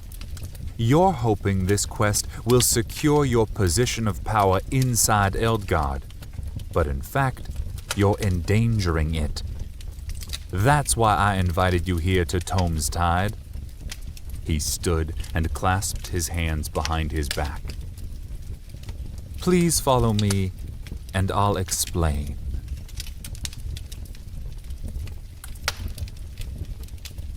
"27. Hard choices." Osmark lingered in front of the inn, rocking back and forth on his heels as he stared at the horizon. Tome's Tide itself was a small and unremarkable town, with gray cobblestone streets and a mixture of stone and wood houses. A layover village of maybe 500 people. The kind of place that probably offered a handful of low-level quests for low-B players looking to kill low-level rats or gather ingredients for the local blacksmith. Idyllic, beautiful, but not much more than a blip on the map. But it wasn't the town Osmark was looking at. It was the rippling sea of campfires and pitched tents in a broad, grassy clearing to the south. The lighting wasn't great, the sun was gone, and early evening washed the scene in shades of purple and blue. But with my night eye ability, I could see just fine. There must have been 1,000 tents with a multitude of men and women weaving their way through the camp or huddling around campfires, eating, drinking, joking, tending to gear. It was hard to tell the exact number, but I'd say there were 10,000 troops present, maybe more. But the sheer numbers weren't the only issue. Oh no. Edging the right side of the camp was a line of battle-ready war mounts. Everything from bulky draft horses to sleek pumas and giant ground lizards 15 feet long. And on the left were war machines. Heavy ballistae with formidable steel bolts, hulking mangonel on wooden rollers, long-armed trebuchets capable of lobbing a boulder 1,000 feet or more, massive battering rams of sculpted stone etched with runic magic, colossal siege towers of wood, leather, and cold iron, easily capable of reaching the top of Rowan Heath's outer wall. Did you think you were the only one with an alchemic weaponeer, Jack? He asked, still staring at the weapons. The only one who understood the value of investing in the merchant and statecraft skill trees? I built this world. I know it better than anyone, except the Overminds, and I have 24 factions backing me. Your faction strategy is clever, Jack, but not nearly clever enough. And this move to unify the storm marshes? Instead of securing your future, you're going to destroy it. Destroy everything you've worked for and built. He glanced at me, a cruel half-smile on his lips. In business, we call that the law of unintended consequences. You see, the storm marshes will give you an edge, but it won't give you enough of an edge. Not to win. No. He pursed his lips and shook his head ruefully. It will only give you enough power to be considered a legitimate threat. Before, you were a cockroach, too small to bother crushing. Now, however, you're a rabid dog that needs to be put down. So far, I've been able to convince my allies and business partners of your value to our imperial enterprise. I've convinced them you're under my heel. As a result, they've been content to throw token forces at you for the sake of appearances. Not anymore. This, he swept a hand out toward the troops, the mounts, the siege engines, is the direct response to your actions, the unintended consequences of your ambition and disloyalty. He fell silent, waiting for my reply. But I didn't have one. What could I say? Instead, I stood there, staring at the impossible force arrayed against me as a warm evening breeze blew through my hair and a soft chorus of crickets chirped and sang. Sophia had told me this is where I'd end up, so none of this should have come as a surprise. It still did, though. In my heart, I'd always known the Crimson Alliance was the underdog. But knowing that intellectually and seeing it with my own eyes were vastly different. It doesn't need to be this way, though, Jack, Osmark said, staring straight ahead as though envisioning the inevitable slaughter to come. Like I said, you're standing on the edge of a cliff, a great precipice, but you haven't jumped. Not yet. Back down. Refuse to complete the quest, and things can go back to normal. If not... He trailed off and shrugged indifferently. Well, I can have this entire army outside of Rowan Heath in 10 days. I'll wipe you out there, then turn south and bulldoze the storm marshes all the way to Yunnan. It will be long and painful, but quite thorough. I turned away then, pulling the return scroll Osmark had sent along with his original message from my bag. I broke the seal and unfurled the parchment, triggering the portal with a flare of brilliant light. Osmark's hand wrapped around my bicep, his fingers biting down painfully. Just consider it, he said. I do like you, but you're not irreplaceable. Never forget that. Never forget that. I batted his hand away, gave him a thin smile, and stepped through the gateway and directly into my master suite in the Dark Shard Keep, my mind weighed down by the difficult decisions ahead of me. I knew Abby and the others would be in the control room, talking strategy for the upcoming battle against the Sky Maiden, but I couldn't force myself to join them. Not until I had a real chance to think things through. I stripped, glad to be free from my gore-spattered armor, and beelined for the bathroom, stepping into the shower and turning the hot water on full tilt.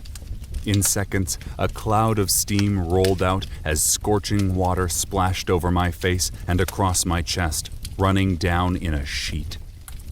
I closed my eyes and leaned my head forward, letting the water run over my neck and cascade down my back, loosening tense, overworked muscles. As I stood there, eyes closed, bathed in delicious heat, listening to the pitter-patter of falling water, I felt like I could finally think. Naturally, my mind turned to Osmark, to his plea for peace and his threat of war. Like any good salesman, he'd given me both the carrot and the stick. Get on board with progress and maybe things would be okay. Or rock the boat and risk getting thrown to the sharks. My gut reaction was to let the Jade Lord quest die, to keep my head down, mind my own business, and leave Osmark alone. I hated conflict by nature, so there was a certain appeal to sticking my head in the sand and ignoring the looming threat Osmark posed. That was the path of least resistance, the path of least conflict. Moreover, I didn't really want to finish the Jade Lord quest anyway, not after what had happened beneath Ankara. I could walk away, forget about the whole damned thing, and hope that everything would go back to normal.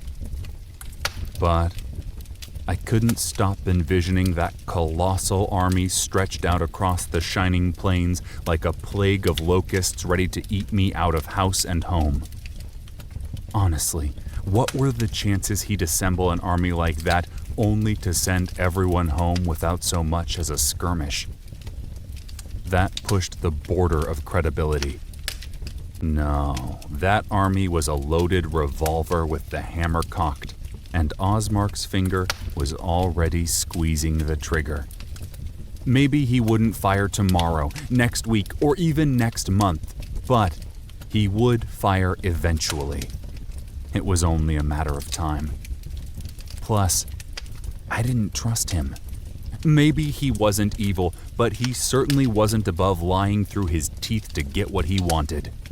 He'd told me, straight-faced, his army was the direct result of my actions. But I knew that couldn't be true. Sure, on its face, it was a convincing argument. But the sheer logistics of it didn't work. I'd only accepted the Jade Lord quest 2 days ago, and moving 10,000 people into place over 2 days was nearly impossible. Not to mention, siege engines took time to build. Maybe he could do it with a crew of highly specialized builders led by a whole team of alchemic weaponeers. But even that seemed suspect. Osmark didn't have a handful of siege weapons. He had 24 or more. No. That would take time. A week or more, easy, and that was with access to unlimited supplies and manpower. Only one thing made any sense. He'd been building that army for a while. And since I was the only enemy he had at the moment, the logical conclusion was he'd been preparing to attack me all along. To attack the Alliance and wipe us out root and branch. Was it possible he'd never wanted peace? Was it possible he'd been playing me from the get-go just like Abby had warned? Setting me up so I'd be complacent? So I'd let down my guard? It hurt to think I could be so gullible, but there wasn't another solution that seemed to fit the evidence. If that was the case, however, then why tip his hand? Why bring me to Tomestide and let me glimpse his forces? I stewed on that for a moment as hot water sluiced over me. The answer hit in a flash. He'd showed me because he was afraid. If he wanted to wipe out the Alliance and set someone else up as a puppet, it would be much easier if we didn't have the storm marshes standing firm behind us. He showed his hand, hoping to make me back down so he could crush the Alliance with ease. It all made sense. It all added up. Suddenly, the anger I'd felt after the battle in the Citadel was back, rampaging through me at Osmark's deceit. He'd buttered me up with flattery and promises that were too good to be true, and I'd fallen for them. I'd never wanted any of this, the faction, the burden of responsibility, and as a result, I'd been blind to the truth. All because I didn't want to embrace my new role in this world. Well, no more. I killed the water and stepped into the frigid air, goosebumps breaking out along my skin as I toweled off, slipped on fresh undergarments, and donned my armor. Instead of triggering the internal port feature, I trudged through the keep and up the never-ending spiral steps to the control room, simmering in my rage and using the extra time to think about what we should do and what I would say to the others. When I finally crested the stairs and shoved my way past the wooden doors standing sentry against intruders, I found the circular room mostly empty. The usual hustle and bustle was absent. No dwarves talked mining, no bureaucrats discussed trade earnings, no clansfolk lodged complaints. Instead, Abby, Vlad, Forge, Cutter, Amara, and Chief Cole sat around the hulking central table, sipping at mugs of potent Western brew while talking in somber, quiet voices. Despite our victories in the recent past, they looked defeated. Faces long, backs slouched, heads bowed. Every eye turned on me as I marched in, and a palpable relief seemed to invade the air as they released a collective sigh. No one spoke, though. They just stared at me, expectantly. I cleared my throat and dipped my head. "I've been an idiot," I said, feeling the hot edge of anger churn in my gut. No, Grimjack, the chief said, sympathy flashing across his bluff face. much has happened. I held up a hand, cutting him short. I appreciate that, Chief Cole. I do. But I have been acting like a gullible idiot. I never should have trusted Osmark. I should have listened to you all, but I wanted peace so bad, I didn't. Well, that's finished. Tonight, I visited Tomestide, and I saw an Imperial army 10,000 deep with enough siege equipment to bring down Rowan Heath 10 times over. And then Osmark gave me an ultimatum. Abandon the Jade Lord quest, or, in 10 days' time, that army is going to be at the Rowan Heath gates. Everyone was silent, even more somber than before. But that's when this realization hit me like a baseball bat to the back of the head. I continued.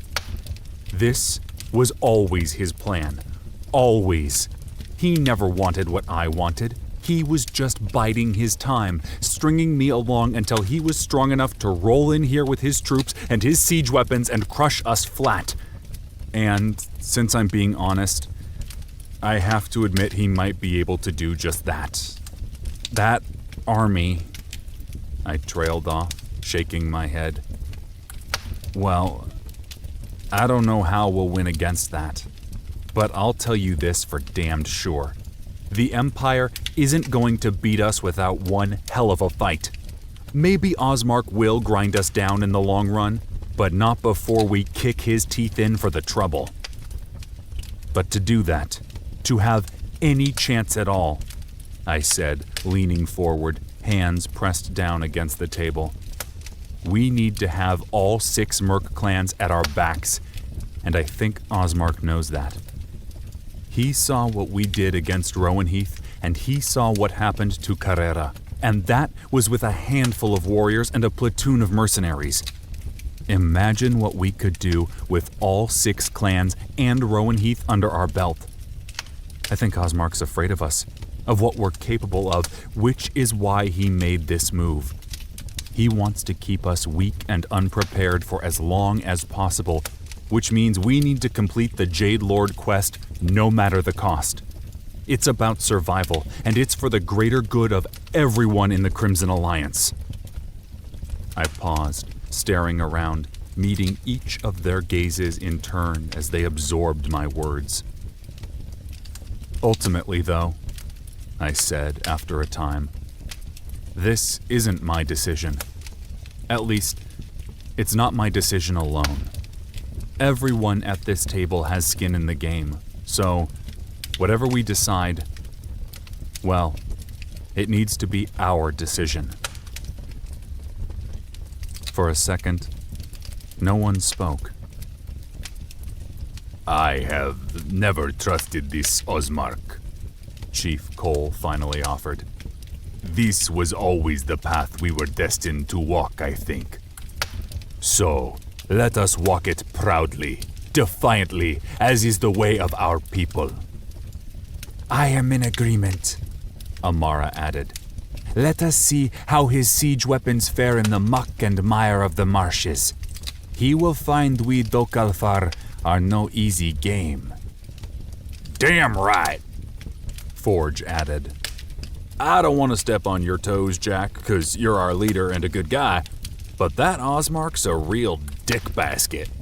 I don't want to make no deals with him. Me, I'm a patriot. My blood runs red, white, and blue, and I don't truck with no empire. Not since 1776.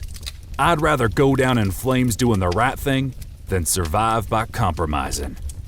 So I'm in all the way. And you know where I stand, Jack, Abby said, really smiling again for the first time since Ankara. Osmark's as bad as they come, no matter what he says. I'm glad you finally see that too. Let's fight him tooth and nail on this. Vlad was silent, his gaze hazy and distant, strangely thoughtful. I do not speak much on my background because I am Russian, and a proud Russian. The motherland, it flows in my veins as surely as the stars and stripes flow through Forge. Still, my homeland has a long history of corruption and tyrannical leaders, and that is why I sided with you, Jack. I sided with you because you have power, but you don't want it. And that is good. Not so Osmark. He shook his head. He is a man who only wants power, and such men are more dangerous than rabid bears. Such men must be stopped. Well, you know I'm not going to say no, Cutter added, the last to weigh in. I've never been a fan of the Empire.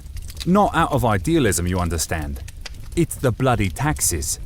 I'll fight taxes to the death, mate. Plus, if I have to follow anyone, I suppose you're an alright sort, Jack. He shot me an encouraging wink. I grinned. Cutter might not have been noble, but he was honest. Something I'd always appreciated about the thief. All right then, I said. Let's go take a trip to the Twilight Lands and put this thing to rest.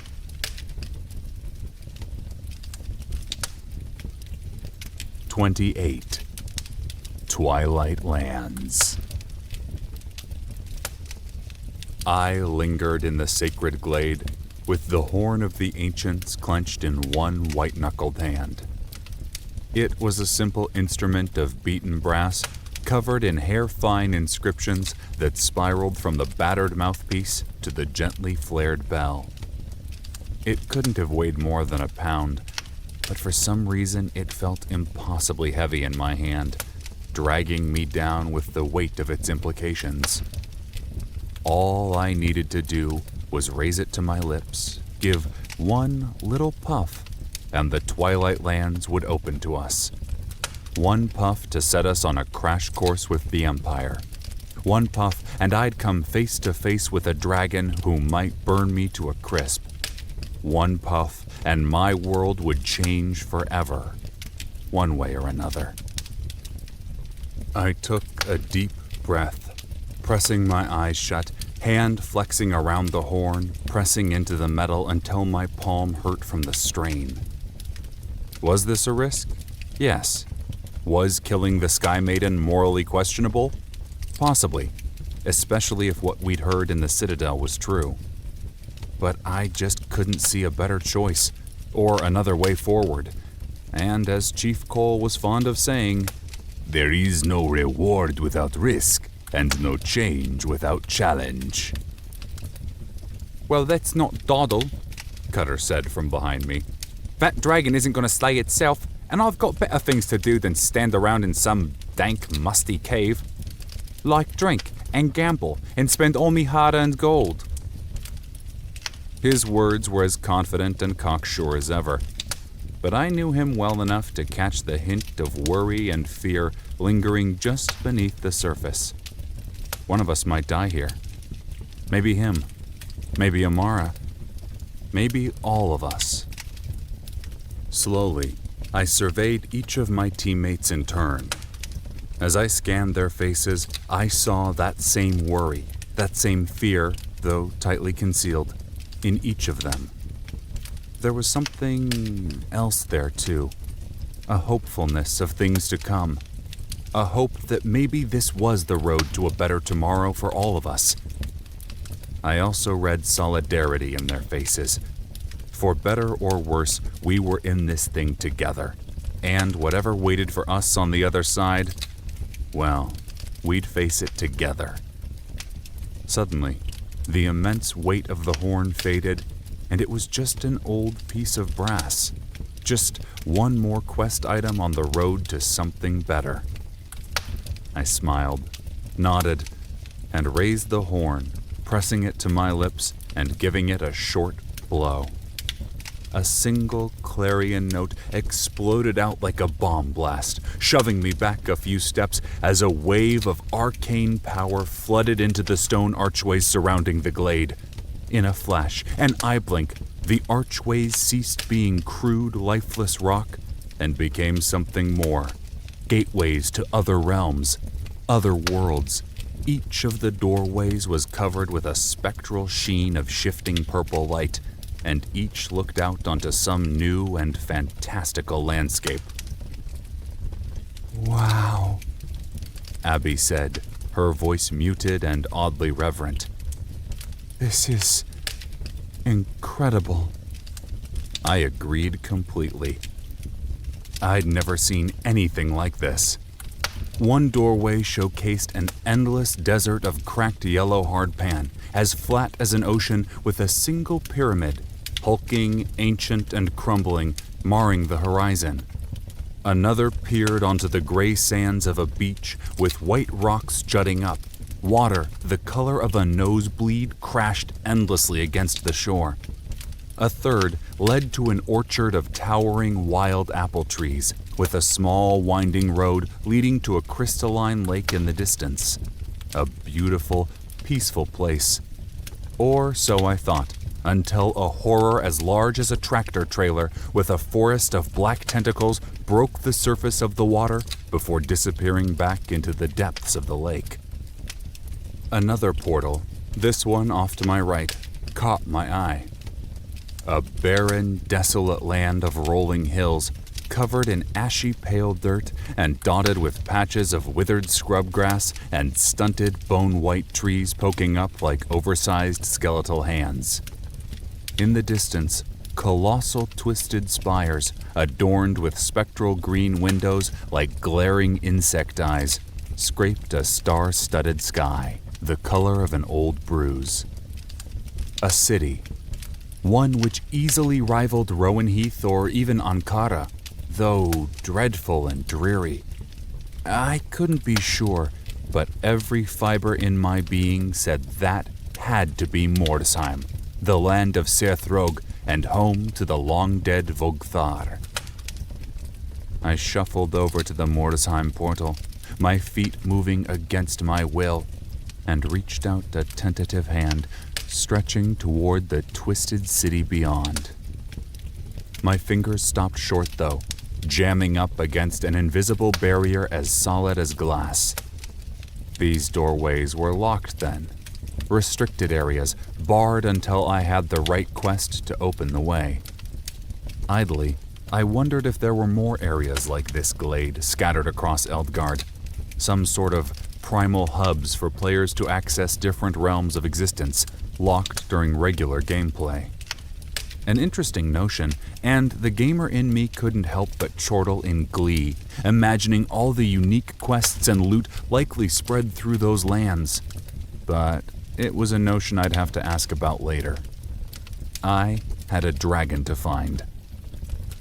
It didn't take me long to locate the portal to the Twilight Lands.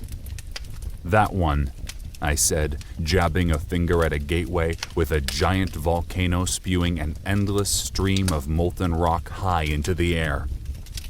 I stepped forward, but Abby's hand fell on my forearm, her normally gentle fingers squeezing down, stopping me in my tracks. Can I just have 1 minute before we go in? Unlike her steely grip, the words were soft, almost pleading. I nodded. She led me off to the side, away from the others, and drew me close. Look, I know we agreed to fight Osmark, and I know to do that we need to do this. She dipped her head toward the portal. We need to get the artifacts and kill the dragon. She trailed off, glancing away while she fidgeted with her dress. But I still feel really uncomfortable about it. I mean, after what happened back in the Citadel, I don't know. It just feels wrong to do this. I can't explain it, but I can't shake the feeling either. I understand completely, I replied, meaning every word. I'd never say this in front of Amara or any other members of the Dark Conclave, but I believed every word the priestess said. She had no reason to lie to us. Nankri probably killed Arzak and her family for some gold, which is incredibly crappy. But we need to think about the faction, Abby. This isn't about us, not anymore. Like it or not, we're in charge, and that means people are depending on us. A lot of people.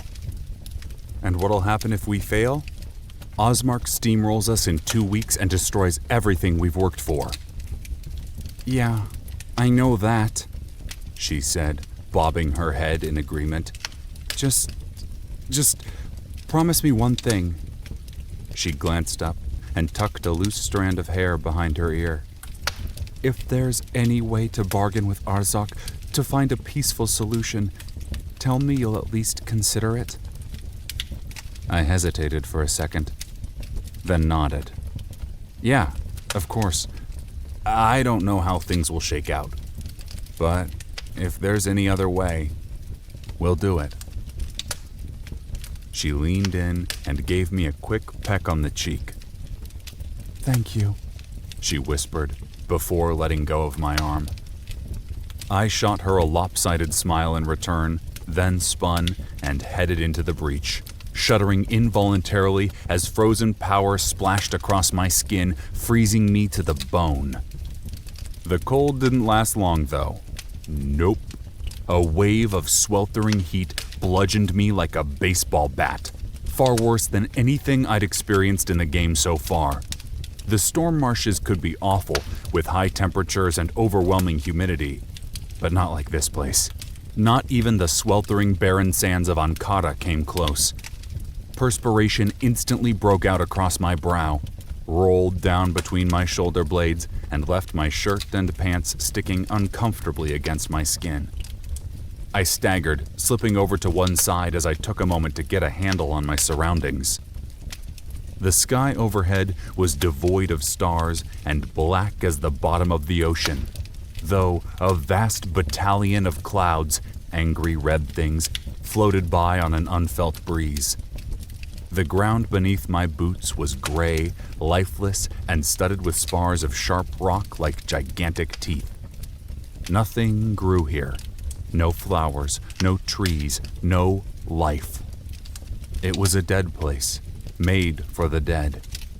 I was in a canyon with towering walls of craggy rock flanking me on both sides. The volcano, a domineering mountain of black stone and jagged peaks, vomited a constant stream of lava like a never-ceasing geyser. The glowing magma trailed down the slope and turned into a sludgy, slow-moving river of fire and molten rock. That river, in turn, meandered through this canyon, implacably carving its way through the rock 30 feet to my left.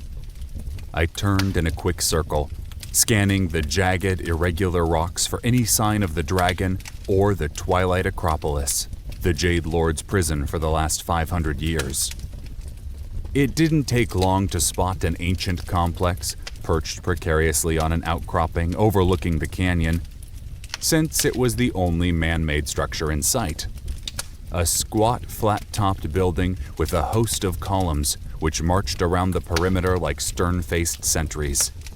Even at a distance, I could see 7 figures, blurry and indistinct, standing in the shade of the immense columns, staring out over the fiery landscape. That had to be the Jade Lord and his brothers. Had to be. Hiking up to the Acropolis would be an absolute nightmare. But with Devil, I could make the trip in minutes. Without a thought, I drew on the frigid power of Umbra coursing through me, calling Devil from the Shadowverse in a burst of cold energy and inky smoke. The Drake appeared a few feet away, looking significantly better than the last time I'd seen him. His wounds healed, his wings mended, his scales gleaming and slick in the firelight from the river. The Drake glanced at me, dipping his head in acknowledgement, before turning his reptilian gaze on the bleak landscape. What is this place?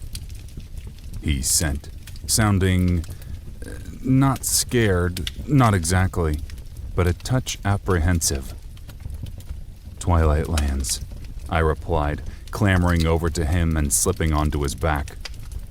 We've come to find the Sky Maiden Arzok. Devil sniffed and snorted, his purple eyes narrowing. The Mother of Dragons, he sent, more respectful than I'd ever heard from him. Among my kind, it is said she is the true mother of all dragons, drakes, and wyverns. You okay to fight her? I asked, panic creeping into my thoughts, my heart leaping into overdrive. I was already unsure how we were going to win this thing, but without Devil to assist me, it would go from nearly impossible to absolutely impossible. The Drake hesitated for a second, debating with himself, before eventually bobbing his head. She is a worthy foe. There is no greater challenge for one of our kind. It will be an honor to battle her. A string of muted cursing interrupted our silent conversation as Cutter stumbled through the portal, followed in short order by Forge, Abby, Vlad, and Amara. Most covered their mouths against the choking dust or shielded their eyes from the harsh glare of the nearby volcanic river. "Shite!" Cutter said, eyes squinted as he fanned himself with one hand. "And I thought the storm marshes were hot. This place is a right nightmare. I wouldn't want to spend an hour here, much less 5 bloody centuries. No wonder Arzok is disgruntled. I'd be too if someone damned me to this god-awful place."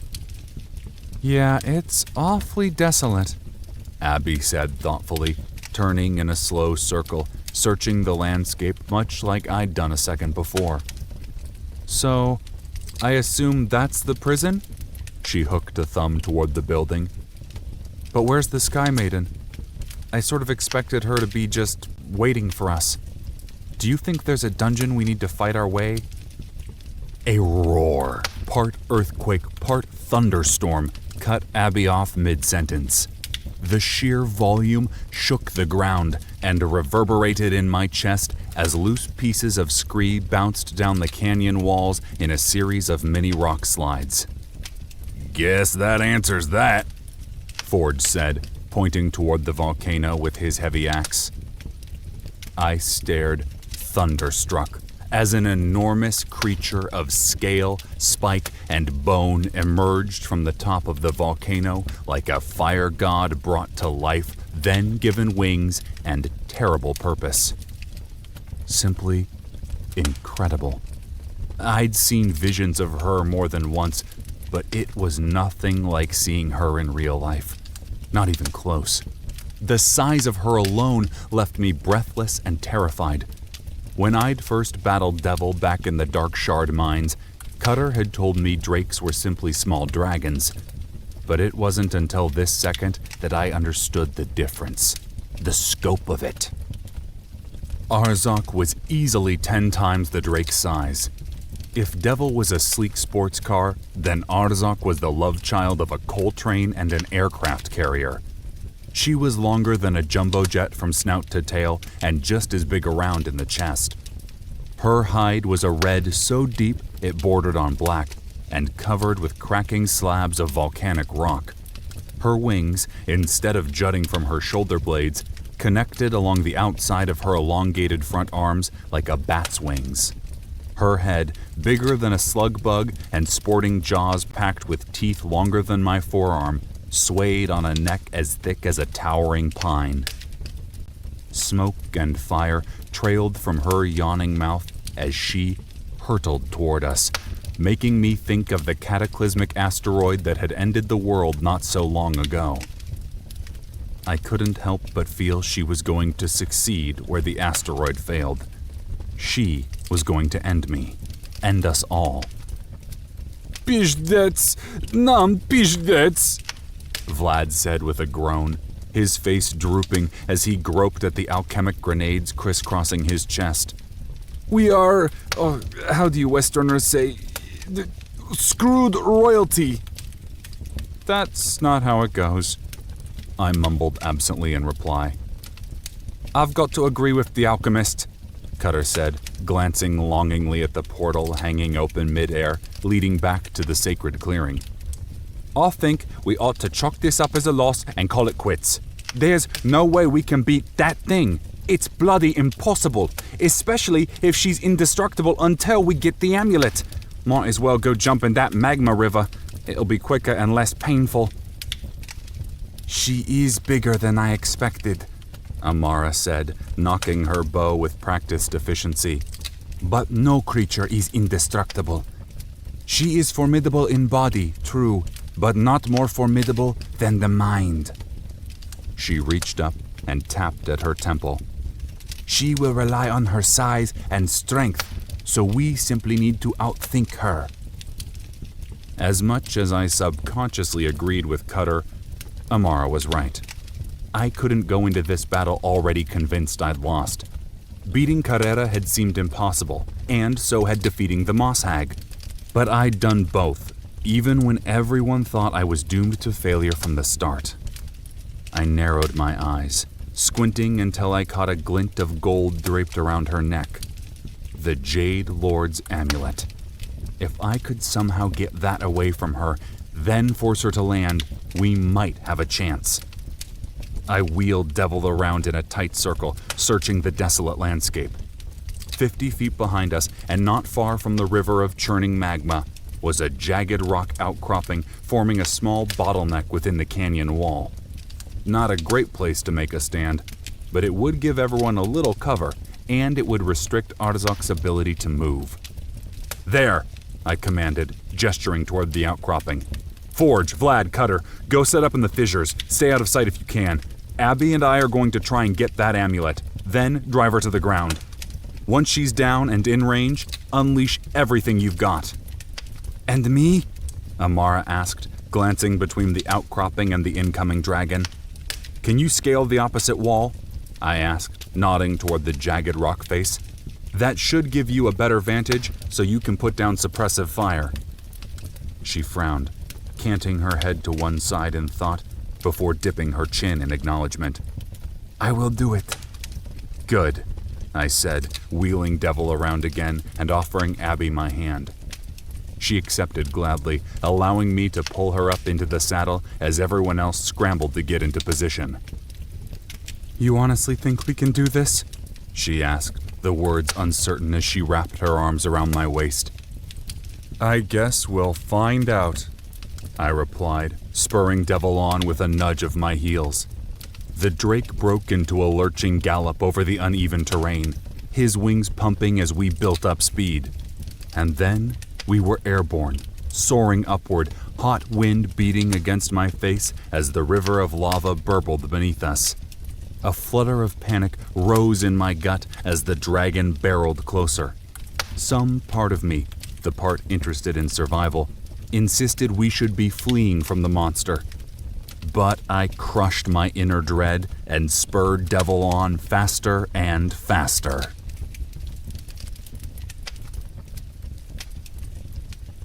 "29. Round 1. How dare you! The dragon bellowed, great strands of flaming drool trailing down from her scaly jowls like burning napalm. Her voice was only a shadow of the regal, matronly dragon from the tapestry back at the Citadel. Now, when the Sky Maiden spoke, it was the sound of a natural disaster-given voice, all grinding rocks, smoky infernos, and raging windstorms. After all that's been done to me, after all that's been stolen, you would come and take more? The question hung in the air like an ominous thundercloud. A spike of guilt wormed its way up from my belly, but I ignored it. I had to do what I had to do. I leaned in low against Devil's back, slapped the reins, and dug my heels in further, urging him on. I'll melt your skin, pry those cursed artifacts from your smoking corpse, feed what's left of you to the Phlegethon, and finally have my freedom! She bellowed, then threw her mouth open and belched a gout of flame. I'd seen Devil do the same trick 100 times, but once again, size made a big difference. Instead of a column of fire as thick as a telephone pole, Arzok unleashed a white-hot column of flame as big as an industrial sewer pipe and hotter than the surface of the sun. It was the ultimate KO technique. There was no blocking an attack like that, no absorbing it or shrugging it off. It was insta-death. Without prompting, Devil veered right, the world below flashing by as the beam of all-consuming sunfire whooshed past us, the air sizzling in its wake. I leaned left and tugged sharply on the reins, pulling us into a steep climb. We rose, wheeling left, preparing to launch an attack on Arzok's flanks. We weren't quick enough, though. For being such a colossally oversized creature, the Sky Maiden could move. Her head shot out, mouth wide. On instinct, I threw my body right, pulling us into a nimble barrel roll. The world inverted for a moment as Arzok's jaws snapped shut with a thunderous crack, missing us by inches.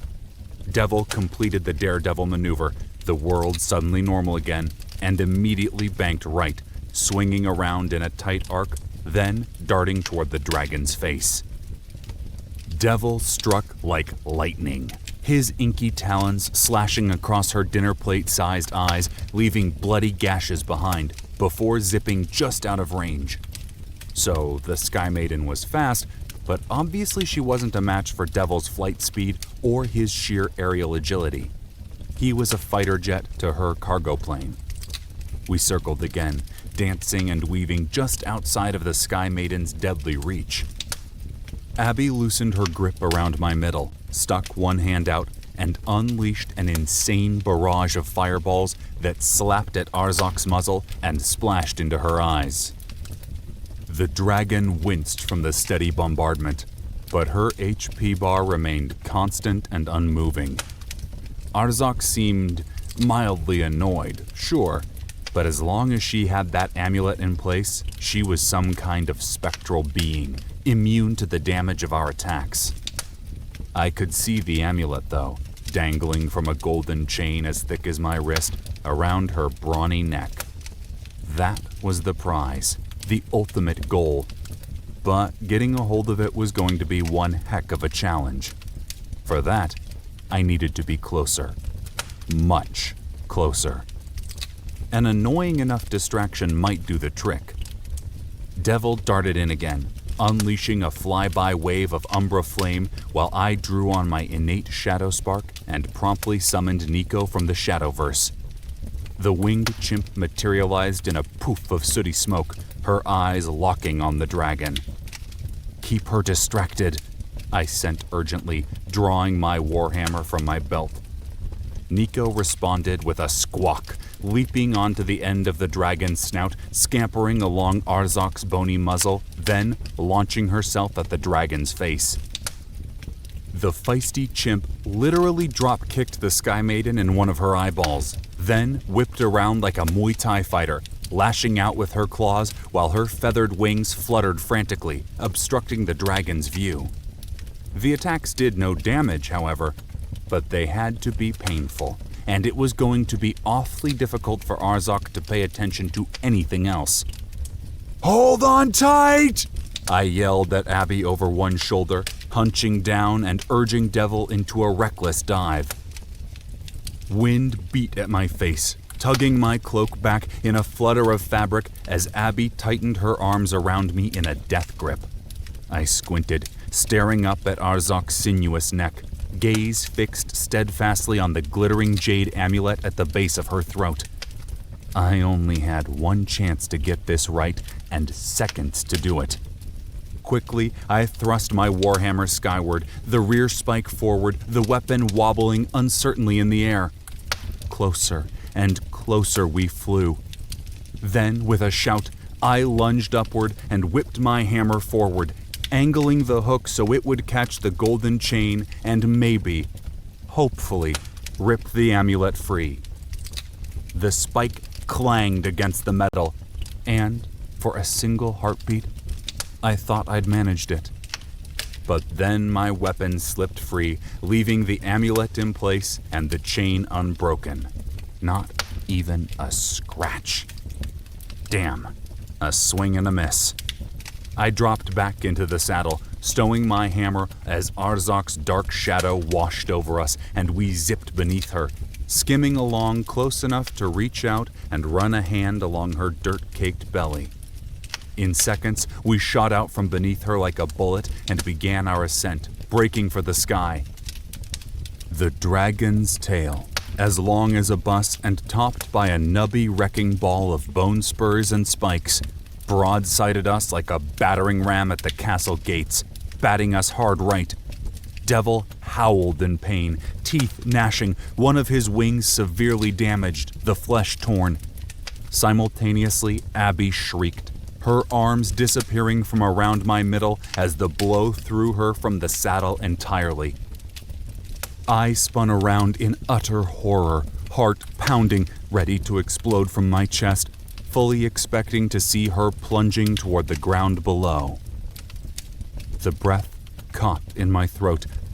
There she was, hanging from the saddle by one hand, her eyes wide and frightened, her legs dangling 200 feet above the ashy ground below.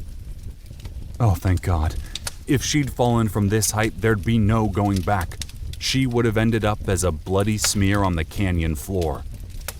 Carefully, I leaned back and grabbed a fistful of her robes, dragging her up while she kicked and scrambled, fingers clawing at Devil's sides.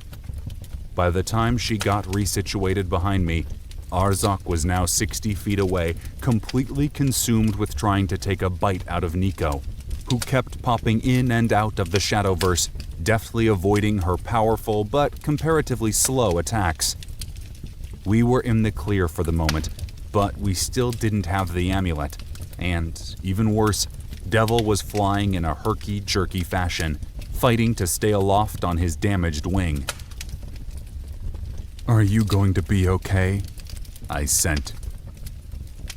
"I'll live, but I won't be able to fly much longer," Devil replied, sounding disgruntled all the way to his reptilian soul. "Her aim was true. She damaged the wing joint. It will heal in time, but the limb will only deteriorate from here." Crap. I thought for a second as Devil trembled, his wings pumping feebly as we headed for the Sky Maiden. "Okay. I need to get on Arzok's back," I finally sent, That's the only chance we have left. Can you do a roll and drop, then get Abby safely to the ground?" He didn't reply for a second. The only sound, the desperate beating of his wings, my heavy breathing, and the constant drone of the wind. Yes, He replied after a time. I can do this thing, but it will be... He faltered, as though searching for the right word. difficult. He finished. Then, before I could say anything else, Devil threw his head back and rocketed up, his body going near vertical. I hung on for dear life, fists clenched around the reins, knees dug in, while Abby's fierce bear hug squeezed the air from my lungs. In a handful of seconds, we plateaued, breaking into a jittery glide 50 feet or more above the Sky Maiden, who was still battling Nico below. Prepare yourself. The window will be small. Devil sent, groaning and grunting as he fought against the constant pull of gravity. "Abby," I said, switching on the officer's chat so she could hear me over the howl of the wind. "Things are about to get crazy." "Crazier than this?" she said, her voice clear as a bell inside my head. "We're fighting a dragon. From the back of another dragon, over a river of magma. I almost fell to my death 5 seconds ago. This is officially the craziest thing on the planet." I grinned, unable to help myself. "Even crazier," I said. "I'm going to get onto Arzok's back and get that amulet. After I bail, Devil will get you to the ground, but he won't be good to fly for a while. So get set and get everyone else ready." "What do you mean, bail?" she asked, voice firm and unamused. "You'll see in a second. Now take the reins and hang on tight." Slowly, hesitantly, she loosened her grip on my waist and grabbed the reins. I tapped Devil on the neck, directing us into another breakneck dive. The drake crested, arched, and fell, folding his wings and limbs tight against his streamlined body until he looked like a reptilian cruise missile plummeting toward the earth.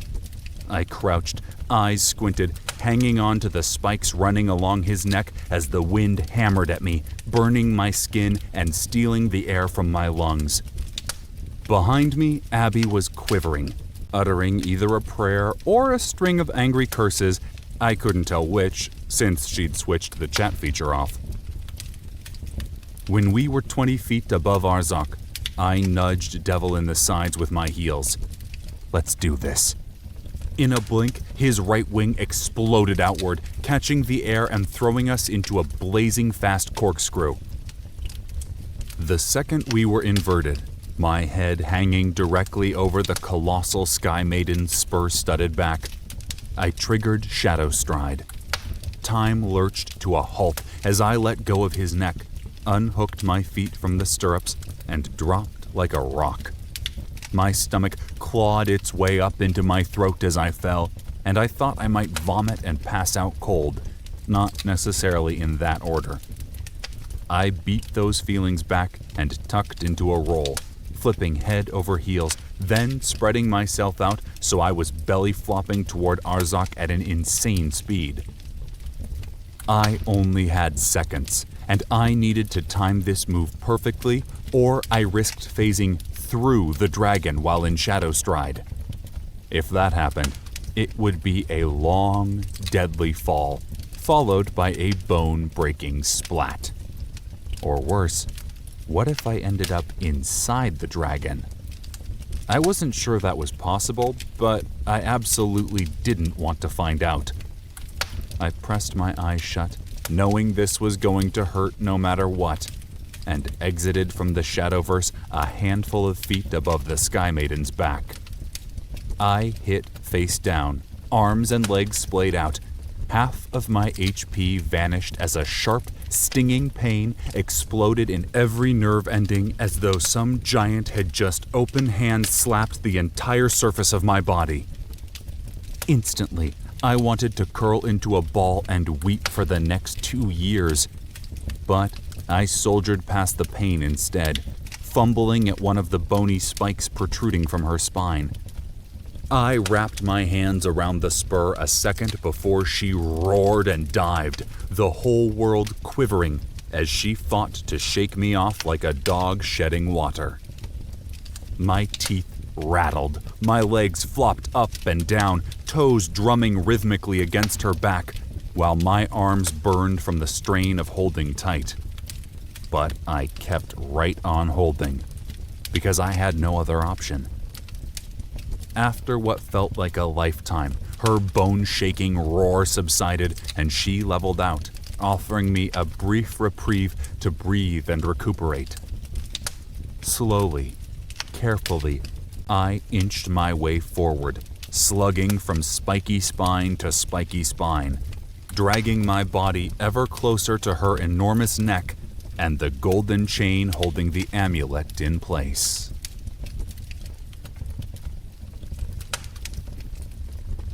"30. Desperate measures. I crawled forward another foot, then paused, profoundly winded, and took stock.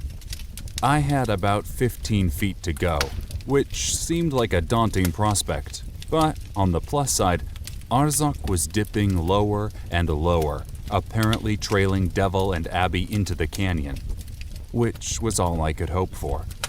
I mean, at some point I needed her to land. After another handful of seconds, I continued my murderously slow slog. Why can't you leave me in peace? The dragon asked, her voice booming around me as I wriggled against her.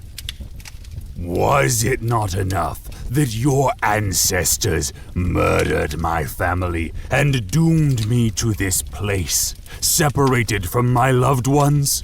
Must you invade the Twilight Lands too? Must you torment me with flying pests and turn even my kin against me? Must you murder my hope that one day I might destroy all 3 of those cursed artifacts and finally find peace in the world to come? Is there no mercy in you? No sense of justice? "I'm sorry!" I screamed against her back, inching my way along, hand over hand, a grimace etched into the lines of my face. "It's nothing personal! I listened to your priestess's story. I know what happened, and I know it was wrong. But there's no other way. Please, you have to understand that. I don't want to kill you, but it's one balanced against millions." You sound just like him, Nankri. Her words pulsed with anger, but there was also a note of sadness simmering beneath. He said the same things as he killed my Irinth and let my babies die. What's one group of hatchlings balanced against the whole of the storm marshes? He felt bad, but his guilt didn't wash him free of his sins. Neither will yours. She threw herself into a roll that left me suspended above the earth, clinging on for dear life by my fingertips. Just when I thought I couldn't hold on for a second more, she flipped again, leveling as I flopped back onto her pebbly hide. My stamina bar was almost empty, and what I needed was a break. But I didn't take one. Oh no. One more maneuver like that from the Sky Maiden, and I was toast. So I needed to finish this thing now. It was time to take a few more risks. I was only 7 feet away, so, carefully, I moved into a crouch, hands down, toes digging into scaly flesh, and scrambled forward on my hands and knees, praying she didn't take any evasive action. 4 feet out, I hurled my body into a dive, arms outstretched.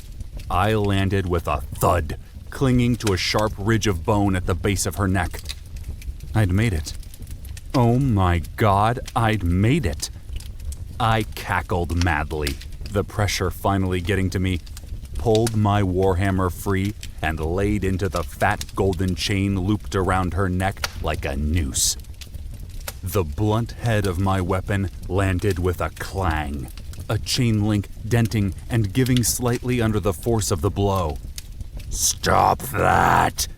She waggled her head back and forth, fighting once more to dislodge me. But I didn't stop. Nope. I blocked out everything except the hammer in my hand and the golden chain that might mean my salvation. Over and over again I struck, beating my way slowly but surely through one of the chain links. Clang, clang, clang. Rinse, wash, repeat. Before long, great gobs of sweat rolled into my eyes and my arms ached from the difficult and awkward effort.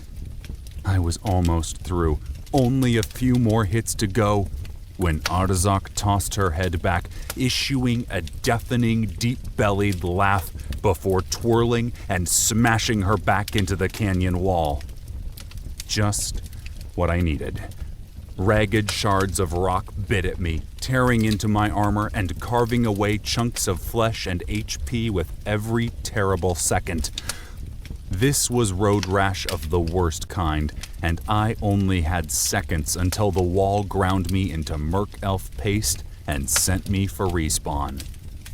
In that instant, I knew she'd beaten me.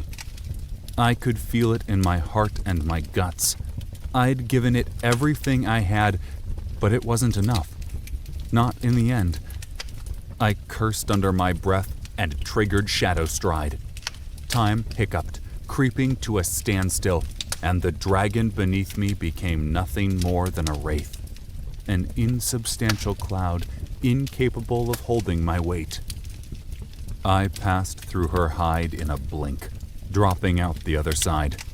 I flipped head over heels and crashed into the rocky slope of the canyon wall, flopping and rolling my way down toward the bottom. Chunks of black obsidian scratched at my face, nubs of barbed rock jabbed into my limbs and back, and dust clogged my eyes, nose, and mouth.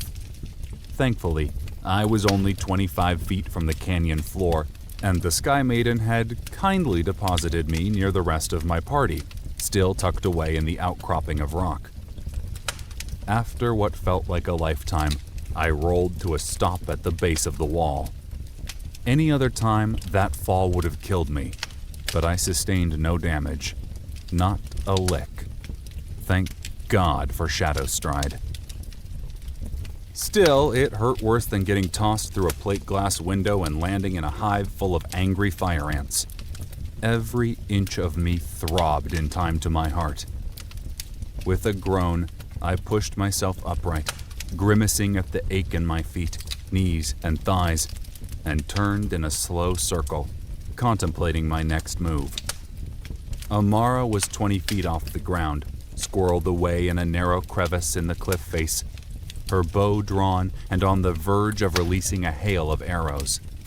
The rest of the crew, Abby and Devil included, were taking cover around the rocky outcropping, eyes locked on the Sky Maiden. They all looked scared, and with good reason. Arzak was descending like an avenging angel, completely unharmed, wearing the amulet loud and proud. Despite the pain and the hardship, I grinned and stifled a chuckle. Nico was still clinging to the dragon's face like a pesky tick, clawing at her eyes and refusing to be dislodged. I could see the utter and complete annoyance on Arzak's reptilian face. She looked like a long-suffering mother, desperately trying to ignore a disobedient and particularly obnoxious toddler. Nico wasn't the most powerful minion, but boy was she a resilient, persistent bugger. The weak laugh died as I turned my mind back to the situation at hand. The best thing we could do now was retreat. Just head back through the portal and regroup. Maybe we could come up with a better plan now that we knew what we were up against. Before I could decide what to do, however, my countdown timer hit 0 and the world blurred back into life, into motion, chaos, and the harsh heat of the Twilight Lands. A swirling cloud of debris and ash kicked up by the Sky Maiden's massive wings blasted me as the dragon touched down 20 feet away. Quickly, I recalled my minions. They couldn't do anything now except die, and pulled open the officer chat. "Retreat!" I screamed at Cutter, Abby, and Amara, simultaneously unleashing a violet umbra bolt right at Arzok's tooth-studded mouth. "Get everyone back to the clearing!" I called again as my spell landed with a flash, immediately drawing the Sky Maiden's eye. My order was a second too late, though, because everyone was already in motion, launching attacks too focused on the battle to pay me any mind. Amara rained down arrows fitted with improvised specialty tips that exploded against Arzok's hide, covering her in biting acid. The sludgy green goop chewed into the Sky Maiden's armored flesh with ease, but her HP bar didn't even flicker. Meanwhile, Vlad stood on top of the craggy outcropping, back straight, face screwed up in defiance as he mechanically hurled alchemic grenades, one after another. And Cutter and Forge, our melee fighters, sprinted across the chalky earth, Forge with his axe raised high, Cutter with his dual daggers spinning. Only Abby had gotten the message, it seemed. "Abby," I said, cueing the chat again. "Without the amulet, we can't win this. Can't do it. We need to get everyone back into the clearing before she starts unleashing Dragon's fire. You get Vlad and Amara. I'll collect the knuckleheads."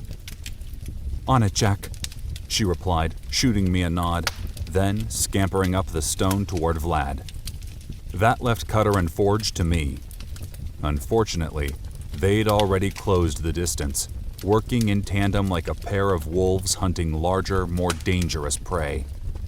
Forge darted in, slashing at Arzok's exposed neck with his massive battle axe, leaving deep furrows in the dragon's flesh before backpedaling while Cutter attacked from her other side, jabbing at the leathery folds in her wings.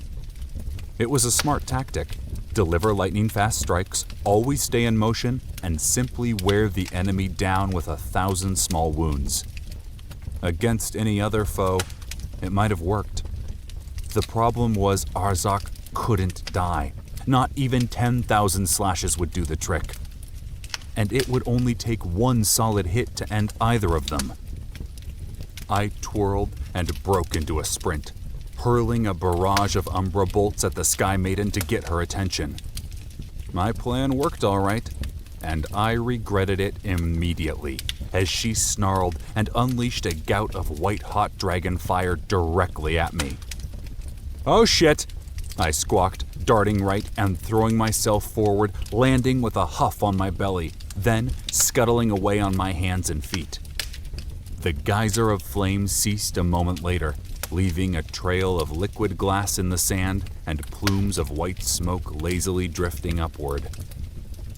"I've got Vlad and Amara," Abby's voice chirped in my ear as I hastily gained my feet.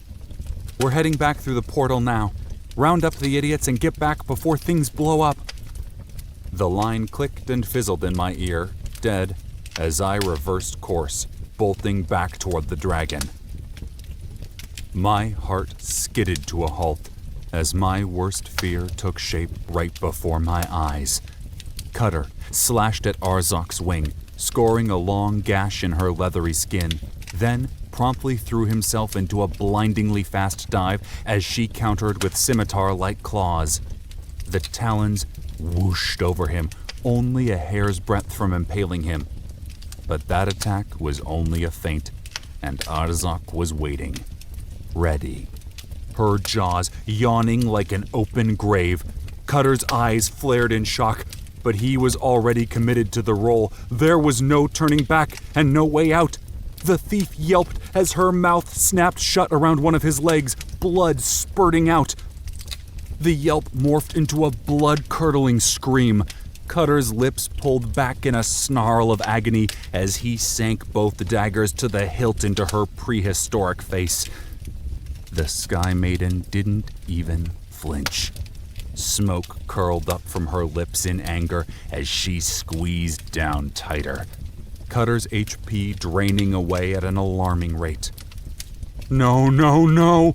I sprinted forward and leaped onto the top of her bony snout. You're not going to win! I screamed defiantly, swaying on top of her nose, then slamming the spike on my hammer directly into her skull, throwing my weight into the attack as though I were driving a tent stake into the ground. The wicked spike struck home with the crack of fracturing bone, and the Sky Maiden threw her mouth open on instinct, issuing a thunderous roar of pain and hate and murderous fury. Cutter fell free, thudding to the ground, his skin pale and waxy, his left leg butchered almost beyond repair. Then the world tilted as Arzak bucked up and I lost my footing, arms pinwheeling wildly as I tumbled and landed in the dirt with a oomph.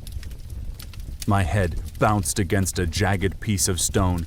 Stars exploded across my vision, but it was my right shoulder that took the brunt of the fall. Rock snapped bone, and my body weight ripped through muscle, earning me an instant and crippling debuff. Debuff added. Fractured shoulder. You cannot use your right arm, and cannot cast mage spells requiring hand gestures. Duration, 2 minutes. For a moment, I lay there, stunned, and then an enormous serpentine face appeared above me, a cobra rearing back, ready to strike and kill. Not today, you no-good alligator-looking sumbitch! Forge hollered, driving his axe into her muzzle, the blade sinking deep as he slammed into her with all his weight.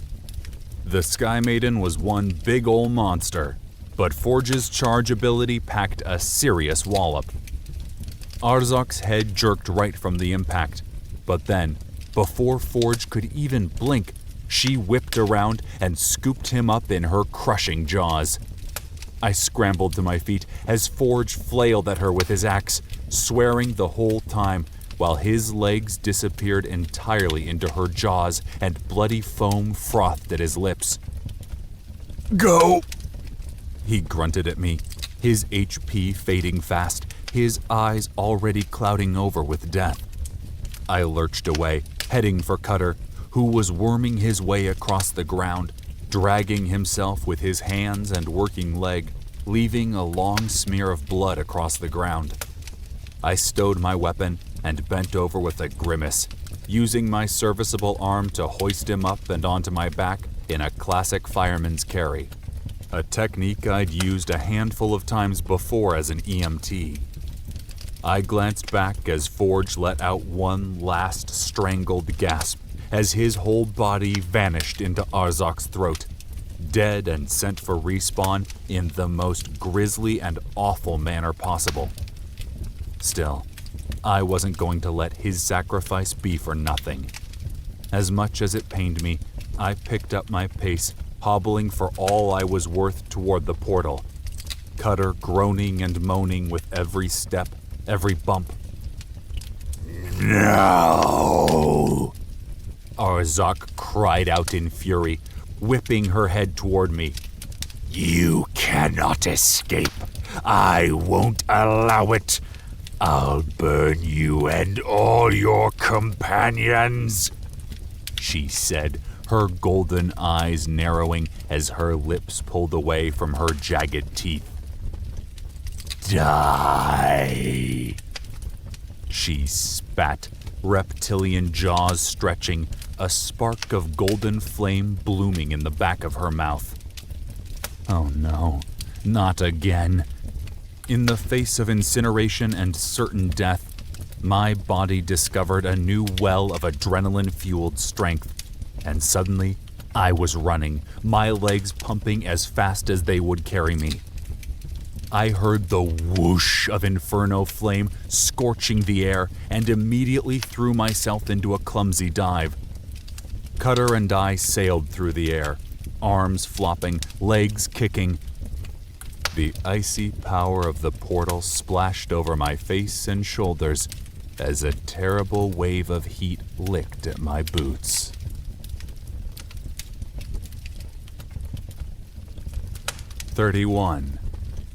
Regroup.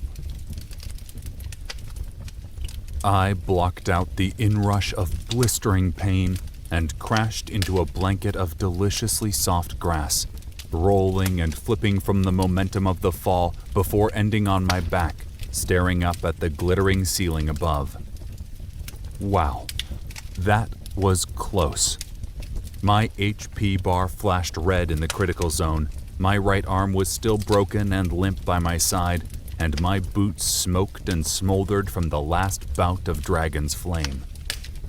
But I was wonderfully, miraculously alive. And, better yet, so was Cutter. I could hear him moaning in pain, whining about his leg somewhere off to my right. But he was alive. That was the important thing. Except he'd survived at an expensive price. Forge, dead, eaten by the Sky Maiden. Forge would respawn, of course, but that didn't lessen the impact of dying inside VGO. Dying was a horrible experience, and, according to Osmark, it took a serious psychological toll on those who experienced it too often. A bug the devs had failed to iron out before launch. No doubt Forge would be having nightmares about this for years to come. Still, considering the circumstances, one player dead instead of the whole team pushing up daisies was a win, even if a small one. I let out a sigh and pressed my eyes shut, feeling a sudden exhaustion settle over me like a blanket, as all my hot-blooded adrenaline leaked away. I fished a pair of health regen potions from my belt and killed them both, letting their magic go to work in my body. Then, I just lay there for a couple of minutes, enjoying the green carpet and the sweet smell from the flowers scattered around the glade. Eventually, someone cleared their throat, rousing me from a hazy near sleep. Begrudgingly, I cracked my eyes.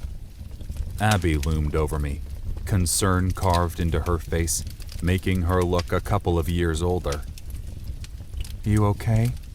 she asked, cocking an eyebrow, then stealing a look at my boots. "I've been better," I replied, mustering the strength to sit. "Cutter?" I asked. She frowned and hooked a thumb over one shoulder. The thief was sprawled in the grass, looking defeated, dejected, and like the victim of a murder investigation.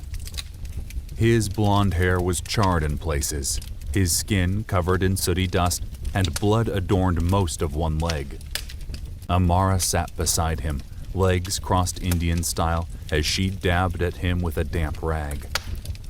Vlad was sprawled out in one of the carved wooden ceremonial chairs, glum and gloomy as a late winter's day. "Everyone's feeling a bit down," she admitted with a grimace and a shrug. That definitely wasn't the way anyone expected things to turn out. Some part of me was secretly hoping we'd be able to reason with that monster, like you did with the Spider Queen. But that's a lost cause.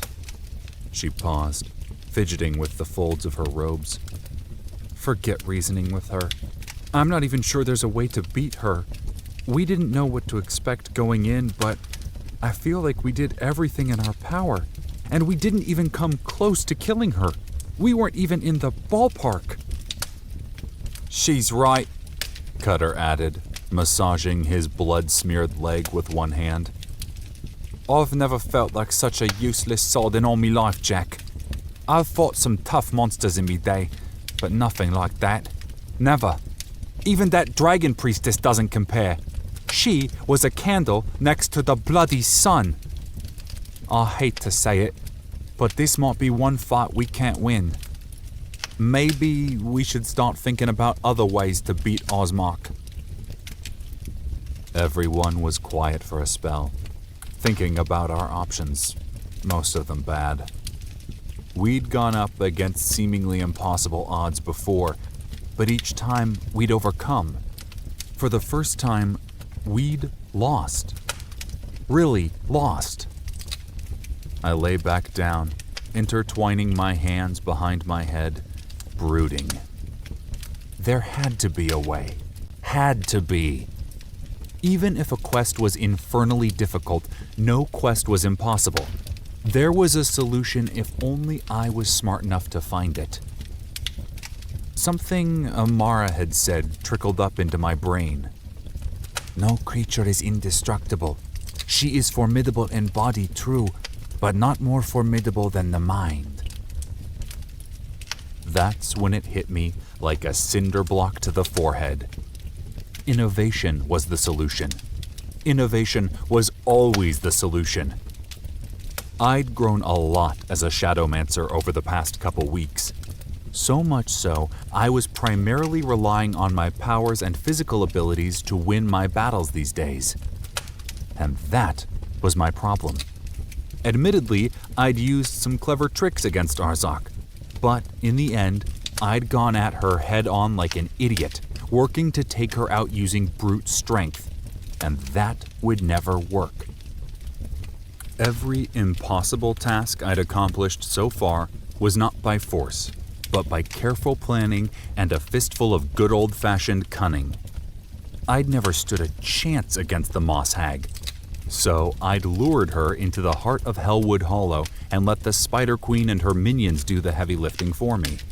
And I'd used the same strategy against Carrera and Rowanheath, not attacking the gates like a traditional army, but finding a way to bypass their strengths and hit them where they were weakest. Even against the Dragon Priestess Eleanor, I'd used an improvised alchemic grenade in a highly unorthodox way to win the fight. If I had any hope of taking the Sky Maiden down, I needed to work smarter, not harder, a truism my dad had lived by. I thought back to the battle in the Twilight Lands, replaying it in my head, examining it and re-examining it from different angles. Getting her to the ground wasn't good enough, not even close. What I needed was a way to catch her and hold her long enough for me to pry that amulet from her throat. What we need is a trap, I mumbled, reaching up and rubbing at one temple. But what kind of trap could possibly hold something as large and powerful as Arzok? And assuming we could get such a trap, how would we deploy it? My mind reeled this way and that, searching frantically for an answer.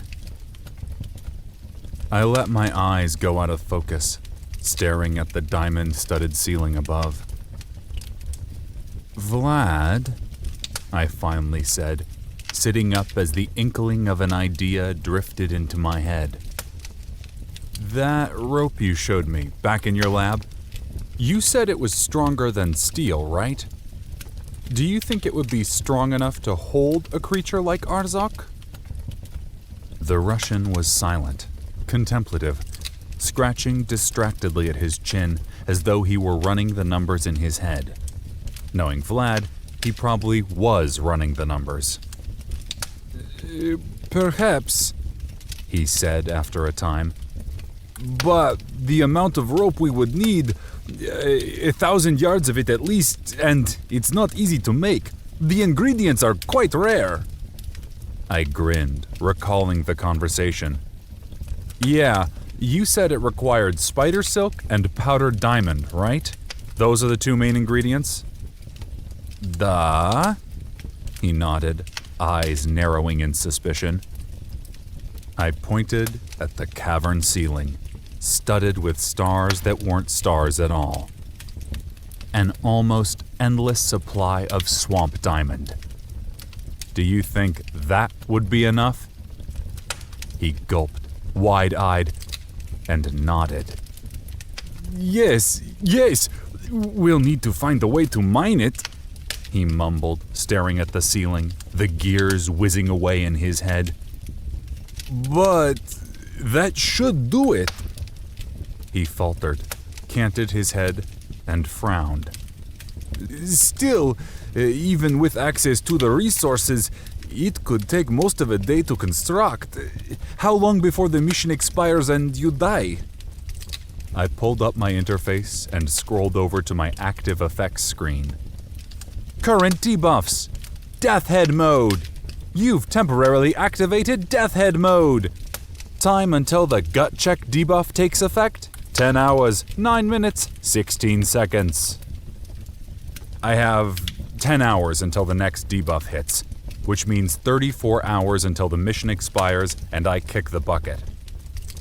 Vlad nodded his head, bottom lip protruding, one index finger tapping against his knee.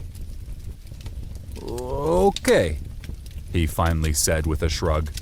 there is a chance, a small one, but I think I can do what you ask. Good.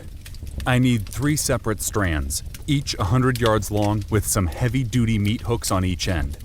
Now, Abby, I said, rounding on her, can you get a hold of Anton? Yeah, of course, she replied, eyes hazy and distant as she accessed her interface, already working on the request. What do you need? 3 things, I replied. First, we'll need a team of miners. I stuck one finger up into the air. Second, we'll also need every alchemist we can get our hands on. Another finger joined the first. And last, a full platoon of spider riders to produce the silk and help harvest the swamp diamond. A third finger entered the fray. When they get here, put them to work right away. Wait, what? She asked, dismissing her interface with a curt wave. Where are you going? I grinned and hoofed it out of the glade. Producing a rope sturdy enough to capture Arzak is only half the battle, I called back. We need to find a way to deploy it, and I have an idea that might do the trick. I'll be back in a few hours. I pulled up my map, located the grave of Isra Spirit Caller, and headed deeper into the forest, leaving the others behind. After 15 minutes of cutting through dense tree cover, ducking stranglethorn vines, and avoiding bog pits, I made it to the craggy fissure leading to Isra Spirit Caller's tomb. I loitered on the edge of the tree line, waiting in a low crouch, cloaked in stealth. I studied the pair of hulking, twisting trees flanking the catacomb entrance, searching the knotted boughs covered in broad leaves and green melons for any sign of opposition. But nothing. The way looked clear, which was problematic because I hadn't come to explore the tomb, I'd come specifically for the sentries, the Void Watchers. Remembering my first encounter, I triggered Shadow Stride, slipping into the Shadowverse as smoothly as silk. That's when I saw the eyes. A small army of void terrors tucked away in the foliage stared down on the clearing with hungry, predatory gazes, just waiting to ambush the crap out of anyone foolish enough to step into the open. There were maybe 30 of them, all smaller than Nico, standard Void Watchers, instead of the greater Void Watcher variety. But that didn't matter. Not really. The important thing was that they were smart, they could fly, they could use weapons, and, most important of all, with the pack animal ability, I could summon more than one at a time. They were exactly what I needed for my plan to work. Quickly, I toggled over to my character screen and dropped 2 of my 3 remaining proficiency points into the Void Terror skill, granting me another 2 slots on my minion team. That done, I closed out of the menu, pulled my Warhammer free, and conjured Umbra Bolt in my left hand as I stepped from the shadows, visible as the sun at noonday. "Come get me," I said, voice level and brimming with self-assurance. I'm looking to recruit. I marched forward a few steps. So, who wants to be on Team Jack? Any volunteers? For a second, the watchers were silent, seemingly bewildered by my boldness. Bewildered was no good, though. I needed angry. I thrust my left hand forward and launched the pent-up Umbra energy into the heart of the pack. The bolt landed with a crack of purple light, knocking one of the chimps from the tree and unleashing absolute havoc. In a heartbeat, the chimps poured from the trees, driven on by red-hot rage, swooping at me, claws flashing, blunt teeth snapping. I raised my hammer and charged, offering a war cry in retaliation. The tussle took a solid hour. An hour of Umbra bogs and monkey bites, of Umbra flames and retaliatory scratches, of savage blows and hurled stones. It was a grueling, tedious fight, made worse by the fact that I needed a few of these things alive. That and the stupid diseased debuff, reducing my attack power and my regen rates.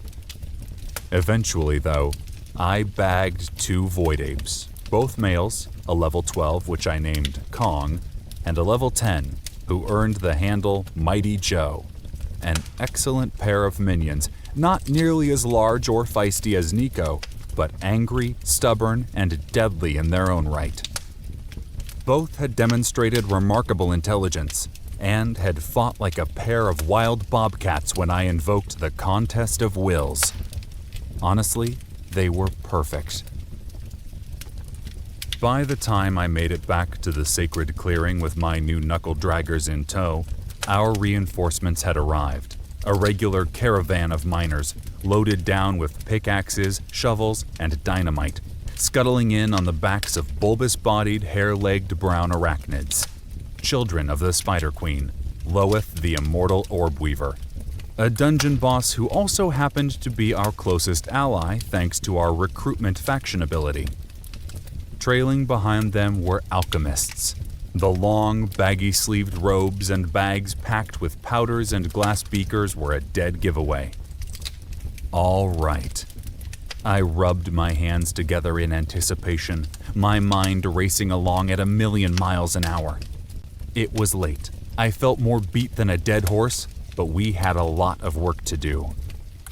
Time to get crafty.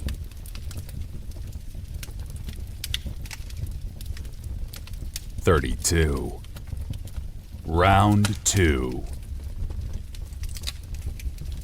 30 hours later, with the mere 4 hours to spare before my quest timer expired, I stood in front of the shimmering gateway to the Twilight Lands for a second time. It had been a long, tedious, punishing day, filled with a few cold meals, a handful of occasional naps, and what felt like endless hours of back-breaking mine work, hanging from the cavern ceiling, suspended by a thick strand of spiderwebbing, chipping away at stone. True, plenty of actual miners had shown up, guys with serious skills and crazy perks, but we needed a lot of diamond, and even my low mining level helped. A little. By the end, I'd earned 3 levels in mining, which wasn't too shabby. And while we worked tirelessly above, alchemists, all junior members of the Crafters Guild, slaved away below, grinding powders, gathering spider silk, or brewing strange concoctions, all under Vlad's careful and often harsh guidance. Apparently, Work Vlad was very different from the often bumbling Adventure Vlad. Work Vlad was stern-faced. Work Vlad was far more prone to offer biting criticism than even moderate praise. And most of all, Work Vlad was a production demon. Even with the task of teaching the junior alchemists the formula and overseeing the work, somehow, almost impossibly, he turned out 3 times as much rope as anyone else. He may not have been much use as a frontline brawler, but holy crap could the guy craft. And with his supervision, and a dump truck worth of elbow grease, we'd somehow managed to turn my half-cocked vision into a reality. 3 pieces, each the length of a football field from end to end, with a fist-sized rune-etched hook, sharp enough to pierce even dragon scale, secured to either end. Essentially, we'd built 3 giant improvised bolas. Unfortunately, the ropes were pretty much all I could carry, aside from my hammer, armor, and a handful of regen potions, because the things weighed in at a whopping 500 pounds. Typically, 500 pounds wouldn't break the bank, but I'd been drop-kicked in the face by the second Death Head debuff, Gut Punch, a few hours ago, which zapped all my primary stats by 10 points. And, in the grand scheme of things, 10 missing points from every attribute hurt badly, reducing everything from attack and spell strength to overall HP and carrying capacity. Instead of 655 pounds, I was down to 590, which gave me barely enough raw power to carry my gear and my new trio of items. It would be fine though, because it had to be. This was my last chance, and if this didn't work, well, the Death Head debuff would finish me off and that would be all she wrote. Besides, I wasn't going to fight, I reminded myself. I was going in for the capture. "Jack?" Abby said from behind me. My steps faltered, and I glanced back at her. The miners and the alchemists were all gone now, returned to Yunnan for hot food and decent rest, but my friends remained, spread out behind me in a half circle. "Are you sure you don't want anyone else to come with you?" she asked for about the billionth time, a polite but worried smile stretching across her face. "She's right, mate," Cutter added, absently twirling one dagger like a street performer looking to earn a quick buck. "Someone could go with you on this suicide mission." "Thanks for offering." He cut me off with an upraised hand before I could say more. "Oh, I'm not offering, friend. No. There's not enough gold in the world to make me tangle with that monster again." He rubbed absently at his left leg, healed now, though stained with crusted brown blood. "I was merely saying one of these other swords would probably go with you." He jerked his head toward Forge, who'd respawned and hoofed it over as quickly as he could. "He seems fool enough to do it." I grinned and rolled my eyes. "Thanks all the same," I said, "but I need to do this on my own. Against something like Arzok, you guys are more of a liability than a help. If everything goes according to plan, this will be an aerial battle, so there's nothing any of you could do anyway. Even if I brought one of you up on Devil's back, you'd only slow us down, and I'll need every advantage I can get. But don't worry, I'll have some help." I shot them a wink, then strode into the portal before anyone else could object. Frigid power washed over me like a breeze on a summer day, followed immediately by pounding heat and a choking cloud of dust. I shielded my eyes against the harsh light, giving my body time to adjust from the port skip and to the radical climate change. A ferocious roar reverberated in the air an instant later, as the Sky Maiden exploded from the jagged top of the volcano. Her response was much quicker this time round. She must have been ready and waiting for me. That was okay though, because I was ready for her too. With a minuscule effort of will and a blast of raw Umbra power, I called Devil from the Shadowverse. He appeared a few feet to my right, big, bad, and about 1,000 times better looking than the last time I'd seen him. Some extended time in the Shadowverse had that effect on Void Terrors. For them, a solid 8 hours in the Shadowverse was like a week of R&R on a sunny, sandy Mexican beach. "Ready for round 2? I asked him, eyes locked on the approaching dragon in the distance. He snarled, his violet eyes narrowing to angry slits, tendrils of smoke wafting up from his nostrils. "This time we will crush her," he replied, his voice a guttural snarl. "Crush her in blood, bone, and spirit. Such is the way of dragons." Good, I said, swinging onto his back with practiced ease, my hands naturally falling on the reins as my feet slipped into the leather stirrups. We're going to take her down, all right, I said, flicking my wrists and spurring the Drake into motion. But we're going to play things a little differently this go-around. We're not going to try to hurt her. You and I are going to be the bait. We need her to focus on us, to follow us, and we're going to let our new teammates do the hard work. New teammates? He asked, his tone a combination of curious and contemptuous. You'll see, I replied with a smirk. He grunted and dipped his head before launching himself from the ground, wings outstretched, catching a hot draft of air which carried us skyward. In seconds, we gained altitude, rising 100 feet, then 2, until we soared well above the rocky walls of the canyon below, bringing us ever closer to the final boss. So, you've come back for more, she bellowed, rocketing toward us like an intercontinental ballistic missile on a mission. Excellent.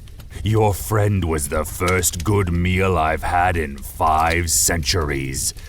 But I still have plenty of room, especially for merc elf meat. I ignored her jab. I couldn't afford to be distracted, and I certainly couldn't get caught up in a villain monologue. Instead, I kept my mouth shut tight and conjured an Umbra bolt in one hand, holding the icy power as we drew closer. Get ready to move fast, I sent. Vertical climb, inverted barrel roll, then fly like mad. Done, Devil responded, his mind laser-focused on the task at hand. At 100 feet out, Arzok opened her SUV-sized jaws, and a ball of light, as bright and brilliant as the sun, appeared in the back of her throat, the precursor to Dragon's Fire. But still, Devil and I flew straight on, challenging her to a deadly game of chicken that we could never win. At 50 feet out, a column of fire erupted like a geyser of pure death.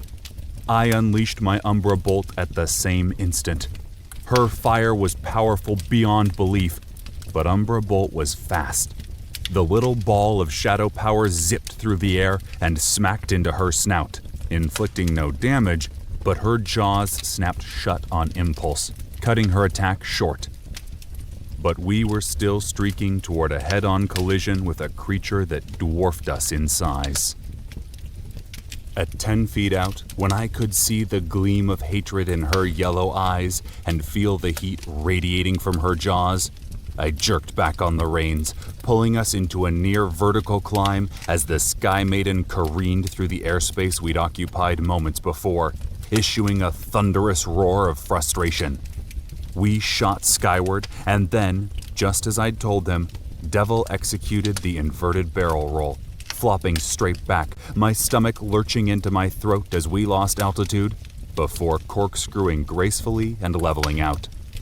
Suddenly, we were cruising just above Arzok. Well done, I sent, patting Devil's neck with one hand. Now let's get her to play follow the leader. Firebomb the crap out of her, then head for the clouds. But make sure to keep her close. We don't want to lose her. I glanced up, searching the sky overhead. There was no moon, no stars, no sun, just endless dark the color of a bruised plum. But there was lots of cloud cover, a sea of swollen red fog, illuminated intermittently by brilliant flashes of lightning. That's where we need to be. Devil snorted in acknowledgement, and then he was moving, tucking wings in as he dived towards Arzok's spike-covered back, his jaws flashing. He streaked over her like a supersonic jet, spewing purple fire across her neck and head with an inhuman screech, then dropped down further until he was soaring 20 feet in front of her crushing jaws. I stole a look and shot her a wave and a wink, as though to say, this is all just a game to us. You will suffer unending pain for your insolence, mortal. She boomed in response, huge strings of flaming green spittle spraying out. Gotta catch us first! I hollered, before blasting her in the eyes with another Umbra bolt. Just insult to injury at this point. Then I shot her another wink for good measure, dropped flat against Devil, and dug my heels into his side, pulling us up. The drake arched back as he pumped his wings, hot wind rushing around us as we streaked up. I stole another glance back, just a quick peek, and couldn't help but grin. The great dragon was following, her neck craned upward as her immense wings beat furiously at the air, generating tremendous downdrafts. She opened her jaws, unleashing another churning column of flame, but I simply spurred Devil on, willing him to go faster. And he did. We stayed maddeningly close, swooping, flipping, banking, rolling, lobbing pot shots for the hell of it, yet always just outside her range. She snapped and cursed, occasionally howling in impotent rage as her wings kicked into overdrive. No matter how hard she worked, though, we were always one step ahead. Sure, in a straight-up fight, there was no way we could take her. But in a contest of speed, well, Devil would win that every time. Work smarter, not harder. In next to no time, we broke into the dense, churning cloud banks, obscuring our position while also drastically reducing visibility, which meant we were likely to blunder directly into the Sky Maiden if we weren't careful. There was no other way, though. No reward without risk, and no change without challenge. Devil angled higher, wheeling right in a lazy circle while a flickering shadow blurred through the clouds below us, her enormous body displacing a swirl of pink mist in passing. Time for Phase 2.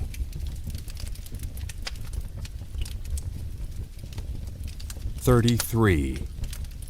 Crash Landing." You cannot hide forever. Arzok's voice rang out, distorted and dampened by the thick fog. I don't know what you hope to accomplish, but this fight can only end in your death. And what a painful death it will be. That much I can promise you. The air swirled again, disturbed and displaced as the Sky Maiden sailed by, concealed in the cloud cover but almost close enough to reach out and touch. My heart thumped like a jackhammer, and my lungs kicked into double time as nervous sweat broke out across my brow and rolled down my neck. This was definitely a risk, no doubt about it. Despite my fear, I remained silent, refusing to be baited into giving away our position, concentrating instead on my next task. With another effort of will and a burst of spirit, I conjured up all 3 of my Shadow Watcher minions, one right after the other, draining almost all of my spirit in the process.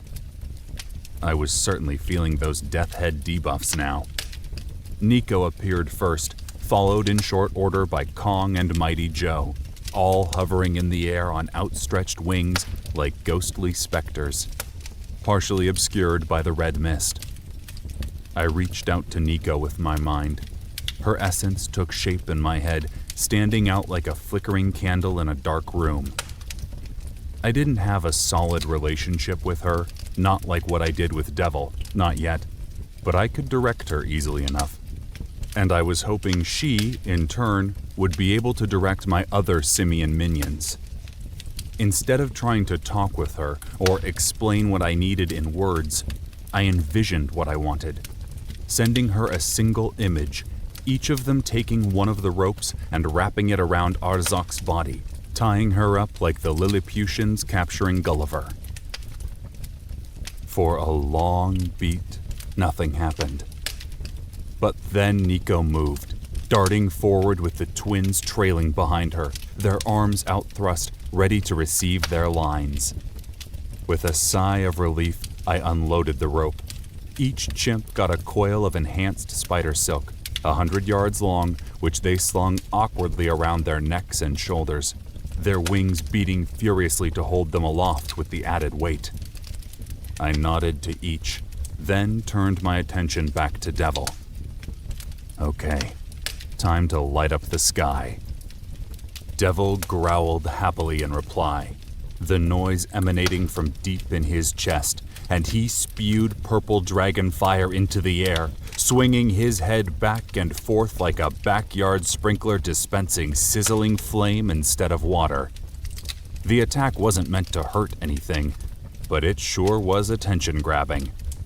Just to be safe, though, I thrust one hand high in the air and unleashed a volley of Umbra bolts, the purple orbs zipping through the air like road flares, screaming, "Here we are! Here we are! Here we are!" at the top of their lungs. A thunderous roar shook the air as Arzok burst through a nearby cloud spire, her eyes wide and crazed, determined to see us burn and die.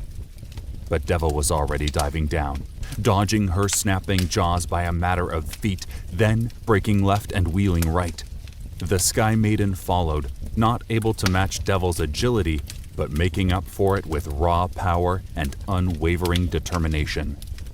We hooked left as a freight train of fire carved a wide channel through the dense mist. Even though the attack didn't land, just the proximity was enough to shave off a fraction of my HP. I ignored all that, though, letting Devil handle the flying as I scanned the clouds above Arzok, waiting for my monkeys to appear, to act.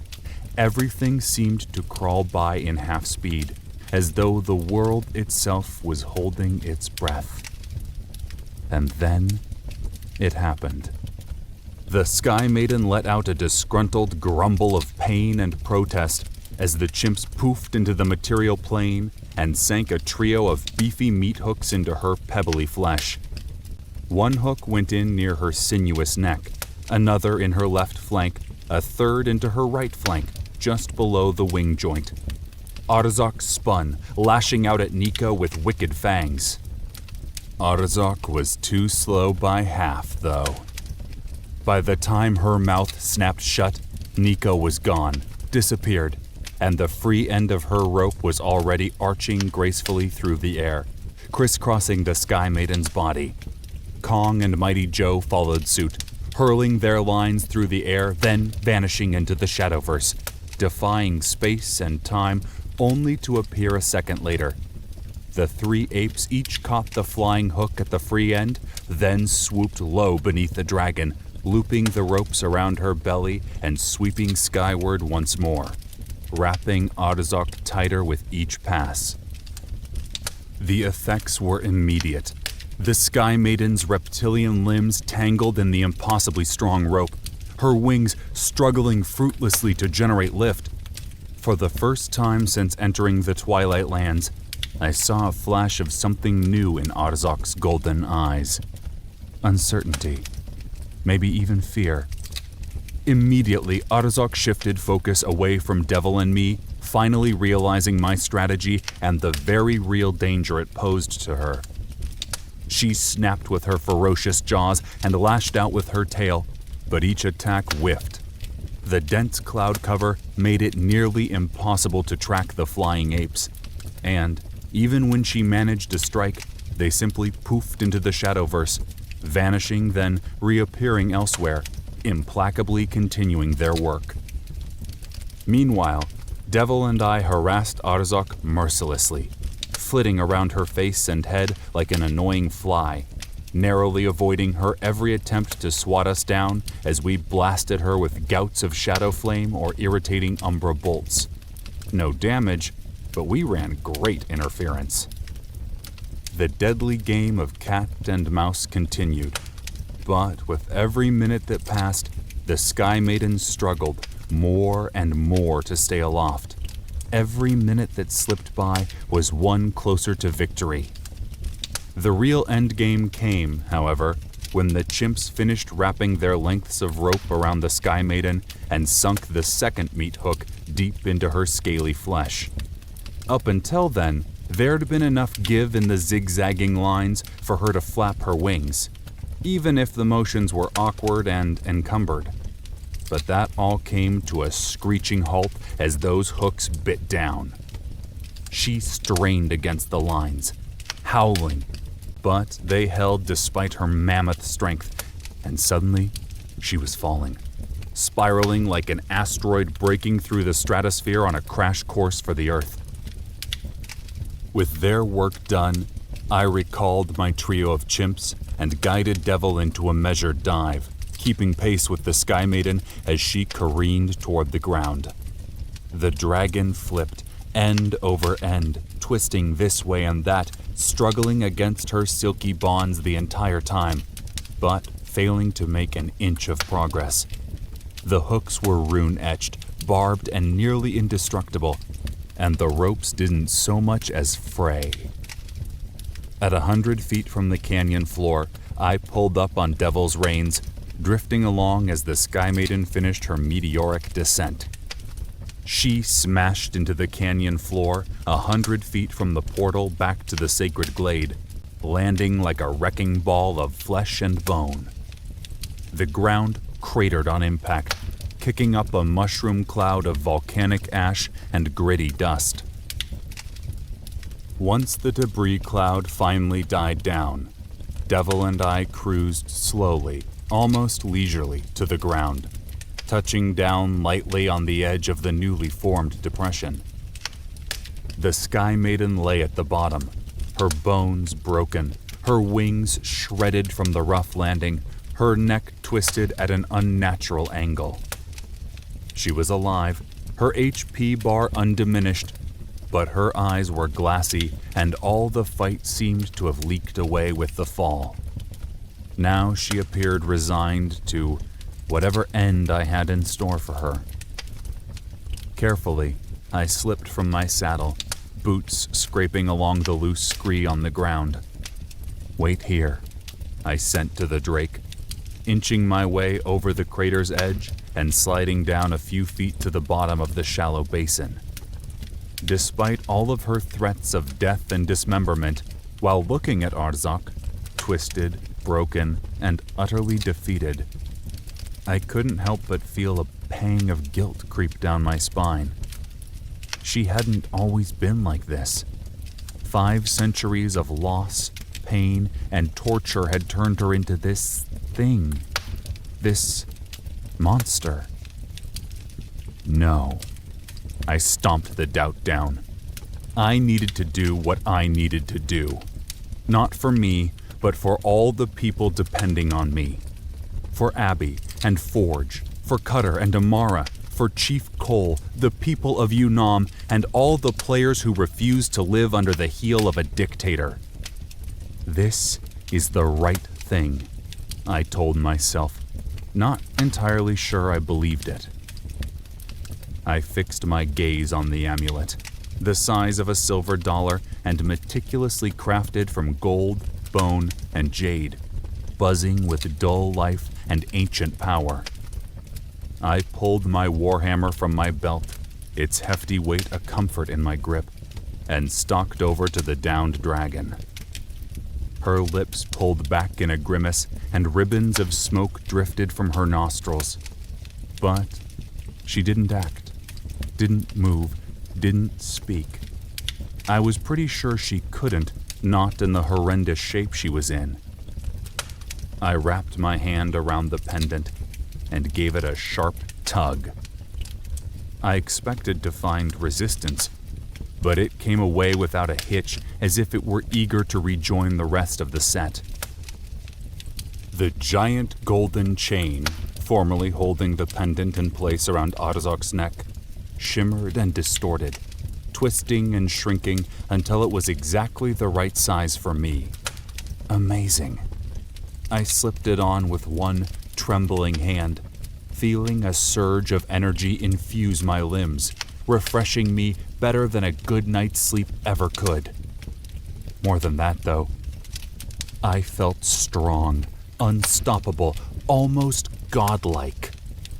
It was the power of the Jade Lord, a foretaste of the mantle of a king, not a faction leader, but a monarch. And it felt good. Voices ripped me rudely from the moment, whoops of joy and cheers of victory as Abby, Forge, Cutter, Amara, Vlad, and even Chief Cole streamed through the portal. They all looked ecstatic, understandably so. After all, I'd just brought low the mighty Sky Maiden, and now I had the entire Jade Lord set in my possession. I'd done the impossible. Again. Bloody hell! Cutter yelled, a lopsided grin breaking across his face. I can't believe you pulled it off. And by that, I mean I was fully confident of your abilities the entire time. That earned a round of chuckles, followed by a chorus of, "Finish her!" Everyone seemed happy. Except Abby. She looked forlorn and marginally disgusted, but she didn't voice a complaint. My hammer was glowing, burning with spectral green light, and when I looked back at the Sky Maiden, I was shocked to see her HP meter had plunged deeply into the critical zone. From the fall, no doubt. A single hit would finish her off, end this quest for good, and earn me the blessing of the Jade Lord. I circled around to her front, raising my hammer, preparing to drive the spike into her skull and put her out of her misery, to annihilate her for good. As I stood there, the conquering hero, Arzok shot me one last desperate look, and with it, she offered me a peek into her heart and soul. All her defiance was gone, stripped away, and all that remained was deep, unspoken grief and terrible acceptance. Acceptance that this was finally the end. An end devoid of justice or mercy. She was a victim. Her family killed and taken, her soul driven to madness by their eternal separation. And that act would go forever unpunished. I saw something else in her eyes, too. I saw myself, standing above her with the face of a stone-cold killer. In that instant, I looked an awful lot like the Jade Lord preparing to smash her eggs for the sake of his kingdom. Even more importantly, I resembled Osmark, making shady, unethical backroom deals spurred on by the thought of the greater good and a hunger for personal power. I turned away, unwilling to meet her eyes for a second longer as my conviction wavered like a candle flame in a stiff breeze. This wasn't right. Maybe it was pragmatic, smart, and efficient, but it wasn't the moral thing to do. This road led to victory, but victory at a steep and bloody price. The black handprint, branded into my skin by a dying merc elf so long ago, tingled and burned with icy power, a subtle reminder of how I'd gotten to here. Not through the diplomacy of the sword, but through mercy. I'd helped that dying woman even when Cutter suggested I scalp her for the price on her head, and it brought me to the path of the Shadowmancer. That was who I was, and that was who I wanted to be. I was willing to be a leader, but I wasn't willing to lose myself to do it. I dropped my weapon, letting it fall into the sand with a thunk. "What's the holdup, friend?" Cutter asked, eyebrow cocked, hands on his hips. "This is it. You've done it. Now finish it. Let's unite the bloody storm marshes, dance a victory jig on the corpses of our enemies, then head back to Yunam and drink until we can't stand straight." "No," I said with a shake of my head, pulling the crown off, followed in short order by the belt and the amulet. "Nope. This is wrong. We can't do this. This creature," I swept a hand at the downed and dying dragon, "isn't evil. She's the victim of a well-intentioned man who was willing to do bad things for what he believed to be good reasons. That's who the Jade Lord was. And that's also Osmark to a T. That's what we're fighting against. Maybe this stuff," I lifted the items in my hands, "will help us defeat the Empire, but they'll also help us become the new Empire. I'm sorry, but I won't do this. It's not enough to beat Osmark," I said. "We need to be better than him. And this?" I glanced at the dragon huffing and puffing in the sand, only inches from death and utter annihilation. "This isn't any better. So, I'm going to do the right thing. I'm going to side with a monster who isn't a monster." I trudged out to the huge divot and over to the magma river burbling mindlessly along. I paused on the rocky bank, staring one last time at the priceless relics in my hands. God, this was stupid. I closed my eyes and tossed them all into the river of molten rock. "This is for you, priestess," I whispered under my breath, opening my eyes and watching as the magma went to work. Chunks of bones sizzled, popped, and melted. The gold dissolved into orange slag. The fat jade stones disappeared beneath the surface. In the span of seconds, the artifacts were gone, destroyed for good.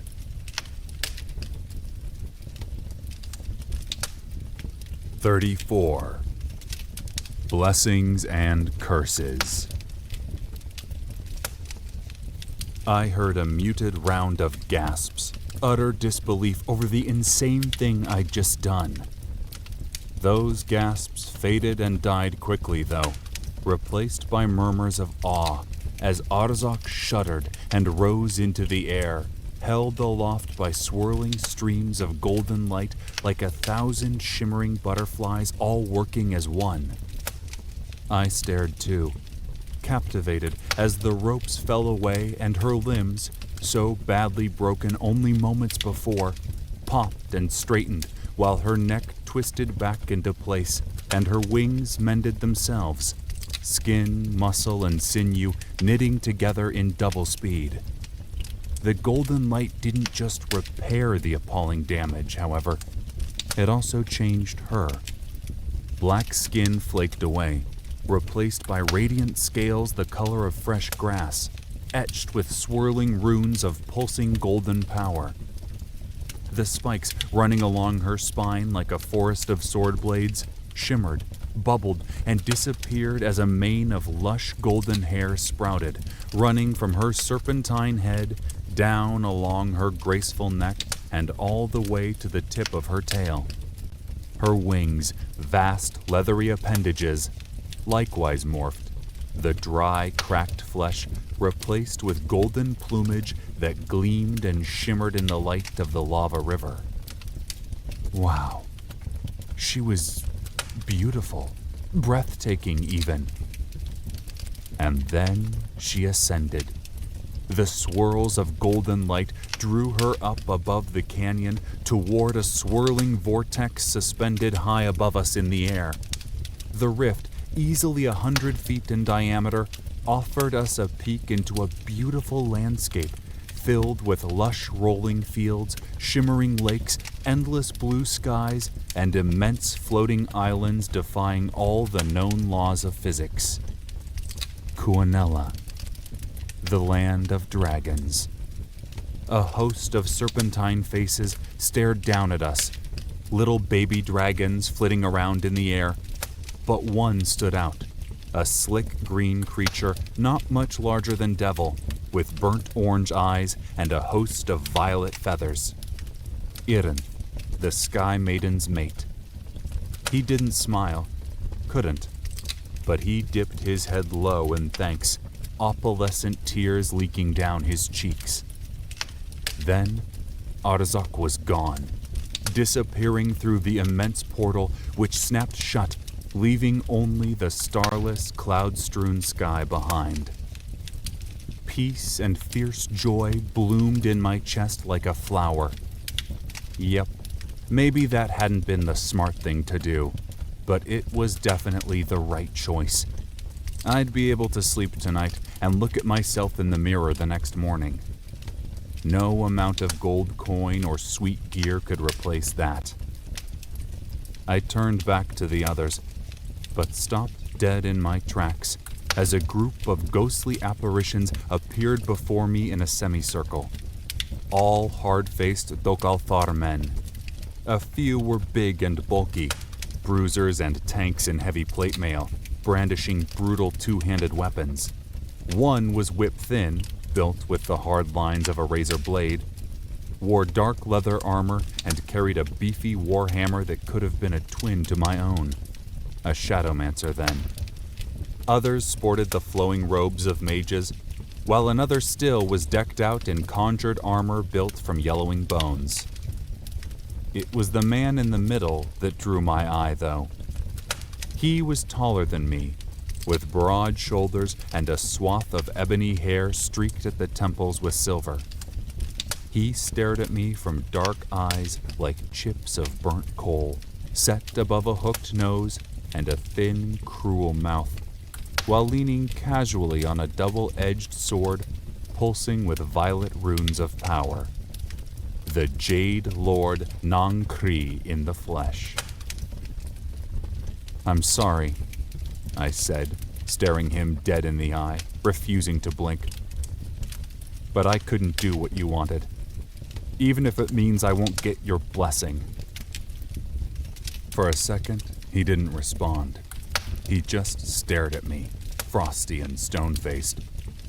But then his somber features began to loosen as the ghost of a smile appeared on his flat face. I'm not angry, boy. He shook his head. No, I'm proud. For the past 500 years, my descendants have told stories built on pride and lies, seeking the artifacts with the sole aim of eternally destroying Arzak's soul, all in a futile attempt to free me and my brothers from a curse that never existed. My jaw dropped. Wait, what do you mean there's no curse?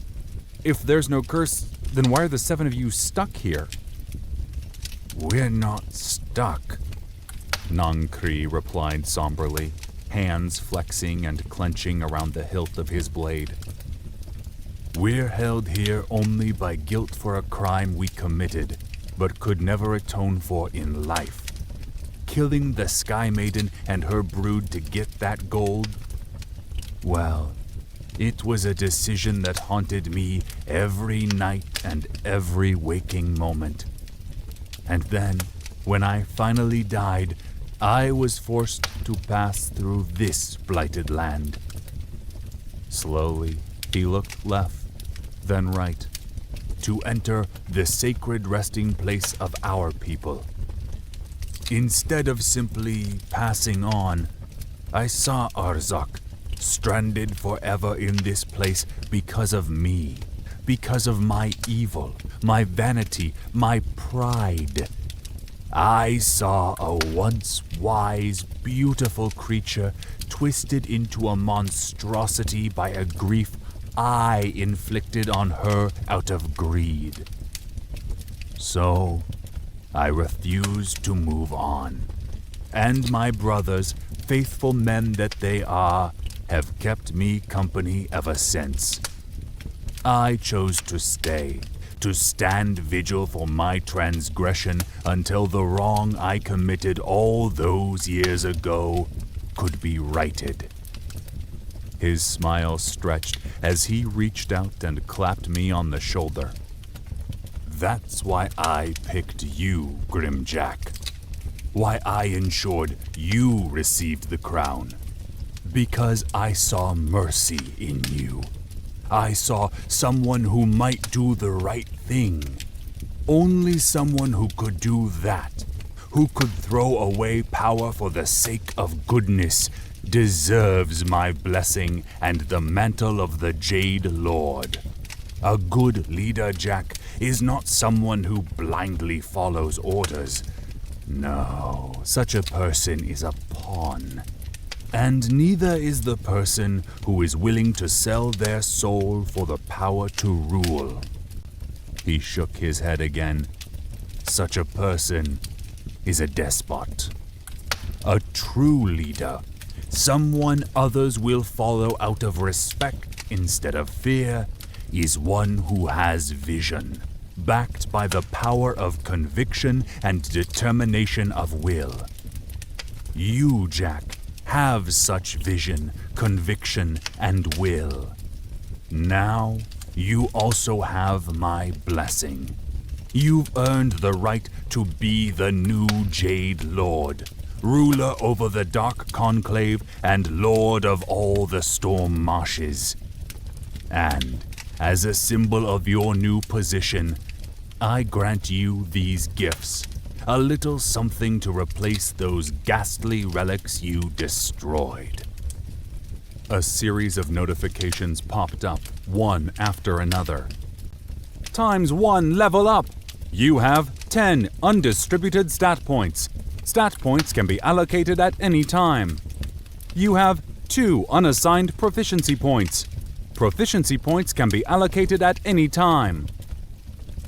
Quest update. Path of the Jade Lord. Congratulations! You've traveled to the Twilight Lands and defeated the great Sky Maiden Arzok. However, by destroying the set of the Jade Lord in an act of mercy, you freed her spirit, allowing her to enter Kuanella, the eternal resting place of dragons. Moved by your act of kindness, the Jade Lord Nankri has granted you his blessing and mantle. You are now the new Jade Lord, ruler over the Dark Conclave and lord over all the Storm Marshes. In appreciation for your efforts, Lord Nankri has provided you with the Set of the Benevolent. Additionally, you've earned 40,000 EXP and 1,000 renown, in-world fame, for completing this ultra-rare quest. Greater renown elevates you within the ranks of Eldgard and can affect merchant prices when selling or buying. Notifications! You've been appointed the Jade Lord, ruler over the newly revived Nankri dynasty. You are now the High Commander of the 6 named Dokalthar clans.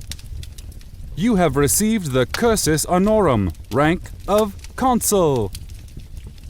You now have access to the keep interfaces for Yunam, Akani clan, Rainam, Lisu clan, Bantong, Lahun clan, Banluang, Karam clan, Mai Sawan, Chao Yao clan, and Nan, Naang clan. You can now appoint magistrates to govern your keeps. Your relationship with the Viridian Empire has been lowered to Nemesis. Your relationship with the Eldgard Rebellion has been raised to Exalted. Viridian Gate Online Universal Alert. Notice, Traveler Grim Jack Shadowstrider, honorary member of the Arcani clan, has completed the ultra-rare quest Path of the Jade Lord. His faction, the Crimson Alliance, now owns the cities of Yunam, Rainam, Bantung, Banluang, Maisawan, and Nan in the Storm Marshes. Notice, Traveler Grimjack Shadowstrider has been appointed Lord over the newly revived Nankri dynasty. Notice, Traveler Grimjack Shadowstrider is now a nemesis of the ever-victorious Viridian Empire. I read over the message, feeling numb and stunned. This was huge. This would change everything. Not knowing what else to do, I toggled over to my inventory. The original set of the Jade Lord was gone, burned to slag in the Magma River, but a new set had taken its place. Crown of the Benevolent. Armor type, medium, obsidian helm. Class, ancient artifact, set item. Base defense, 51. Primary effects, vitality bonus equals 0.75 times character level. Dexterity bonus equals 0.75 times character level. 20% resistance to blunt trauma damage. Secondary set effects, plus 10 to all resistances per set piece worn. All spell costs are reduced by 20%, 2 pieces. Plus 1 to class-specific skills, 3 pieces. The Crown of the Benevolent, hand-forged by the Jade Lord Nankri and imbued with a small part of his soul, radiates authority and power. Belt of the Benevolent. Armor type, medium, obsidian belt. Class, ancient artifact, set item. Base defense, 43. Primary effects, strength bonus equals 0.75 times character level. Constitution bonus equals 0.75 times character level. 20% resistance to slashing damage. Secondary set effects, plus 10 to all resistances per set piece worn. All spell costs are reduced by 20%, 2 pieces. Plus 1 to class-specific skills, 3 pieces. The Belt of the Benevolent, hand-forged by the Jade Lord Nankri and imbued with a small part of his soul, radiates authority and power. Amulet of the Benevolent. Armor type, medium, obsidian amulet. Class, ancient artifact, set item. Base defense, not applicable. Primary effects, intelligence bonus equals 0.75 times character level. Spirit bonus equals 0.75 times character level. 20% resistance to piercing damage. Secondary set effects, plus 10 to all resistances per set piece worn. All spell costs are reduced by 20%, 2 pieces. Plus 1 to class-specific skills, 3 pieces. The Amulet of the Benevolent, hand-forged by the Jade Lord Nankri and imbued with a small part of his soul, radiates authority and power. Wow. I closed out. These pieces were almost identical to the original set, just better, and crafted from gleaming black obsidian instead of yellowed bone. I can see you're pleased, Nankri said with a grin. And rightfully so. But that is not all. I have one final gift to offer you as a token of my profound appreciation. The Horn of the Ancients belonged to Isra Spirit Caller, one of the greatest chieftains of the Matal to ever live. She was also my great-granddaughter. I would like you to keep her horn. Inside the sacred glade, it can be used to open the gateways to a host of different realms. However, it can also be used outside of the sacred clearing.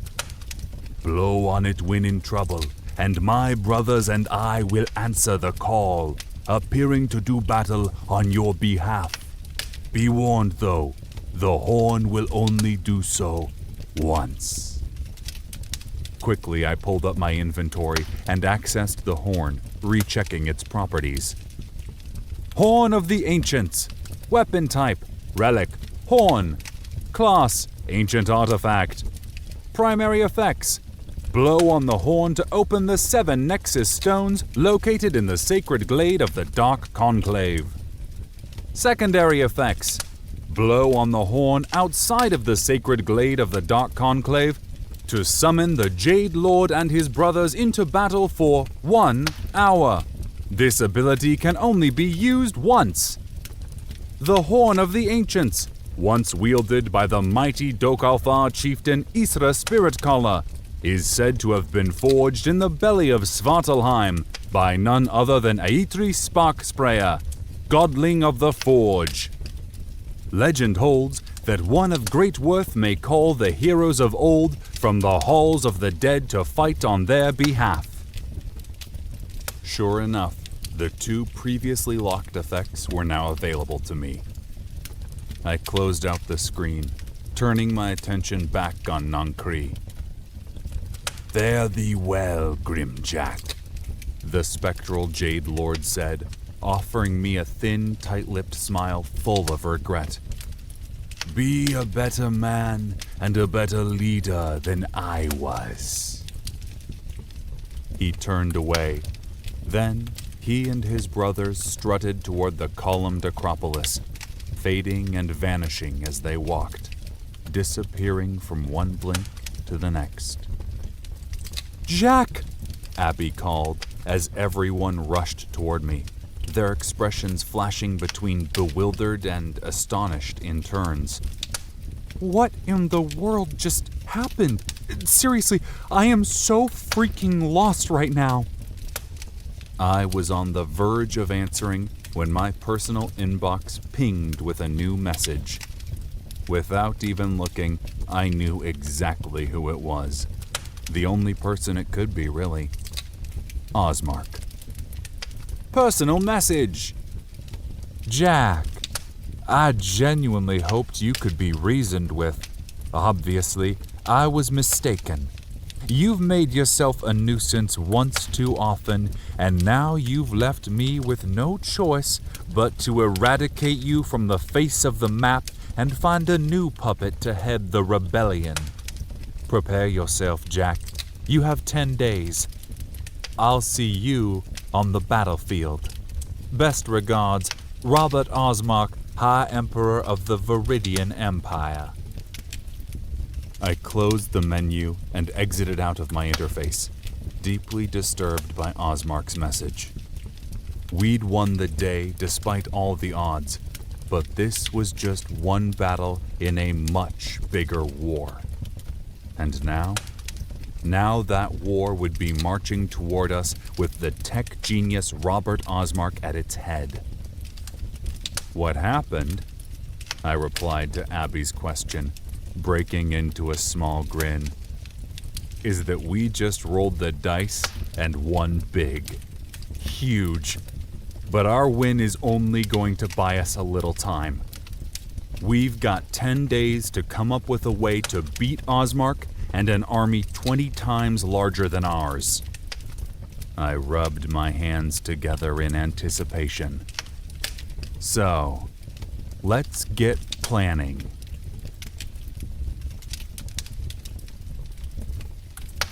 This has been Viridian Gate Online, The Jade Lord, a LitRPG adventure. The Viridian Gate Archives Volume 3. Written by James A. Hunter. Narrated by Armin Taylor.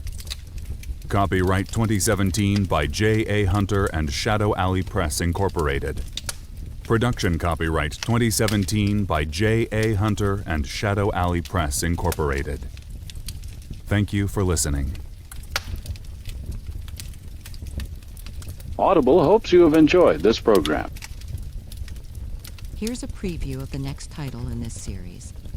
To listen to the full title, you can buy it in your player. And pressed into the dirt, my right hand wrapped around the shaft of my warhammer. Ready. Waiting. A leafy elm rose up on my left, just one of the hundreds of trees dotting the landscape. Towering sugar maples with burnt orange leaves and gnarled birch trees obscured the skyline. Those trees, bathed in the yellow glow of mid-morning light, cast deep pools of shade over the cobblestone road gracefully winding through the timberland grove just south of New Viridia. It was beautiful, the kind of place you see on the cover of nature magazines, made even more so by the birds chirping contently and squirrels chittering away without a care in the world. "Bloody hells, Jack," Cutter whispered from my right, nudging me with his elbow as though I might not hear him. "How much longer are we gonna wait here, eh? It's clear they aren't coming. Bad info is what it is. Let's just get back to Rowan Heath already. Staying this close to the capital gives me the willies. Besides, I'm sick to death of this forest. No ale, no mead, no food, no one to gamble with. No, thank you, that's what I say. I rolled my eyes. It's not bad intel, Cutter, I said in a muted hush, hoping I was right. Considering how much prep work we had left to do back in Rowan Heath, waiting out here on an Imperial caravan would be a tremendous pain in the neck and a huge waste of time if they didn't show. But they'd come. I knew it in my gut. It'll be here, I muttered, almost as much for me as for him. Just be patient. I edged a tad closer to the road, nudging aside a thick branch obscuring my view. He slipped closer, until his shoulder was practically pressing into mine.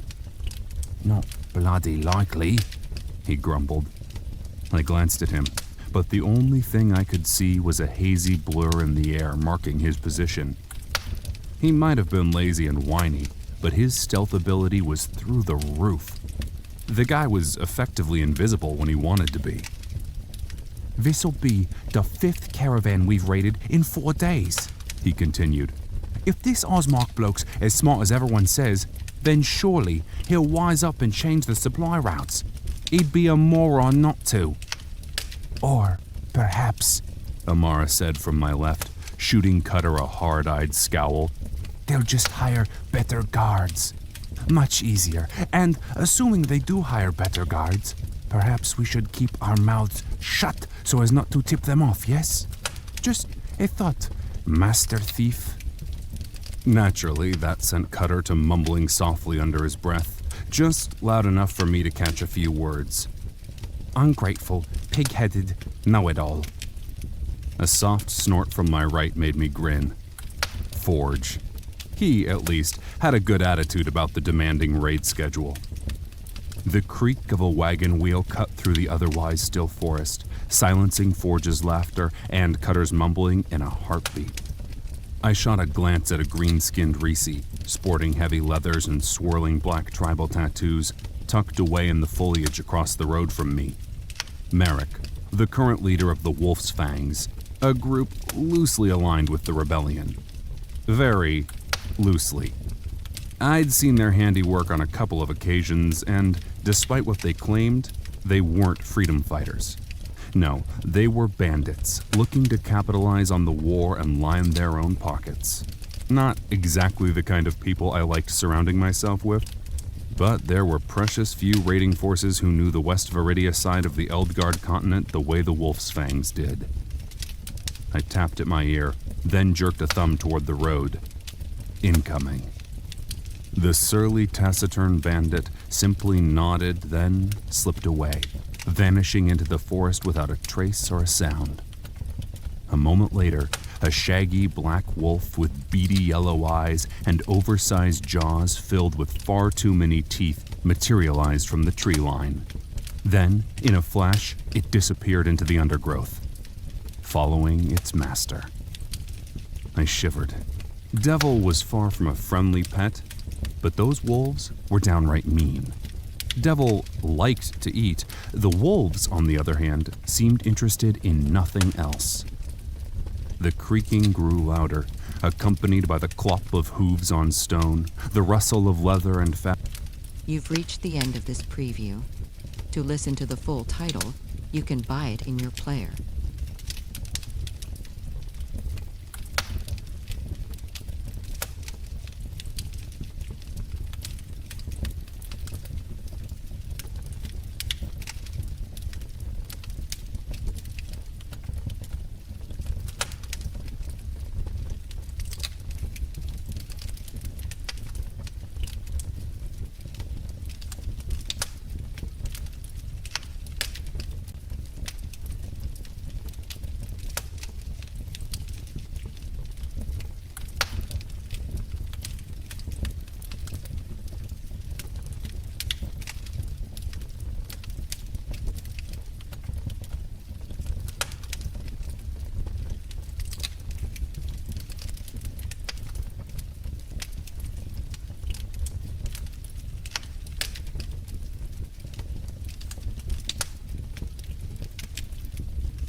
You've reached the end of this